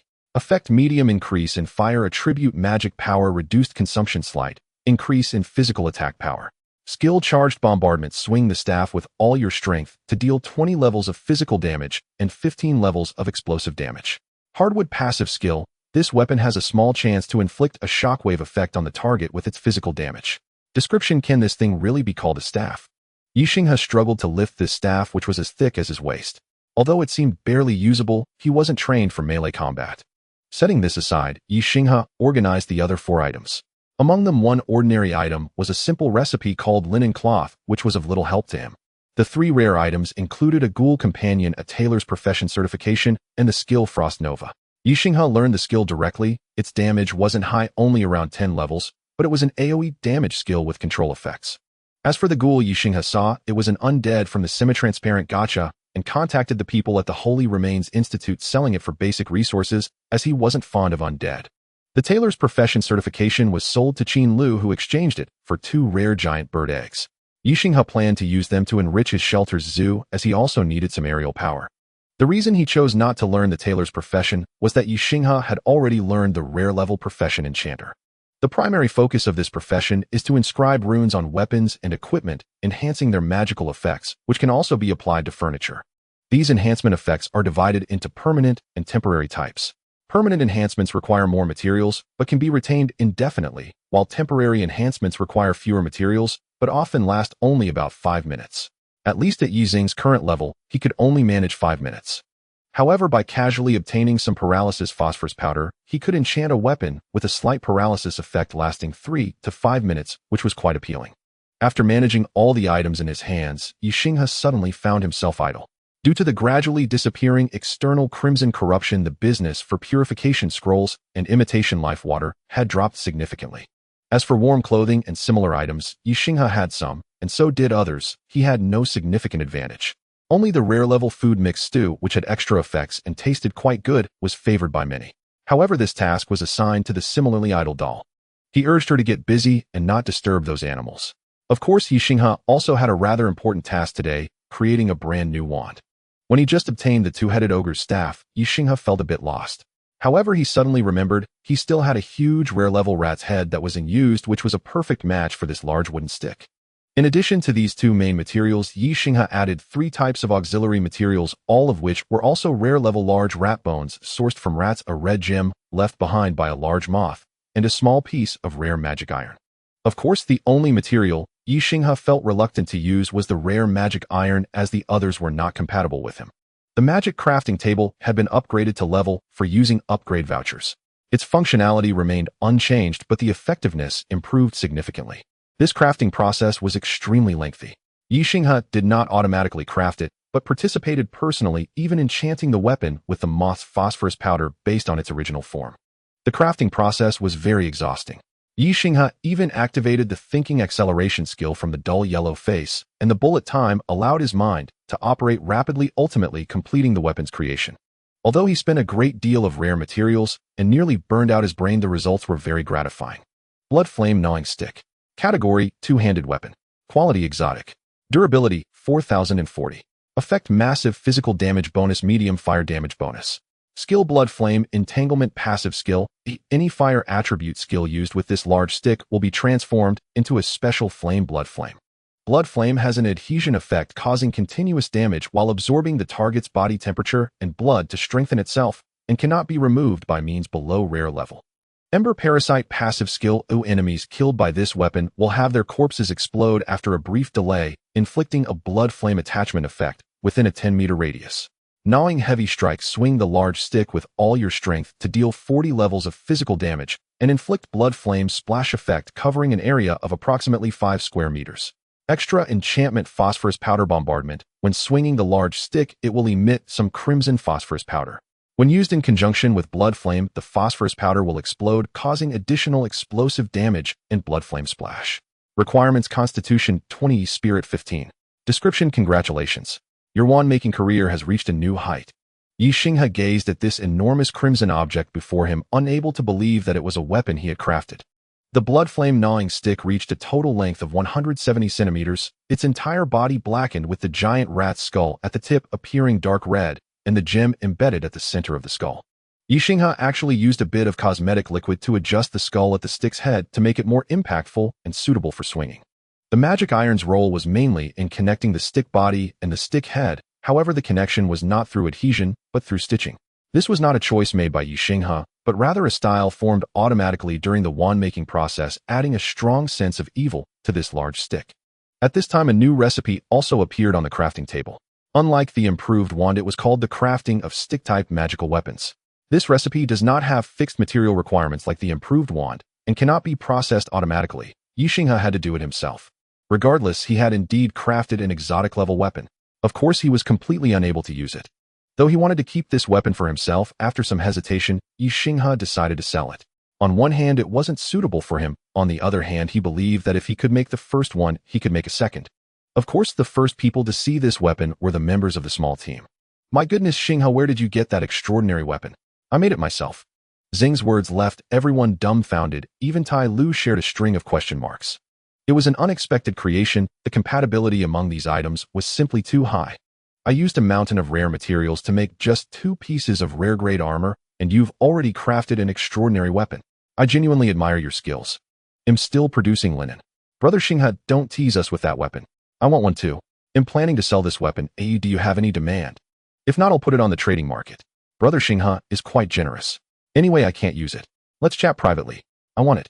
Tai Lu quickly sent a bunch of images for Xinghe to choose from. In fact, Xing's main goal in sharing in the group was also Tai Lu, as among these people, she was probably the only one who could handle such a behemoth.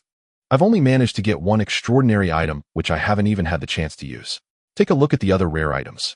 Xinghe didn't find the extraordinary item appealing. Tai Lu had obtained an extraordinary passive skill that could enhance physical strength and vitality, making her body even more powerful, capable of unleashing tremendous force. Xinghe could use this item, but it wasn't necessary to suddenly switch from a spellcaster to a melee fighter. However, among the rare items, there were things Xinghe needed. After some careful selection, she chose 4 rare-grade items. Tai Lu promptly completed the transaction and even added 500 disaster coins along with the contract. I know I've taken advantage of you this time. If you need anything, just let me know and they'll be there. Also, I have extraordinary items. If you need them, you can buy them at a low price with the contract as proof. Fortunately, this contract was different from the strange one Qin Lu had. It was just an ordinary magical contract. Nevertheless, Xinghe didn't sign it as she was unsure about any hidden clauses. Seeing that Xinghe had refused, Tai Lu shyly sent over a rare item, marking the end of this transaction. Xinghe didn't feel she had made a bad deal. On one hand, she had no use for the weapon as it would just gather dust. It was better to enhance her battle partner. On the other hand, Tai Lu was already a fairly formidable survivor. What she could offer was already quite valuable. After all, there were only a few extraordinary items to compete over, and many were crucial blueprints. Trading a weapon wouldn't yield much in return, especially after considering the items unsuitable for Xinghe. In this transaction, Xinghe obtained 2 pieces of equipment, a blueprint, and 2 materials. The blueprint was what she valued the most. Expansion permit. Type blueprint. Quality rare. Requirement level 4 shelter. Effect expands your shelter by an additional 500 square meters. Note: building a house requires a permit. Without it, it's a legal construction. I will tear up your permit if you don't believe me. Xinghe immediately used it, creating an additional underground level beneath her shelter, but she couldn't adjust the layout yet, so this part would remain empty for now. The two pieces of equipment appeared to be crafted by Tai Lu as a side job as an armor smith. One was a metal helmet, and the other was a leather belt. Although they were rare-grade equipment compared to what Xinghe had received before, these two were rather ordinary in effect. The helmet didn't even have active skills, only two passive effects. Thankfully, this equipment didn't conflict with the mask Xinghe had previously, allowing both to be worn together. The belt was more to Xing's liking, featuring 8 hooks for hanging small items or potions. The active skill of this leather belt was called Quick Switch, primarily allowing rapid switching of equipped items or tools to her hands for convenience. The materials included a giant scorpion's venom sac and a giant scorpion stinger, which was almost the size of a dagger when held. Xinghe had some ideas for these two materials, but she lacked the energy to work on them today. She lay back on the sofa, idly daydreaming. Xinghe had a premonition that this period might be the most leisurely time she would experience in this world. After all, she had ample resources, and venturing out for exploration seemed pointless. She hadn't even seen any living creatures outside. Of course, she didn't intend to rest entirely. There were plenty of daily tasks to attend to, such as upgrading the crafting table, researching new recipes, etc. Moreover, compared to others, she also had the daily draw of the gacha. Gently patting the forehead of her pet Duan Ye Xinghe sighed, softly, deciding to rest for 2 days before taking any action. Duan Ye, are you nearing your limit? You seem to be getting smaller. Yes, I'm also getting smarter. Since Duan Ye's last evolution, its intelligence had significantly increased, but its size had diminished.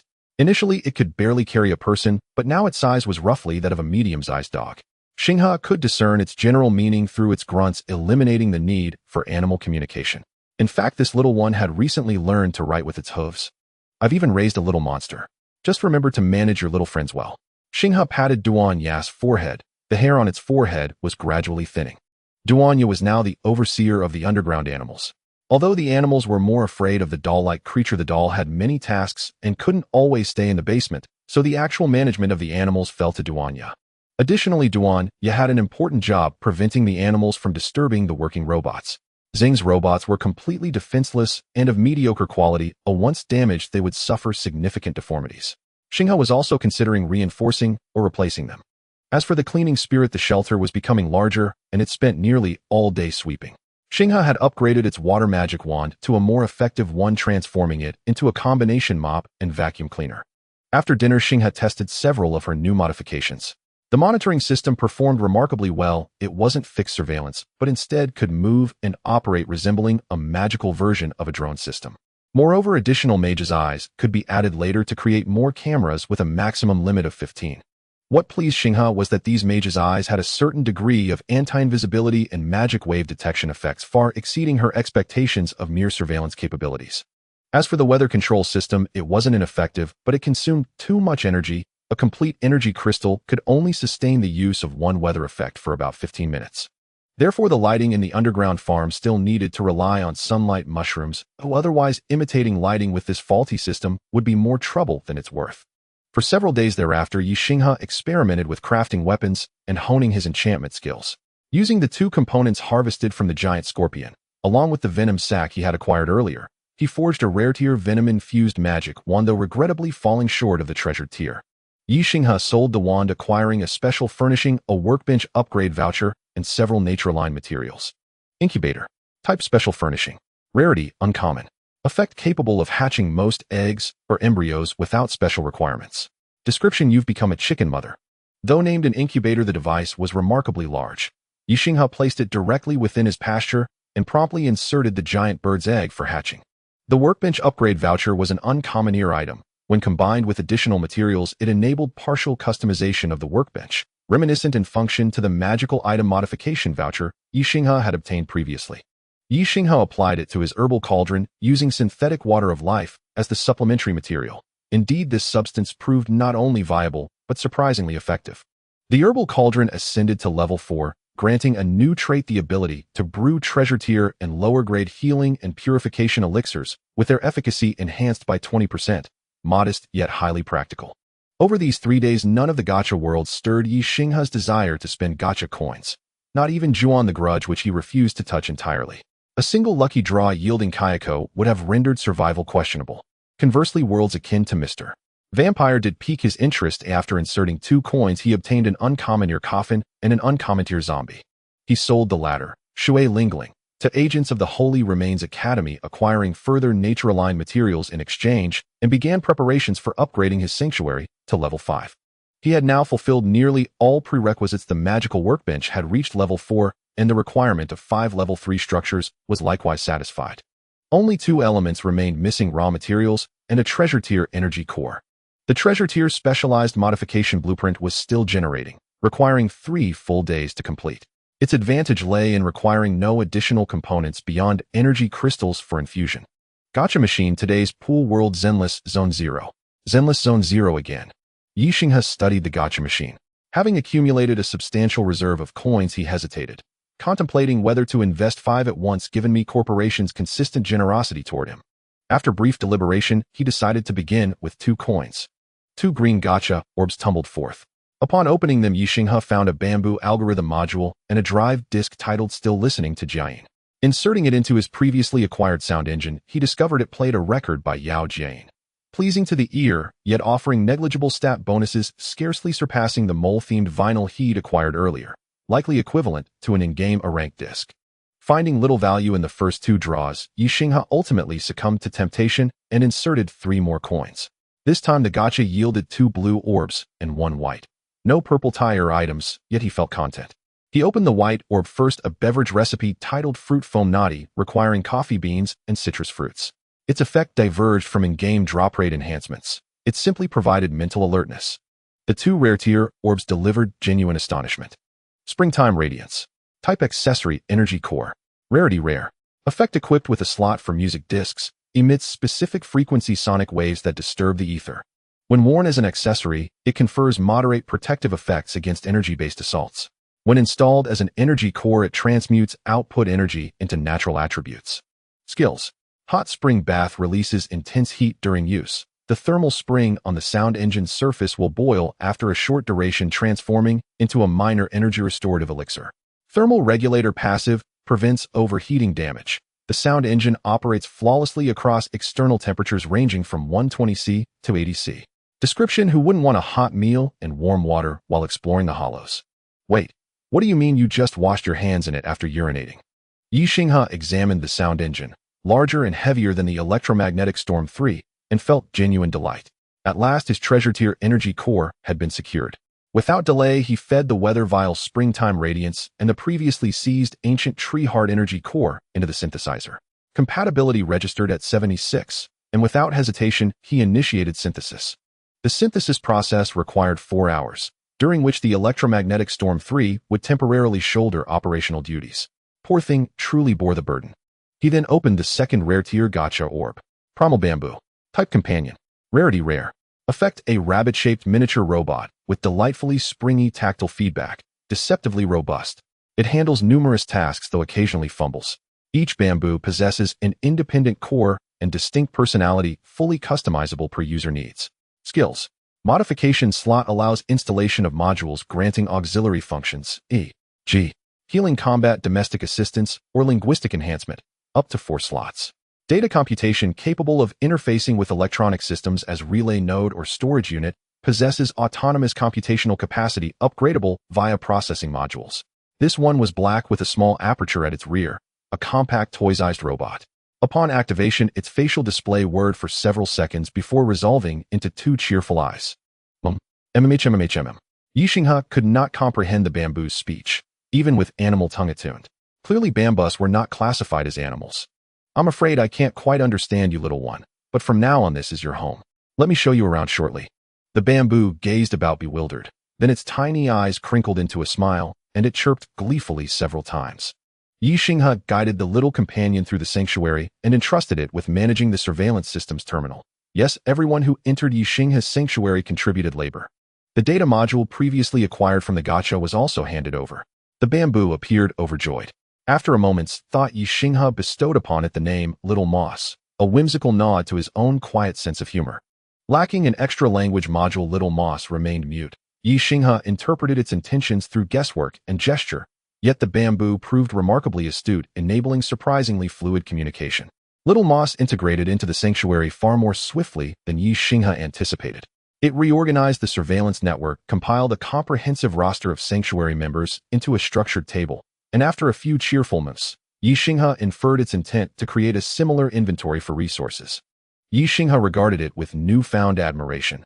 Could an ordinary primal household bamboo truly possess such sophistication? Reactions to this unexpected newcomer varied among the sanctuary's inhabitants. Broom deity remained indifferent, so long as it wasn't disturbed while sweeping all was well. Broken Tooth displayed keen curiosity, trailing Little Moss closely and sniffing intently. In contrast, Almost Doll developed an instant fondness, cradling the bamboo and affectionately kneading it for minutes on end. The two then chattered animatedly, Doll and engaging in spirited, incomprehensible dialogue. Ye Xinghe listened briefly using animal tongue and confirmed they were speaking past each other, neither grasping a word the other uttered. Ye Xinghe surmised that Almost Doll's attachment stemmed precisely from Little Moss's paradoxical nature, seemingly fragile, yet astonishingly durable, perfectly fulfilling her ideal companion criteria, adorable, obedient, and exceptionally resilient. The transformation of the shelter has been completed. After 3 days of long waiting, Ye Xinghe's rare-grade blueprint has finally finished its modification. He opened the system panel to see if this adaptive blueprint transformation would surprise him. Ecological Circulation System. Category Blueprint. Quality Rare. Effect establishes a complete and independent ecological circulation system within the shelter, ensuring stability in climate, temperature, and ethereal energy. The higher the species richness within the shelter, the more stable the system becomes, and the stronger its resistance to the outside. Explanation: a marvelous system. Are you planning to create a paradise?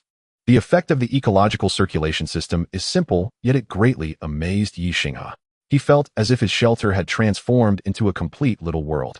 This feeling was indescribable, but the comfort level had indeed increased significantly. Moments later, the synthesis of the energy core was also completed. Part of the 4 seasons. Category: Energy Core. Quality Rare. Effect: within the range of the energy core, it can simulate seasonal changes, enhance nature-related spells and abilities, and accelerate the growth rate of living beings. Explanation: the rotation of the 4 seasons is the natural order of the world. The heart of the 4 seasons is merely an energy core, not a decorative one, hence it lacks skills or additional effects. However, Ye Xinghe held this pulsating point of 4 colors, feeling the terrifying strength of the energy contained within. Ye Xinghe also had quite a few rare-grade magical materials at hand. He purchased some rare-grade natural materials in the trading channel. Fortunately, although rare-grade materials are not mainstream, yet they have become less uncommon, and Ye Xinghe quickly gathered the necessary materials. Now that everything was ready, Ye Xinghe directly chose to upgrade the shelter to level 5. The upgrade would take a day. Ye Xinghe found himself with nothing to do, and during the upgrade process, many functions would be unavailable. He pulled out his old books and began to study his magic again. Due to the previous survival crisis, although Ye Xinghe had been using spells, many low-level spells had reached full proficiency, yet he did not feel any difference. Since he had nothing else to do lately, Ye Xinghe decided to revisit these spells and study the effects of proficiency. Naturally, he chose the lightning spell, which he was most familiar with. This spell had become somewhat outdated in terms of damage, so Ye Xinghe had rarely used it. He gently spread his fingers, allowing a purple arc of electricity to bounce repeatedly between them. Then Ye Xinghe increased his magical input, spreading his fingers wide, and his entire palm was soon covered in arcs of electricity.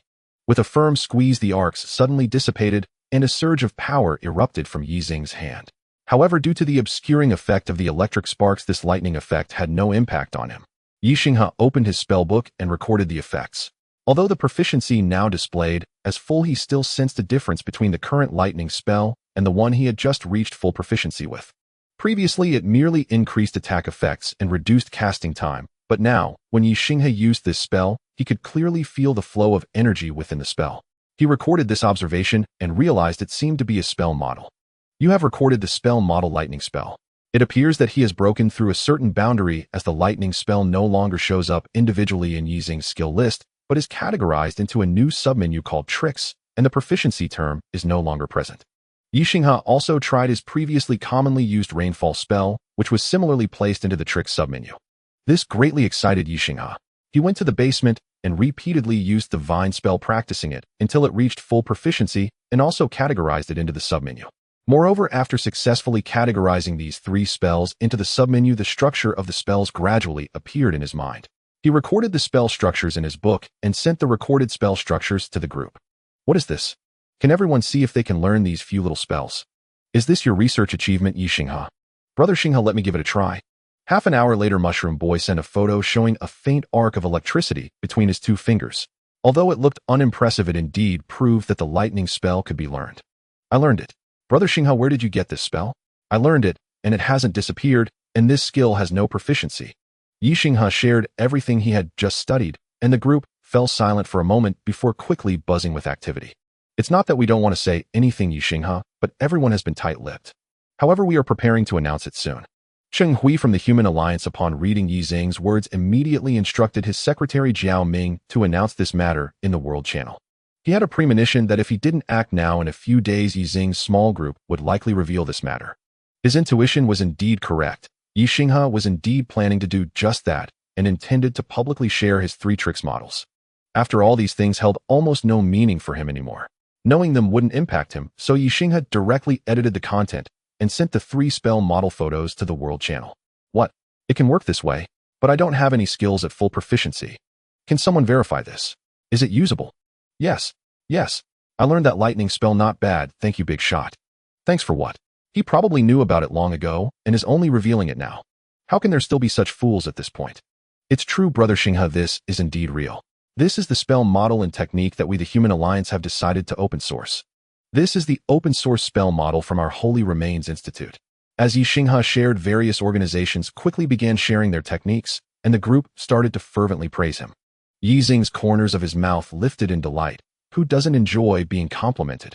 However, he genuinely didn't intend to use this news to gain any support. He merely felt it was a little technique that would eventually be discovered by everyone. There was no need to hide it from others, and he could gain some good reputation in the process. Why not? Ye Xinghe saved all the various open source spells and techniques shared in the World Channel into his spellbook, selecting some that suited his use. Moreover, although these organizations had kept everything hidden before, after sharing they ended up writing many practical little tips.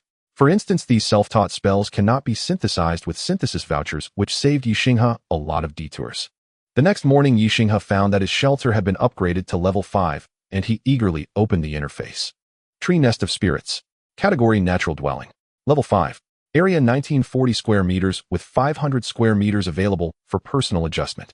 Special modifications: ventilation system, ordinary sewage system, ordinary double hearth stove modification, ordinary underground storage cellar, ordinary fungal cultivation network, ordinary fire prevention system, ordinary weapon loading, protective wall, rare double-layered buffer, gate magic, rare active wall modification, rare sterile operating room, rare exhibition room, rare underground pasture, rare fish pond, rare expanded dwelling, uncommon energy shield, uncommon spell monitoring system, uncommon weather control system, uncommon constant temperature protection, uncommon ecological circulation system. Precious rooms: master bedroom level 4, a guest bedroom level 3, a workspace level 3, kitchen level 3, a slaughter room level 3, bathroom level 2, storage cellar level 1, mycelium cultivation room level 1. Special furniture level 4, magic crafting table level 4, cooking pot, planting pots level 4, herbal cauldron level 1, refining table, spring, a hot spring that maintains a constant temperature of 40 degrees with certain restorative and purifying effects. Features: plant fusion. Special plants can fuse in your shelter to exert extra effects capable of consuming energy to replicate rare grade or lower plants, but replicated plants cannot exist outside the shelter. Natural dwelling. The shelter attracts nature-loving beings to settle and slowly healing injuries and energy within the shelter, increasing the growth rate of beings, and as the species within the shelter become more complex, the internal circulation improves, enhancing the shelter's capabilities over time. Mobile cabin. Once bound to compatible beings, the shelter gains mobility, containing basements and other extensions, with beings transforming into guardians of the shelter growing alongside it. Master of the Shell. Congratulations on completing the upgrade of your shelter. You are the 3rd member in this world to achieve level 5 for a shelter. You have received a reward: treasure chest 1. Keep up the good work. Ye Xinghe was somewhat shocked as he gazed at his luxurious shelter panel, not expecting that within just a month his shelter had reached this stage. However, he was surprised to find that 2 other individuals in this world had already completed the upgrade to a level 5 shelter, wondering which organization's leader it could be. Sending a screenshot of the requirements for upgrading to level 6 shelter to the group chat, Ye Xinghe chose to open the gold glimmering chest. As expected, the chest contained a precious grade item, but there was only one. The other 2 were still blue. The precious grade item was a job application scroll. Ye Xinghe had heard others in the World Channel talk about jobs, most of which were ordinary or rare grade professions, but this scroll had the advantage of selecting a profession based on individual circumstances, unlike sub-profession scrolls, which had fixed contents. Ye Xinghe directly applied the job scroll to himself, and after a moment, a new profession appeared on his panel: meteorologist. Reading the profession's description carefully, he learned that it was a branch of mage that primarily manipulated weather as a means of combat. In fact, Ye Xinghe's original skills could meet his needs, but the profession would provide him with a detailed skill tree. This meant that in the future, spells related to weather direction and meditation techniques would not require him to seek them out individually. They would be systematically organized along with various casting techniques. However, the enhancement to his spell power that Ye Xinghe had hoped for was absent. Instead, the extra knowledge deepened his understanding of spells. Among the two rare grade items, one was a potion that increased his mental attributes by 3 points, and the other was a blueprint upgrade scroll, which Ye Xinghe threw at his main gate, upgrading it to rare grade. His walls seemed to respond during the shelter's upgrade with the strength of the revitalized outer walls already reaching rare grade. Furthermore, his weapon slots transformed into automatic opening and closing mechanisms capable of deploying weapons with attached skills to attack automatically. Even the useless broken magic wand that Ye Xinghe couldn't sell found a somewhat useful purpose. Ye Xinghe also replanned his shelter, coordinating the underground farm, pasture, and fish pond to the 3rd level, leaving part of the 2nd level temporarily vacant, preparing to plan it into areas such as a spell laboratory and delineating some rooms. His workspace and treatment room were also relocated underground, while the 1st and 2nd floors were completely transformed into his living area. After all, he could replan once every 30 days, so there was no need to rush to arrange everything at once. Having not yet spun the gacha for today, Ye Xinghe summoned the gacha machine, feeling quite pleased. Today's gacha pool: world Pokemon. Ye Xinghe looked forward to what Pokemon he might obtain to introduce some new species into his shelter. After putting in 5 of the remaining gacha coins, Ye Xinghe could only pray that the gacha world in the near future would not align with his needs too closely, allowing him to save up more gacha coins. He rolled out 5 gachas in a row: 2 rare grade and 3 uncommon grade, which indeed met Ye Xinghe's requirements. All were Pokemon. Among the 2 rare grade ones were a Bidoof and a Miltank, while the uncommon ones included a Turtwig, a Swablu, and a white little fox. Not an Ice Ninetales, but a shiny Zorua. Among the little ones, everyone was quite calm except for Bidoof, who seemed a bit flustered. A nearby Stufful approached to communicate with them, learning about their backgrounds. Bidoof and Miltank were Pokemon from the pasture. One had been farming and the other was producing milk, while Turtwig was a little unfortunate creature who had strayed from its group in the wild. As for Swablu, it had escaped from the Meteorology Institute, where it reportedly had a busy job changing forms to attack various Pokemon, exhausting itself daily, so it ran away. Ye Xinghe couldn't help but wonder if it was working at Team Rocket's Meteorology Institute. Zorua didn't have any special circumstances. It just ran around and accidentally fell into a hole, waking up here, and it was indeed from the shiny region in the game. Among these Pokemon, Bidoof, Miltank, and Swablu carried no extra items. Turtwig had a miracle seed, a gift from its elder, while Zorua had some Wungong grain seeds stuck to it, which Ye Xinghe handed over to Bidoof to try planting. Bidoof was appointed as the agricultural manager with the robots also under its supervision, while Miltank continued with its previous milk production work. Although Ye Xinghe had once been knocked out by a rolling Miltank in Full Gold City, this lazy creature seemed to lack any fighting spirit. Zorua was kept by his side as a pet for now, and they would see about evolution later. As for Turtwig, Ye Xinghe tried to bind it with the shelter, and surprisingly it was indeed a good fit, but that depended on Turtwig's own preference, so Ye Xinghe decided not to force the binding for the time being. The days spent in the shelter passed swiftly. Today marks the 41st day, and tomorrow the 3rd round of disaster will come to an end. In the World Channel, everyone shared their skills almost daily, though most were mere tricks, while some better ones were listed on the trading channel. In Ye Xinghe's small team, they had been clamoring for 3 or 4 days about his level 5 shelter before finally quieting down. However, upgrading to level 5 is indeed quite challenging, as the rare blueprints and energy cores are hard to come by. Ye Xinghe was indeed lucky and quick, otherwise upgrading wouldn't be so easy. As for the gacha machine, Ye Xinghe looked at the stack of gacha coins in his hands and fell silent. It wasn't that he hadn't encountered any suitable gacha worlds. After drawing Pokemon, he immediately encountered Naruto the next day.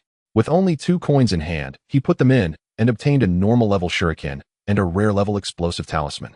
Fortunately, for the next 4 days there weren't any pools that particularly tempted Ye Xinghe. Most were geared towards everyday games, and there was even one that was of little help to him. However, the daily lottery was still the most anticipated moment of Ye Xinghe's day. Today's gacha machine surprisingly aligned with his wishes. Today's gacha world: Elder Scrolls Skyline. No need for further discussion, I just put in all 5 coins. As the 5 gacha balls rolled out, Ye Xinghe's eyes suddenly widened, because today's gacha contained a striking shade of purple. Ye Xinghe seized the gacha ball and opened it without hesitation. Inside was a scroll of parchment. Clear Sky Lock Va KR. Category Skill Book. Quality Rare. Effect after use, it can dispel severe weather, toxic mists, etc. within a radius of 51,530 kilometers with duration, depending on the magic power consumed and the intensity of the adverse weather. Requirements: 25 or more mental points and an introduction to dragon language. Description: originating from the magical arts of dragons, but can you speak the dragon language? I can't. Ye Xinghe couldn't help but laugh at the description, but he truly couldn't use this skill. It was somewhat frustrating to have obtained a skill book that he couldn't utilize. However, there was no choice but to keep it for now. The mental attribute was manageable, but he had no way to learn the dragon language. He hoped the other 4 gacha balls would yield books that could help him learn the dragon language, but unfortunately the 2 white, 1 green, and 1 blue items had nothing to do with it. The ordinary level item was a basic hunting bow, which Ye Xinghe had no intention of selling, planning to keep it as a memento, though he couldn't sell it for much anyway. The 2 rare level items were a piece of dwarven iron ingot and a book titled The Art of the Hammer. The ingot was self-explanatory, but the Art of the Hammer is similar to the magical and herbalism books he previously obtained. Reading it grants a skill, and once consumed the book does not disappear, but cannot be used to comprehend skills anymore. This book can only teach 1 passive skill called the Art of the Hammer, which can increase the damage of heavy weapons and blunt weapons, but its durability is a solid 5 points. Ye Xinghe planned to learn it and then sell it. The last rare level reward was something quite extraordinary. Adventurer's Backpack. Category Blueprint. Quality Rare. Effect contains 10 cubic meters of space for item storage, cannot stack with other space items, slightly reduces physical exhaustion, and slightly increases stamina recovery speed. Requirements: 3 units of rare level leather and 1 energy crystal. Description: Oh, this is a backpack that adventurers particularly love. It has a large capacity and is not heavy to carry, though the price is a bit high. This is Ye Xinghe's second time obtaining a backpack blueprint. Compared to the original 1 cubic leather backpack, this one has a capacity that is 10 times larger and can also reduce stamina consumption and increase stamina recovery, making it an essential item for adventuring. Ye Xinghe joyfully crafted one using the leather from a giant rat. The backpack was larger than he had imagined, almost occupying his entire back, but it did not hinder his movement too much. Additionally, this backpack inherited the characteristics of leather backpacks, providing different bonuses based on the type of leather used. For example, this one, made from giant rat leather, could reduce noise during movement. Ye Xinghe tried it out and found that it only reduced the noise caused by the backpack rubbing against itself, and it had nothing to do with him. He still walked heavily. Unfortunately, this backpack is currently not very useful. Outside, everything has turned a blank white. From a distance, all that can be seen are flickering lights, which are the shelters of other survivors. Ye Xinghe also stepped out of the shelter to try it out. With every step, the ground felt soft beneath him. He grabbed a handful of the white powder on the ground to analyze it, and as expected, it was of no use. This stuff is virtually devoid of nutrition, lacking any characteristics or additional effects. Ye Xinghe could only lament how clean the food was, as there was almost no residue left. Survivors in the underground and ocean were also present in the world channel. They were now no different from those on land, surrounded by white powder, and only within the shelter could one barely maintain normalcy. This disaster also allowed survivors to roughly understand the range of their shelters. A level 3 shelter can cover approximately 500 meters, while a level 4 shelter can cover 1 kilometer. The situation of the level 5 shelter is unclear. At least Ye Xinghe's shelter range has not changed, and even compared to level 4, it seems to have shrunk. However, his shelter was not affected by any extreme weather, while most shelters were, including the level 4 ones. It is uncertain whether this is due to the level 5 shelter or the unique characteristics of Ye Xinghe's shelter. On the other side of the ocean, the giant ship of the Salvation sect had basically run aground. Most of the followers were huddled inside the hold, while only a few elite priests were still active. This giant ship of the Salvation sect was the first to reach a level 5 shelter. However, unlike Ye Xinghe's upgrading method, this arc only required continuous merging with other lower level or same level shelters to complete the upgrade. The followers submitted their shelters, which were assigned to different positions based on individual capabilities. The entire Salvation sect had seemingly transformed into a strictly hierarchical small town. On the top level of the giant ship, the Ark was directing everyone to build a massive statue. This statue was nearly completed, made of milky white stone, exuding a wondrous texture. The face of the statue was unclear, yet it seemed to convey a sense of compassion for the world. Master, the statue is about to be finished. What shall we do next? Continue forward according to the guidance of the divine. This world will soon face a great disaster. The elite beside him was somewhat speechless. The world had already turned this way. Could it possibly get any worse? Though the Ark was blind, he sensed the elite's helplessness beside him, smiling as he patted the other's shoulder. You will find out soon enough. Such scenes were gradually unfolding in other large organizations' bases as many leaders of these major organizations seemed to have foreseen the events about to unfold. In the gathering place of the Human Alliance, the shelters were no longer scattered in one area, as before. Instead, they were connected by chains, corridors, and other materials. In the gathering place of the Holy Relics Institute, multiple tombstones and skeletal houses were shrouded in a peculiar aura, forming a vast cemetery. It is hard to imagine that in this world a cemetery could actually be considered a lively place. The large organizations had even recently ceased recruitment, leaving only the Brotherhood still striving onward. Ye Xinghe and his companions sensed a hint of something amiss, but even the Mushroom Boy had upgraded to a level 4 shelter recently, so everyone remained relatively at ease. Thus time arrived on the last day of the third round. These 12 days have been incredibly pleasant. I don't want to continue to the next phase. I feel the same, but I'm running out of food and the firewood is almost depleted. Ye Xinghe also found these 12 days enjoyable. After a month of turmoil, this third round of the Pale Winter, though perilous, had little impact on everyone due to the sifting of the previous 2 rounds. If the Cold Winter was the first round of disaster, the casualties would have been far greater than now. It wouldn't have left even half of the survivors. Ye Xinghe observed the current number of people in the World Channel, and there was hardly any decrease in the third round. Probably only over 1,000 had perished. However, many people had indeed consumed most of their supplies. After all, everyone aimed to quickly upgrade their shelters, and it was rare to save too many materials. There were very few like Ye Xinghe who had ample supplies, could afford to eat well, and was self-sufficient. Congratulations to everyone for successfully surviving the third round of disaster. The world is about to face the fourth round of global catastrophe. After this round, ends world fusion will begin. Safe travels, everyone. The fourth round of disaster is world destruction, lasting for 1 hour. The empty world will only leave the ashes of time, collapsing, splitting, and shattering into fragments within the universe. In the final hour, please strive to survive. After the fourth round of disaster ends, the survivors from this round will receive the world's gifts. The ranking for survivors from the third round has concluded. Survivors will each receive a basic treasure chest. Those ranked 110 will receive 3 additional treasure chests, 11,100 will receive 2, and 101, 1000 will receive 1. No extra rewards for those ranked after 1,000, but the higher the ranking, the better the quality of the treasure chests. What? 1 hour until the world is destroyed? Ye Xinghe was stunned, and the entire channel began to panic. Who knows what's going on? Before Ye Xinghe could react, the white ash outside began to collapse with a rumble, and chaos erupted in the world channel. No one had anticipated this situation. Ye Xinghe had Xiaodai Moss manipulate the surveillance system to fly outward. On the computer screen, vast expanses of white sand began to flow in all directions, with white sand swirling everywhere, almost defying common sense. For the first time, Ye Xinghe saw the full view of his shelter. Layers of green plants enveloped the walls of the 4-story shelter, and the energy shield was already activated, a faint glow preventing the white sand from rushing inside. Through the surveillance system, Ye Xinghe also saw more distant shelters. Although they varied in appearance, they were all protected by a similar kind of energy. Some appeared to have large yards, some looked like pastures, and others resembled gigantic eggs. Ye Xinghe also spotted a vast expanse of shelters in the distance, likely belonging to various major organizations. That cruise ship. That statue. Whose is it? It seems to belong to the Salvation Church. They have some power. Hey, what about the Brotherhood? I've already seen several large shelters. I wonder which one is the Brotherhood's. Aren't you worried? The world is about to be destroyed. Worry about what?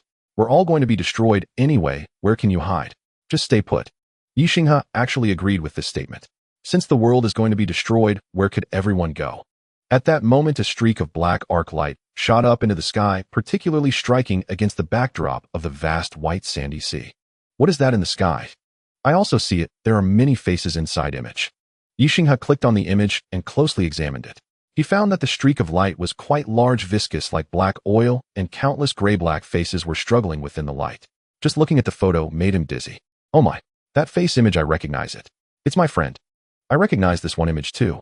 He joined the Brotherhood previously and was boasting to me a few days ago about how their leader provided them with supplies. The Lord's grace will always protect all believers, but there will always be fools who blindly trust the abyss. I can't believe the Salvation Church is still stronger than the Brotherhood. Impressive. The Salvation Church is impressive. The Salvation Church is impressive. Ye Xinghe did not participate this time. He recalled the old elk who had gone missing for a long time and later joined the Brotherhood. However, this strange black streak of light did not seem to belong to the same category as the Crimson Decay. The black streak of light continued to surge upwards, entwining with the white ashes, and at midair, it was entangled by a massive blood-red bird that charged towards the black streak. The two sides began to fight in the air with lightning bloodlight and black slime exploding everywhere. The world channel was filled with shares of this battle, and during this 1 hour of total destruction, this battle became the focal point of everyone's attention. The battle between the black streak of light and the giant bird quickly escalated to a fever pitch, with tearing and biting causing the black light to splatter everywhere. Some in the world channel who were closer were affected by the viscous light and crimson decay, causing Ye Xinghe's purification scrolls and imitation life water to sell several more batches. The battle did not last very long. After about 20 minutes, the black streak of light was torn into many parts, scattering in different directions. One streak headed towards Ye Xinghe, who did not hesitate to throw out 3 purification projectiles. The viscous light was scattered, turning into a wisp of black smoke, while the corrosive shield crackled. Duanya and the Pokemon were all peering out the window, and the scenes of the world's destruction were indeed horrifying. The grass sprout tortoise, a bit scared, nestled in the arms of a doll, while Zoro, a braver, perched on Ye Xinghe's shoulder to look outside. The broom god is still sweeping. When Ye Xinghe opened his eyes again, he found the environment outside was completely different from the previous void.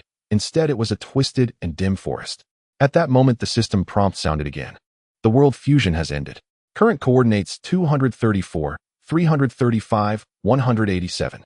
The surrounding environment is a twisted jungle infected by. Please eliminate the disaster within 7 days or choose to escape.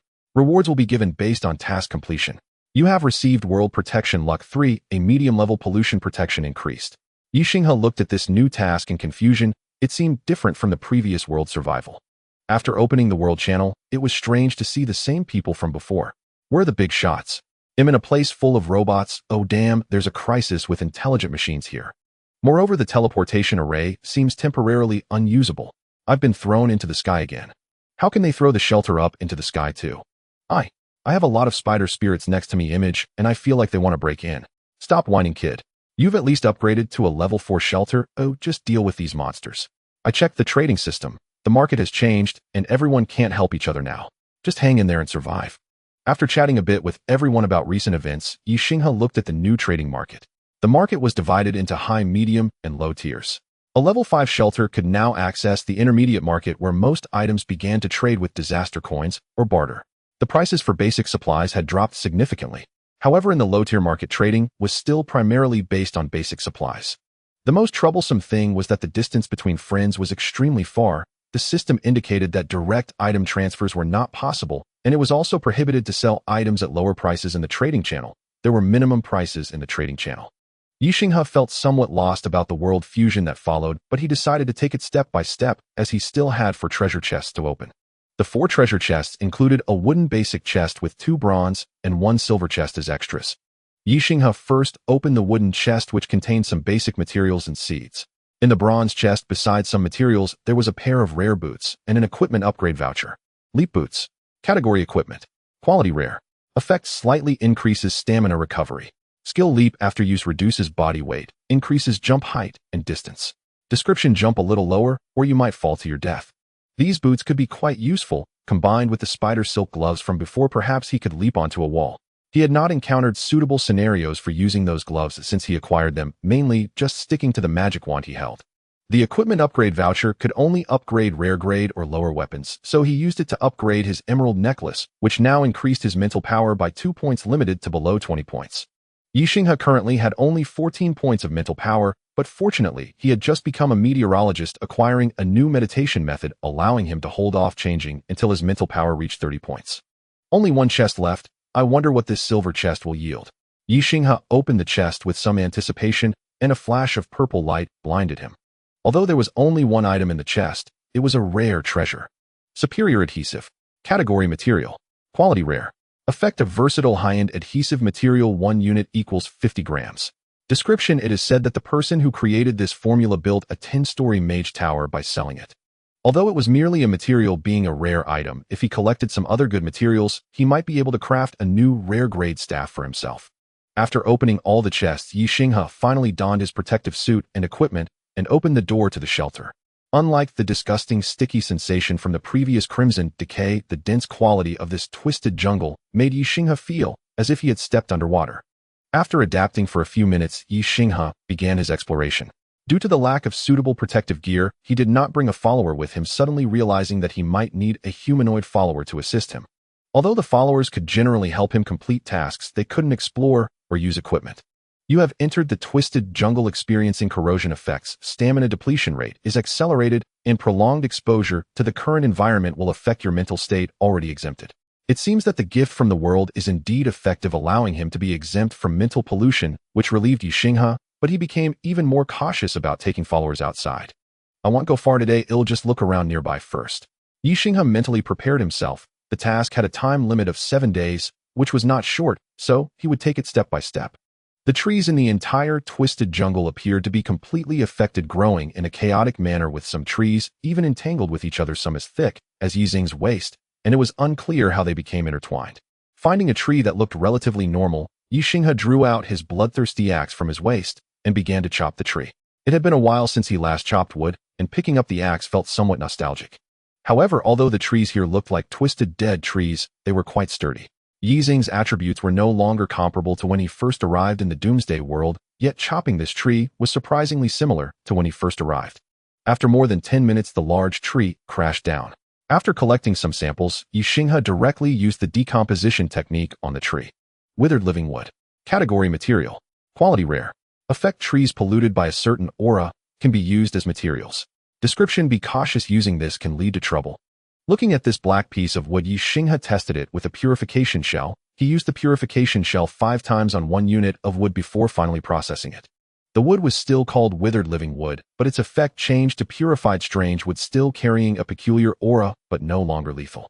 It could barely be used, but the cost was somewhat high.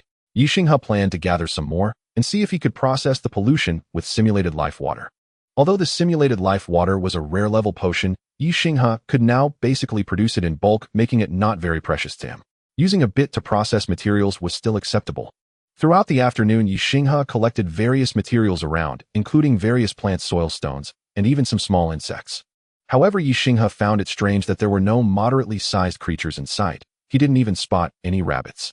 After gathering a large bag of items, Ye Xinghe hadn't even left his shelter's vicinity of a kilometer, and he discovered an anomaly in the twisted jungle. The sky here showed no change. If it weren't for the fact that more than 3 hours had passed inside the system, Ye Xinghe would have hardly noticed the passage of time. On the way back to the shelter, he encountered no incidents. After handing over the material samples to the almost doll for processing, Ye Xinghe took out a bottle of simulated life water and diluted the potion to different concentrations. After treating the withered living wood, it turned out that the simulated life water could effectively process the pollution at a dilution ratio of approximately 1:3. Thus, 1 bottle could handle about 10 units of living wood, making the cost-effectiveness of the living wood quite decent for collection. Since the almost doll went to handle the materials, Ye Xinghe cooked dinner himself in the cooking pot. 1 piece of smoked meat, 2 peppers, 3 Sichuan peppers equals spicy stir-fried meat.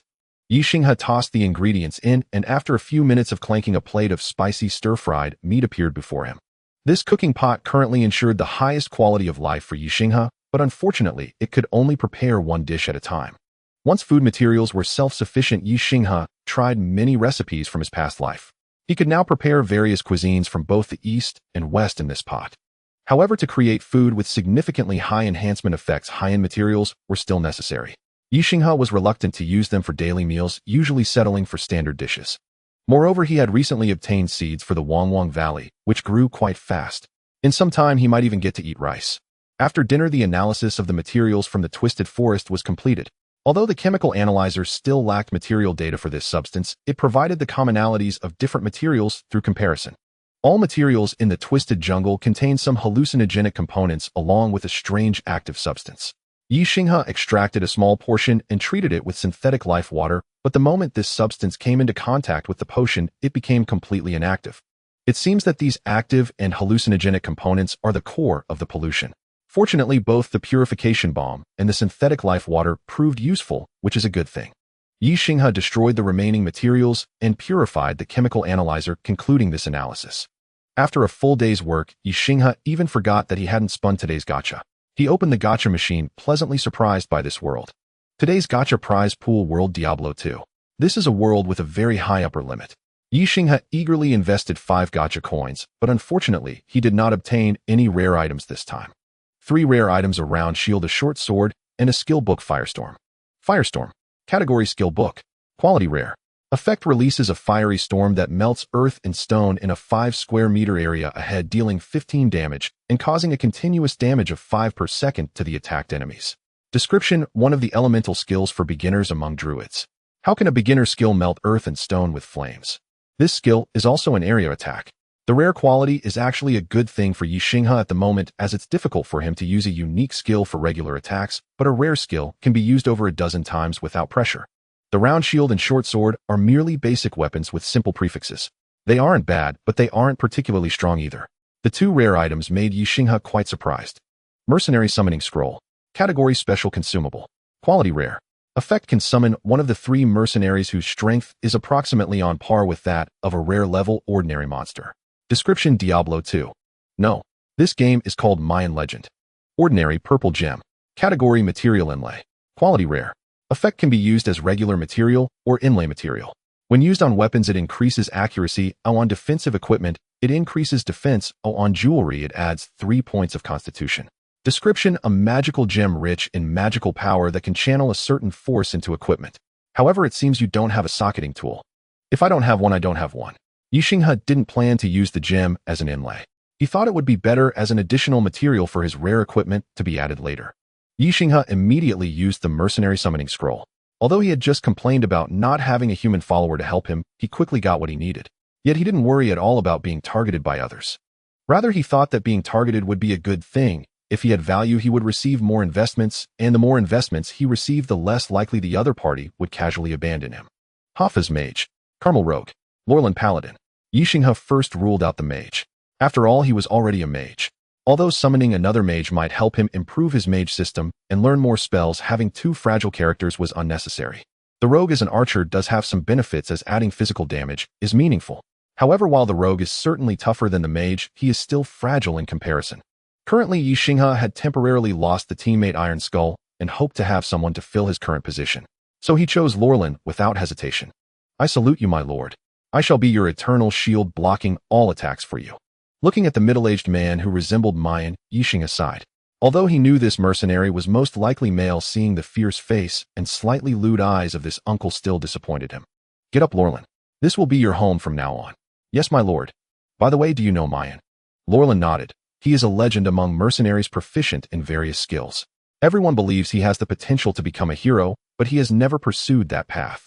Then he shyly scratched his head and said, I really admire Uncle Mayan, so I am imitating him. No wonder he resembles Mayan a bit. Wait, you call him Uncle Mayan? How old are you this year? I am 24 years old, my lord. Looking at that anxious face, Ye Xinghe found it hard to imagine he was already 24. But since he had chosen this mercenary as his follower, as long as the other party's combat ability was sufficient, the man's appearance wasn't that important, right? Lorland. Category: follower. Quality: rare. Gender: Spirit 11. Constitution 19. Agility 12. Charisma 8.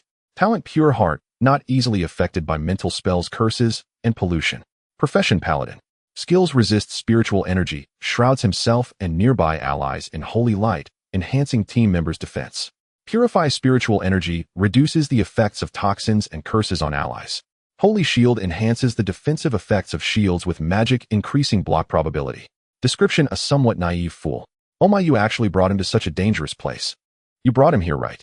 Ye Xinghe was both amused and angry at this description. What made him even angrier was that after Lorland was teleported over, he was wearing nothing but a thin undergarment. Fortunately, Ye Xinghe had preserved plenty of equipment, including simple leather armor gauntlets and a few other items. He also gave Lorland the shield and short sword he had just obtained, along with a new adventurer's backpack. Thank you, my lord. I will cherish this equipment. No problem, just protect me well. By the way, do you have any secondary professions? Like blacksmithing, socketing, identifying, or something? My lord, I used to be an apprentice at a tailor's shop, so I can barely make simple cotton armor. I come from a farming background, so I can also farm. That's a pleasant surprise. Ye Xinghe patted his shoulder. I can provide some cotton, you can give it a try. A doll. Doll. The doll peered out from the room where she was teaching the little moss how to speak. What should she do? But upon seeing Lorland beside Ye Xinghe, she immediately knew what to do. Doll. The doll waved at Lorland. After Ye Xinghe cast an animal communication spell on Lorland, he handed him over to the doll. Now the doll had become Ye Xinghe's housekeeper, handling various trivial matters. Dantian now regarded the doll as the big sister, while the broom spirit kept a considerable distance from the doll, believing this strange pink creature always liked to mess up the cleanliness right after it had just tidied up. You could say Ye Xinghe would do the same, but he had transformed himself into a sweeping and mopping machine. Recently, he even planned to upgrade it with a drying feature. If it got dirty, so be it. If he didn't make a mess, what would he clean up? After handing Lorlan over to the doll, Ye Xinghe placed a bed in an empty room on the first floor for Lorlan to use as a bedroom. As for other items, he would gradually add them later. As for the guest room, the doll and the little moss currently lived together, while the broom spirit had moved to its own display room on the second floor. Saloya was also kept on the second floor of Ye Xinghe's house, while the grass turtle and other Pokemon preferred to live in the underground pasture. Ye Xinghe arrived on the second floor only to find not only Saloya here, but also the grass seed turtle. Turtle. I think binding with the shelter. Ye Xinghe looked at the grass seed turtle in surprise. The little guy had initially been resistant to this matter, but now seemed to have come to terms with it. It's okay, little guy, you can consider this for a while longer. It's not that important to me right now. Ye Xinghe patted the grass seed turtle's shell, comforting it for a moment. Turtle. Turtle. It's okay, I've made up my mind. Seeing the little guy so determined, Ye Xinghe decided not to refuse any longer and proceeded with the binding. Binding of the shelter guardian spirit completed. After the binding was completed, the grass seed turtle grew rapidly in size and evolved into the forest turtle. Saloya, watching the little companion suddenly evolve, widened his eyes in astonishment. It's okay, you will evolve too. Ye Xinghe patted the little guy's fluffy head, which felt really nice. Then Ye Xinghe stuffed a meatball into the little guy's mouth, and it gobbled it down, instantly feeling much better. Ye Xinghe opened the shelter page to check the effects of the guardian spirit. Currently, the shelter's movement speed was only 1 meter/second, truly a tortoise's pace, but this value would continue to grow, which reassured Ye Xinghe. While Ye Xinghe happily interacted with the little ones on the other side, Lorlan was already shocked by the shelter. There was even a ranch and a farm here, shining brightly underground with all sorts of magical creatures at work. A giant rat was using a strange power to plow the fields and water them, while a big cow lay on the ground leisurely grazing, and it even milked itself. There was also a strange creature flying around, changing forms upon touching the water. He also saw a little wild boar teaching a brown bear a lesson, and the brown bear looked surprisingly receptive to the instruction. Sir, this place is simply a miracle. The kid Ye Xinghe is very strong and treats us well. Yes. A night passed, and Ye Xinghe got up from bed. Seeing the unchanged weather outside, he sighed. He had woken up very early today because he had to go out exploring. The gacha machine was opened as soon as he got up. It was Plants vs. Zombies, but the second edition. It was a decent world and very much suited to his needs. Ye Xinghe still had some gacha coins in hand, but he didn't go all in with 5 at once. Instead, he first tossed in 2 to test the waters. One was a common item, and the other was rare. The common one was a sunflower seed, while the rare one was a street lamp flower seed. It was strange that a lighting flower would be classified as rare. Neither of these plants seemed particularly helpful to Ye Xinghe at the moment. After hesitating, he decided to put in another 3 gacha coins. 1 common and 2 rare. The common one turned out to be a spore of the little mushroom of veteran with 0 sunlight cost. Although Ye Xinghe liked it, it probably wouldn't be very useful. Among the rare plants, one was prism grass, which Ye Xinghe didn't have much impression of, so he couldn't recall its effects, but it looked aggressive. The other was a triple shooter, which was also a decent attacking plant. However, Ye Xinghe had no time to plant the seeds now. After handing the seeds over to the almost kid, he set off with Lorlan to continue exploring the twisted jungle. Fortunately, Ye Xinghe had stored 4 or 5 protective suits, just in case, otherwise Lorlan would have been exposed outside. As soon as they stepped out of the shelter, Lorlan gasped. The evil here made him feel as if he had stepped to the brink of hell. Sir, is this world always like this? I don't know, but I do know we must deal with the problems here, otherwise our chances of survival are slim. Ye Xinghe remained vigilant of his surroundings while using his perception to detect the situation around him, a small spellcasting technique he learned from the legacy of the weather mage. Lorlan walked in front. Although he was young, he was also professionally trained and a battle-hardened mercenary. Faced with the unknown, he maintained a highly alert mindset. Just as Lorlan was mentally preparing himself, a strange sound startled him. Sir, be careful. Monsters love to disguise themselves as humans. Lorlan had encountered many such situations in the previous world.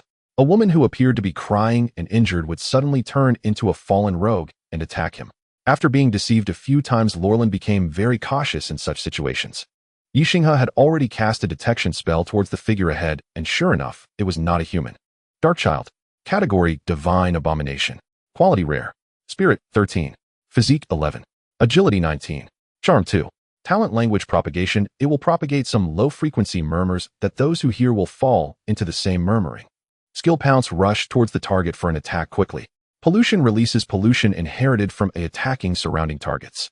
Explosion upon death will explode, spreading pollution further.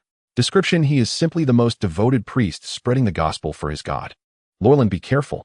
That guy has the ability to spread pollution and will explode upon death.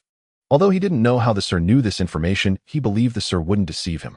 Rest assured, sir, I will be your strongest shield.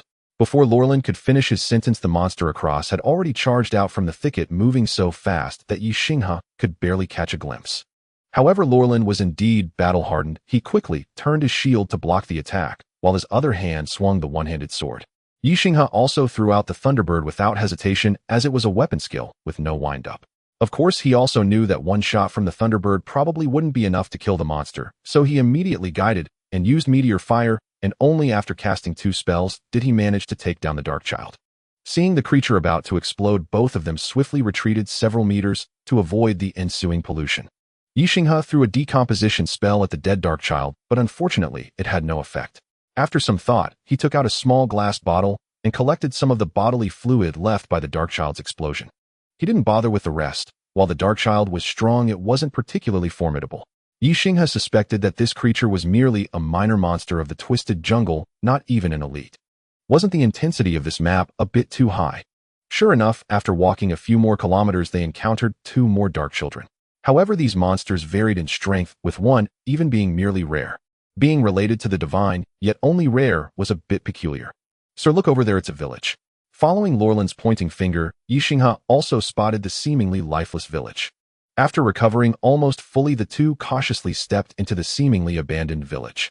However, they were startled upon entering, as there were still people living inside the village.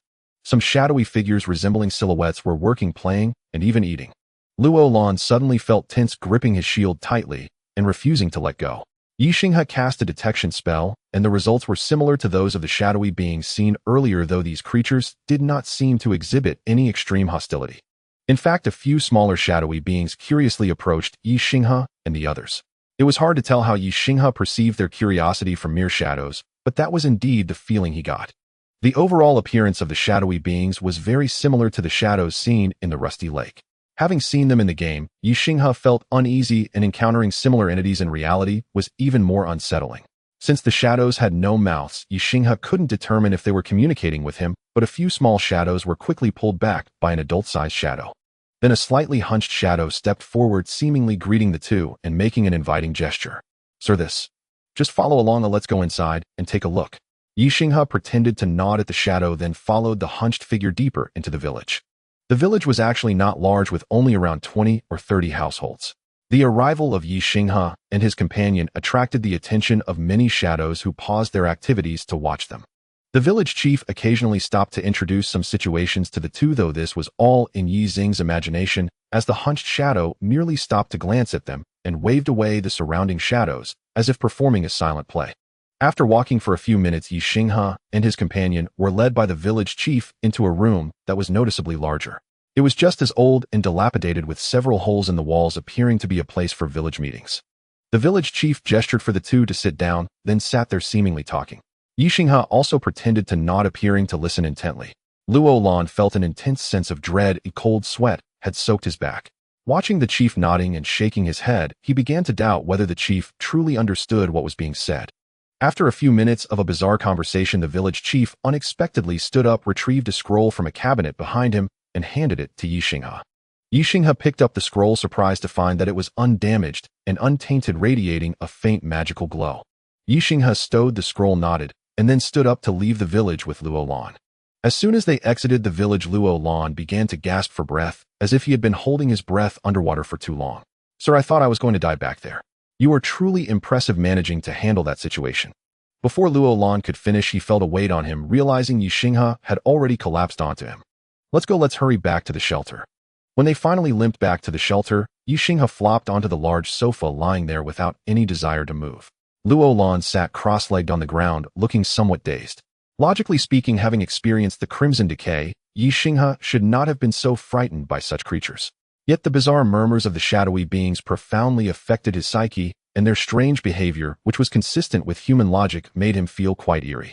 After resting for a while, Ye Xinghe opened his backpack to take out the scroll and the corpse of the shadowy being. He handed the liquid left by the shadowy being to a doll-like figure for analysis, while unfolding the scroll, revealed a map. Map of the Verdant Jungle. Category Book. Quality Rare. Effect records various hidden regions of the Verdant Jungle in a magical map format capable of displaying your current location. Description: follow the map to uncover the secrets here. This map functions similarly to the Marauder's map from Harry Potter, showing one's current location. Ye Xinghe's shelter was located at the southeastern corner of the forest. The map marked 3 important locations: a village to the northeast of Ye Xinghe, an altar in the center of the forest, and a mine on the western side of the forest. Ye Xinghe had a hunch that the key to resolving the issue lay at the central altar, but he did not plan to head there immediately. First, he knew little about the overall situation of the Twisted Jungle and needed to explore. Secondly, Ye Xinghe was focused on survival, intending to see if there were other valuable resources in the Twisted Jungle aside from the living wood. Thus, he set his sights on the mine, planning to explore it the next day. "Sir, I just got this." While Ye Xinghe was still contemplating the arrangements for the next day, Luo Lan handed him a book. Upon taking it, Ye Xinghe realized it was a village chronicle. "Where did you get this?" "On the desk. I thought it might be useful, so I took it." "Not bad, clever. Keep doing this in the future." Ye Xinghe opened the book and read it carefully. The village chronicle was not thick, and he finished reading its contents in about 15 minutes. The story was simple: a normal, peaceful forest village encountered some strange object pollution, resulting in total annihilation. However, Ye Xinghe did not understand why the villagers retained their previous lifestyle and even appeared to retain some consciousness after becoming shadowy beings. Since he would be heading to the mine tomorrow, it seemed unlikely he could return home in a single day just by walking. Ye Xinghe had to consider preparing a mount or perhaps a mechanical puppet as an alternative. Opening the trading system, Ye Xinghe began to examine it closely. The items in the mid-tier trading market were varied. What met Ye Xinghe's needs were the follower modification vouchers and upgrade vouchers, as well as a multi-functional tactical vehicle, each with its own pros and cons. The tactical vehicle was a rare-level transport, not very expensive, but not cheap either, priced at 700 disaster coins. The follower modification vouchers and upgrade vouchers were mostly rare-level, priced at about 300 disaster coins each. Ye Xinghe had recently upgraded his shelter, so he hadn't gained any disaster coins from the subsequent chests, leaving him with just over 400 disaster coins. Of course, he also had a batch of rare-level wands that had yet to be sold, which could fetch some money. Additionally, Ye Xinghe found an interesting item called a seal card, which could seal a creature inside and release it when needed, somewhat akin to a pokeball. These cards were reasonably priced: 30 disaster coins for a common level, 60 for a rare level, and 100 for a unique level. However, the only function of these cards was sealing, and there were size restrictions. If the creature did not obey, it would attack upon release. After some deliberation, he sold a few rare-level wands and exchanged them for the multifunctional tactical vehicle. Multifunctional tactical vehicle. Category Vehicle. Quality Rare. Effect: can operate normally in various terrains including swamps, jungles, oceans, and deserts, but cannot fly. Requires an energy core for charging with a maximum speed of 100 km per hour. It includes a windbreak structure, but no additional protection. Description: a vehicle independently developed and manufactured by survivors, making it the ideal choice for travel and engaging in various activities. This tactical vehicle was not what Ye Xinghe had envisioned. It was not a large jeep, but rather a slightly larger tricycle featuring 2 seats and a rear compartment. However, the rear compartment had no special effects, merely serving as a regular box. The entire tactical vehicle required an energy core to start, or it could also use a battery. Ye Xinghe placed the Labor Model Electromagnetic Burst Type 3 inside, which fit perfectly.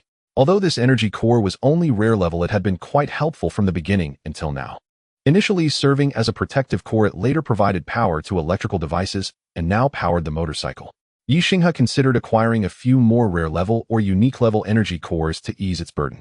With this tactical vehicle, he should be able to return smoothly tomorrow. Ye Xinghe also quickly made a backpack that could be hung on the vehicle. Since the vehicle had limited space, he could hang a few more bags. He hoped everything would go smoothly tomorrow. "My lord, this vehicle is so fast." Luo Lan tremblingly climbed down from the vehicle. The multifunctional tactical vehicle's speed wasn't particularly fast, maintaining around 60 miles per hour, but the bumpy ride through the distorted jungle made it quite disorienting for someone like Luo Lan, who had never ridden a motorcycle before. "Then let's take a moment to rest here. We are not far from the mine." He stored the motorcycle in his backpack. Thankfully, it was just small enough to fit into an adventurer's bag, so he didn't have to worry about it being left outside and getting lost or damaged. "This thing isn't cheap. If it breaks, Ye Xinghe will be heartbroken." After resting for a while, the two entered the seemingly dark mine. Ye Xinghe snapped his fingers, and a white sphere of light the size of an egg floated between them. This was a lighting spell he learned from the World Channel. Luo Lan's shield also emitted a milky white glow. This is a little trick developed by the paladins used for combat at night. Luo Lan explained that this light was slightly dimmer than the lighting spell, but was sufficient to illuminate the path ahead.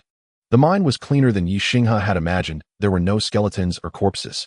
Upon reaching a spacious area, Ye Xinghe noticed that mining carts and pickaxes were simply left on the ground, as if the workers had just gone on break and hadn't tidied up.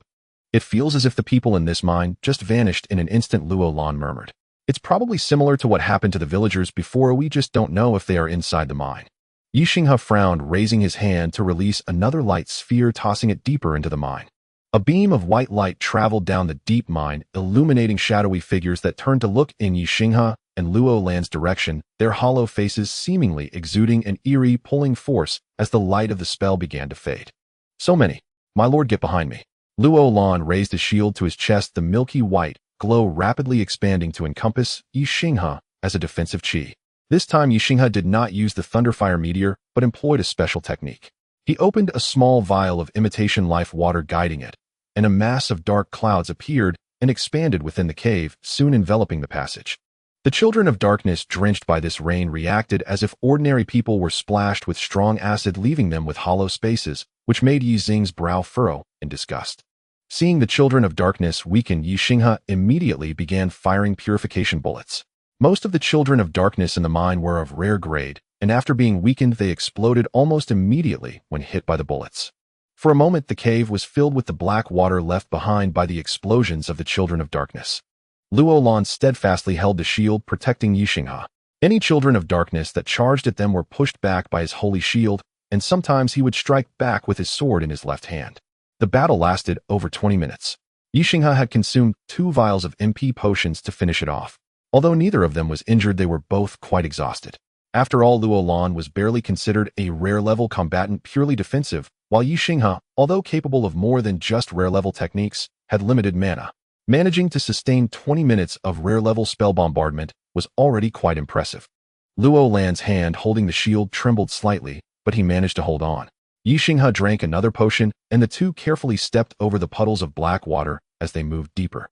Fortunately, most of the children of darkness had been dealt with in the previous battle, with only a few stragglers appearing on their path, which were quickly dispatched. After walking for over 10 minutes, they finally reached the deepest part of the mine. It wasn't spacious, it seemed to be a newly developed mining tunnel with a few scattered pieces of or on the ground. Ye Xinghe picked up a piece and examined it. It was just ordinary iron, ore, and severely contaminated. Luo Lan hit a few rocks and see what we can find. Ye Xinghe was somewhat unwilling to give up, hoping to see if there were any higher quality ores inside. Unfortunately, the ores Luo Lan extracted were also just ordinary iron, and the cost to remove the contamination was too high. Additionally, it required refining and extraction, making it not worth the trouble. All right, Luo Lan, let's prepare to leave. Just as the two were ready to depart, it seemed that due to Luo Lan's mining efforts, the stones at the front of the tunnel all collapsed, revealing a hollow space. The hollow was pitch black and nothing could be seen, but there was a subtle allure that seemed to be calling to them. Fortunately, both of them had good mental resistance, so they were not affected. Without hesitation, Ye Xinghe tossed a lighting spell inside, but as soon as it entered, it was swallowed by the darkness, leaving him unable to see anything. Let's go, we won't go in. Ye Xinghe didn't want to take risks. This place clearly seemed very dangerous. The two quickly exited the mine. Ye Xinghe was not planning to return anytime soon, as there were no resources, and they had wasted enough time today. Noticing that it was still early, Ye Xinghe glanced at the map and decided to drive directly to take a look at the central temple. After more than 40 minutes, the two arrived at the outskirts of the temple. The situation here was similar to that of the mine, but the eerie atmosphere emanating from it was much more direct. From a distance, the entire temple appeared to have 3 layers. The outermost layer was filled with groups of wandering children of darkness, while the middle layer was shrouded in a thick viscous mist, or perhaps clouds. The center featured a pitch-black stone pillar, the carvings on which Ye Xinghe could not discern clearly, but it seemed similar to the bizarre form of the Brotherhood at the end of the previous world, though somewhat different. Those carvings contained various twisted faces, yet the black mist here was thick and quiet. However, regardless of how one looked at it, this situation was definitely not something Ye Xinghe could handle with just Luo Lan by his side. He began to consider finding another approach. Returning to the shelter, Ye Xinghe organized today's events, finding them quite troublesome. After all, facing an evil god, one misstep could lead to death. Should I just run? After all, my shelter can move. Oh right, my shelter can move. Why not just bring the shelter to the temple or the mine? Although the shelter's movement speed is a bit slow, moving at 1 meter per second means it can cover 3.6 kilometers per hour. Ye Xinghe has spent about an hour reaching the mine, roughly 60 kilometers, which means he could reach the mine in about 17 hours. If he could just bring the shelter to that source of evil and strike before running away, he could also use the shelter's rules to suppress the enemy. Ye Xinghe was unsure if this idea was reliable, but it was definitely more feasible than charging indirectly. Let's do it. Ye Xinghe could control the direction of the shelter's movement through the system. After planning it out, the shelter began to slowly crawl across the ground. At first, Ye Xinghe thought that after binding to the guardian spirit, it would drag the shelter along, but that was not the case. The shelter sprouted legs similar to those of the forest turtle at each corner and began to move on its own. However, the forest turtle was not idle either. As the shelter moved, it floated in the center of the shelter's living room, wrapped in a green orb, with its energy core hovering above it, providing power. After setting everything up, Ye Xinghe took water from the newly added hot spring in the shelter and took a hot bath in the washroom. He was considering whether to expand the hot spring, diverting some of the water to create a bathing area, so he wouldn't have to go through such trouble to bathe in the future. In the evening, Ye Xinghe informed his subordinates about the arrangements, and everyone had no objections. However, he realized that the offensive capability of the shelter was currently too weak, and he needed to consider this matter. At night, Ye Xinghe lay in bed selecting items in the trading market. The doll told him that among the seeds from Plants vs. Zombies, only the small mushroom had sprouted. The small mushroom had a very short attack range and low damage, but its attacks had a certain level of corrosiveness, allowing it to deal damage or harass the opponent. However, it was absolutely insufficient as a damage dealer. Thus, Ye Xinghe searched for some fast-growing fertilizers in the trading channel. Even though these fertilizers were rare, their prices were not particularly high, suggesting that many people could mass-produce them. Ye Xinghe filtered through and purchased a batch at a reasonable price, which he then gave to the robot for fertilization. The results were indeed impressive. The streetlight flowers and sunflowers quickly grew, and the prism grass and triple shooter also sprouted rapidly, revealing their general shapes. With 1 or 2 more applications of fertilizer, they would be ready. By that time, Ye Xinghe could plant the plants on the walls. However, although these plants were from Plants vs. Zombies, they lacked consciousness and intelligence, only able to attack according to preset methods, with some possibly requiring manual control. The role of the sunflower was slightly different from that of the sun mushroom. It did not directly produce sunlight like in the game, but rather stored sunlight.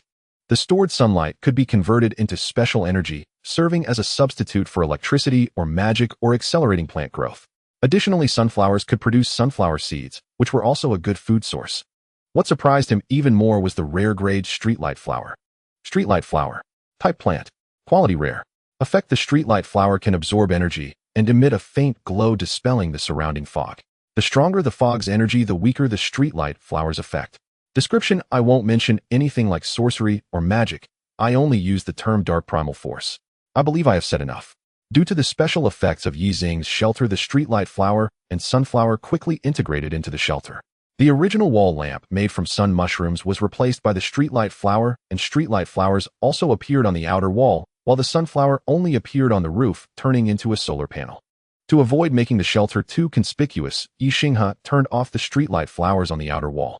In the darkness, a massive shelter advanced step by step towards its predetermined direction, and Ye Xinghe fell into a deep sleep amidst the swaying. Early the next morning, Ye Xinghe woke up amidst the bumps, feeling as if he had slept on a train sleeper car, swaying back and forth. He first opened the gacha machine and frowned. Yesterday's world was of little help, being an adorably styled management minigame. Today's world was even more bizarre, being Elm Street. Ye Xinghe closed it without even looking, as Freddy was no easy opponent. It was better to avoid unnecessary trouble. If luck exploded unexpectedly, it would be disastrous. At the breakfast table, Ye Xinghe opened his map and discovered that he was still over 4 hours away from the mine, so he went down to the underground farm to check on the prism grass and triple shooter. The rare grade fertilizer was indeed powerful. The prism grass and triple shooter had already grown. Prism grass. Type plant. Quality rare. Effect: after charging for 20 seconds, it can shoot a laser dealing 30 damage, lasting for 30 seconds, with a cooldown of 10 seconds. It also possesses a purifying effect and a burning effect, and can be quickly charged using sunlight or energy crystals. The laser can be reflected or scattered by sufficiently strong mirrors. Description: plants shooting lasers. Are you serious? Triple shooter. Type plant. Quality rare. Effect: it can simultaneously shoot peas, dealing 15 physical damage to 3 targets. When the peas hit the enemy, they will produce a certain knockback effect. Shooting peas can be enchanted with elemental materials to generate additional effects, and the 3 lines can be enchanted independently. Description: you say a pea can deliver cannonball effects. Both types of plants were quite excellent attack plants. One dealt high damage and had additional effects, while the other shot 3 peas at once and could also be enchanted.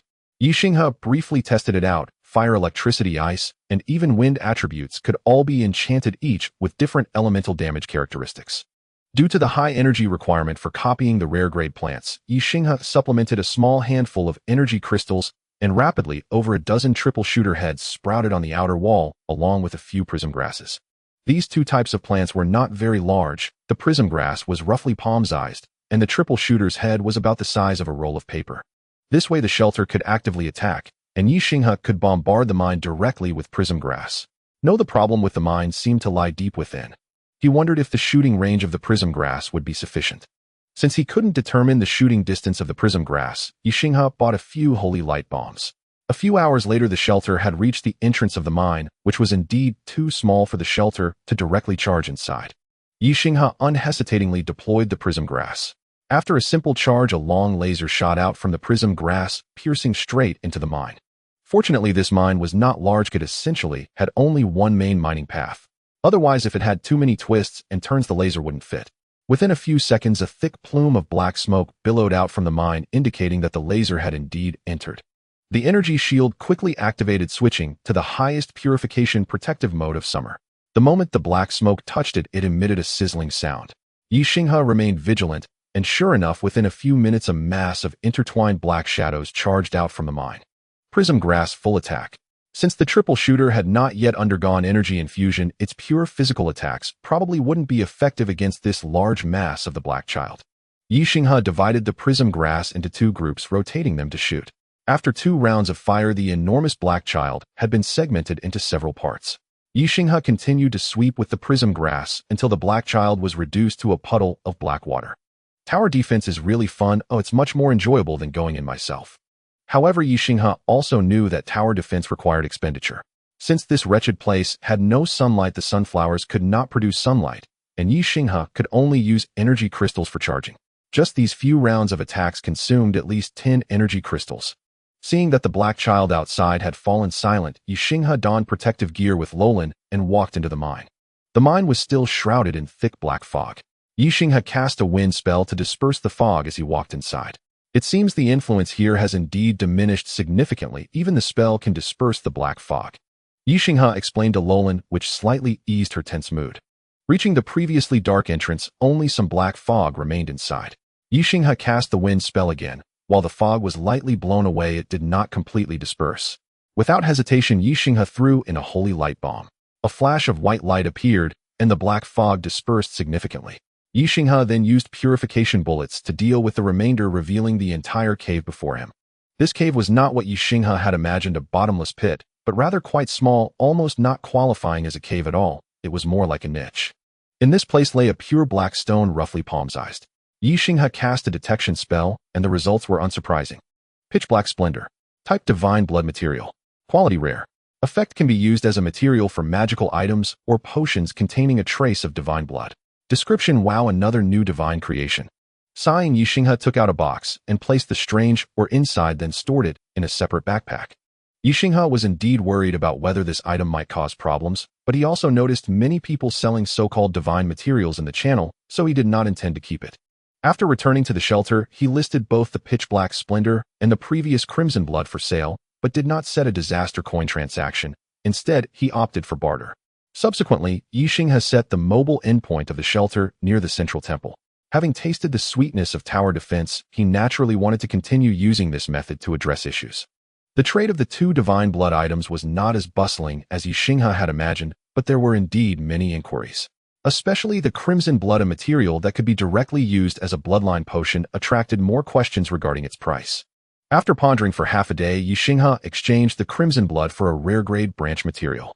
Wrong silver wood. Category material. Quality rare. Effect: wood rich in magical energy, can be used as a precious material. Description: exceptionally refined, wood remarkably normal in appearance. The wrong silver wood was beautiful with walnut-colored wood intertwined with strands of silver. The entire piece lacked any superfluous branches or leaves, and it was not very large, only as long as a forearm and as thick as 2 fingers. However, Ye Xinghe felt it was not a loss to exchange a rare item for a precious material, especially since he did not dare to use it. However, that pitch-black splendor had several buyers bidding low, leaving Ye Xinghe somewhat conflicted, planning to wait and see. It took about a day to travel from the mine to the central temple, and Ye Xinghe continued to search for needed supplies in the trading channel while sharing his tower defense insights with everyone. It's a good method, but my shelter won't move. Brother Xinghe, am indeed playing tower defense right now. There are bugs everywhere. I can't take it anymore. Image. Good method. How come I didn't think of that? I'm going to split my shelter right now. These illusionists have been messing with my mind for the past few days. Only Fan Jin remained silent in the group, but this guy hadn't said anything since the world merged 2 days ago. It was unclear what was going on. Sister Iron Skull, does your shelter move too? My shelter doesn't run, but it can build small outposts. Image. Ye Xinghe opened it to see a Valkyrie figure, her face somewhat resembling Iron Skull, surrounded by a circle of stone slabs enveloped in a faint protective shield with extremely lush plants outside the shield. It seems your world is very suitable for me. We can trade for materials later. No problem, just wait until I smash these big idiots' heads. After a brief chat with everyone, Ye Xinghe felt a bit more relaxed and began considering how to deal with that enormous temple, as it appeared much more intimidating than the mine. However, since he knew that bombardment could settle things, Ye Xinghe definitely did not want to take risks himself, but the prism grass likely could not directly handle that temple, so he could only brainstorm in the trading channel. The next day, Ye Xinghe turned off the gacha pool for the mushroom head girl. He did not want to draw any strange monkeys or talking backpacks. Wait, the backpack might have some use, but it wasn't worth spending gacha coins on just yet, so Ye Xinghe inserted several specially made holy light crystals into the walls of the shelter. More than 10 3-line shooters quickly absorbed the energy, and after a short while the heads of the 3-line shooters emitted a faint white glow. Ye Xinghe tested the effect on some nearby dark children and found that the damage from the holy light peas was not as high as the prism grass, but it was still quite decent. Unfortunately, this elemental attachment was not permanent. Once the energy crystals were depleted, the elemental attachment would vanish. By the afternoon, the shelter had reached the vicinity of the temple, which seemed unchanged, still shrouded in darkness, providing Ye Xinghe with some reassurance. He was worried that bombing the mine would trigger a chain reaction here. Luo Lan Shibudo doll, get ready, it's time to start. Ye Xinghe prepared the previously readied purification bomb scrolls, imitation life water, and some purchased purification items along with a few other Pokemon, hoping they could help. As for the Bandumas, Ye Xinghe had arranged it to manipulate the monitoring system. This little guy could autonomously connect to the magical computer, not needing a keyboard and mouse for operation, and had very high operational flexibility. However, the mage's eye was only a rare grade item with limited concealment and penetration abilities. Therefore, once the prism grass began, the mage's eye followed its laser path to explore, but found little of significance. Thus, Ye Xinghe placed some mage's eyes behind the shelter to guard against any monster attacks from behind. The attack from the prism grass attracted a large number of dark children around, and the 3-line shooters quickly fired. Fortunately, most of the dark children were even rare grade, so the holy light peas could still handle them, while the shooting from the prism grass primarily targeted the deeper darkness. This time, the attack from the prism grass was not as effective as before, but seemed to have been completely absorbed. However, Ye Xinghe could see subtle changes. The layer of darkness was no longer solidified as before, but instead showed signs of flowing. Don't stop, keep attacking. Everyone watch for any deficiencies.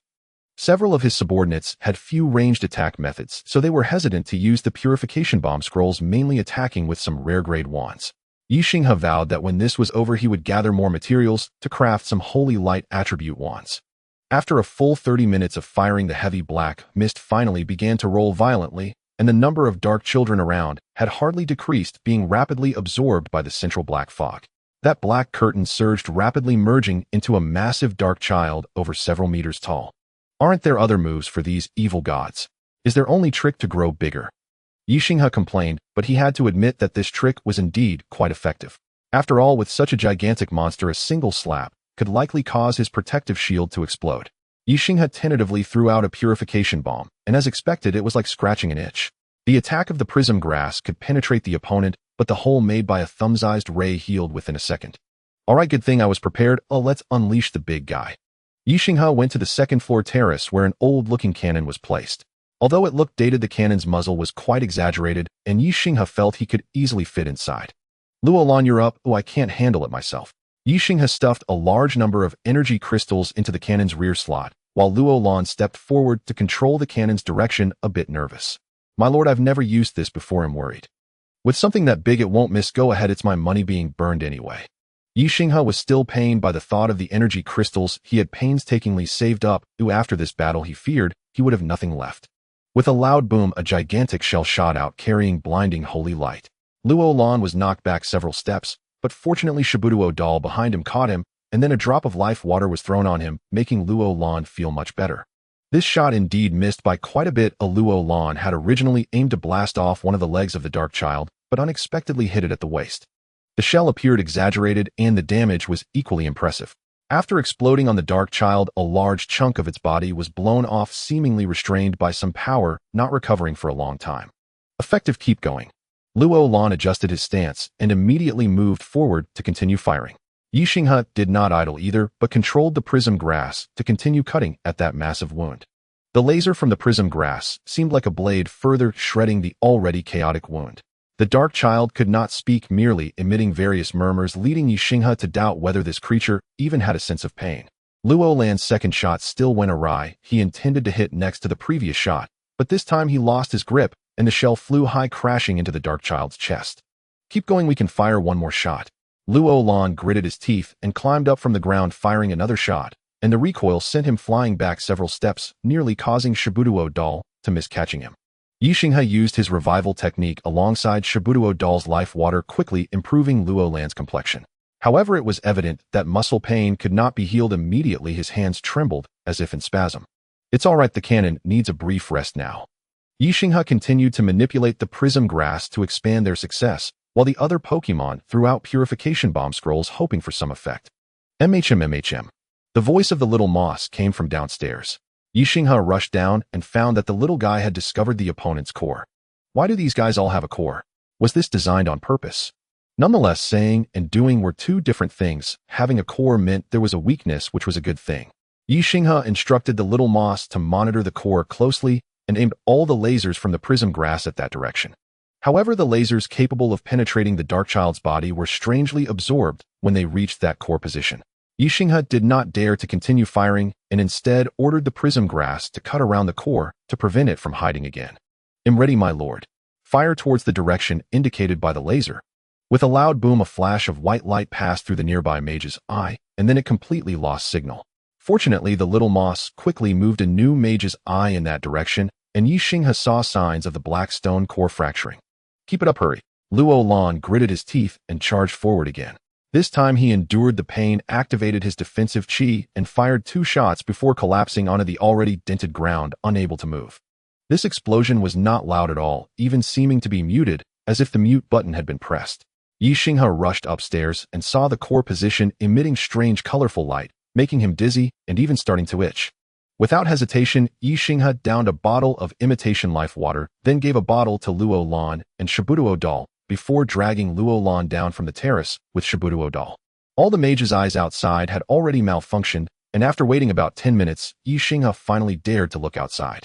The sky outside still seemed to be shrouded in gray, but Ye Xinghe could already discern the sunlight filtering down as the sunflowers on the rooftop began to emit a faint glow, a sign of their solar energy accumulation. The ground was covered in thick black paint from which dark figures began to crawl out gradually. Without hesitation, Ye Xinghe continued his attack with the triple-line shooter. As for the prism grass, they needed a break. The intense shooting had not only cost Ye Xinghe a substantial amount of energy crystals, but had also inflicted varying degrees of damage on the prism grass. Fortunately, there were still some holy light crystals left, enough to support a few rounds of attacks. These holy light crystals were inexpensive, but quite disappointing, as the holy light would dissipate within about 3 days. They were purely one-time consumables. As for the rare-grade cannon upstairs, he certainly did not buy it, nor could he afford it. It was rented from the trading channel with a contract signed for it to be automatically teleported back after 24 hours. This alone cost him a hefty sum of resources, even exchanging 10 bottles of imitation life water, and he had to provide the energy crystals himself. Right now, he had only about 10 ordinary energy crystals and over 20 shattered energy crystals. Forget it, winning is a good thing. As long as he survives, the money spent can be earned back. This battle had not cost Ye Xinghe much, mainly just his finances, but Lolan had fired 2 shots in quick succession, fracturing his arm. The imitation life water could save him, but the immense life energy would lead to chaotic growth of fragmented flesh and bones. Almost all had already taken Lolan into the operating room. When Ye Xinghe walked in, he saw Lolan lying on the operating table, without any bloody materials. It was as if the operation was a game precisely removing the shattered bones and flesh from his body. Almost all originally planned to use a reconstructive fluid to reshape these bones and add them back, but Ye Xinghe stopped him. Let's not. It's uncertain whether it will affect the bone strength. Let's use medication to temporarily connect them instead. Understood, Master. An hour and a half later, Lolan woke up again, already lying on his own bed. Almost all, seeing him awake, brought a bowl of meat porridge to him. Thank you. Where did you go, Master? After dealing with Lolan, Ye Xinghe exited the shelter. At this point, most of the dark figures had been cleared away, and Ye Xinghe began to explore the surroundings. The viscous corpses made it rather difficult for him to walk. Fortunately, the contamination from the black paint did not exceed the protective effect of his suit. It was just a bit uncomfortable to walk. After clearing away these anomalies, Ye Xinghe discovered that the central temple was actually not very large, roughly 400 to 500 square meters. The temple looked quite crude, resembling the architectural style of the village. Ye Xinghe found it quite miraculous that despite the exaggerated conflict, this temple showed no signs of damage at all. The interior of the temple was quite empty, with a massive statue standing in the center resembling a large tree. The tree crown reached the top of the temple, merging into dizzying patterns. The tree roots were designed into the ground with a platform for offerings atop each rise. This temple contained only this one thing. There were no other statues or even murals. Ye Xinghe cast a detection spell on the tree statue, but there were no results. Unwilling to give up, Ye Xinghe released a rare-level spell, ether energy detection. This skill, which he had learned on his own, allowed him to detect high ether energy responses within a radius of 100 meters, somewhat similar to elemental vision in games. Unfortunately, nothing useful was found, but he did discover a silver box in a hollow beneath the tree roots. After placing the box into his backpack, Ye Xinghe left the temple in disappointment. Just as he reached the temple entrance, he tightened his grip on his wand in caution. There stood dozens of dark figures of varying sizes, led by a hunched dark figure, the village chief. However, these dark figures did not attack Ye Xinghe. Instead, they ignored him and walked straight to the statue of the tree, beginning to make gestures, as if pulling things from behind, though there was nothing. Ye Xinghe did not leave, but stood at the doorway watching this scene from a distance. The dark figures gradually became busy, seemingly conducting a silent ritual. Although there were no real offerings, their movements were meticulous, and even the smaller dark figures were trying to help. Once a series of actions concluded, they all knelt beneath the tree roots, beginning to perform gestures of worship. As their actions progressed, the murmured voices from this group of dark figures grew louder and louder. Ye Xinghe took a step back, preparing to retreat to the shelter, when he suddenly realized he could understand the sounds emitted by the dark figures. Today, the cycle of the 4 seasons returns here. Spring, summer, autumn, and winter leave their marks upon you once more. We bring water to cleanse the dust from your leaves, grain to thank you for your abundant fruits, O wine, to honor your everlasting roots. Not to request a gift, but to wish for eternal green, O God of everlasting life. This land shall be our eternal home. As the prayer grew louder, human faces began to faintly appear on the faces of the dark figures, not in pain or distortion, but in peace and tranquility. They closed their eyes, and their mouths moved slightly, producing a resonant prayer. The blackness on their bodies slowly faded, and their forms began to transform into faint spiritual light.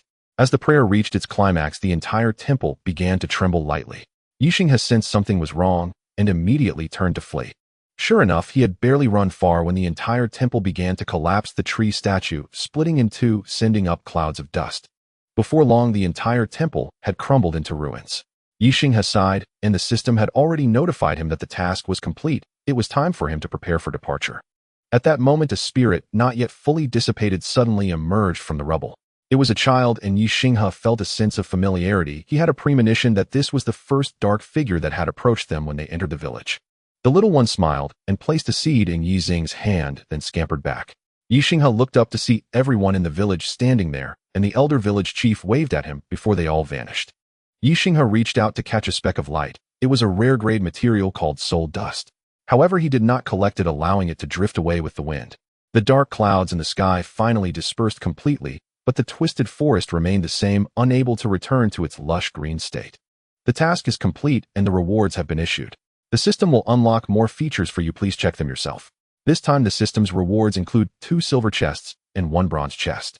Ye Xinghe, Shibuduo, Wawa, and Lauren each received a silver chest, while Xiao Taizuan got the bronze chest. Come on, let's see who has the best luck. The two, along with a Pokemon and a robot, opened the chests. There wasn't a single purple item, but the silver chests were almost entirely filled with blue items, which somewhat consoled Ye Xinghe. Not a single lucky item. I think we need to recruit a fortune cat or something. Ye Xinghe collected and examined all the items. 2 chests each yielded 300 disaster coins, which was a small recovery for his treasury. Xiao Taijuan's bronze chest contained a set of rare-level bed linens, a rare-level wardrobe blueprint, and 3 ordinary batteries. Ye Xinghe stuffed the batteries into Xiao Taijuan's arms, giving them as snacks. There were a total of 7 rare items. 3 were materials that Ye Xinghe collected, while the other 4 included a rare item upgrade voucher, a blueprint, and a new crafting station. Astrology altar. Category blueprint. Quality rare. Requirements: 2 units of rare stone, 5 units of rare wood, 2 units of mercury, 1 crystal ball, 1 star chart. Effect: every 7 days, it will produce a celestial forecast board predicting certain information. Description: astrology, such an ancient skill of quackery, such an effective form of deception. Spell: defense tower. Category blueprint. Requirements: 5 units of rare stone, 3 units of rare wood, 10 energy crystals, 1 energy core. Effect: can automatically counterattack as a defense tower. The attack method varies based on the energy core. Description: this is what tower defense should have. Remember, the name of tower defense has the word tower in it. Weapon forging station. Category crafting station. Quality rare. Effect: in this workstation, weapon crafting success rate increases by 30 and material consumption decreases by 20. Enchantment effect increases by 10, and it can automatically complete weapon repairs. It comes with 10 blueprints for ordinary to rare weapons and an everlasting magical furnace fire. Description: a forging station coveted by weapon masters, though it seems a bit low in height. All these items are quite useful. The first 2 are self-explanatory. With the last crafting station, the original magical crafting station can be separated out to specifically craft items like spell defense towers or other consumables, shifting the wand crafting work entirely to the weapon crafting station. After all, it can save materials. The 10 blueprints provided with this weapon forging station include 4 ordinary, 4 rare, and 2 unique. The rare ones consist of a one-handed sword, a long knife, a short bow, and a dagger. The 2 unique items are quite special. One is an octagonal hammer, and the other is a crossbow. The octagonal hammer requires minimal materials, and Ye Xinghe forged one on the spot. Military octagonal hammer. Category one-handed hammer. Quality rare. Durability 2525. Effect: medium physical damage enhancement. Skill: wear resistance adds 5 to durability, decreases wear rate. Hardness has a small chance to cause shock damage when attacking an enemy. Description: one of the standard weapons in the army favored by the saints to communicate with you. It can be said to be a rather mediocre weapon, possibly inferior to some rare-level weapons with better skills. Ye Xinghe glanced at the trading channel. Similar weapons were only worth 4,050 disaster coins. Fortunately, this rare weapon does not require rare materials, only needing rare iron, and would plus some magical materials, making the cost not too high. Lauren, standing nearby, really liked this hammer. He picked it up and weighed it in his hand, then asked, "My lord, can you grant me this hammer?" "I can, but you have to give it to me first." Lauren was a bit puzzled as to why Ye Xinghe wanted the hammer back, but he soon understood when Ye Xinghe enchanted the weapon using the remaining holy light crystals. 10 minutes later, this octagonal hammer gained a buff of holy damage, which adds a minor amount of holy light damage. Perhaps due to the consumable nature of the holy light crystals, the resulting permanent buff effect is strangely weak. "Forget it, you can keep it for now. Oh, I'll give you a better one later." Lauren excitedly took the glowing hammer and promised to cherish it well. Since this task has been completed, and there are still 5 days to temporarily stay in the Twisted Forest, Ye Xinghe began to harvest resources here, mainly focusing on rare-level living wood. Moreover, after dealing with the source of the problem, the pollution of these living woods has decreased somewhat, making cleanup easier. Even the iron ore situation has improved a lot. The deeper ores can be cleaned up with just purification bombs. Thus, Ye Xinghe sent all his followers and animals out of the shelter to work for him. He also didn't idle around. He took an axe to chop trees, and when he got tired, he chatted with everyone and then studied the new system features. The system unlocked a function called virtual space for him. After Ye Xinghe clicked to use it, his consciousness arrived in a public space. "Please select your appearance and nickname." Ye Xinghe glanced around and noticed it was just like playing a game. He could customize his face and change his clothes, even switching gender and race. Ye Xinghe chose the basic human form, made minimal adjustments to his appearance, and directly covered it with a mask, naming himself Stick Merchant. While all the weapons he is currently buying are stick-type weapons, so why not? After completing these adjustments, Ye Xinghe entered a vast square. It was bustling with activity, with some setting up stalls, others rushing about, and some seemingly trying to make deals. The appearances of the people were quite varied. He even saw someone with a head topped by a butt. As for the items at the stalls, they were not physical, but just descriptions indicating that they were selected for offline delivery. There were also some shops around, and Ye Xinghe couldn't tell whether they were run by NPCs or survivors, but the quality was indeed better than the stalls. There were also additional features, such as renting houses and entertainment, but all required disaster coins. Ye Xinghe was currently broke, so he had no thoughts about them. After exiting the system, Ye Xinghe realized belatedly what some people meant by wanting to meet during trading. He thought everyone would be unknown offline, so what was the point of meeting? It turns out they meant meeting in this virtual space.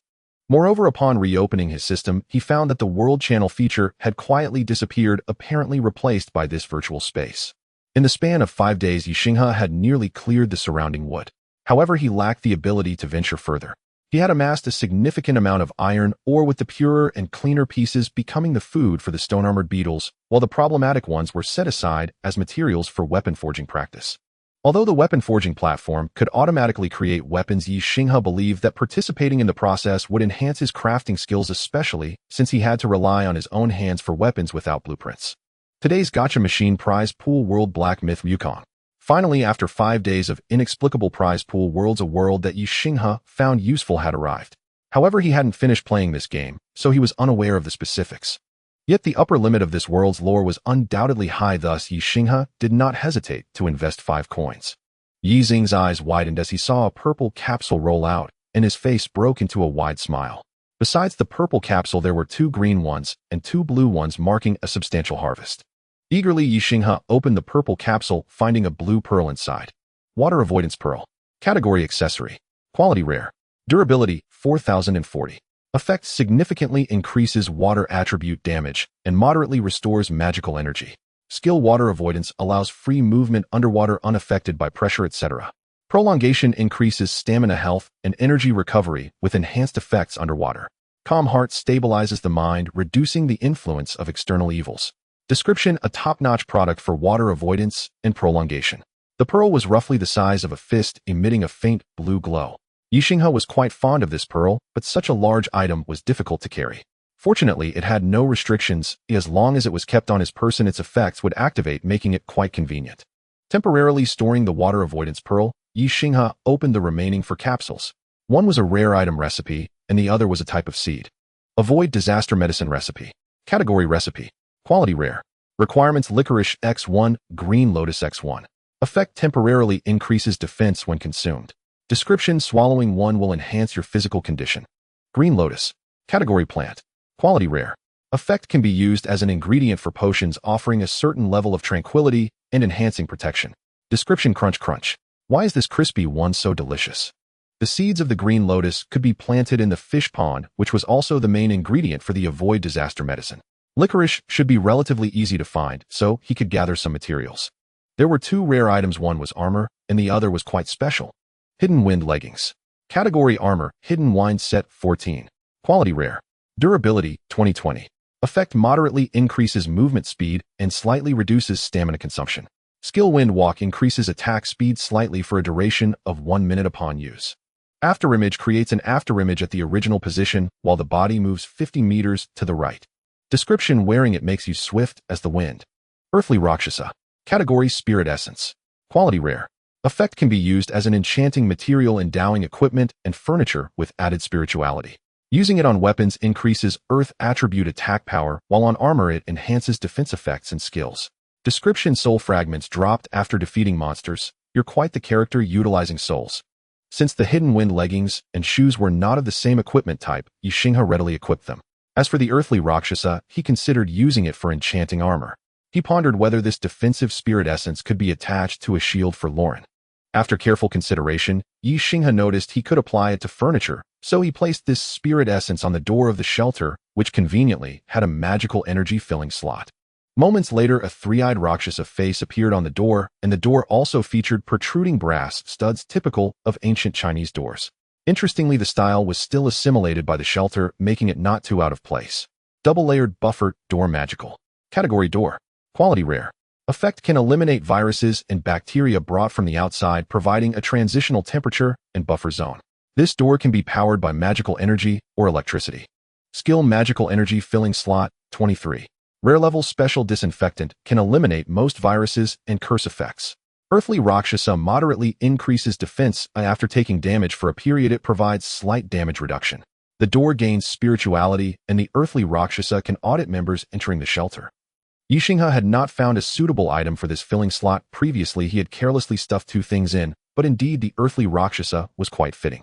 He also tried the water avoidance pearl, but the rare door could not fully utilize its effects. So he searched in the trading channel and spent money to buy a rare level pouch, stuffing the water avoidance pearl inside and hanging it on his waist. Fortunately, even this way of wearing it worked. Ye Xinghe tested it by creating a rain and found the enhancement to be quite noticeable. Moreover, as long as he was in a humid environment, the effects would be active. After organizing his loot, Ye Xinghe descended to the second underground level, where a large empty space was filled with various materials, all rather ordinary and basic. Since the rare level warehouse was simply too full, he took out the basic materials and placed them outside. He was about to transition to a new area for the task today, so Ye Xinghe quickly tidied up the materials and checked in with the small group about everyone's situation. Tai Lu was about the same as him. She had completed her task 3 days ago. The place she was in was abundant with plants, and she had traded some metal ore with Ye Xinghe. Qin Lu had just finished battling yesterday. She had raised many types of birds and even gifted Ye Xinghe some bird food for his 2 newly hatched giant birds. Although those 2 creatures were just born, they were already the size of turkeys, and Ye Xinghe felt a bit regretful about raising them. It was uncertain when they would be able to fly and assist him, but they would certainly consume a lot of food. The mushroom task was not yet fully completed, but it was mostly settled. He took a picture neatly arranging many rows of different insect corpses, all covered with various mushrooms, which looked rather eerie. However, the mushroom was completely unfazed. In just a few days, he had fully adapted to fighting against the bugs. On the first day, he was terrified. On the second day, he was somewhat nervous, and by the third day, after discovering that the corpses of the bugs were quite suitable for cultivating mushrooms, this little fellow's eyes sparkled at the sight of them. He even dragged out the task, wanting to stockpile more insect corpses for mushroom cultivation. The cave dwellers under his command were not enough, so he went to buy a batch, finally completing his mushroom-growing venture. Yet Fan Jin was still unreachable. If it weren't for his avatar not turning gray, everyone would suspect he had perished. The next task has begun. Coordinates converted to 557, 319, 774. Surrounding environment is Pure Water Village. Please choose a location to resist the invasion for 7 days, with rewards based on task completion. After a bout of disorientation, Ye Xinghe opened his eyes again, finding himself in a seemingly eerie and damp village. Ye Xinghe observed for 30 minutes without stepping out. First, he activated the 4 magical defense towers he had previously constructed, eager to test the effects of these rare-grade buildings. Fortunately, with the introduction of the intermediate trading channel, rare-grade energy cores were no longer uncommon. There were also quite a few rare-grade options available. Ye Xinghe selected 4 energy cores with different attributes for crafting. 1 with ice attributes, 1 with holy light attributes, 1 with fire attributes, and the last one with earth attributes, each possessing distinct effects. The ice attribute was mainly to complement Yi Xing's rain control, while the light attribute was a preparation against the numerous dark attribute monsters. The fire attribute dealt significant damage, and the earth attribute could manipulate the terrain. The 4 defense towers were installed at the 4 cardinal points of the shelter, effectively covering the surrounding area. While Ye Xinghe was still adjusting the positions of the defense towers, the first wave of attacks had already arrived. Fishmen. How ugly. Ye Xinghe glanced at the monsters rushing from a distance, but he had a premonition that these were not ordinary fishmen. Deep Diver. Category Divine Progeny. Quality Rare. Spirit 11. Physique 21. Agility 12. Charm 4. Talent Abyss. Qualification. Body attributes receive comprehensive enhancement in the deep sea, able to harness the power of abyssal deities. Skills Abyss Whisperer can manipulate certain oceanic monsters and races. Tidal Magic concentrates various water attribute spells for attack. Lalai Follower prays to the deep sea can convert other spiritual beings into deep divers. Description: the most common type of progeny creature in novels, but do not underestimate their power. Damn, I have to endure attacks from deep divers for 7 days. Is this serious? Luckily, he scanned other fishmen and discovered that the deep divers were a minority. Most were some sort of half-deep divers or oceanic monsters that had absorbed bloodlines. There really are half-deep divers. Yi Xing's frown finally eased a bit. These deep divers were not at the front of the line, but were hiding at the back. The first batch of monsters wasn't very numerous, totaling perhaps a few dozen. Ye Xinghe tested the effects of the defense towers while also examining his attack skills. My lord, what do you need me to do? Lauren stood by watching Ye Xinghe fight, feeling a bit anxious. He couldn't just let his lord fight alone while he did nothing. Go out and assess the situation, but don't overexert yourself. Understood, my lord. Lauren stepped out of the protective barrier of the shelter. Ye Xinghe closely monitored his situation and found that everything seemed normal. Lauren had no trouble dealing with some rare-grade monsters. After dealing with some monsters, Ye Xinghe had Lauren return. He checked on Lauren's condition and found no signs of contamination or discomfort. Almost done, let the animals come out to help. Animals. Since there was no contamination or negative influence outside, it was time to put the animals to work.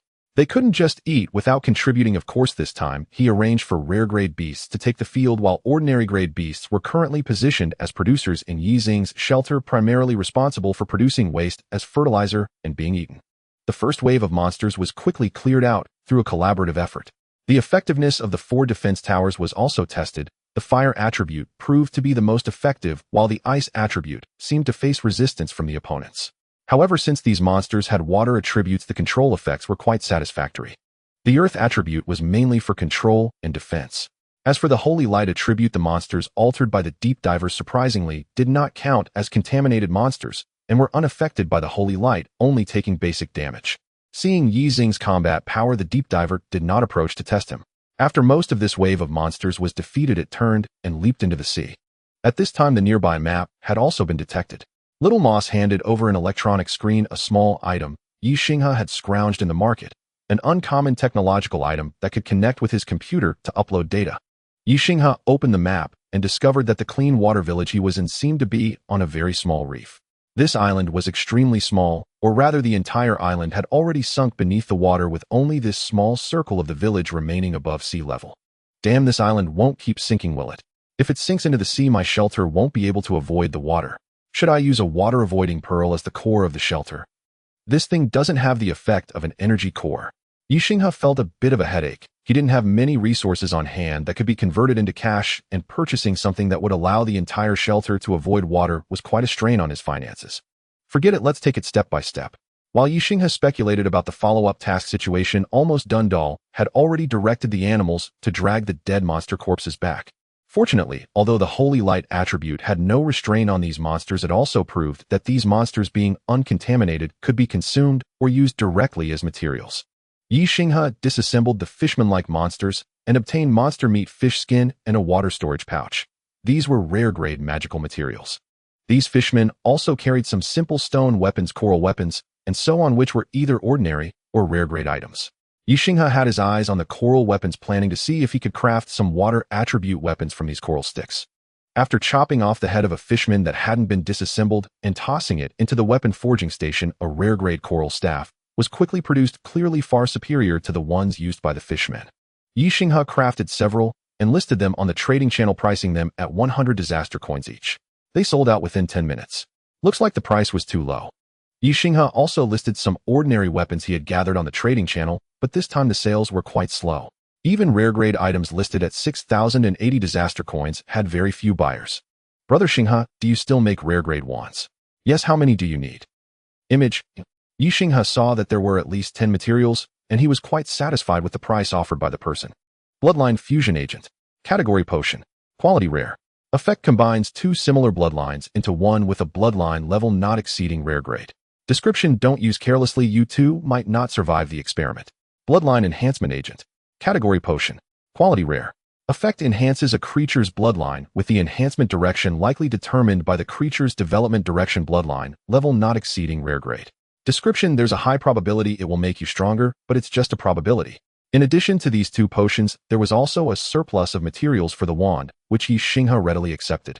Half a day for you. Do you want to choose the direction and combination? No need, trust our wand master. Just follow the attribute list we provided.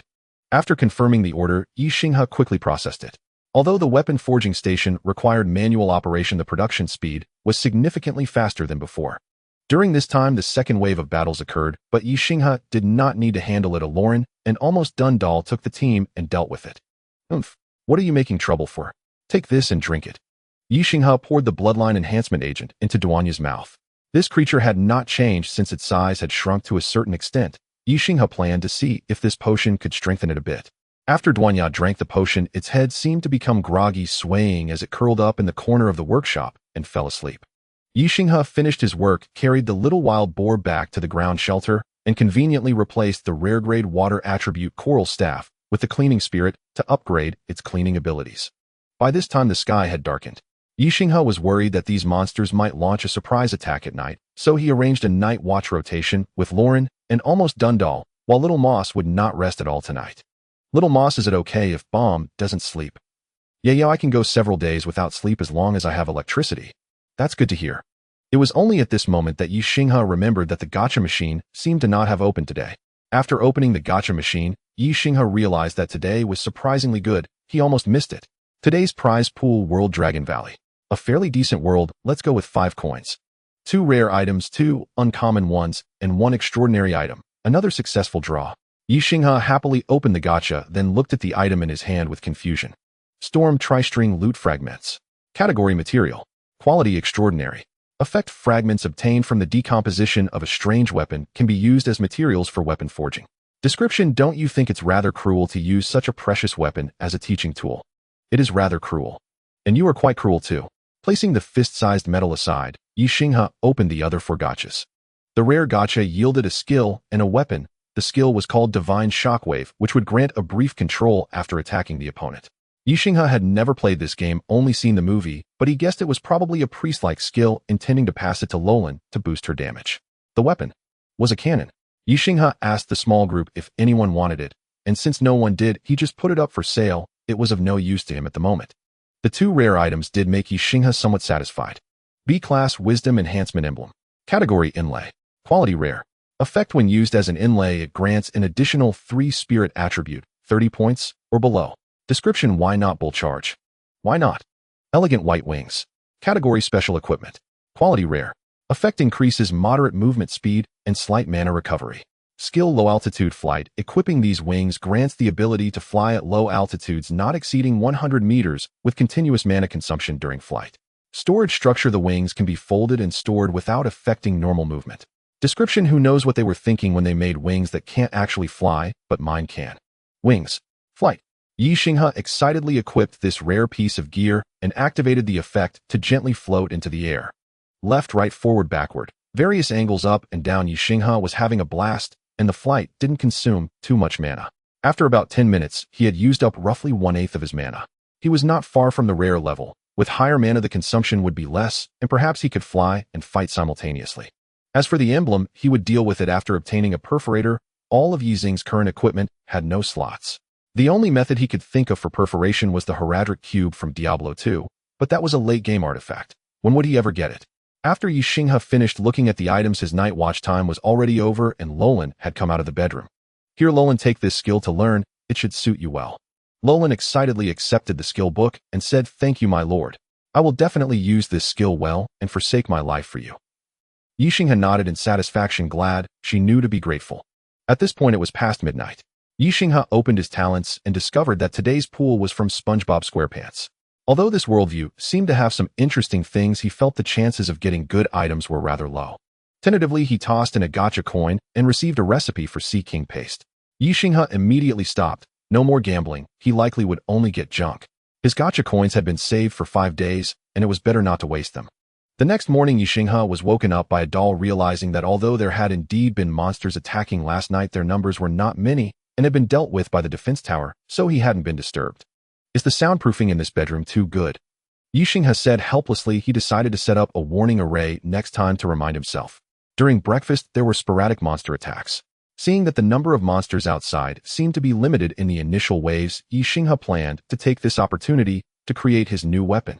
Originally, Ye Xinghe had intended to wait for an extraordinary staff head before proceeding, but he later thought that he seemed to be trapped by the original improved magic staff.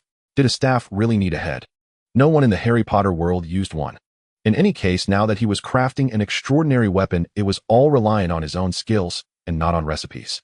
Besides, he could also make extraordinary weapons with rare-level materials. With a pile of extraordinary materials, how could he not succeed? Without further ado, Ye Xinghe took out the Storm Tri-String Loot Fragments, Mist Silver Wood, and high-quality adhesive as primary materials, along with 4 to 5 different rare materials. Following his own thoughts, Ye Xinghe planned to create a staff that could enhance elemental spells, preferably with a certain effect to enhance personal professional abilities. The crafting process was a considerable pressure test for Ye Xinghe. Although he had previous successful experiences, the last materials were all closely related and rare level. Currently, he was only at the rare level himself, lacking in strength and various aspects. Fortunately, the weapon forging platform could assist in the crafting, so he could still persist. Additionally, since these materials required Ye Xinghe to fuse them himself, he needed to inscribe some arrays into them. He had plenty of applicable ones in his professional inheritance. It was just a matter of how many he could incorporate. Outside, the battle raged on, but Ye Xinghe gradually calmed his mind. He played a record from the story of the mole in the sound engine, and the naturally cheerful music helped him organize his thoughts as his hands began to move continuously.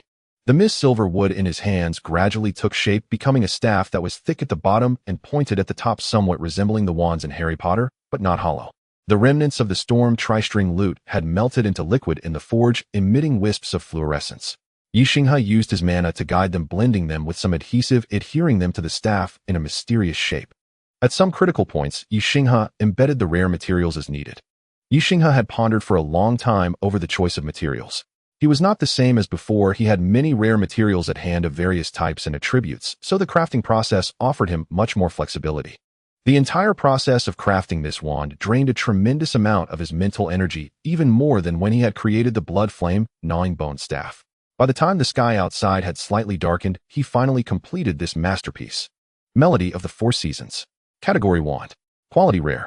Effect greatly enhances elemental spell effects, moderately reduces spell consumption, slightly increases mana recovery. Skills seasonal cycle. The wand can switch between 4 modes: spring, summer, autumn, winter, each corresponding to enhanced spell absorption, spell burst, spell erosion, and spell control effects respectively. Symphony of the Seasons releases a spell storm of blended seasonal powers within a radius of 50 meters, causing 50 levels of elemental damage and randomly inflicting ongoing damage of earth, water, wind, and fire elements to targets within range. Charging time 6 hours. Monsoon Concerto. When using elemental spells to attack, summons a monsoon to assist the attack. The monsoon changes attributes based on the spell's properties, with a base attack of 15 levels, and additional elemental effects will increase the attack level by at least 20, and at most 30 levels. Charging time 3 minutes. Requirements. If the weapon is called Melody of the Four Seasons, then it must be the Symphony of the Seasons. Ye Xinghe fondled this wand, which appeared low-key, yet luxurious, his mouth stretching to his ears. It was too perfect to be a rare-grade weapon. Not only is the enhancement high, but the damage is also significant. This is far better than the Thunderbird wand. However, Ye Xinghe had no intention of disposing of the Thunderbird wand. He would keep it as a secondary weapon. The Thunderbird is quite effective at clearing minions, or he could directly insert it into a wall socket to serve as a half-lightning attribute defense tower. At this moment, Ye Xinghe felt a bit weak in the legs. He took some food and drinks from his backpack to recover some stamina before returning upstairs. Having just finished a round of battle, the outside was piled high with various corpses. Ye Xinghe couldn't be bothered to deal with them. He decomposed all the rare level ones and dragged the uncommon ones into the slaughterhouse for rapid processing. Many marine monsters look truly bizarre, and some don't even have what one would call a head, like starfish, jellyfish, and sea slugs. Ye Xinghe couldn't understand how these creatures made it ashore, as starfish were one thing, but jellyfish flying over was rather strange. Tonight, everyone would feast on a seafood banquet. The rare-level seafood was indeed fresh and sweet. Ye Xinghe no longer cared about the effects as long as it tasted good. After dinner, Xiao Tai Xian handed over the newly collected map to Ye Xinghe. Compared to before, this reef had indeed shrunk significantly, and at this rate, it probably wouldn't take 7 days before it sank. At that time, we won't really have to fight in the sea, will we? Ye Xinghe murmured. After some thought, he found a brand new protective suit in the trading channel. This suit had built-in swimming capabilities, and with the water avoidance pearl, he should be able to move underwater without issue. Yes, he decided to dive and investigate the underwater situation. Although it sounded somewhat dangerous, Ye Xinghe felt that with the protection of the water avoidance pearl, even if he couldn't win, he could still escape safely. He wanted to understand the reason behind the reef's sinking. Otherwise, if the entire shelter sank into the water, it would be even more passive. However, underwater his combat power would surely be greatly diminished. Using Thunderfire Meteor would be difficult, and lightning spells might also affect him. Although there were electric sparks to obscure him, many of Ye Xinghe's attack levels already exceeded the protection of this ring. But regardless, Ye Xinghe did not intend to just sit back and wait. At midnight, the monsters launched another attack. This time their strength was indeed much greater compared to the previous 2 days. Ye Xinghe couldn't even sleep, so he worked alongside his followers and animals to clean up the monsters in the pitch-dark night. Ye Xinghe didn't even have the energy to deal with the monster corpses, so he simply decomposed them all and quickly rested for a few hours. By dawn, he quietly made his way to the edge of the island and slipped into the sea. At this time, the marine monsters on the island had already begun their attack, and Ye Xinghe seized this chaotic opportunity to slip into the water.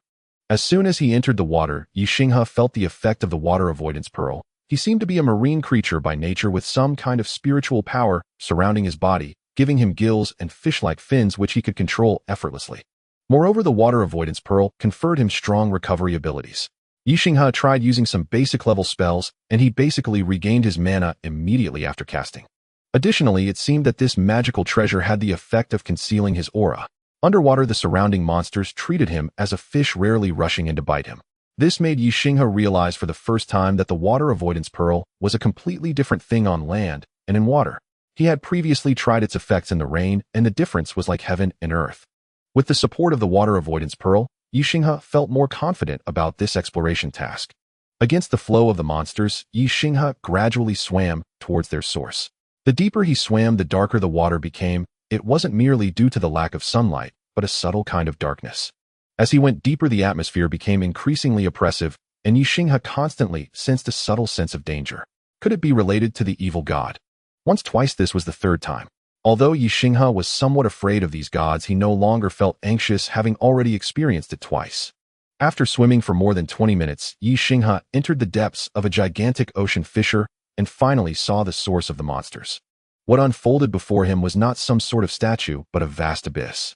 This abyss appeared to be a huge black vortex, yet strangely, it was very quiet, not sucking down, but rather spitting out subtle bubbles. Ye Xinghe investigated and discovered that these bubbles were actually the basic form of the marine monsters attacking him. When several bubbles fused together, they would give birth to a monster. Ye Xinghe bravely grabbed one to kill it and found that after the newly born monster was killed, it left nothing behind, merely reverting to a shattered bubble. Ye Xinghe even collected a few bubbles in his hands to investigate further. Abyss egg. Category. Quality. Effect. Description possibly related to the future. Ye Xinghe understood that the descriptions in the system panel were mostly sarcastic, but if they were serious, it indicated that the matter was quite troublesome. While Ye Xinghe was deep in thought, he suddenly sensed a distinct disturbance in the water flow, immediately realizing that the deep diver and the magical creatures had returned. Ye Xinghe quickly rushed back and squeezed into a crevice in the stone wall. After a moment, the deep diver returned to the vicinity of the whirlpool, and Ye Xinghe did not leave immediately, instead hiding here to observe what the deep diver was doing. This was also the first time Ye Xinghe saw the deep diver up close. It seemed somewhat fatigued, moving slowly while perched atop the back of a gigantic sea turtle. It gathered the eggs as if picking fruits, collecting them in its hands, then selectively fused some of the eggs together, crushing those it found unsatisfactory. After watching for quite a while, without noticing any action from the deep diver, Ye Xinghe hesitated, contemplating whether to lure it and see if he could deal with it and complete this task. A strange voice reached Ye Xinghe's ears, saying killing me would be futile. Although he had never heard this language before, Ye Xinghe understood its meaning. I know you are there. Ye Xinghe confirmed that it was indeed the deep diver speaking to him. This was his first encounter with a magical creature capable of direct communication. Since he had been discovered, Ye Xinghe felt there was no need to hide any longer. He stepped out voluntarily, but instead of speaking, he tightened his grip on the magic wand in his hand. I do not wish to be your enemy, human mage. I am merely a pitiful being under control, just like you. Really, I don't believe you. After all, it was you who set the magical creatures upon me. The deep diver sighed lightly, changing its position on the turtle shell, holding up an egg, and said softly, if I truly wished to kill you and shatter your sanctuary, I would not have merely sent these few magical creatures ashore. Then what is your purpose? I want to cooperate. Ye Xinghe frowned, unable to determine the truth of the deep diver's words, so he decided to play along and see if he could glean any additional information. Go on, he feigned interest, but did not relax his grip on the magic wand. On the last day of this battle, I need you to use your sanctuary to strike this whirlpool. Ye Xinghe was utterly perplexed. Oh, what was this creature talking about? Seeing that Ye Xinghe was clearly uninterested, the deep diver spoke again. I will grant you an epic item. I swear it is no empty promise. After finishing its sentence, the deep diver produced an item emanating an orange glow from its hand, but before Ye Xinghe could see it clearly, it tucked it away again. On what grounds? This is also to save you. You do not understand, do you? Your so-called system merely treats you as cannon fodder. It smacked its lips and wore a knowing expression as it continued, I can help you escape. Though unsure how it could express such a nuanced emotion, Ye Xinghe was indeed tempted. After pondering for a moment, he posed another question. My sanctuary cannot submerge in water. The deep diver remained silent, simply tossing over a syringe. Ye Xinghe opened it to find a peculiar bloodline. Blood of the Death Turtle. Category Bloodline Potion. Quality Rare. Effect grants you the bloodline of the Death Turtle upon use. Description perhaps safe and reliable, but do you trust it? Ye Xinghe stowed the syringe in his bag and nodded at the deep diver, indicating that the deal was struck. The deep diver smiled faintly, its fish-like face appearing quite sinister. With the deal concluded, Ye Xinghe quickly returned to his sanctuary. Then he glanced at the syringe in his hand and immediately listed it on the trading channel, seeking a similar bloodline. He was no fool to trust the words of a deep diver. The notion that he was treated as cannon fodder by the system was irrelevant. After all his current powers stemmed from the system. How could he survive in this apocalyptic world without it? However, he was not completely deceitful in this transaction. He indeed planned to strike, but not to succumb to that abyss, rather to eliminate the deep diver. If it aimed to trick him, it could await its demise. Moreover, that creature had not imposed any restrictions on the deal, clearly not trusting him either. However, the waterproofing of the sanctuary had to be prioritized. Although he hesitated to use the syringe, he could always purchase a reliable one from the trading channel. The speed of this bloodline transaction was surprisingly swift. After more than half an hour, the blood of the Death Turtle was sold, and it was bought by an acquaintance from the Holy Corpse Academy, who, like him, had been cast into the sea and needed a powerful undead to assist in pulling his sanctuary. What returned from the trade was another type of bloodline. Heart of the Border Snake. Category Bloodline Potion Material. Quality Rare. Effect can be used as a bloodline potion to acquire the bloodline of the border snake, or used as a material. Description: Border snake. That was an exceptionally rare species, and its flavor was unparalleled. Upon receiving the heart of the border snake, Ye Xinghe understood why the people of the Holy Corpse Academy had not used this bloodline. It was simply too small.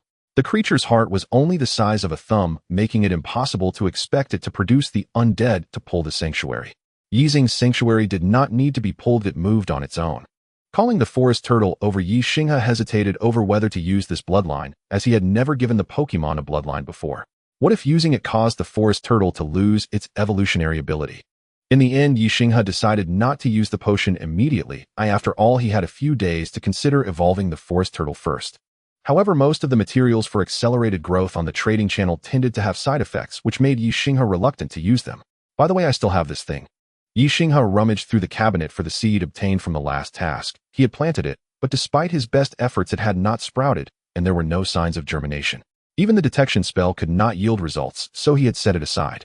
Yet he could sense the immense energy contained within, so he decided to hand the seed over to the forest turtle. As soon as the seed was taken out, the forest turtle became quite excited, jumping quickly from side to side in a manner that did not match its agility. "All right, I know you want to. Here you go." Ye Xinghe handed the seed to the forest turtle, which promptly swallowed it, without hesitation, its body radiating a green glow, clearly on the verge of evolution. "Damn, this is home. Hurry, let's get to the farm."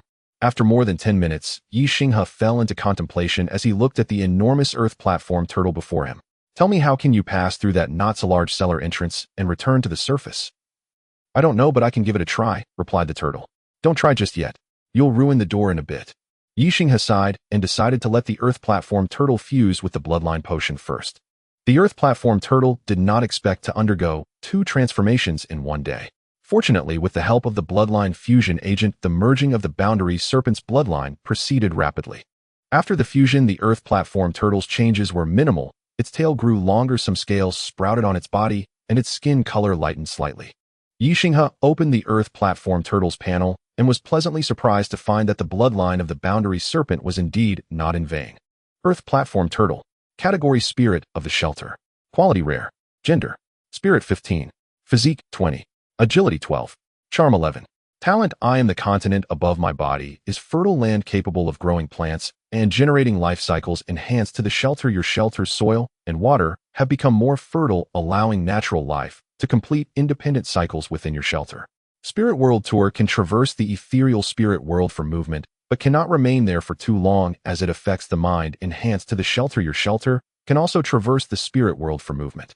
Amphibious can walk freely in water and on land without hindrance. Enhanced to the shelter. Your shelter has gained underwater mobility. Skill-free traversal within the shelter's range. The spirit of the shelter can move freely unaffected by terrain, but cannot stray too far from the shelter. Bloodline magic can use some spells related to wood, earth, water, and space with different. Well, I was just wondering how to act, and now I don't need to think about it anymore. You don't even understand your own skills. I have to take a look.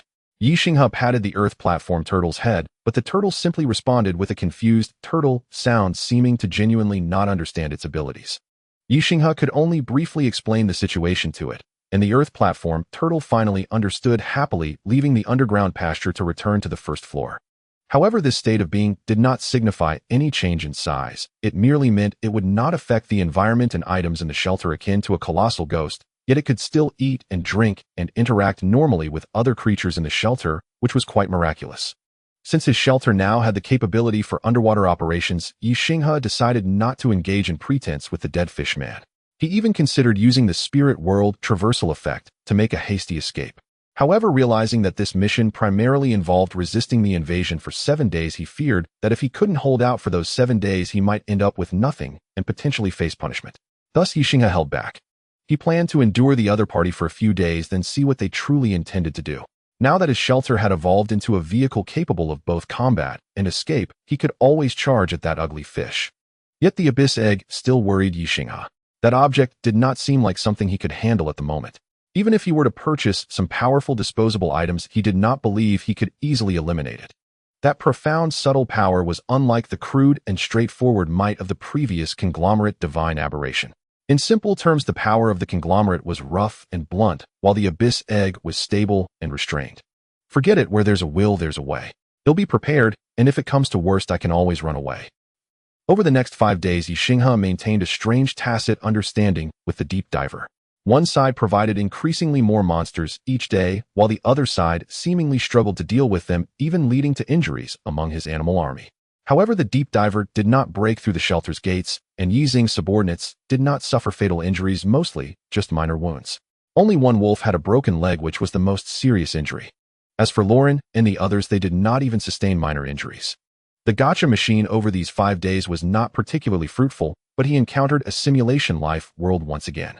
Ye Xinghe excitedly inserted 5 coins and received 4 pieces of furniture and 1 magic ball. The furniture included a wardrobe, a carpet, a coffee machine, and a piano. Ye Xinghe currently had no place for the huge piano, and since he couldn't play it, he sold it directly for some basic supplies. The other 3 items were kept by Ye Xinghe. He placed the wardrobe in Lauren's bedroom, laid the carpet in the living room, and regarding the coffee machine, Ye Xinghe planned to see if he could find a coffee tree for sale. However, Ye Xinghe did not have the habit of drinking coffee, so he regarded it as a little diversion for his apocalyptic journey. The most important item was the magic ball, which was the only non-furniture item. Magic ball. Category: consumable. Quality: rare. Effect: after use you can designate a rare level or lower magical creature as you're familiar, with the bonus effects varying based on the type of familiar. Description: which little darling are you planning to enslave? What do you mean by enslavement? It should be a partnership based on mutual trust. The magic ball did not stay in Ye Xinghe's possession until the next day. He used it on the floating bubble that very day. Where could he find a familiar that fit his meteorologist profession so well? The enhancement effects were roughly as Ye Xinghe had anticipated. All weather-related spells were strengthened, and their consumption was reduced. Moreover, the floating bubble broke the limitations of Pokemon, allowing it to learn the spells Ye Xinghe had mastered effectively, becoming a small version of Ye Xinghe. Is this a kind of substitute in another sense? Ye Xinghe pondered. If he could draw an item in the future that assists in creating substitutes from JoJo, would it revolve around this direction as well?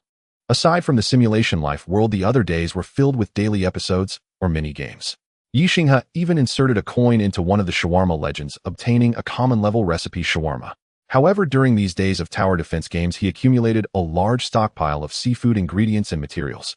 Of course, most were processed and sold on the trading market, leaving behind some premium delicious items, some frozen, and others cured or smoked, preserved as durable jerky. He kept the materials, but most of these monsters were induced, so the usable materials were limited.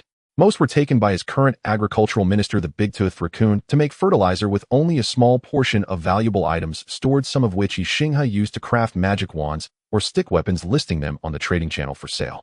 This round of tower defense significantly improved Ye Xinghe's financial situation.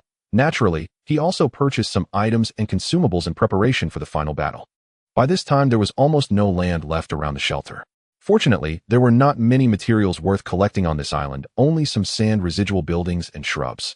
He didn't need to buy pots and pans, as the prices on the trading channel were not high. He had seen on the New World channel that many groups similar to the previous Human Alliance for Cooperative Survival had developed a certain level of handicrafts and even light industrial foundations, so basic living supplies were relatively abundant.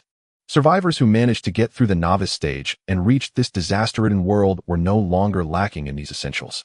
As for the island, it had already been completely submerged. Ye Xinghe felt that tonight, once that dead fish confirmed its shelter was waterproof, it would come knocking. As expected by Ye Xinghe, as night fell, the deep diver was already watching him not far from the shelter. "Follow me." Ye Xinghe remained silent, merely directing the shelter to sink into the water, enveloped by an energy shield, making the entire shelter appear as if it were encased in a soap bubble. However, the waterproofing was not a result of the energy shield, but it was still a delight that the shield worked effectively underwater. To be honest, this was also Ye Xinghe's first time seeing the full appearance of his shelter. Curiously, the 2 underground levels did not show on the exterior. Only a 2-story house submerged in the water could be seen, and Ye Xinghe glanced at the basement, which had remained unchanged. Indeed, the system is impressive. This further solidified Ye Xinghe's determination to cling to the system. After the shelter sank into the water, the monsters did not attack.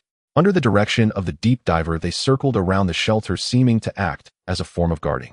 Ye Xinghe did not like this state of affairs and planned to make this old fellow suffer later. "All right, we are already at sea. If you have something to say, hurry up and say it." Ye Xinghe did not descend near the abyssal egg, but stopped after sinking a few dozen meters into the sea. Now that he had shown his sincerity, he wanted to see the attitude of the deep diver. The deep diver retrieved a scroll from the turtle it was sitting on, which was then delivered to the outside of Ye Xinghe's shelter by a fish-like monster. Ye Xinghe did not go to receive it, but opened it with a small trick and began to read from a distance. The content of the scroll was minimal, only a few dozen characters. "The system has come. It took away my belongings, my powers, my shelter. I can only become a wandering monster. God, please save me. I beg you to save me." Despite its lack of highlights, Ye Xinghe feigned surprise, fear, and tension on the surface, but inwardly, he felt nothing. The system's ability to provide so much to the survivors proved that it was on an entirely different level from them, even in a different dimension. Rather than worrying about this, and that it was better to enjoy living for a few more days. "So how do I get out? There are no records here." Ye Xinghe furrowed his brows, as this was not what he wanted to see. Upon hearing this, the deep diver took out a statue, and with its dark and gloomy aura, Ye Xinghe could tell at a glance that it was a statue of an evil god. Believing in an evil god. How is that different from believing in the system? Ye Xinghe scoffed, realizing this fellow was trying to fool him. It's not about worshipping it, but becoming it. The deep diver tossed another scroll, made of animal skin, revealing a small portion for Ye Xinghe to see. "This indeed shows some sincerity, but why don't you do it yourself?" "How do you know I haven't done it?" For some reason, Ye Xinghe saw a subtle change in the deep diver's deadpan face, perhaps a sense of self-satisfaction. "Give me the scroll first, and then I'll help you. First, deal with the abyssal egg." Both spoke simultaneously, and upon understanding each other's intentions, they fell silent. After a moment of silence, they both took a step back. Ye Xinghe received half of the scroll, and the deep diver agreed that he would stay nearby, instead of charging in directly. The two gradually sank deeper into the ocean, once again reaching the abyssal egg. This thing had not changed much from what Ye Xinghe had seen a few days prior. However, as the shelter approached, the abyssal egg seemed to react, expelling the egg sacs at an accelerated rate. Yet the result of this was that the ocean monsters formed from the egg sacs were somewhat underdeveloped, many missing limbs, and under the control of the deep diver, these monsters did not attack. "Your shelter has entered a special area. Please be cautious not to linger here to avoid causing a shift in shelter attributes." Indeed, something was off, Ye Xinghe thought. He knew that the shelter had suppressive effects against such evil gods, but this was the first time he was affected by the evil god's attributes. Previous world-ending disasters posed no issues, but now he was affected by the abyssal egg. Could this strange object have a higher status than the Scarlet Curse? Nevertheless, since there was such a warning, he could not simply crash the shelter into it. He took out a rare-grade holy light bomb, as using regular or rare-grade artillery underwater was too exhausting. Ye Xinghe decided to call for Lolan. "Lolan, throw this bomb into that crack." Lolan took the bomb, swallowed hard, mentally reciting a blessing of holy light, and then hurled it with all her strength. The holy light bomb streaked through the water, although it did not land precisely inside the abyssal egg. The egg was large enough for it to have minimal impact. Ye Xinghe waited for the right moment and ignited the holy light bomb. After a blinding flash of white light, the abyssal egg remained practically unscathed. The deep diver silently observed Ye Xinghe's experiment, seemingly in no hurry. Ye Xinghe was not anxious either, as long as he got through today, he could complete the task and teleport away. Thus, Ye Xinghe began his procrastination mode, testing the abyssal egg with various skills and methods, even bothering the deep diver occasionally. Ye Xinghe's reluctance to work made the deep diver increasingly impatient. Several times it urged Ye Xinghe, but he showed little reaction. "I know you aren't here for a sincere trade of unfortunately, I don't have time left." As the deep diver spoke, it picked up a nearby harpoon. Ye Xinghe immediately directed all his attacks towards it, but the deep diver did not move as the surviving monsters around it rushed forward to protect it. Without hesitation, Ye Xinghe threw a bomb, this time not a holy light one, but a lightning bomb. The effect of the lightning bomb in the deep sea was extraordinary, causing the deep diver to twitch involuntarily, yet it struggled to maintain its composure. Ye Xinghe did not dare to be careless and urged Lolan to continue throwing. The magic tower could not be stopped while he prepared for his spirit world journey. Under Yi Xing's relentless bombardment, the deep diver still managed to complete its action. After it finished casting, the abyssal egg, which had only been ejecting egg sacs, suddenly erupted with an immense suction force, drawing Yi Xing's shelter closer to it. At that moment, the deep diver suddenly vanished. This fellow also has a similar ability to spirit world travel, Ye Xinghe murmured. But it was alright, it was a matter of who could hide longer. Spirit world travel activate. A faint gray light flashed, and Yi Xing's entire shelter disappeared. Inside the shelter, he was with Little Moss the doll and Lolan, all watching the images on the computer screen. In the spirit world, the connection to the external signals was not completely severed, but it was very unstable. After a mage's eye was absorbed by the abyssal egg, Ye Xinghe and the others briefly glimpsed some of the internal conditions. Holy light! What is this? Doll. This scene. I've never seen before. Although just a few disjointed photographs, everyone still clearly saw the internal situation of the abyss egg. Contrary to Yi Xing's imagination, where various fleshy bodies would be flying around in a bloody scene, the inside of the abyss egg was extremely intricate and beautiful to the point of making one dizzy upon seeing it. It was not a sacrificial ground for some evil god, nor was it another world, but rather a pure monster processing factory. Detected a special blueprint monster processing factory incomplete. Please obtain more relevant information. Why had this not appeared before? But this was not the time to consider that. Ye Xinghe quickly disabled the spiritual realm tour, threw out a few mage's eyes, and quickly entered the spiritual realm. After several attempts, he finally gathered a rough idea of the internal information of the abyss egg. Monster processing factory. Category: Wonder Blueprint. Quality: Epic. Requirements: Effects. Description: An astonishing structure and design. Well, although he gathered some information, this blueprint could only be viewed and not used. However, this was Yi Xing's first encounter with a wonder blueprint category, which seemed much more powerful compared to ordinary blueprints. A wonder that misleads the nation. Ye Xinghe shook his head. This blueprint did not have a physical form, but was stored in his computer, so he chose not to dwell on it. About half an hour later, Ye Xinghe noticed that the plants on the outer wall of the shelter had started to mutate to varying degrees, ultimately choosing to return to reality. As soon as he returned, he saw that crafty dead fish, which now had many strange runes on it, looking at Yi Xing's shelter with a shocked expression. How is that possible? I checked your shelter, and it shouldn't have such a function. But I do, you fool. The deep diver's plan failed. After checking its information, Ye Xinghe discovered that it had an additional entry labeled punished. Looks like some fish are going to be punished, Ye Xinghe said with a smile. The deep diver seemed ready to explode with sparks in its eyes, but as more and more runes appeared on its body, it soon lost all reaction, turning into a strange stone statue. Ye Xinghe curiously conducted an investigation and found he could only gather a simple piece of information. Guardian statue. Category: Quality. Description: It has obtained an eternal security position. How wonderful. A guaranteed job. Ye Xinghe looked at the statue, feeling conflicted about whether to search the items on it. However, he quickly no longer had to worry about this as a large turtle swam over from a distance. Take down this turtle. Hurry.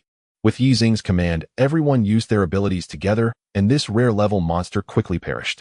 Ye Xinghe dragged the large turtle to the second floor, finding a harpoon, a half-sheepskin scroll, and a statue from its shell. The statue was not worth mentioning, so he sold it directly. The harpoon turned out to be a precious-grade weapon, but was somewhat damaged. Ye Xinghe examined it and found it not suitable for him, feeling some hidden dangers, so he decided to put it up for sale as well. After piecing together the half-sheepskin scroll, Ye Xinghe obtained something quite subtle. Divine Age Technique. Category: Skill. Quality: Precious. Effect: Utilizing a deity's statue through a ritual, one can merge their mind with it, taking its place. Description: Did you become a god, or did the god assimilate you? Damn, I knew there was a pitfall. Ye Xinghe reluctantly set the skill scroll down. He was tempted, but really didn't need this to enhance his power at the moment. Forget it, he'll just keep it for now. Ye Xinghe stored the skill book away in case it might be useful later.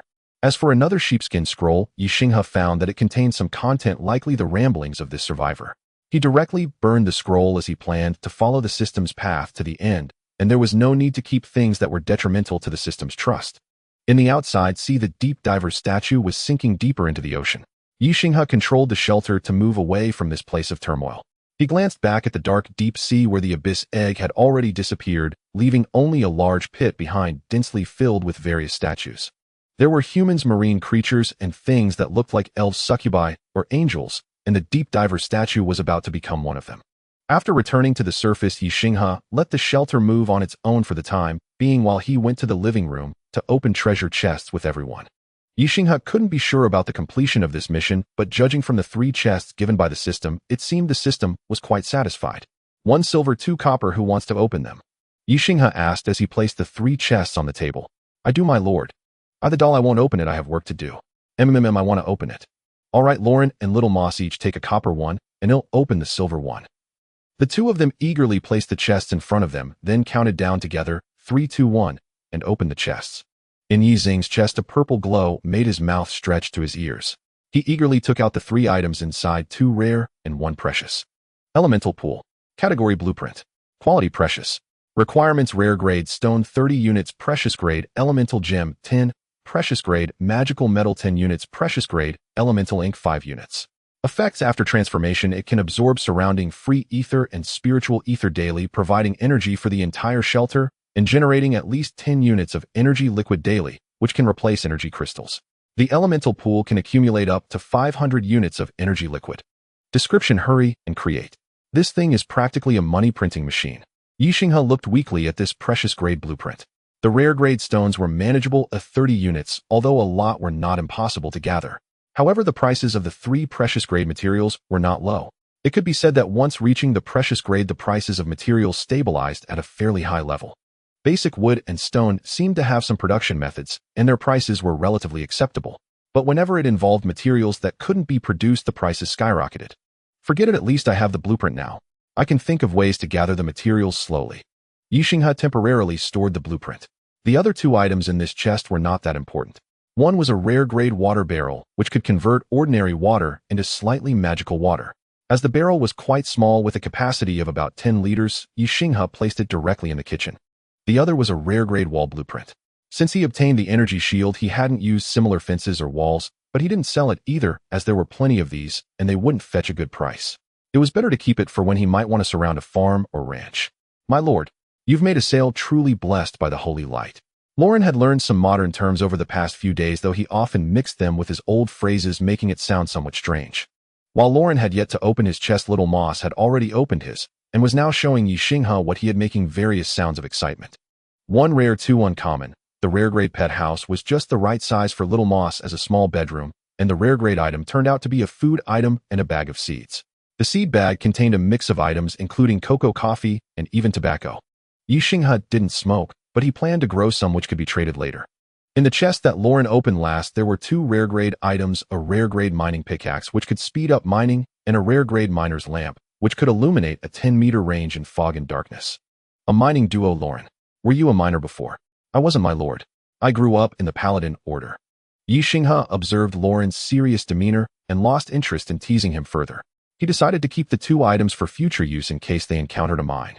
On the 57th day of the apocalypse, Ye Xinghe was about to begin his next cleanup operation, and after several days he encountered a gacha pool worth drawing from again. Today's prize pool: World, The Mortal Cultivation Chronicles, Human Realm Edition. Upon seeing this name, Ye Xinghe was ecstatic, as it was his first time drawing from a prize pool related to a cultivation novel.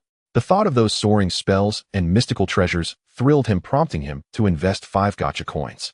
Blue skies and white clouds. While he was overthinking it.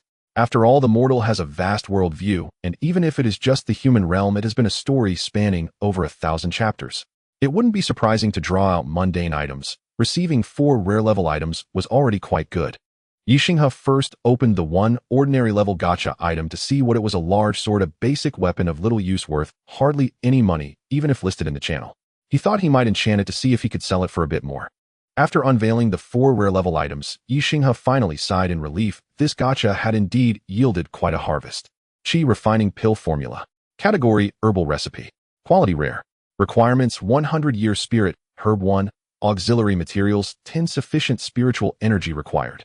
Effect: consuming it can enhance cultivation speed. Usable at rare level evaluation or above. No, don't ask me why the formula is so abstract. The original work didn't explain it, and I don't know either. True Refining Secrets. Category: Book. Quality rare. Durability 1010. Effect reading this book grants a chance to acquire refining spells, diagrams, etc. Once durability reaches 0, the book can be read again, but with no special effects. Note if the magical tools are too sturdy, people won't buy new ones. If they're not sturdy, they think your quality is poor. What to do? 5 elements, basic cultivation. Category book. Quality rare. Durability 1010. Effect reading grants a chance to acquire basic 5 elements cultivation techniques, including foundational cultivation methods from chi refinement to foundation establishment, and some spells. Each time a skill is learned, 1 durability point is consumed. This book cannot be copied.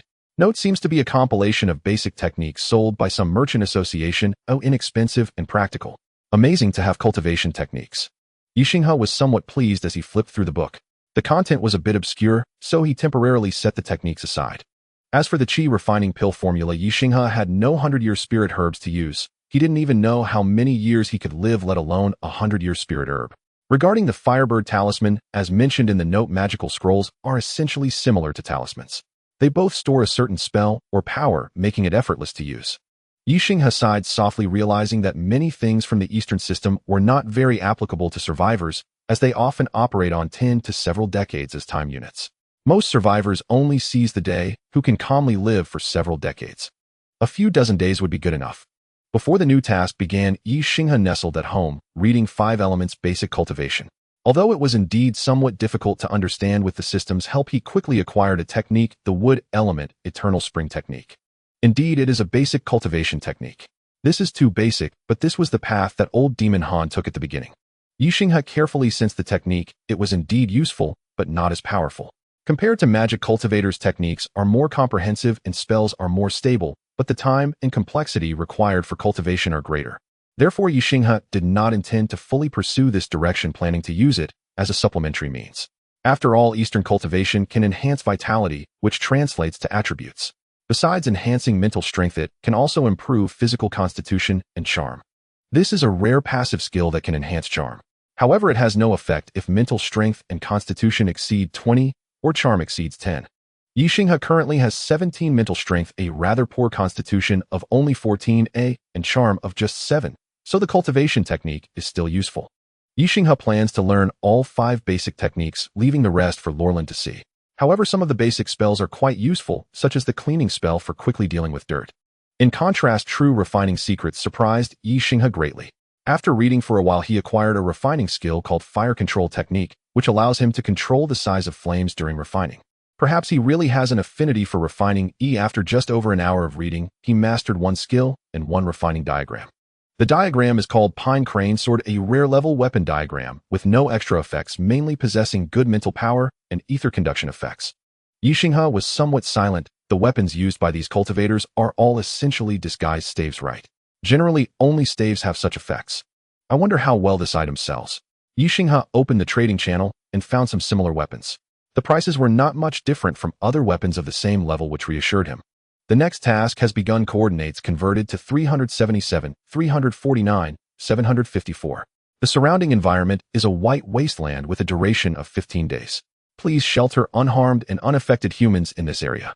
Rewards will be obtained based on the completion of the task, and special rewards will be given after task completion based on performance. After a period of chaotic teleportation, Ye Xinghe arrived at a completely different place, peeking outside to see a vast expanse of white wasteland. Save people. How can there be such a task? Ye Xinghe thought tasks were all about fighting, so why was there a rescue mission? However, it's for the best of facing those evil gods and monsters every day had him developing PTSD. Ye Xinghe had already released some mage's eyes outside for reconnaissance. After gathering the general situation, he would see how to handle it. Ding ding dong, ding ding dong. Done. This type of refining isn't too difficult. Ye Xinghe picked up a pine crane sword in his hand and found its quality superb. With nothing else to do, Ye Xinghe tried using the methods from True Refining Secrets to craft a magical tool. Fortunately, the manufacturing of low-level magical tools doesn't take long, and with the assistance of the weapon crafting station, it only took about 40 minutes to make a pine crane sword.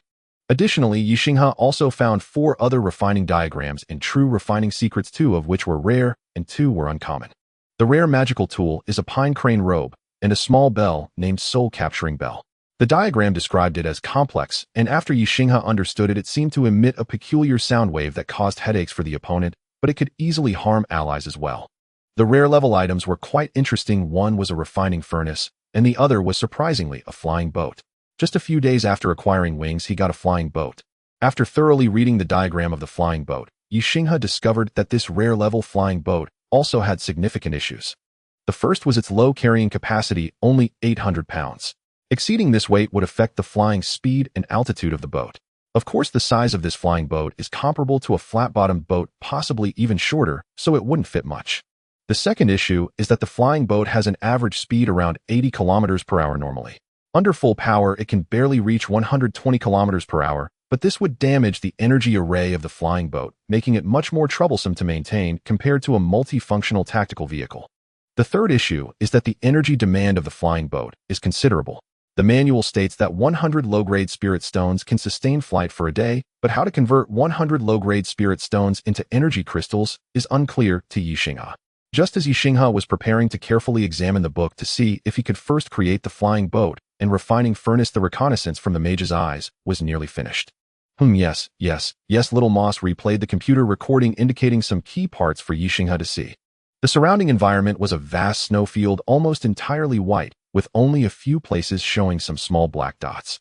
The pixels of the mage's eye were decent enough to discern that some of the black spots were animals while others were makeshift tents. Ye Xinghe also spotted a small portion that seemed to be minerals or plants buried underground. He couldn't tell for sure. Luo Lan, let's clean up and head towards the areas that seem inhabited. Ye Xinghe donned his protective suit, retrieved the multifunctional tactical vehicle, readied his weapons, and prepared to set out with his paladin companion. As for why they didn't simply walk over using the shelter, it was mainly because it would take at least a day to traverse that distance at the shelter's speed. Although the soil turtle had evolved, the shelter's speed was still quite slow, only 5 meters per second. Especially in such harsh environments like the snowfield, the movement speed would be even slower. To quickly gather humans in the shortest time and temporarily protect them, the right location needed to be found. Otherwise, if they ended up in an inconvenient spot, they would have to relocate. In contrast to the pale winter of the previous world, the external environment's temperature was slightly better, around -80 to 70 degrees, is still not entirely surpassing the protective limits of Ye Xinghe's suit. However, relying solely on rare-grade protective gear could not fully ensure stable body temperature, so both Ye Xinghe and Luo Lan wore thick leather jackets. Since the tactical vehicle lacked navigation features, Ye Xinghe instructed Little Moss to guide him using the mage's eye. The tactical vehicle was fast, the snowfield was vast, and there were no obstacles, so Ye Xinghe floored the accelerator, reveling in the thrill of racing across the snowfield. Luo Lan, seated behind him, held on tightly to Ye Xinghe, feeling dizzy from the rapid speed. He had never experienced anything so exhilarating in his life. Fortunately, the snowfield was not too bumpy, which made Luo Lan feel much better. The area that appeared to be gathering humans was quite far from the shelter. Ye Xinghe sped across the snowfield for about 2 hours before nearing it. "Sir, could you help me a bit? My legs feel weak." Luo Lan trembled as Ye Xinghe had to assist the tall figure, who weighed significantly more than him, down from the tactical vehicle. It took about 10 minutes for him to recover somewhat. During the brief moment Ye Xinghe and Luo Lan were resting, 2 individuals dressed similarly to Eskimos approached. Their faces were covered, and they held crude weapons resembling long guns. "Who are you?" "We are here to help you," Ye Xinghe replied bluntly. The mission time was short, and he didn't want to waste time. The 2 individuals remained wary, not lowering their weapons. "You will come with us. Drop your weapons and surrender your vehicle." Ye Xinghe gave the group a quick glance and cast a charm human spell at one of them. It was a basic spell he had learned during a spell exchange. "Who are you? What has happened here? How many of you are there? What is the specific situation?" The charmed individuals began to stammeringly answer Ye Xinghe's questions. After all, charm human was merely a trick. Once controlled, the target could only provide simple answers. After a moment, Ye Xinghe learned about the entire camp's situation. The camp was small, with only 7 people, 4 men and 3 women, led by an elderly lady. Ye Xinghe also gathered some information about the locals. They seemed to be the indigenous people of this land. The snowfield had not existed for long, perhaps just a few years. Once Ye Xinghe lifted the charm human spell, the 2 individuals appeared panicked, even fearful. One of them fell to the ground and retreated several steps. "I told you I'm here to help you. If you don't believe me, I can help you believe." Ye Xinghe indeed had little patience for the native residents. Although he generally had a good temperament, time was tight and the mission was heavy, and he had no way of knowing if these natives would harbor bad intentions if he didn't display some power. "Sir, we didn't mean to, please spare us." The 2 individuals knelt on the ground and hurriedly apologized to Ye Xinghe. "Lead us to your camp." 10 minutes later, Ye Xinghe and his group arrived at the rudimentary camp, which had 3 or 4 tents. Several people watched Ye Xinghe and Luo Lan warily, nervously grabbing their nearby weapons. "Don't worry, if the two gentlemen wanted to kill us, we would have been dead long ago." An elderly voice emerged from a tent. A frail old lady bundled in thick furs came into Ye Xinghe's view. "Gentlemen, may I ask what brings you to our humble abode?" Upon seeing the other party, Ye Xinghe instinctively cast a detection spell, receiving a somewhat unexpected result. Mary Anderson. Type half-snow person. Gender. Quality rare. Spirit 9. Physique 4. Agility 3. Charm 4. Talent cold resistance, bloodline higher resistance to cold. Skills mask essence can reduce odors and ethereal traces within a 20-meter range. Ice magic has mastered some basic ice spells. Description: a remarkable old lady, perhaps very skilled in skiing. A half-snow person. She's not a pure human. Moreover, she qualifies as a spellcaster. "I am here to shelter the humans on the snowfield," Ye Xinghe said flatly. Despite the elderly lad's unusual situation, it was of no concern to him. "We don't need it." A boy beside the old lady suddenly shouted. "Jason, don't speak nonsense." Ye Xinghe glanced at the old lady's side, and with a mage's hand spell lifted the boy, named Jason, off the ground. Jason struggled in terror in midair. "Sir, please spare Jason, he is just a child," the old lady said anxiously, while several individuals around her had already grabbed their weapons, preparing to attack. Luo Lan had already stepped in front of Ye Xinghe, his shield glowing with a soft white light. "I don't have much patience, I'm only here to complete my task. We will go with you, please spare this child." The old lady trembled, nearly on the verge of kneeling. Ye Xinghe tossed Jason aside. He had no intention of killing the boy, he just knew that someone who spoke without thinking was likely spoiled in such a harsh environment. This meant either Jason was extremely important to the elderly lady, and controlling him would control her, or Jason's words were merely a ruse to test the situation as instructed by the old lady. So no matter what, as long as Jason was captured, showing strength would make things easier afterward. What other human gathering places are nearby? The situations nearby are similar to ours. There's a slightly larger gathering place 100 kilometers to the east with over 30 people. The old lady helped Jason up. Jason's eyes were filled with intense fear, and he shrank back behind her. "Why don't you go to the larger gathering place?" Ye Xinghe asked curiously. "Oi." The old lady smiled helplessly. "We are just old, weak, sick, and disabled. We wouldn't be of any help in the face of danger. It would be troublesome even to send us to our deaths."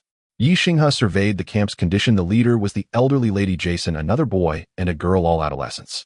The only ones with combat capability were the 2 men he had charmed and an adult female. "Is a spellcaster considered old and weak?" Ye Xinghe raised an eyebrow. The old lady was taken aback, seemingly not expecting to be discovered so easily, but then appeared to understand something. "A little trick. Who on this snowfield doesn't have some resistance to ice?" About 30 minutes later, under the guidance of old lady Mary, Ye Xinghe came into contact with the largest human settlement nearby. Although it was called the largest, there were only about a dozen people. However, all of them were young and strong, mostly males. Thus their attitude was quite arrogant when facing Ye Xinghe and his group of elderly and weak individuals. Then they all fell to the ground. Ye Xinghe didn't even need to lift a finger. Lauren casually waved her shield, and the battle was over. Not even as good as the old lattice weapon. Ye Xinghe felt somewhat speechless. The leader of this territory was merely physically extraordinary, having reached 9 points with no special abilities or qualified skills. "Please describe the surrounding situation in detail, especially regarding resources. Where would be suitable for establishing a large camp?" Ye Xinghe sat on a chair he pulled out from his backpack, which was also part of the performance to intimidate this group. "If you walk about 10 kilometers east, there is a place with flat terrain sheltered from the wind by a hillside, and nearby, there is an abandoned coal mine." Ye Xinghe glanced at the other person, but hadn't spoken yet when old lady Mary immediately added, "There is a large group of iced beasts there." "A large group. But with such a powerful lord, I believe this won't be a problem," the camp leader argued confidently. "What about the situation with that coal mine?" "I can't believe you would abandon a coal mine. Can it also serve as a camp?" The camp leader, upon hearing Ye Xinghe's inquiry, nervously swallowed and said, "No one dares to enter. Those who went in never came out." In other words, it was equally dangerous and still unknown. Ye Xinghe gently tapped the armrest of the chair, and after a moment of thought decided to first check out the iced beasts. "Find someone to take me to the territory of the iced beasts. Let's go now." "That's the place, my lord," the camp leader said nervously. As he was most familiar with the situation in this area, he ultimately became the guide. From a distance, Ye Xinghe observed that the iced beasts resembled wild buffalo, their size seemingly similar, but aside from the horns on their heads, they also had a pair of enormous tusks. Having applied a scent removal and optical invisibility spell, Ye Xinghe quietly approached the iced beasts and tossed out a probing spell. Iced beast. Category magical beast. Quality rare. Spirit 5. Physique 14. Agility 9. Charm 2. Talent thick fur, high resistance to cold flames and physical attacks. Skills Icetooth, charge using large tusks for upward strikes, likely causing bleeding status. Frost Stomp, a powerful stomp causing at least 15 levels of physical damage with an additional 10 levels of frost splash damage. Description: when they charge together, the ground shakes 3 times. They are considered quite powerful magical beasts among the rare tier and are social creatures. However, Ye Xinghe was not contemplating how to kill this group of Icetooth beasts, but rather pondering whether they could be domesticated. The animal population in the shelter was rather chaotic, mostly consisting of medium to small-sized animals.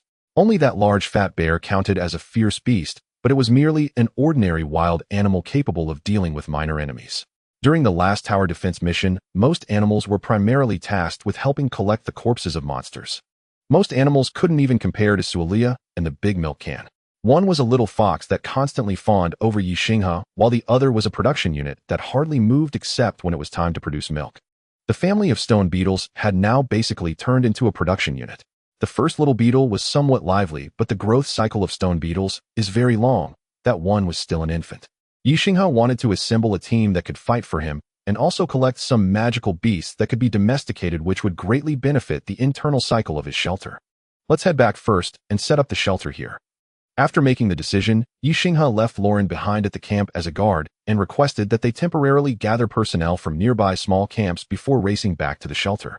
Upon entering the shelter, Ye Xinghe directed it towards the destination. At the current speed of the shelter, factoring in the slowdown from the snowy terrain, it would take about 18 hours to arrive. Ye Xinghe wasn't in a hurry and searched for methods to domesticate magical beasts on the trading channel. Why are there only single target effects? After flipping through for quite a while, Ye Xinghe found mostly contract scrolls and similar items, which essentially transformed magical beasts into his followers or summons.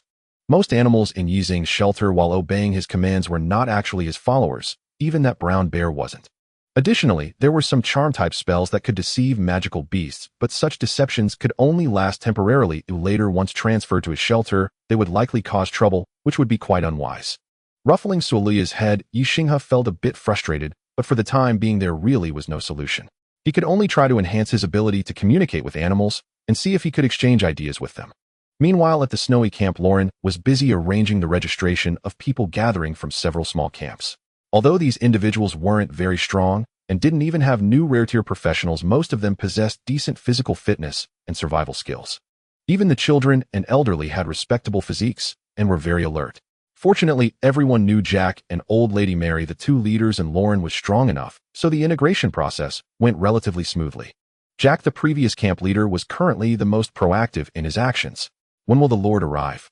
Old Lady Mary stood next to Lauren, watching the latter input the information of these individuals onto a glowing stone slab. It included not only basic information, but also their appearances, skills, and so on.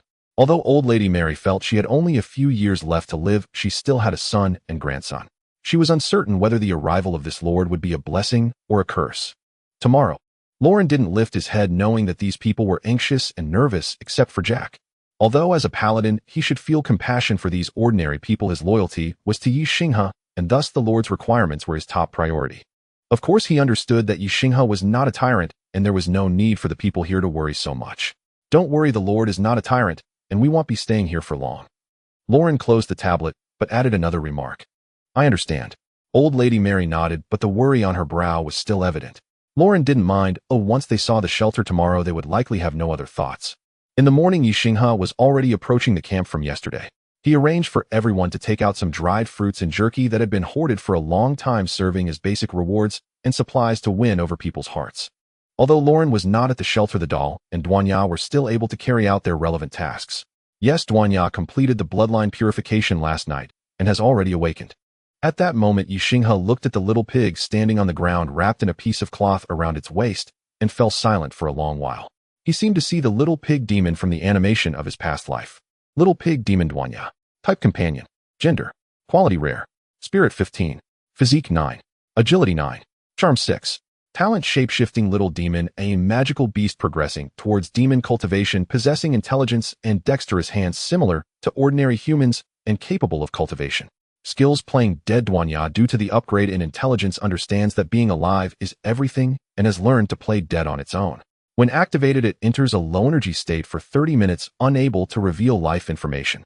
Earth escape technique. After activation, it can burrow into the soil to move not exceeding 10 milliseconds. The speed varies with different soil types, but it cannot move through solid materials like rock or concrete. Description: the king calls me to patrol the mountains. Duanya's two skills had been focused on escape and survival, making it a stark contrast to the reckless moss wild boar it once was. Of course, Ye Xinghe was indifferent to this matter. He had known from the beginning that Duanya was always heading towards intelligence, and he didn't expect this fellow to be so sincere. Big. King. I can use weapons now.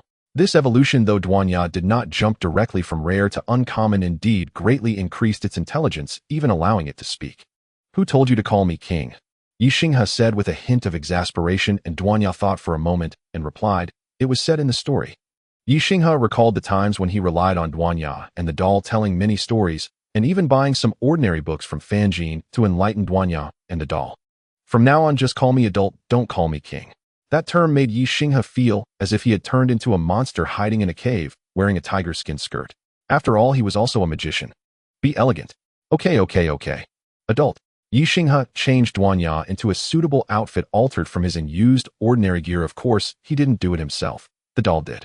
Ye Xinghe also specially found a piece of cloth to make a little scarf for Duanya, making it look even more like the pig demon from the animation. Duanya still maintained the ability to communicate with animals, so it had taken over the work at the doll's ranch, managing all ordinary animals except for the stone beetle family and Pokemon. However, Duanya felt a bit sad because it discovered that its good friend Hue had given birth to a litter of piglets. Seeing Duanya, the upright old friend, made it very nervous. There is already a sad barrier between us, Duanya thought. The animals were busy working while Ye Xinghe sat at a table on the second floor eating while looking at today's gacha pool. Today's gacha world demon slayer. Ye Xinghe pondered for a moment and thought it was still worth a try. If he could obtain the breathing techniques, or even demon blood, that would be quite good. As for whether the demon blood could be used, after all, Kabutsuji Musen couldn't possibly chase into the apocalyptic world to educate his subordinates. Of course, he definitely wouldn't use it himself. This type of bloodline with such flaws was really meaningless.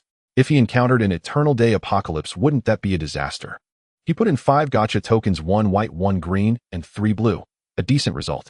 As for the rare items, Ye Xinghe felt that under this worldview it was highly likely that he would receive demon blood or sun and moon breathing techniques directly from Musen, so he did not have high hopes. The ordinary item was a fox mask, which looked similar to those worn by Tanjiro and his brothers without any special use. Ye Xinghe decided to keep it as a decorative piece. The rare item was a seed of wisteria, which was surprisingly classified as a magical plant with effects that exerted a certain suppression on evil beings. Ye Xinghe had the seed of wisteria delivered to the nearby Solarea, who had nothing to do for the big badger, and then opened 3 rare gacha. Water breathing training method. Type book. Quality rare. Durability 1010. Effect: after reading there is a chance to obtain the water breathing skill. Once the durability reaches 0, the book can be read again, but has no special effect. Description: one of the simplest and easiest introductory breathing methods. You say you used it, but why is there no special effect? Practice more. Flame breathing training method. Type book. Quality rare. Durability 1010. Effect: after reading there is a chance to obtain the flame breathing skill. Once the durability reaches 0, the book can be read again, but has no special effect. Description: no ants. Blood of the upper moons. Type bloodline potion. Quality rare. Effect: using it grants a rare level demon bloodline, deriving blood demon arts based on personal abilities, but it will die directly under sunlight. Description: such good sunlight will never be seen again. With 2 breathing methods and a small vial of demon blood, Ye Xinghe was quite satisfied. Moreover, the 2 breathing methods were not like the previous cultivation techniques, which were destroyed after reading. He could give them to others for study later. Ye Xinghe contacted the Holy Relic Institute regarding the demon blood. Although everyone was currently scattered, they were all from the same novice world, so there was still some connection. However, most small organizations had been absorbed by larger ones. For example, the Human Alliance, which originally had organizations in the apocalyptic world, had turned into a branch. Only the Holy Relic Institute and a few other organizations were still striving to develop. The one developing best was the Salvation Church, which no one had expected to become such a large group. Many survivalists in difficult situations had joined the Salvation Church. After leaving the first survival world, teleportation items became more common and their prices were relatively less outrageous. Many people stored them or borrowed some money from the organizations they were about to join to complete the teleportation. The Holy Relic Institute soon replied to Ye Xinghe. The price was not very high: 2 rare items and 100 units of basic food, or 1 not very useful rare item. Warm stone crafting manual. Type recipe. Quality rare. Requirement stone 0. 5 units dried moss, 200 grams charcoal, 100 grams iron powder, 30 grams. Effect: able to absorb thermal energy and store it continuously, emitting around 30 degrees of heat, and can maintain for 6 hours when fully charged. Description: a very basic magical creation, cheap, simple, and useful, but reportedly the inventor was heavily criticized. Iron spike wheat. Type plant. Quality rare. Effect: a grain that requires very low environmental conditions, though its taste is poor. It is very hardy and can barely grow in various extreme conditions with a normal yield of about 300 gene per mu. Description: bread made from it can be used as a weapon. These 2 items are currently more aligned with Ye Xinghe's needs.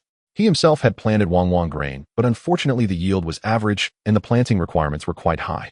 Ye Xinghe had also bought some rare and even uncommon crop seeds in the trading channel, but most were one-time versions that had been neutered, so he had never purchased them. What the Holy Relic Institute provided were the normal versions that could continue to be planted. Mainly, they did not care much about these things. Most of the survivalists at the Holy Relic Institute had already been imbued with undead bloodlines, significantly lowering their food requirements. Ye Xinghe regarded iron spike wheat as a fairly important plant, specifically designating a 200 square meter farm for it.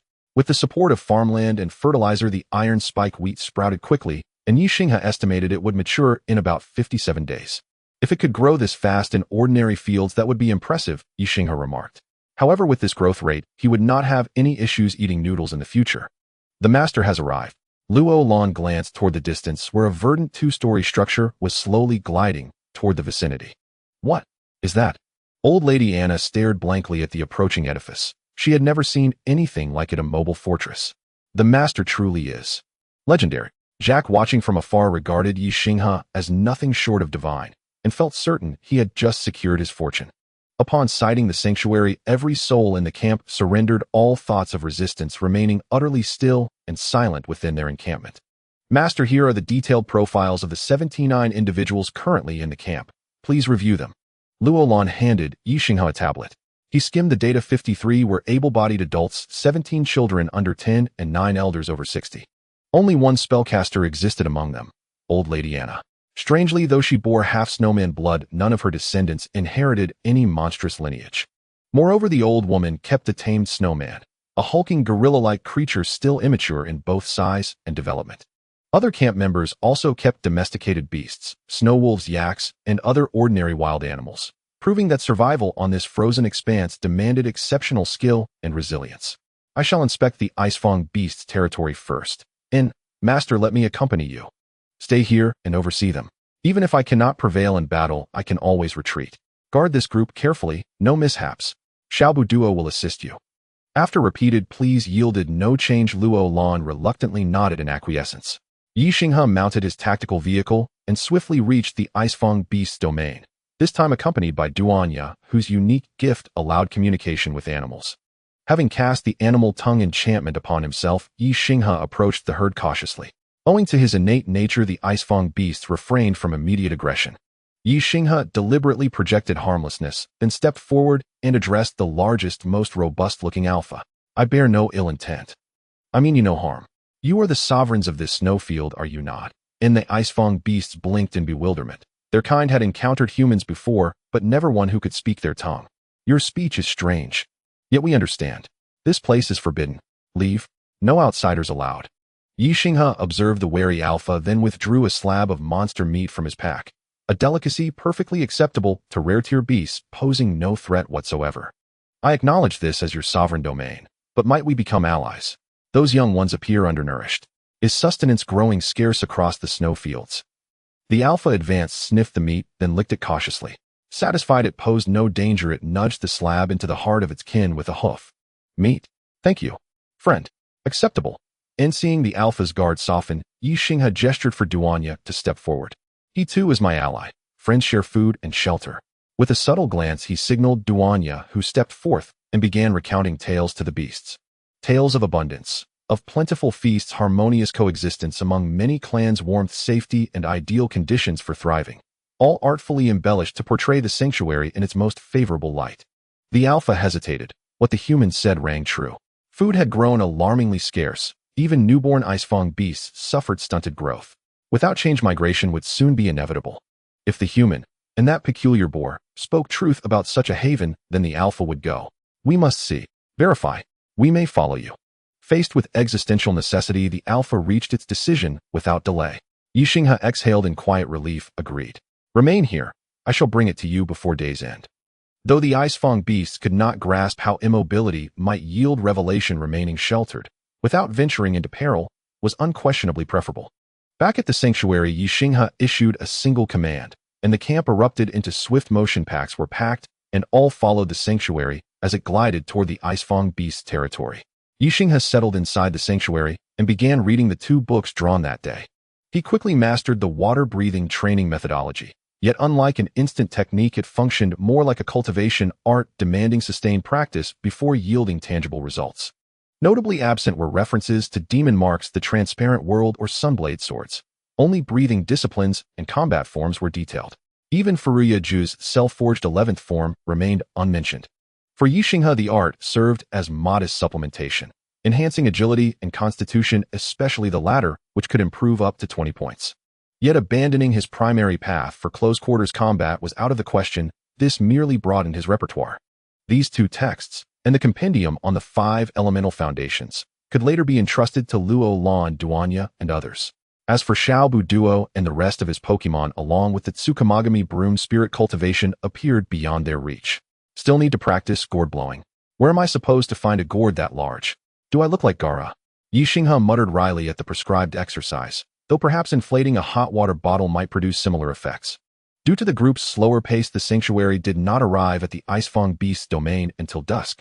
The Alpha, awestruck by the moving fortress, bowed deeply without hesitation, and joyfully led its entire clan into Ye Xinghe's sanctuary.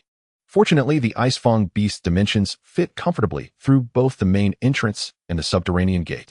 Still, Ye Xinghe pondered enlarging the portals. After all, 2 fledgling giant birds already strained to pass through. We shall establish camp here. With the Icefang beasts having vacated the land, sovereignty now rested with Ye Xinghe. Amid bustling activity, leather tents were erected for temporary shelter. By nightfall, bonfires flickered across the camp, and dried fruits and roasted meats were shared. Rare delicacies savored with quiet gratitude. On the snow plains, sustenance was scarce, vegetables and fresh fruit rarer still, making even dried fruit a precious boon. Yet this held no relevance for Ye Xinghe, who sat warm and content within the sanctuary, savoring a rich stew. Beside him rested a chest, the reward for completing Phase 1 of his mission. You have completed the containment mission 7950. Phase 1 reward granted. Proceed to establish a permanent camp and contain additional uncorrupted humans. Uncorrupted? Ye Xinghe mused while eating. This designation seemed unrelated to bloodline purity. For instance, Old Lady Anna possessed snowman ancestry, yet qualified, whereas a pure-blood snowman did not. Yet if some were uncorrupted, others must be corrupted. So what defined the corrupted? And no matter. When mountains loom ahead, a path will reveal itself. There was no need to force answers now. With quiet anticipation, Ye Xinghe opened the Phase 1 chest. Unassuming in appearance, yet possibility shimmered within. Well, one can never be certain. Holding the 3 green items, Ye Xinghe felt a deep disappointment. Rare-grade items offered him little help at present. He examined the 3 items more closely and found himself at a loss. They were almost expressly prepared for establishing a camp later. Magic bonfire, category blueprint. Quality rare. Requirements: rare-grade stone 10, rare-grade metal 3, rare-grade timber 5. Effect: erect a long-lasting stone magic bonfire which, when fueled, can maintain a minimum temperature of 5 degrees within its radius and stabilize the mental state of nearby sentient beings. Note: a baseline of 5 degrees is already considerable. Wooden stone hut, category blueprint. Quality rare. Requirements: common grade stone 15, common grade timber 40. Effect: construct a roughly 40 square meter wooden hut with decent insulation against cold and resistance to impact. Note: a charming winter retreat. Watch post, category blueprint. Quality rare. Requirements: common grade timber 20, rare grade metal 2, common grade thread 5. Effect: erect a watch post for 2 occupants capable of detecting energy reactions within a 500 meter radius. Note: the bell rings pleasantly. Wait. Enemy attack. All 3 were blueprints and all useful on the snowplain, but of little use to Ye Xinghe personally. Only the watch post was marginally helpful. From the drawings, it was clear these were not small structures like spell defense turrets, but larger buildings, and there was currently no place in his shelter to put them. He sighed. He would not load these 3 blueprints himself, Since they were unnecessary to him, he might as well let the others study them. He had learned this after speaking with Mushroom Kid. Blueprints and modification plans could be entrusted to the natives. There were two methods for the natives to learn. One was to follow the illustrations on the blueprint and practice by hand. The blueprint would not be consumed and many people could learn from the same copy, though it consumed more time. The other method was to use the blueprint directly. The native would instantly assimilate its contents, but the blueprint would then vanish. However, unlike the survivors, the natives could not use a crafting bench to speed production. Regardless of the learning method, crafting the items had to start from scratch. Take them and let them try. Oh, if they can keep them, then fine, Ye Xinghe murmured. Sir, I have already learned the breath of fire. Luo Lan emerged from the nearby room. Since obtaining the book, he had been studying it with such diligence that he neglected even his meals. Oh, quick work, Luo Lan. How are the effects? Do they conflict with your existing system? Ye Xinghe set down the 3 blueprints and asked earnestly. Not badly. The impact is limited. I will not change my breathing method, but I will absorb some of its combat techniques and training practices. It seemed that for those already long trained in a combat system, the breathing techniques offered only selective points of reference. Do you think you can teach it to the people of the camp? Ye Xinghe's question made Luo Lan pause. After a moment's thought, he nodded. I think so, sir. There is no need to teach it too complexly, just the basic training methods and techniques will suffice. I don't think they need to be bound to swords. Spears, pikes, even small shields would suit them better and are more appropriate for the current environment. Ye Xinghe nodded in approval. He agreed to cultivate the breathing techniques to higher levels, required tonics and food supplements, which the snowplane lacked, so they would treat it as basic training and focus on practical techniques. Very well. Transcribe some basic sections of the breath of fire and breath of water and distribute them tomorrow. Also give these 3 blueprints to those craftsmen. Yes, sir. After handing the items to Luo Lan, Ye Xinghe paused and continued. Tomorrow we will inspect the abandoned coal mine not far from here. If it can be exploited, the camp can be improved and shelter more people. Luo Lan nodded solemnly in understanding. With the tasks assigned, Ye Xinghe finished his meal, tidied up, and returned to his studies. He was reading True Secrets of Refining today. Within it, he had already unlocked the soul-seizing bell and the refining furnace. Only the flying vessel remained. Perhaps because his mental power and forging methods had greatly improved, he learned these things far faster than before, typically mastering them in 2 or 3 days. If I were in a cultivation world, I'd be considered a forging prodigy, wouldn't I? Ye Xinghe felt a quiet pride. Besides the blueprints, he had learned many techniques: the fire control formula, the spirit induction technique for guiding material spirit, the quenching method for tempering, and the spirit fusing method for bonding and sewing materials. Practically a breadth of approaches. The book also made clear that most artificers specialized. Some focused on metal artifacts, others on enchanted garments. But with system assistance, Ye Xinghe could master blueprints quickly, making narrow specialization less vital. After days of ceaseless study, he had learned the method to produce the Swiftwind spellboat. Ye Xinghe opened the blueprint and saw the cost was considerable: 30 units of uncommon grade timber, 10 units of uncommon grade metal, 5 units of uncommon grade pelts or cloth, plus skill and craftsmanship prerequisites. He had wanted to build one to test on the snowplane, but upon seeing the cost, he decided to stick with riding his motorcycle for now. At midnight, Ye Xinghe suddenly sat bolt upright in bed, not from a nightmare, but because he sensed something amiss. Luo Lan was at Ye Xinghe's door knocking. Sir, monsters have appeared outside. Go organize the camp people, get the youngsters and the others ready for combat. Yes, sir. Inside the shelter, Xiao Taixian had already received reports of the incoming creatures. Ye Xinghe presented the images to the awake and the old woman's face drained at the sight. Ice ghosts, sir. They come in swarms, the old woman cried in terror. Ye Xinghe sighed. Another tower defense battle was coming. Prepare for combat. Any other situations we will address after the fight. Most people in the camp had no experience with group combat. As commander, Luo Lan did not force everyone together, but arranged familiar faces into small squads to respond. Although the camp had some simple fortifications, to Ye Xinghe, they were scarcely more than symbolic. Tonight the shelter will take the main assault. You must protect these people. Ye Xinghe warned. These people were tied to his reward. Minutes later, Ye Xinghe could see the ice ghosts in the distance with the naked eye. He cast several illumination spells into the sky, and the snow reflected the light to bathe the field ahead in bright clarity. Now he could finally send a scrying spell to probe them. Ice Ghost, Category Malevolent Fiend. Quality Common. Spirit 1. Constitution 6. Agility 7. Charisma 1. Talon Ice Armor. Strong resistance to ice attacks, slightly enhanced resistance to physical attacks, but a notable vulnerability to fire and light. Skill Bite. Rending with sharp claws, often causing bleeding and carrying a corrupting affliction, If not cleansed promptly, it may infect a creature, turning it into an ice ghost.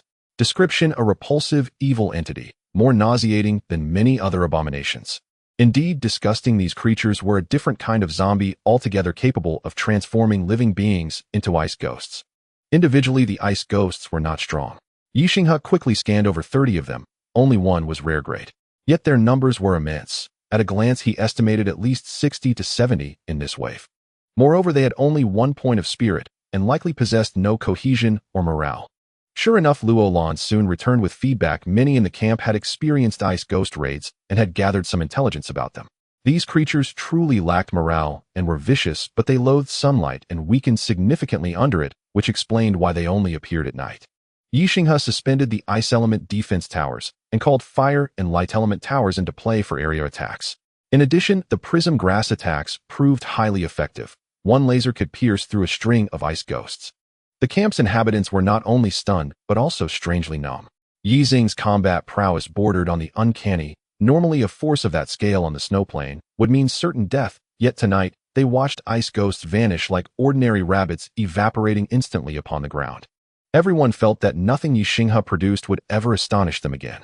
The defensive battle continued until dawn, and Ye Xinghe returned to the shelter halfway through. He forged a soul-capturing bell on the anvil and had Lauren try it out. It proved to be highly effective against the ice ghosts, who possessed abysmally low mental strength and had minimal resistance to the bell. Of course, it still had some effects on humans. A prolonged exposure could lead to headaches and nausea. Ye Xinghe considered placing this device outside the camp in a location that wouldn't adversely affect humans, using it as a layer of defense. Ye Xinghe also took a turn at the gacha machine today. Today's gacha pool world One Piece. For 3 consecutive days, the world has been worth trying, and Ye Xinghe marveled that this machine had truly changed its luck. However, if this continued, his gacha coins would soon run out. 5 gacha capsules rolled out, one of which glowed purple. He finally got a reward. 2 were ordinary, 1 was rare, 1 was uncommon, and another was a precious item. Flintlock. Category: recipe. Quality: ordinary. Requirements: 1 unit of ordinary grade metal, 1 unit of ordinary grade wood, 1 flint.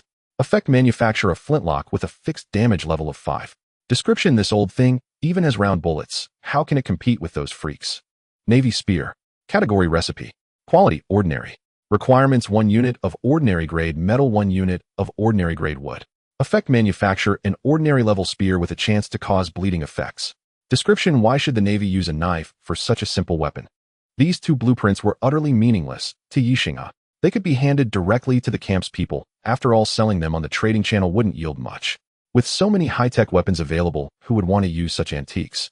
The rare level item was merely an ordinary rare level katana, not a blueprint, so it held little significance for Ye Xinghe. The uncommon item left him in deep silence. Iron block training manual. Category: book. Quality: uncommon. Durability: 1010. Effect: reading. It gives a chance to acquire the skill iron block. Each time a skill is acquired, 1 durability point will be consumed. Description: one of the 3 great illusions of One Piece. Is this thing really useful?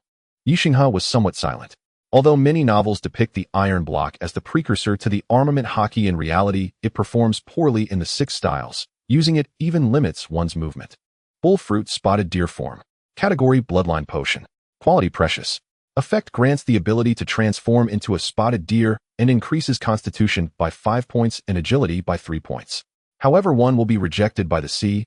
Contact with seawater or sea stone will result in complete weakness. Using special methods to transfer the will allows the fruit's effects to be conferred to non-living entities. Description: why can spotted deer and giraffes be classified under the bull fruit? Okay, my eyes. He actually drew a devil fruit. Ye Xinghe looked at the oddly shaped fruit in his hand. Although he had no intention of consuming it, he also wasn't planning to sell it, or it might come in handy later, and it could also be used on a weapon or equipment. Ye Xinghe felt that this method was much better than giving it to a follower. The weaknesses of the devil fruit were too pronounced. If he had to go into the water, like last time, it would be a total loss. After finishing with the items, the sounds outside gradually diminished. Although Ye Xinghe's mental strength had increased, reducing his need for sleep significantly, he still needed to rest, so he returned to his room and fell asleep. It wasn't until noon that Ye Xinghe finally woke up. He glanced outside the window and saw that the people in the camp had begun digging trenches to prepare defensive works. The bodies of the ice ghosts from last night had also been collected and stacked nearby. For the locals, the only usable part of the ice ghosts was their hides, since the flesh was completely inedible. Moreover, even the hides that could be utilized would lose their powerful cold resistance and physical damage resistance after the ice ghosts died, becoming nothing more than ordinary hides.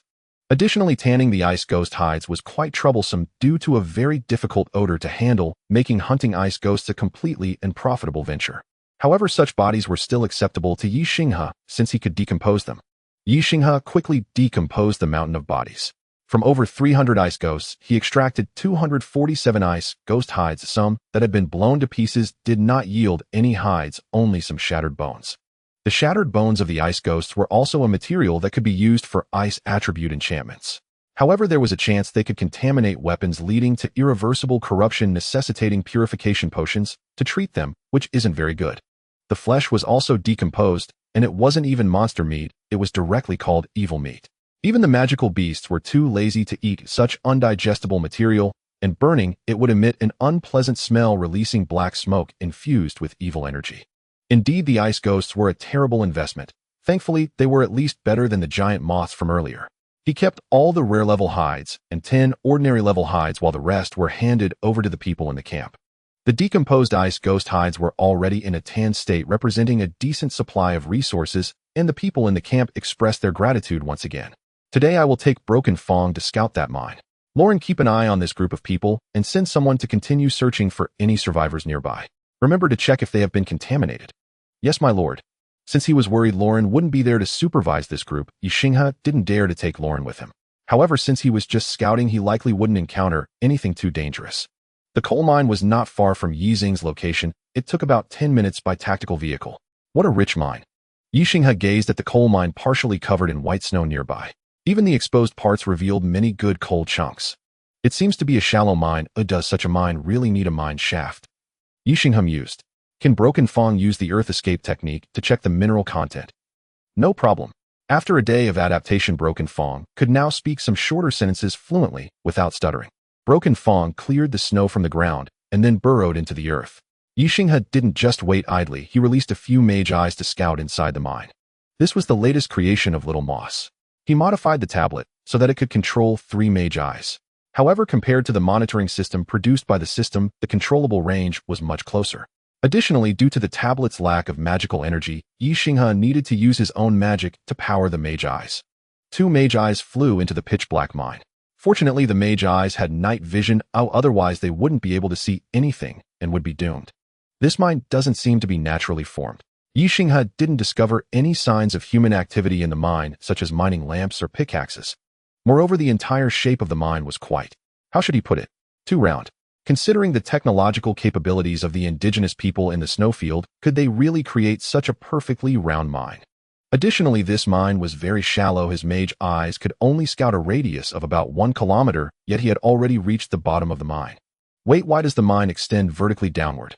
Ye Xinghe felt something was amiss. This was probably not a mine. My lord, there's a big hole below.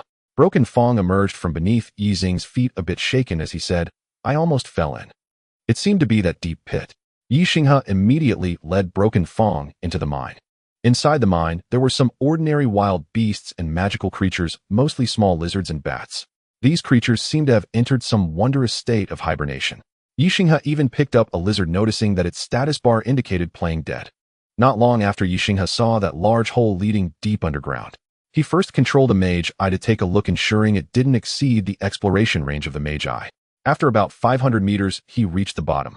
The situation reported back by the mage eye showed a large cavity at the bottom, which did not appear to be entirely naturally formed. Let's go, Broken Fong, we need to check it out. Ye Xinghe possesses special equipment wings. Although he cannot fly higher than 100 meters, it does not mention anything about landing. He cast Wind Walk on himself, then spread his wings to try it out with a rope tied around his waist, while Duanya watched closely beside the rope. Although he knew he could barely fly, he was still afraid of falling to his death. However, he had spider silk gloves that he could grab onto the rock wall in emergencies. Fortunately, the wings were indeed effective. Ye Xinghe glided gently downward and soon reached the bottom of the cave. He tugged on the rope to indicate that he had reached the bottom, then untied the rope and set it aside. The rope was not very long, and keeping it tied would hinder his exploration. Light spell. A luminous orb hung above Ye Xinghe's head, illuminating the surroundings. Oh my! Ye Xinghe looked at the giant, terrifying figure below and nearly died of fright. Fortunately, after casting the detection spell, he discovered that this was a corpse that had not completely rotted rather than a real monster. Moving forward, Ye Xinghe flapped his wings and flew closer to the giant worm. He raised the light spell to get a better view of the entire creature. The giant worm resembled a massive earthworm with an enormous mouth that Ye Xinghe estimated to be about 5 or 6 meters wide. The entire creature was coiled up, and although Ye Xinghe could not determine its exact length, it was likely several dozen meters long. For this giant worm, Ye Xinghe did not use the decomposition skill for now, as his current decomposition ability could only decompose rare-level monsters, and this giant worm was likely of extraordinary grade. Is there something else? After scanning the surroundings, Ye Xinghe suddenly received feedback. Giant worm egg. Category monster. Quality rare. Description: a beast egg that has nearly lost its vitality. The panel was very simple. Ye Xinghe landed on the ground and followed the detection results to the vicinity of these eggs, of which there were 3, but all 3 indicated that they had basically lost their vitality. It was unlikely they could be revived, but they should be usable as magical materials. After putting the worm eggs into his backpack, Ye Xinghe conducted a thorough search of the entire cave. Apart from the giant worm corpse and the 3 worm eggs, there was not much else, just some scattered cold chunks, and even no plants. Ye Xinghe measured the cave, which was about the size of a football field, approximately over 7,000 square meters, quite large indeed. This is actually a good shelter. Compared to the territory of the ice-toothed beasts outside, this mine cave was spacious, completely windproof, easy to block at the entrance, and difficult to attack. However, being a single entrance cave, the air circulation was poor, making it unsuitable for multiple occupants. Forget it, I will see if I can transform this place, looking for other ways to create air circulation. Even if it's just used as a warehouse, this large area would be excellent. Unfortunately, Ye Xinghe couldn't fit this cave into his shelter. It would have been wonderful to use such a large space for farming. Using the rope, Ye Xinghe returned to the ground and informed the others about the situation. That coal mine is an open-pit mine, so it is not a mine cave. It is the nest of a dead giant worm.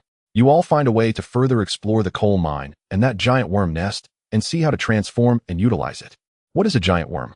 The locals don't really understand, but they now know that there is no danger here. Old Lock. Old Lock, I have tasks for you, Jack shouted, and soon a somewhat stooped old man approached. Sir, Old Lock is the one we brought back to the camp today. He said he used to be an old miner. Old Lock looked a bit nervous, rubbing his hands. Ye Xinghe glanced at his data and saw that this old man indeed had a talent for vein detection. Ye Xinghe nodded. Old Lock, take a few people to investigate. Don't worry, there is no danger. I will have Duanya accompany you. As for whether these people will pose a threat to Duanya, though Duanya has all his skill points in talking and survival, he is still a rare-level monster who can burrow underground and use weapons. At dealing with a few ordinary people should not be a problem. Do not stop the work of accommodating others. Quickly establish a larger and more complete camp. I won't stay here long. Ye Xinghe had already provided a lot of help to these people. If they could not stand up within 10 days, then so be it. That night, the second phase of the task was completed, and the camp had already accommodated 107 people. This time the box yielded some decent items, not as useless as last time. Item: copying scroll. Category: consumable. Quality: rare. Effect: copy 1 rare level or below item you hold. Description: double the joy. One-time storage card. Category: consumable. Quality: rare. Effect: seal 1 item larger than 100 cubic meters and smaller than 500 cubic meters. The card will become invalid after the item is taken out. Description: what do you want to stuff in? Basic material package. Category: consumable. Quality: rare. Effect: opens to receive 500 units of selected basic materials. Description: is this considered an airdrop? Ye Xinghe quickly finished selecting from the basic material package, choosing 300 wood and 200 stone. Unfortunately, these were the only 2 options available, and various metals or refined items were not included. The one-time storage card goes without saying, if it will directly seal the giant worm, and he can take his time to process it later. As for the copying scroll, he had not yet decided where to use it. Ye Xinghe was considering whether he could borrow something powerful and then make a copy. Unfortunately, this scroll was rare level, otherwise how delightful it would be to copy that extraordinary level cannon from last time. In the following days, apart from checking on the situation of the accommodated humans, Ye Xinghe had not much work to do. Surprisingly, it was Lolan who was the busiest. This group seemed to trust Lolan, who had a relatively gentle personality. More so, Ye Xinghe simply left everything to Lolan to execute. Of course, he had not intervened before. On the 5th day of the task, the accommodation progress noticeably slowed down. The nearby scattered camps had mostly been absorbed, with the population reaching 174. Unfortunately, the next phase required 200 people for settlement, so Ye Xinghe was unable to obtain a new treasure chest. Uncle, at least 20 more spears need to be made today, Jack said to the blacksmith who was forging. Although Jack was somewhat mercenary, he was indeed quite capable. Compared to Granny Anna, he possessed more leadership skills and knew how to say nice things. He understood that both Lolan and Ye Xinghe had relatively gentle personalities and did not exploit others, so he quickly transformed from his previous high-pressure approach, which disregarded the elderly and children, to a more caring demeanor, even paying special attention to the elderly and children. Currently, with this approach, he had become the second-in-command of the camp and had received the inheritance of that breath of fire, acquiring a decent long sword. While the young folks have been working hard, producing 20 spearheads is not a problem, but we still need to forge long swords and knives, and it's quite overwhelming. The camp population is growing and various skilled individuals are increasing. This dwarf uncle is currently the only blacksmith in the camp. He has temporarily recruited a few strong young men as assistants and has been forging nonstop for 3 days. Well, how about 15? 15 should be fine. Weapons are in short supply, so let's prioritize the long spears. They are relatively simple to make. As for knives and swords, we also need to train on the breathing techniques. The blacksmith reminded Jack at the right moment. All right, let's do it this way. Things are quite difficult now, but once we have the mines sorted out, we won't need to be so on edge. This isn't just Jack rambling. The number of people is increasing, and the ice ghosts seem to have been drawn and attacking almost every night. Last night, 2 rare-level ice ghosts even showed up. If it weren't for Lord Ye Xinghe, this camp would have likely perished. Sigh, we are still too weak. On the other side of the giant worm's nest, Ye Xinghe had already removed the corpse of the giant worm.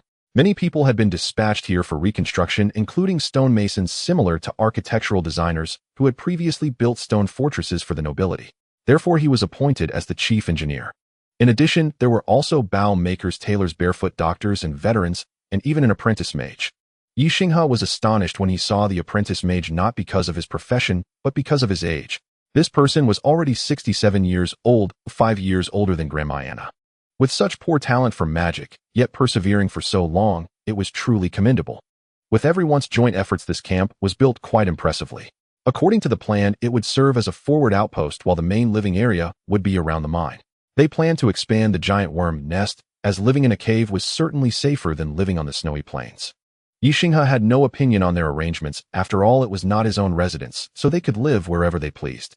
As for the inheritance of magical abilities, Ye Xinghe pondered for 2 days and ultimately decided to pass down the spells. Facing the ice spirits, purely physical attacks would be at a disadvantage, and having spellcasters would be much more convenient. Of course, Ye Xinghe did not possess any profound spell inheritance. They were all quite basic, and practicing cultivation techniques was even more challenging. Moreover, the natives were not like him. Regardless of what they cultivated, the system would ultimately consolidate it into a similar result, so it didn't matter much about their spiritual roots. However, the natives were different. Those with spiritual roots could cultivate, while those without could not. The same applied to the path of magic. If one had elemental affinity, they could cultivate. If not, there was basically no hope. Out of the 174 individuals, including the elderly, he had unified tested them, and only 6 had spiritual roots, with only 1 possessing 3 spiritual roots. The others all had 4. As for the qualifications for mages, there were a bit more selected, totaling 21, among which 2 had 4 spiritual roots, while the other 19 were mostly similar to the old apprentice's situation and were likely to remain stuck at the apprentice stage for life. Ye Xinghe used the copying technique to transcribe several cultivation techniques, meditation methods, and all the spell models he had into records, storing them in the camp managed by the old apprentice, who had currently become the camp's librarian. This was Ye Xinghe's first time transcribing books, and each transcription consumed 2 points of durability. Fortunately, the techniques and spells he had already mastered did not have such limitations. It was just that transcribing once was quite mentally taxing. As for other blueprints and such, they were handed over to those with the corresponding professional skills. Ye Xinghe was quite satisfied with this task. He often shared his camp's development progress with friends and sought advice from the Mushroom Boy, curious about how they transformed underground caves. Mushroom Boy and Qin Lu were still on their second task, while Iron Skull was already on her third task. The first 2 tasks were all combat-related, which suited her well, but the third task turned into gathering, which left her feeling quite miserable. Currently, the distance between everyone was too great. Iron Skull's teleportation array could not cover such long distances. Otherwise, gathering together for tasks would definitely be quicker. By the way, Brother Xinghe, I'm sharing some mushroom spores with you. These mushrooms are ordinary plants, but grow quickly. Some are edible, while others can filter air and water, making them quite suitable for your area. Thanks. If you need anything, let me know. Currently, I can relatively stably produce extraordinary grade staffs, and the like. I'm currently gathering materials, and once I have them ready, I'll send them to you. Sure. I also want one. I've used my rare grade staff for 2 tasks already. Gathering materials is no problem. By the way, have you received any news about the annoying sprite recently? Fanjin. I received a message. Iron Skull's words silenced everyone for a moment, then she quickly sent a screenshot where Fanjin was seeking help from Iron Skull. Unfortunately, after that, Fanjin did not respond to the messages Iron Skull sent out. What on earth is going on with this guy? Is he dead or not? I also want to ask, but never mind. As long as he's not dead, that's the best outcome. I don't know how difficult his first task was, but it hasn't ended yet. After chatting for a few more minutes, everyone gradually quieted down. Ye Xinghe placed the spores in the mycelium room where ordinary and rare mushrooms would grow rapidly. He needed to quickly cultivate a batch to distribute within the camp. How many people have been gathered today? 3. So there are really no scattered camps nearby. These 3 were rescued from different directions as refugees. Speed up the process. Also, one of these 3 has already been contaminated. You find out who it is and deal with it. Ye Xinghe glanced at the task panel, which only showed an increase of 2 people, and spoke lightly. Among the humans gathered during this time, there were naturally more than just ordinary individuals. There were also those who had been contaminated by ice spirits.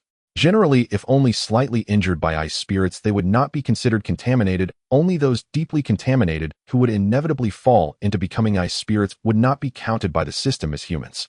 There were also those who were scratched by ice spirits in battle, leading to contamination. Ye Xinghe tried the imitation life water. If the contamination was recent, the imitation life water was effective. However, if the contamination had exceeded 2 hours, taking the potion would only cause their blood to boil and lead to death. The purification bullet was less effective compared to the imitation life water. It was indeed useful for dealing with ice spirits, but its effectiveness in saving lives was greatly reduced. Nonetheless, Ye Xinghe still transcribed this rare grade spell model, as it was quite effective against ice spirits. For the other elements, individuals could learn according to their preferences, and surprisingly, the most popular spell model turned out to be animal communication. Anyone who could become an apprentice mage would basically learn this spell. With this spell, the camp also managed to gather a small herd of yaks and a pack of snow wolves. Ye Xinghe felt that in the future the camp might spontaneously form a profession like Beast King Hunter. Perhaps they would even use flintlock guns instead of bows and arrows. Checking the time, Ye Xinghe realized it was time for his class. He spread his wings and flew directly to the center of the camp, shaking the soul bell beside the magical bonfire. Soon most of the camp's personnel gathered around. This was what Ye Xinghe did every evening, taking advantage of the absence of ice spirits and the presence of most people in the camp to explain knowledge about cultivation and forging. As for medicine, that was mostly the children's work, since once they learned animal communication, they could all understand. Alright, quiet down. How many people succeeded in drawing qi yesterday, or sense the elements to become apprentices? Raise your hands so I can see. As Ye Xinghe spoke, the people sitting nearby quieted down. 3 individuals raised their hands, 1 cultivator and 2 apprentice mages. Ye Xinghe nodded in acknowledgement. Although everyone's qualifications varied, being able to enter the threshold in just 2 or 3 days was already a tremendous stroke of luck. It was hard to say whether the system had secretly provided some assistance. Not bad.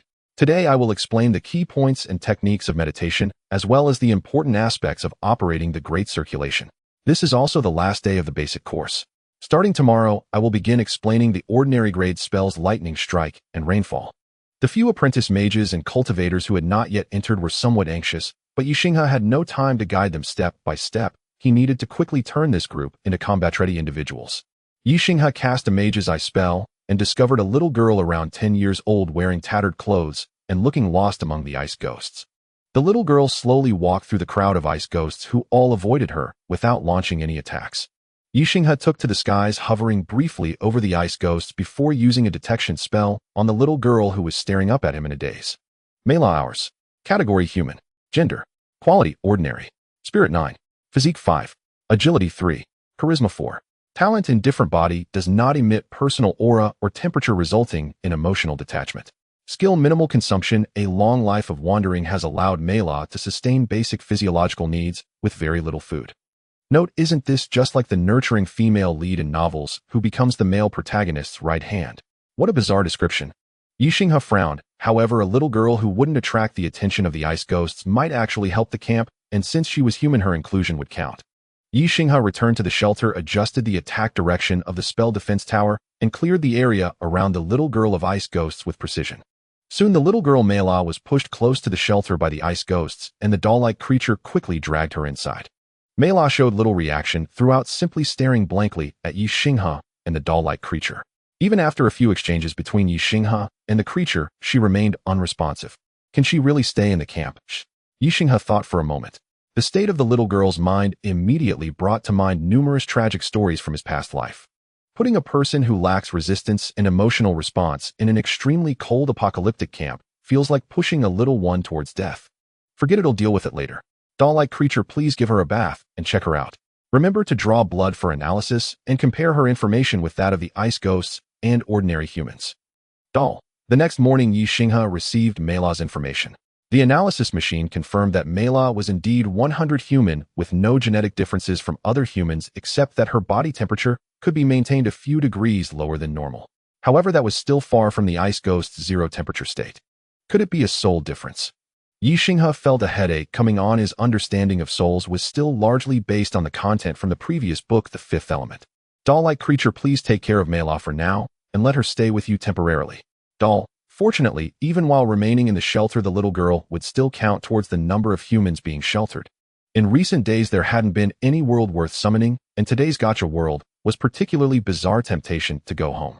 Ye Xinghe actually enjoyed watching that show, but felt that summoning such a world was a sheer waste of time. Sir, the worm nest has been initially modified, and the camp can gradually move over there now. Alright, let's migrate gradually.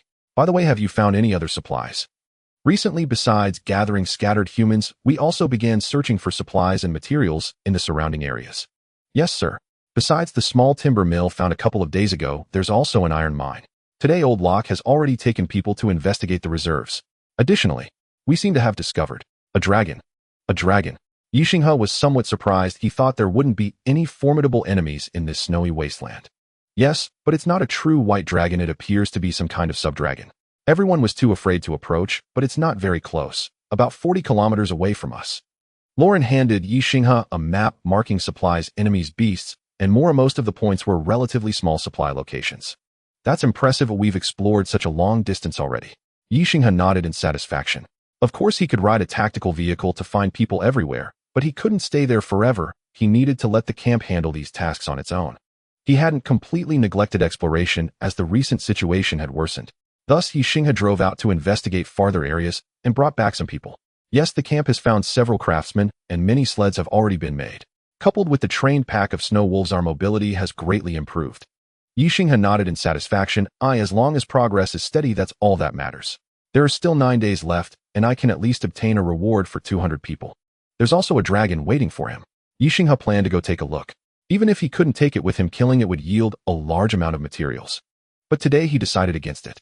Ye Xinghe resolved to have the camp's people relocate into the mine as the pressure for defense during the night would be lower, making it easier for him to venture out. He had learned from the recent defenses that what attracted the ice ghosts was the aura of the living.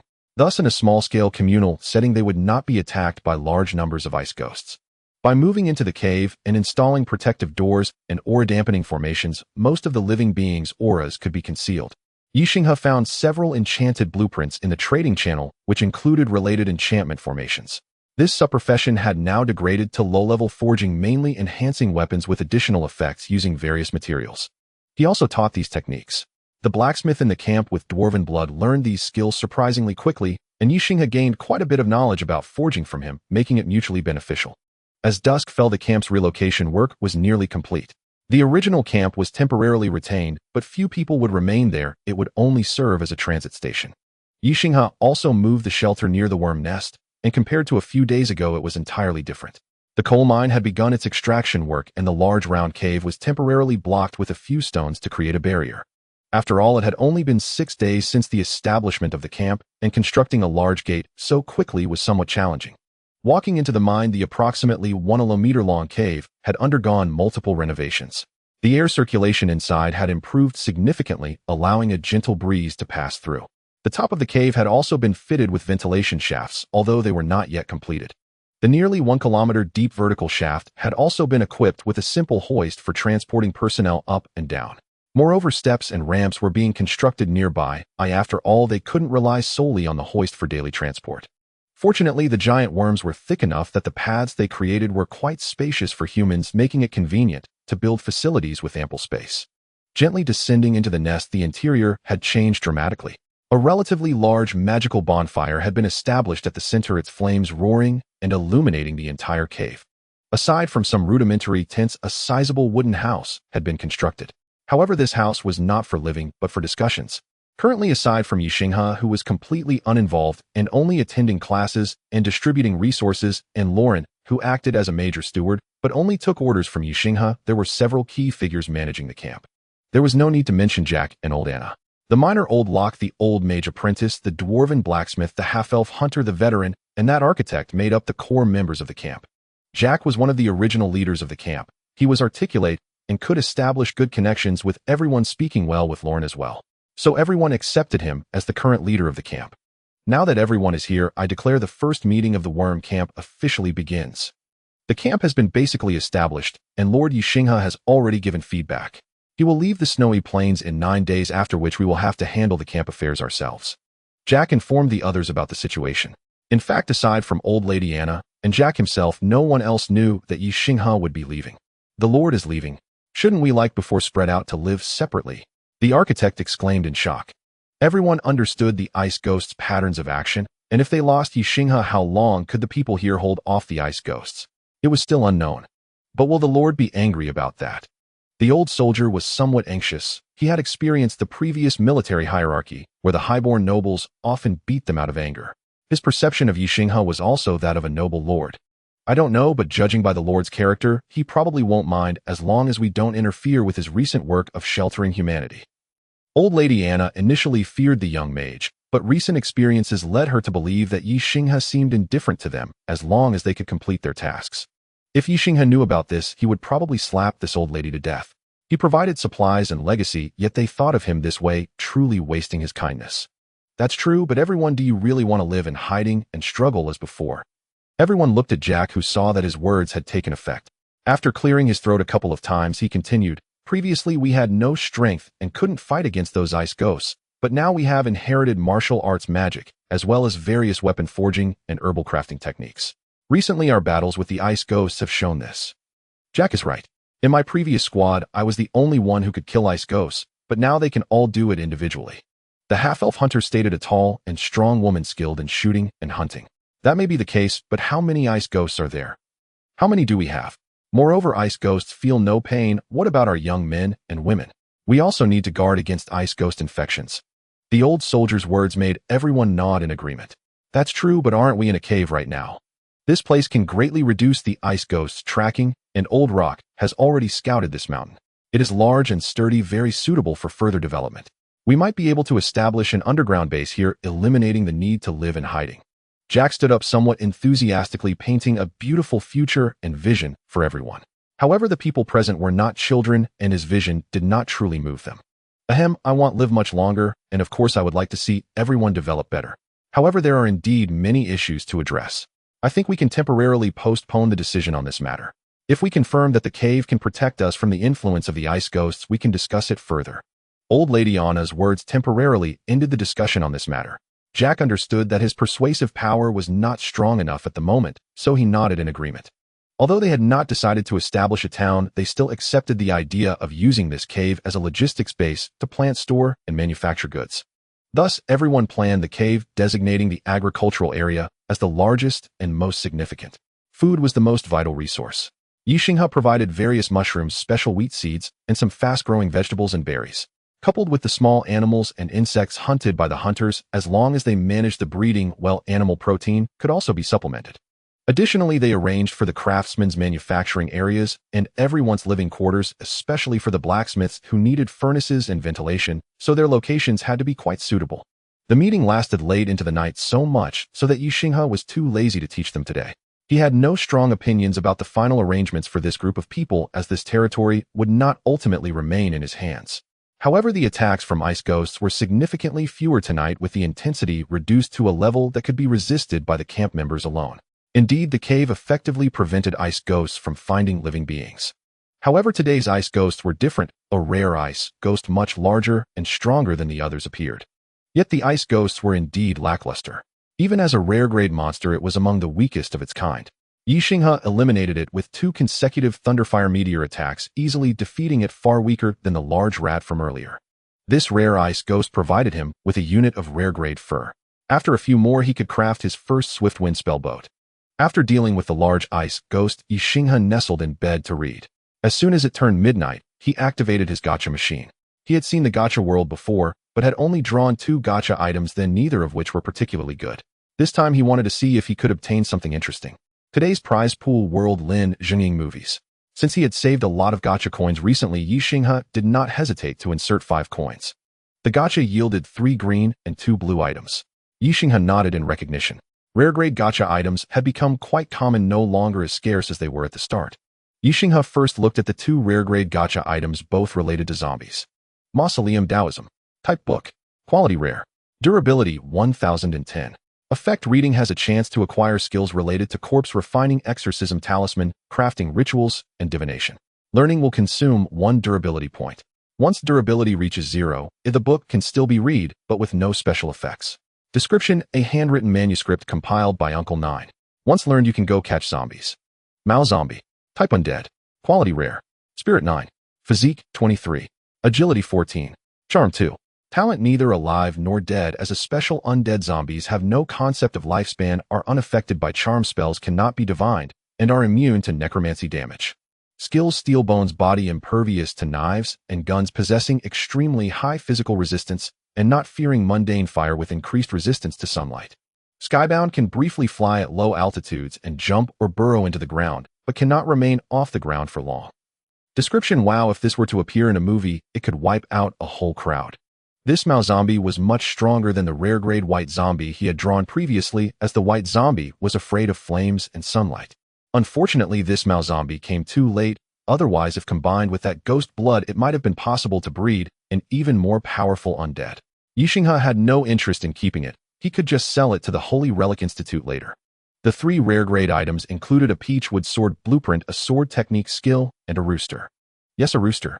Ye Xinghe was stunned when he received it and examined it several times. This rooster was specifically bred in Laoshan, and its blood is highly effective against ghosts. Of course, it is also suitable for eating, as the description noted its excellent meat quality. Ye Xinghe thought he could breed it with his wild chickens. Even if the effects were somewhat diminished, it would still be beneficial to enhance the bloodlines of the wild chickens. Ye Xinghe also glanced at the Mausoleum Taoism, which contained a lot of varied information and many of Uncle 9's thoughts. He even felt that he could read it without consuming durability, as he could use some of the spells himself. He transcribed the book, deleting the parts on corpse refining to prevent anyone in the camp from having impure thoughts. This book also had the advantage of not requiring much talent. It could suppress evil entities with props. It included spells on how to clear one's aura and conceal oneself, quite suitable for the current situation. Ye Xinghe felt that if this book were not a comprehensive collection, it probably wouldn't reach rare grade in evaluation. However, supplementing his means was quite good. Who knows what supernatural missions he might encounter in the future. The final outcome of the zombie was naturally to be sold off, with the recipients still being the Holy Corpse Institute. These fellows became quite affluent after aligning with a survivor who had already transformed into a lich. Ye Xinghe obtained something unexpected. Of course, he not only consumed the zombie, but also sold the copied Maoshan Taoist scriptures, which had already consumed 2 durability points, as he absolutely could not miss this item. Small teleportation array. Type blueprint. Quality rare. Requirements: 10 units of rare level metal, 20 units of rare level stone, 1 rare level spatial core.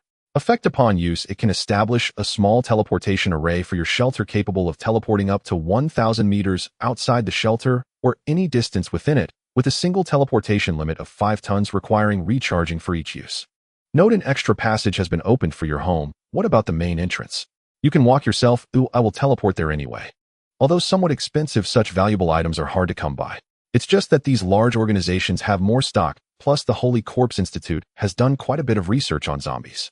Ye Xinghe's zombie came at just the right time, purchasing it at a slightly higher price. However, Ye Xinghe did not have a spatial core on hand, making it impossible to create one for now. Since the camp was already on the right track, Ye Xinghe decided not to worry too much and simply requested them to continue gathering humans. As for the girl named Mela, Ye Xinghe sent her to the camp to see how she interacted with everyone, not mentioning her uniqueness, only saying that she was a child he picked up. Of course, he didn't leave everything to chance. Moss would monitor the girl's situation at all times. If she could indeed get along, they would keep her. If not, having one more person in the shelter would be fine. As for his main task today, it was to head to the suspected location of the dragon and check the situation earlier. After all, that was a dragon. Whether to kill it for materials or tame it to become a dragon rider, both options were excellent. Recently, the absolute oppression of the people in the camp had made Ye Xinghe a bit overconfident. The result was quite tragic. Ye Xinghe confidently approached the 5 to 6 meter long dragon only to be dragged away from the scene by Lauren. How is a young dragon so hard to deal with? Ye Xinghe gulped down a small bottle of imitation life water. Although the pain it brought was still the same as before, he had grown accustomed to it after drinking so much, merely shivering briefly before it passed. My lord, after all, that is a dragon, Lauren said helplessly. In the world of Diablo, dragons are extremely terrifying creatures. Even those flying dragons that appear frequently, which are not so strong, are not something ordinary mercenaries can contend with.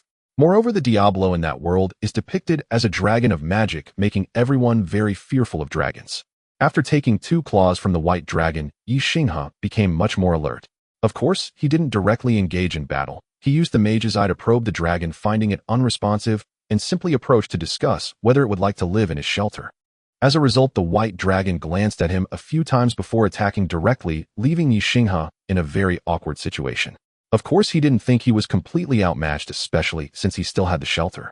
However, as a magician who had yet to reach the rare level, directly facing a young white dragon that had already entered the exotic level was indeed somewhat foolish. He reflected on himself and acknowledged that he had been living too comfortably recently. But that dragon must be dealt with. It could be a dragon. Although in the stories of D&D, white dragons are the most foolish and weakest, the one on the snowy plains did not seem so brainless or weak. It was simply very proud. Ye Xinghe was unwilling to leave just like that. He set up a few extra mage's eyes here. Although he could not receive real-time feedback from the mage's eyes, they should work fine as cameras. Returning to the shelter covered in injuries, it was already getting dark. Ye Xinghe sighed, tidied up, had dinner, and prepared to check on Meilah's situation. Not looking would not have revealed anything, but upon seeing it, he was shocked. This little one had indeed suffered bullying in the camp, but it was not others bullying her, it was she who bullied others. Of course, calling it bullying might not be entirely accurate. The main issue was that this little one did not possess the emotions that humans should have. Many of her behavioral logics were somewhat absurd. For example, today a hunter who had gone out hunting returned with some injuries. His arm was bitten by a monster and had a large chunk rotten. But in reality, with imitation life water available, the arm could heal quickly. Even without it, some had already learned the awakening technique, and herbalists had concocted potions that would ensure healing. However, Meilah picked up a knife and was about to cut off the person's arm, saying that such an arm would waste resources to heal. It was better to cut it off and then store it as food. Everyone was dumbfounded. Old Anna restrained Meilah and sternly asked, if you cut off the arm, wouldn't this person lose their ability to protect themselves and need everyone's help even more? After thinking for a moment, Meilah nodded, then picked up the knife to directly kill the person. The people in the camp did not understand, but were greatly shocked. Because this person was sent by Ye Xinghe, everyone did not treat Meilah harshly. They simply tied her up. The nearly killed hunter cried out, asking Meilah if she would want the same if she were injured. Meilah seriously nodded, saying, that's right, I would die too. The people in the camp did not understand, but were greatly shocked. Ye Xinghe also did not understand and was equally shocked. It seems this child cannot be kept in the camp. He would have to take her away himself later. At least when she interacted with the other children, she had not been so extreme. Or perhaps she just couldn't beat the other children. That night, Ye Xinghe received good news. Everyone discovered a small group that was barely migrating, and his number of residents finally broke through 200, earning him the next stage of rewards. Unfortunately, the requirement for the next stage of rewards is 350 people. He wondered if they could reach it. The reward box for this stage had golden edges, and Ye Xinghe rubbed his hands in anticipation. Upon opening the box, a purplish glow indeed appeared. Ecological garden. Type blueprint. Quality exotic. Requirements: 1 exotic level creature, 10 rare level creatures, 100 rare level soil, 50 energy crystals, 10 rare level magical materials, must come from at least 5 different elements, level 5 shelter. Effect: expands a 5-hectare ecological garden. Within its range you can arrange different ecological zones, which must be established on the surface. Note: sounds big, but it's actually just a larger farm-style home. 5 hectares, that's a full 5,000 square meters. Currently, the total area of his 4 floors combined is only 1,940 square meters. Isn't that big? However, after doing the math, Ye Xinghe realized it was about a circular area with a radius of approximately 126 meters. It indeed doesn't seem that big. But for Ye Xinghe at the moment, it was already an extremely large area. It's just a pity that it must be established on the surface and cannot be used for expansion underground. Ever since he had a basement, Ye Xinghe felt that the ground was not safe enough. However, this was just an expansion, or it didn't mean the basement would be gone. Ye Xinghe thought about moving plants and animals to the ecological garden above ground to thrive, while completely transforming the 2 floors of the basement into his own space, which would be a wonderful thing. Seeing the required exotic creature, Ye Xinghe's desire to kill the white dragon for materials was completely extinguished. He must pull that guy into his team to complete this blueprint reconstruction. Spring of living water. Type special furniture. Quality rare. Effect creates a living water spring of 10 square meters. The spring will continuously absorb surrounding ether and produce water sources generating up to 10 cubic meters of water daily. Note: in a doomsday survival scenario, I sold water and earned my first bucket of gold. What did you say? Everyone has enough water now. Iron or vein transformation voucher. Type consumable. Quality rare. Effect: once placed, it will add a mini iron or vein to your shelter, producing common iron or with a small chance of yielding rare iron ore. The daily output is 50 units of iron ore, which will not deplete the source of the vein. The maximum output is 300 units of iron ore. If 300 units are mined at once, the vein will be destroyed. Note: the output is not large, but it's enough for you. Be content. This was the first time Ye Xinghe drew something that could produce continuously, and he drew 2 at once. The spring of living water could completely support a small lake. It could be directly arranged in the ecological garden, just like the iron ore vein. However, the iron ore vein's output is indeed very low. 50 units of ore still need to be smelted, and while he didn't know the specific or content, yet having it was the minimum, it might even be possible to only obtain 2040. When the time comes, he would decide whether to place it in the garden or in the basement. After opening this treasure chest, Ye Xinghe felt completely satisfied, which made him greedy. If he could collect another 150 people in the remaining 9 days to reach the 350 tier reward, what kind of excellent box would he open? Today's prize pool world doorman. Ye Xinghe rubbed his eyes in disbelief. Can such a world even exist? There's no reason to hesitate any longer. Let the draw begin. 5 gacha eggs, 5 rare items. Ye Xinghe felt a slight disappointment. Although he knew he couldn't directly obtain something like a door to anywhere or a time travel device, not getting a single exotic item was just too much. Such a strong limitation. However, after examining the 5 items carefully, Ye Xinghe felt somewhat relieved. Snail house. Category special furniture. Quality rare. Effect contains a small living space that can operate independently and is immune to attacks of level 30 and below. Description: how could such an amazing item be used just to hide from mom? Mole gloves. Category equipment. Quality rare. Effect: wearing them allows for rapid excavation. The speed of digging will be influenced by the type of soil. Description: I doubt moles can dig that fast. Momotaro rice balls. Category consumable. Quality rare. Effect: when fed to animals, they will temporarily obey your commands. After multiple trainings, they will listen even without eating the rice balls. Note: the above effect only applies to animals below the rare level, but it can reduce hostility from animals above the rare level. This item has no effect on humans or humanoid creatures. Description: what a terrifying item, a miraculous device that can instantly brainwash. Who on earth invented such a dangerous, everyday item? Synthetic mining essence. Category consumable. Quality rare. Effect: after use, it allows you to create a vein of the item by using a rare level item or below as a template. The vein disappears after collection, and the higher the quality of the item used, the less will be produced. Note: this item cannot replicate magical items. If forced to use it, only ordinary items that match the shape of the magical item will be generated in the vein. Description: can I really collect remote control cars and batteries in a mine? Am I having a strange dream? New plant creation machine. Category manufacturing station. Quality rare. Level cannot be upgraded. Effect: can modify the genes of plants to create new species. Note: this item cannot modify plants above the rare level, and the modification has a certain success rate. When modifying magical plants, the chance of failure is very high, and modified plants are unlikely to reproduce. Description: you mean such a thing that can cause genetic pollution can be ordered from a department store. The future is truly terrifying. These 5 items are all top-notch. Aside from their inability to affect magical items, the rest are absolutely beyond Ye Xinghe's imagination. Even the most ordinary mole gloves have exaggerated effects and animations with excavation efficiency comparable to that of an excavator. Among the other 4 items, the snail house is precisely the space item Ye Xinghe needs. When placed in the blueprint of a small teleportation array, it can indeed serve as a substitute for the space core. Ye Xinghe directly clicked to modify it, positioning it outside the shelter as it was meant to facilitate easier access for everyone. The timing of the Momotaro rice balls is also perfect. As long as he finds a way to toss them into the throat of that white dragon, he can enjoy a rare magical creature. Unfortunately, there's only a small packet of Momotaro rice balls. Ye Xinghe opened it to find only 5 fist-sized rice balls. He wondered how many the dragon would need to eat to obey. The quantity of the synthetic mining essence isn't much either. It's in a wide-mouth bottle, approximately 1 liter. He wondered how many copies of a rare level item it could produce, but most of Ye Xinghe's possessions were magical items, so he decided to store it for now. As for the last special manufacturing station, Ye Xinghe happily took it out and immediately began adjusting some plant seeds he had collected. This machine contains basic genetic blueprints for various plants and animals, and it's quite user-friendly. Ye Xinghe modified several ordinary plants for cold resistance. Except for tropical plants, most ordinary plants have a fairly high success rate for cold resistance modifications. Particularly some herbs that originally had strong vitality were modified very smoothly. Ye Xinghe checked with a probe. Indeed, most of the seeds would not be able to produce offspring.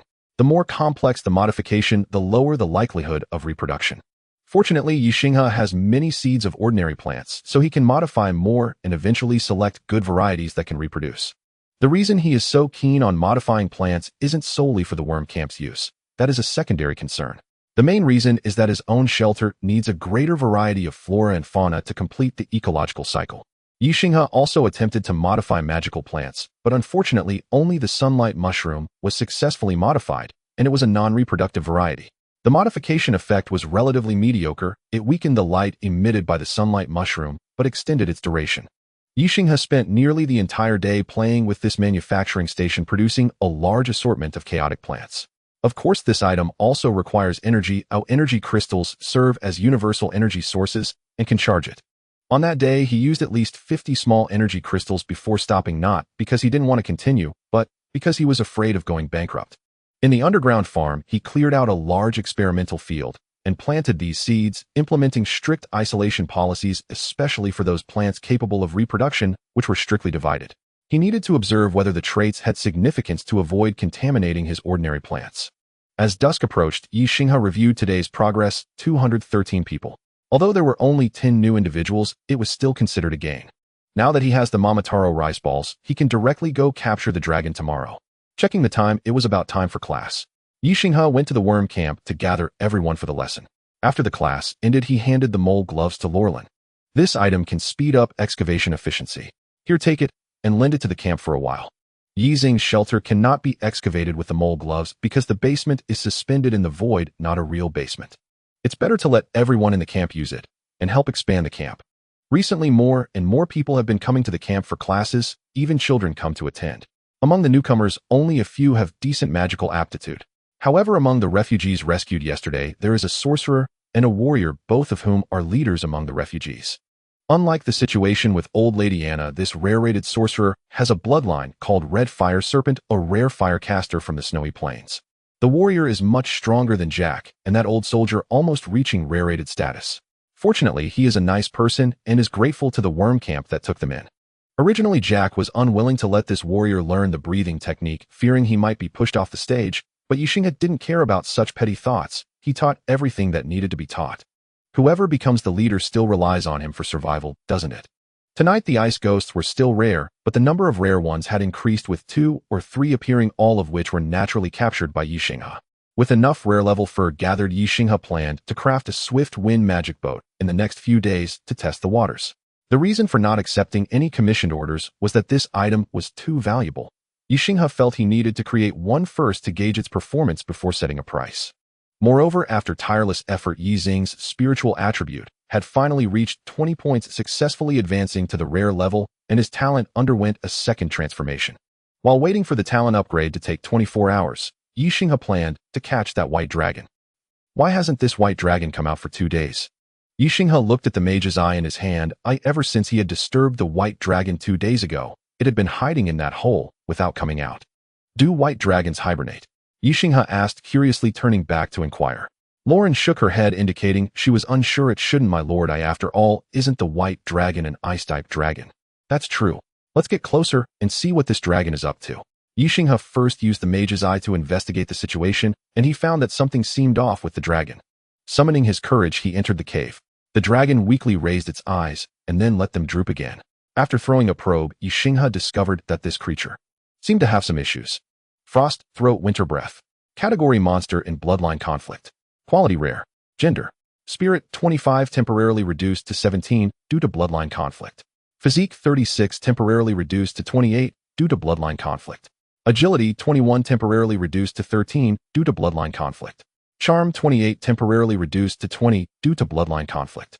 Talent half-blood white dragon. As a hybrid descendant of Western and Eastern dragons, it possesses resilient scales, a long tail, massive wings, and combat heritage from both sides, but the clashing bloodlines cause it prolonged pain and torment. Skills: Ice Breath unleashes a conical breath of 45 energy levels, applying an ice status to enemies and restricting their actions. Exorcism and Pest Control. The Eastern Dragon bloodline grants it additional exorcism effects. Any attack against malevolent beings inflicts extra damage, and it is immune to curses and plagues of rare quality and below. Reverse Scale Eruption. The Conflict of East.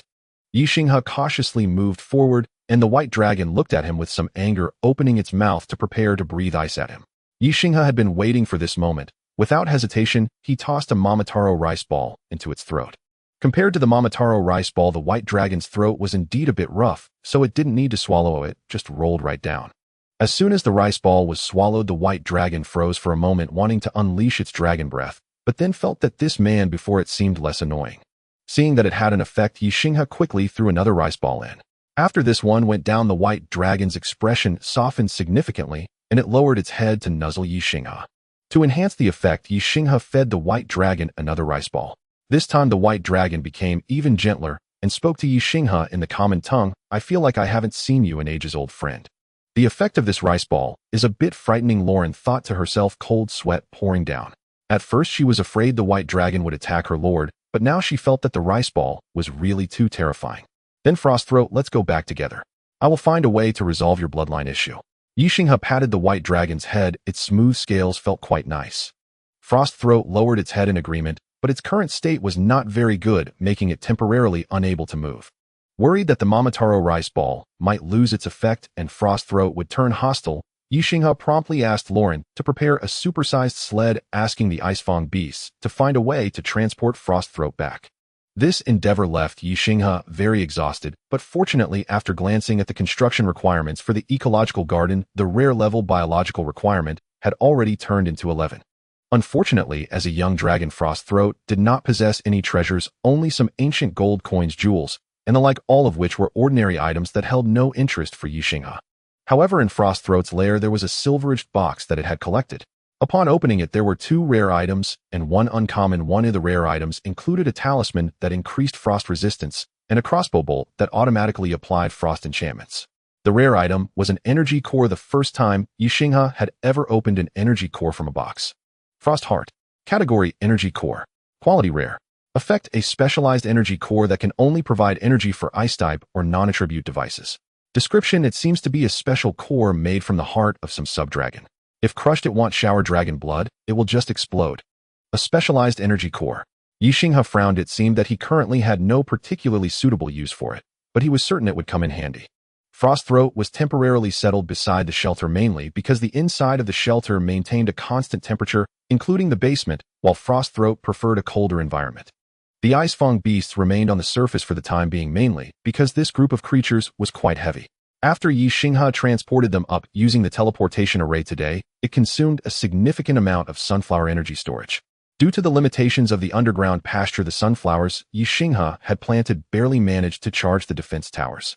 Recently, the consumption of energy crystals had been too high. He didn't plan to use too much and didn't intend to send the Icefang beasts back, deciding they would stay together with Frostthroat. The presence of this huge white dragon made the people of the worm camp a bit tense. However, when Lauren indicated that Frostthroat was Ye Xinghe's friend and subordinate, that tension and fear transformed into admiration for Ye Xinghe. That evening, Lauren noticed a woman in the camp carving a statue of Ye Xinghe from a small piece of wood. Lauren reported this to Ye Xinghe, who paused for a moment before waving his hand, indicating he didn't mind. Although it was a bit strange to be idolized, Ye Xinghe felt it was only right that they showed gratitude for all the help he had given to the camp. Seeing the slight upward curve of Ye Xinghe's lips, Lauren decided not to intervene with this matter any further. In the time that followed, it became a trend in the camp to use Ye Xinghe's statue as a protective charm. Jack even asked Lauren whether they should erect a statue of Ye Xinghe in the center of the camp, but Ye Xinghe ultimately refused, feeling that a small idolization was enough and a statue that big would be truly embarrassing. Why is this thing so difficult to make? Ye Xinghe looked at the equipment that could barely be called a magical boat with a sense of helplessness. This was already his 3rd attempt at crafting the Swift Wind magical boat, yet he still had not fully succeeded, and the system did not recognize this equipment. With no other choice, Ye Xinghe dismantled the magical boat. Fortunately, the issues mainly lay in the assembly and connection of various components, so there wasn't too much damage. Ye Xinghe carefully studied the blueprints of the swift wind magical boat again, and ultimately decided to call over the dwarf blacksmith and another carpenter to take a look. 10 minutes later, the panting dwarf blacksmith and the somewhat elderly carpenter walked into Ye Xinghe's shelter. As the two entered the shelter for the first time, they appeared quite nervous in this somewhat spacious and slightly luxurious place, but the dwarf blacksmith still curiously touched and examined various things. Hearing the sounds from outside, Ye Xinghe poked his head out of the workshop and called, "Hey, come help me with this thing." Upon seeing Ye Xinghe, the blacksmith and carpenter hurried into the workshop, where Ye Xinghe had placed the disassembled components on the weapon crafting table. Yes, this swift wind magical boat was recognized as a weapon by the weapon crafting table. "Gentlemen, I have cut, polished, and assembled according to the dimensions, and I have inscribed the formation as well, but it just doesn't come together correctly in the end. The system doesn't recognize it, so it can't fly." The blacksmith and carpenter took the blueprints that Ye Xinghe handed over and stood there studying them for about 20 minutes before finally looking up. "My lord, to be honest with the capabilities of me, and it's a bit hard to grasp this magical creation." The dwarf blacksmith pushed the blueprints back, smacked his lips, and continued, "But I think it might be an issue with lubrication. Some of the connections between the components are still too rough, causing some conduction issues. What do you think, Wood?" The old carpenter scratched his chin and frowned, saying, "Lubrication should indeed be one of the problems. Additionally, the quality of the wood seems to have some issues." "This kind of wood?" The old carpenter picked up a piece of wood. "My lord, there are actually some issues with your wood." Ye Xinghe was somewhat puzzled. "This wood was previously contaminated, but I have purified it, so it should be fine." The old carpenter put down the wood board and cautiously said, "It's not that there's anything wrong with your wood, my lord. The main issue is how your inscribed formation affects the wood. Look here." The old carpenter pointed to a spot on the wood board, saying, "I don't understand your magical formation, but this complex area should be the node, right? However, your magical node is inscribed on a part of the wood where the grain is most concentrated and fragile, and this board has actually cracked internally." He gently tapped the wood to confirm his thoughts, "But this is just a small person's humble opinion. I don't really understand this, so please forgive me if I say something wrong." After listening to the two masters, Ye Xinghe pondered for a moment and said earnestly, "I believe what you said is very likely true. Please don't leave yet, help me study this further. I won't let you work for free. Besides the method for crafting this swift wind magical boat, I will teach you some skills that don't require magical power." The two felt somewhat anxious, but faced with Ye Xinghe's invitation, they decided to stay. However, once they got into a working state, the two were no longer so tense, assisting Ye Xinghe in crafting the swift wind magical boat while learning the crafting methods from him. Of course, crafting a rare-level magical artifact like the swift wind magical boat was impossible for those without any magical ability, but items like the Xinghe sword, peachwood sword, and soul-collecting bell, along with some forging techniques and fire control methods, were still beneficial to them. The two craftsmen also had some ideas. They suggested modifying the form of the magical boat into something like a sled, reducing the so-called flying effect to make the sled lighter, sturdier, and capable of transporting more items. The three of them spent the entire day in the workshop, not only producing a complete swift wind magical boat, but also creating a new blueprint. Swift wind magical boat. Category vehicle. Quality rare. Durability 5050. Effect normal flying speed of 80 km per hour, maximum flying height of 1000 meters, maximum load of 400 kilograms. Exceeding 400 kilograms will affect flying speed and height. Every 100 kilometers of flight consumes one small energy crystal, which can be recharged with an energy core. Skill size like wishes can be refined to shrink the swift wind magical boat to a 30 centimeters model for easy carrying. Description: do you think it's really safe for someone in the foundation establishment stage to use this flying device? Well, they can fly themselves, so it's fine. Swift wind sled. Category vehicle. Quality uncommon. Durability 3030. Effect maximum load of 700 kilograms, but due to the enhancement of the formation can reduce the load by 40. Exceeding the maximum load will affect the sled's weight reduction effect, and exceeding 1,100 kilograms will cause irreparable damage to the sled. Skill none. Description: a vehicle simplified from a flying artifact. Although it requires external force to pull, it doesn't need extra recharging. Much more cost-effective. The Swift Wind sled is even larger than the Swift Wind magical boat. Fortunately, the Swift Wind magical boat, being a magical artifact, naturally possesses the ability to shrink. The Swift Wind sled, on the other hand, has removed this feature. Ye Xinghe certainly knows that having a shrinking feature would be more convenient, but this function requires mastery of spiritual energy to use. Moreover, with most of its functions stripped away, ordinary craftsmen can also make the Swift Wind sled. It only requires the use of energy crystals or magical items to inscribe the formation, making it optimized to the extreme, basically retaining only a weight reduction effect. If not for the swift wind magical boat, this sled would be more appropriately named a weight reduction sled. Thank you both for your help. If you need anything, just let me know, and I will do my best to provide it. Ye Xinghe was someone who valued gratitude, so he sincerely hoped to give back for the assistance he received from the two elders. My lord, you have already helped us a lot, the dwarf blacksmith said solemnly. Ye Xinghe knew that the other party was referring to matters concerning the camp, but he still wanted to reward the two elders. After all, they had helped him craft the swift wind magical boat. Ye Xinghe had already listed it on the trading channel. As for his friends, he planned to help them with their orders and charge a lower processing fee, making it much cheaper than buying a finished product. All right, since you say that, let me give you something. Ye Xinghe produced a furnace for refining equipment. He had researched this a few days ago, and it was much simpler than the swift wind magical boat and held no value for Ye Xinghe, who already had a weapon forging table. He'll give you this furnace. He glanced at the carpenter and thought for a moment before handing him a bottle of imitation life water, saying, "This is for you specifically. Take it or it can save lives." The two gratefully accepted the items. Ye Xinghe called Duanya to help lift the refining furnace to the worm camp. Additionally, he shared some food with the two elders, which seemed to surprise them even more than the refining furnace and imitation life water. Shortly after sending the two elders off, Lauren suddenly walked in and said, "My lord, we found a huge camp." The sky had already darkened, and Ye Xinghe ultimately did not head to the suspected human camp that night. At this point, it was already his fourth day of the task, but the number of people was only 234, still 116 short of the target of 350. Ye Xinghe had already lost hope for receiving the next phase reward. However, if he could gather a few more humans, there might still be a chance. After all, it was a suspected camp, and there could be hundreds of people there. With the expansion and renovation of the worm camp, the entire area had changed significantly. A massive iron and wood gate had been installed at the entrance, which was the only recent work done by all the blacksmiths and carpenters, as weapon forging had completely ceased. This 5-meter-high gate was 2 meters thick. Rather than a gate, it resembled a large plug. An image of a giant worm entwined with crisscross swords and staffs was painted on it, serving as the camp's emblem designed by everyone. The gate featured ventilation holes, and with Ye Xinghe's assistance, a concealment array had been set up which effectively reduced the attraction of ice ghosts. Of course, this enormous gate was nearly impossible to open. People entered and exited, including transporting goods, through several smaller doors that had been cut into the main gate, since they were not giant worms. Additionally, lookout holes had been carved above the passages, allowing for reconnaissance of distant situations or for launching attacks. Ye Xinghe intended to teach the making of magical defense towers to the camp. Unfortunately, he only understood the design conceptually, without grasping the intricacies, and could only hope that the seasoned craftsman could devise a simplified method. After the camp's internal expansion, it was divided into 3 areas: a residential zone, a craftsman area, and an agricultural section. The residential zone still primarily consisted of tents, as everyone was too busy to build houses.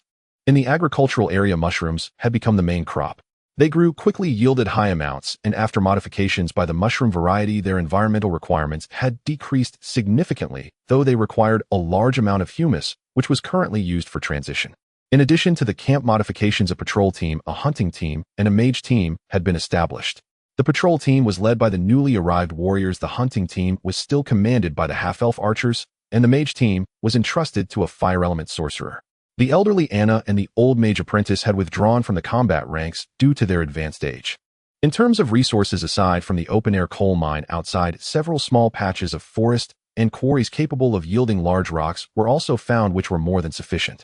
As for what would happen with the increasing number of people in the future, that could wait until later. Ye Xinghe also participated in an additional activity that night, performing a baptism for a newborn baby. This was the first child born after the establishment of the worm camp. Although the mother did not conceive in the camp, her birth was a joyous occasion that brought everyone together. Ye Xinghe had never participated in such an event in his first life. He had not married before being transported here, and in his second life, he was still only 18. Fortunately, the ceremony was quite simple. Ye Xinghe used a small bottle of genuine holy water to baptize the little girl.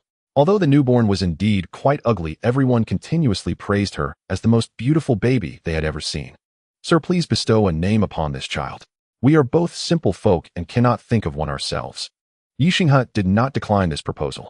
After a moment of contemplation, his meager literary skills from 2 lives left him stumped for a while, before he finally came up with a name that was still quite nice.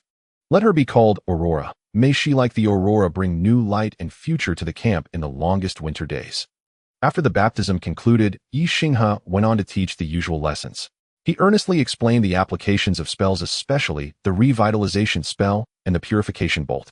The camp lacked medicines and proper doctors. Although a few nimble young men and women had been trained in basic medical care and his experiences had been documented, it was still insufficient. However, in the short term, maintaining a camp that fought so frequently without casualties still required the assistance of spells. Ye Xinghe had indeed taught the formula for replicating the water of life to the camp's people, but unfortunately their skills were too poor, and producing basic potions was already their limit. Only 1 or 2 people could handle rare-grade potions. Ye Xinghe sighed. He had already done his best. Although he often claimed not to care about these people, how could he remain indifferent upon seeing his kin struggling in the snow? Leaning against the sofa, Ye Xinghe glanced at the prize pool of his gacha machine from today, filled with worthless items like fruit cutting. He admitted that it was one of the legendary games that had once been wildly popular, but he couldn't just draw fruits to eat. Although he did feel a bit like eating watermelon or peaches, the shelter only had lemons and a few kinds of sour berries. The fruit category had not been expanded much, but after Ye Xinghe acquired a new type of plant manufacturing machine, he adjusted the sweetness of the berries. Perhaps soon he would be able to enjoy sweet fruits.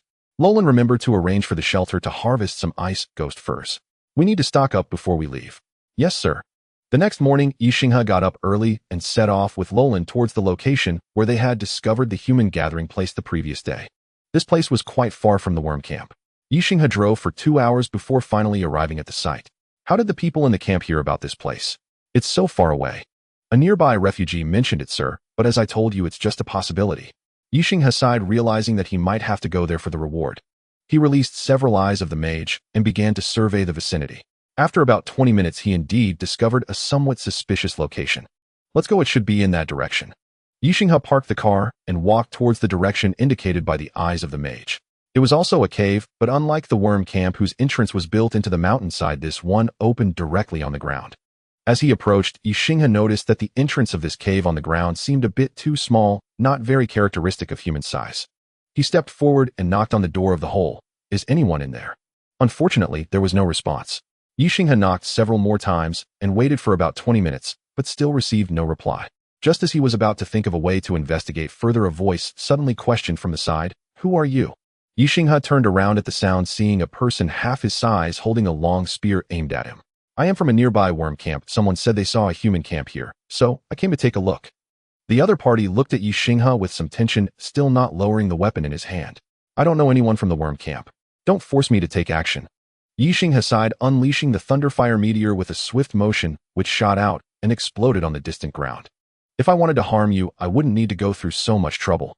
The other party was startled by Yi Xing's thunderfire meteor, nervously swallowing and taking a few steps back, gripping the spear tightly. I admit you're quite formidable, but I, Frodo, am not afraid of you." Ye Xinghe helplessly explained his intentions again, and after much persuasion, he finally got the other party to lower his weapon. Of course, Ye Xinghe could see that this halfling named Frodo did not fully trust him. "I acknowledge that you mean no harm, but we don't need to relocate. We live quite well here." Ye Xinghe furrowed his brow. Having had previous experiences with the dwarven blacksmith, he knew that these humanoid races were also considered humans, at least within the system's definition of humanity. Therefore, it was definitely worth trying to win over Ye Xinghe. In the midst of this somewhat awkward standoff, an old halfling with a long beard crawled out of a burrow. He glanced at Frodo and cheerfully said, "Oh, Frodo, where did you find this tall friend?" "Elder Kaku, this person is not my friend." The halfling elder looked curiously at Ye Xinghe and Lauren, then smiled, saying, "That's alrighty, anyone who can find their way here is a friend. Shall we have a drink together, friend?" Ye Xinghe nodded. "Of course. I enjoy the company of friends." Ye Xinghe then followed Kaku and the reluctant Frodo into the somewhat cramped burrow. After bending down and walking a few hundred meters, a small underground village unfolded before Ye Xinghe. The village was quite small, possibly only a quarter the size of the worm camp, and very simple, yet there were plenty of people. Ye Xinghe glanced around and estimated there were over 30 individuals. "All right, you're too tall, let's sit here and drink." Kaku had someone bring over a cup filled with somewhat murky liquor. Ye Xinghe took a sip and was pleasantly surprised by its taste. "So, tall one, do you have any needs?" Ye Xinghe had to repeat what he had just said. This time Kaku was silent, pondering for a moment before saying, "It sounds like a great place, but we live quite well here too." Ye Xinghe looked around and continued, "Not to say well, it can only be described as barely surviving, can't it?" Kaku did not respond. He seemed to be entangled in some thoughts. He then called over several older-looking halflings to discuss in hushed tones. Ye Xinghe was not in a hurry, sitting there sipping the mild liquor while waiting for their response. An hour later, Kaku finally approached, saying, "All right, if that place is really as good as you say, we are willing to relocate, but you must promise no deceit and that no one will discriminate against us." "I would never deceive you, and the worm camp is not only home to humans, but also dwarves, half-elves, and even half-giants. There will be no discrimination." "Then can I send someone to check it out? We will decide after that." Ye Xinghe readily agreed, then inquired if there were any similar camps nearby. Kaku called Frodo over to inform Ye Xinghe. Yes, there are a few small camps nearby inhabited by dwarves, humans, and some beastmen. Can you act as a guide and take me to visit these friends? Sure, but I will only take you. They're not responsible for anything else. Of course. After spending over an hour, Ye Xinghe visited 7 or 8 camps of various sizes nearby. Most of the smaller camps, especially those of humans, immediately chose to ally with Ye Xinghe without hesitation. The dwarves and beastmen were somewhat hesitant. Ye Xinghe initially thought the beastmen were like the green-skinned ones from the world of magical beasts, but in reality, they had rabbit ears, fox ears, and even bear ears. However, under Ye Xinghe's persuasion, they agreed to send representatives to the worm camp to see the situation. Naturally, Ye Xinghe's vehicle could not accommodate so many people, so they made a sled to carry the representatives from each camp, with Ye Xinghe driving the tactical vehicle. This significantly slowed down the tactical vehicle's speed. A journey that originally took 2 hours took 4 hours. Fortunately, Ye Xinghe had set off early that day, and it was just dusk. After handing over the representatives to Jack and Lauren, Ye Xinghe hurriedly returned to grab a bite to eat and prepare for the evening's lessons. "Lord Lauren, is this the worm camp?" "This is too big," a human exclaimed, and Frodo, walking beside him, was even more shocked. Their camp was also underground, but compared to this somewhat chaotic yet resource-rich camp, it was vastly inferior. Of course, Lord Ye Xinghe is very attentive to the support of the worm camp. We not only have professional architects and blacksmiths, but we've also established patrol and hunting teams, and even a library. Jack spoke exuberantly about everything in the worm camp. Looking at these newly found outsiders, he suddenly felt a surge of pride. Of course, as long as they pass Lord Ye Xinghe's examination, any untainted intelligent beings will be treated equally in the worm camp. We also have dwarves, half-elves, and other races here. Jack had noticed that this team included not only humans, so he made a point to mention it. In today's snowfields, death accompanies us. Only through unity can we survive. Mister Jack, with so many people gathered together, won't we be attacked by ice ghouls?" A timid rabbit beast man raised his hand to ask. "Of course not." Jack's face beamed with a smile.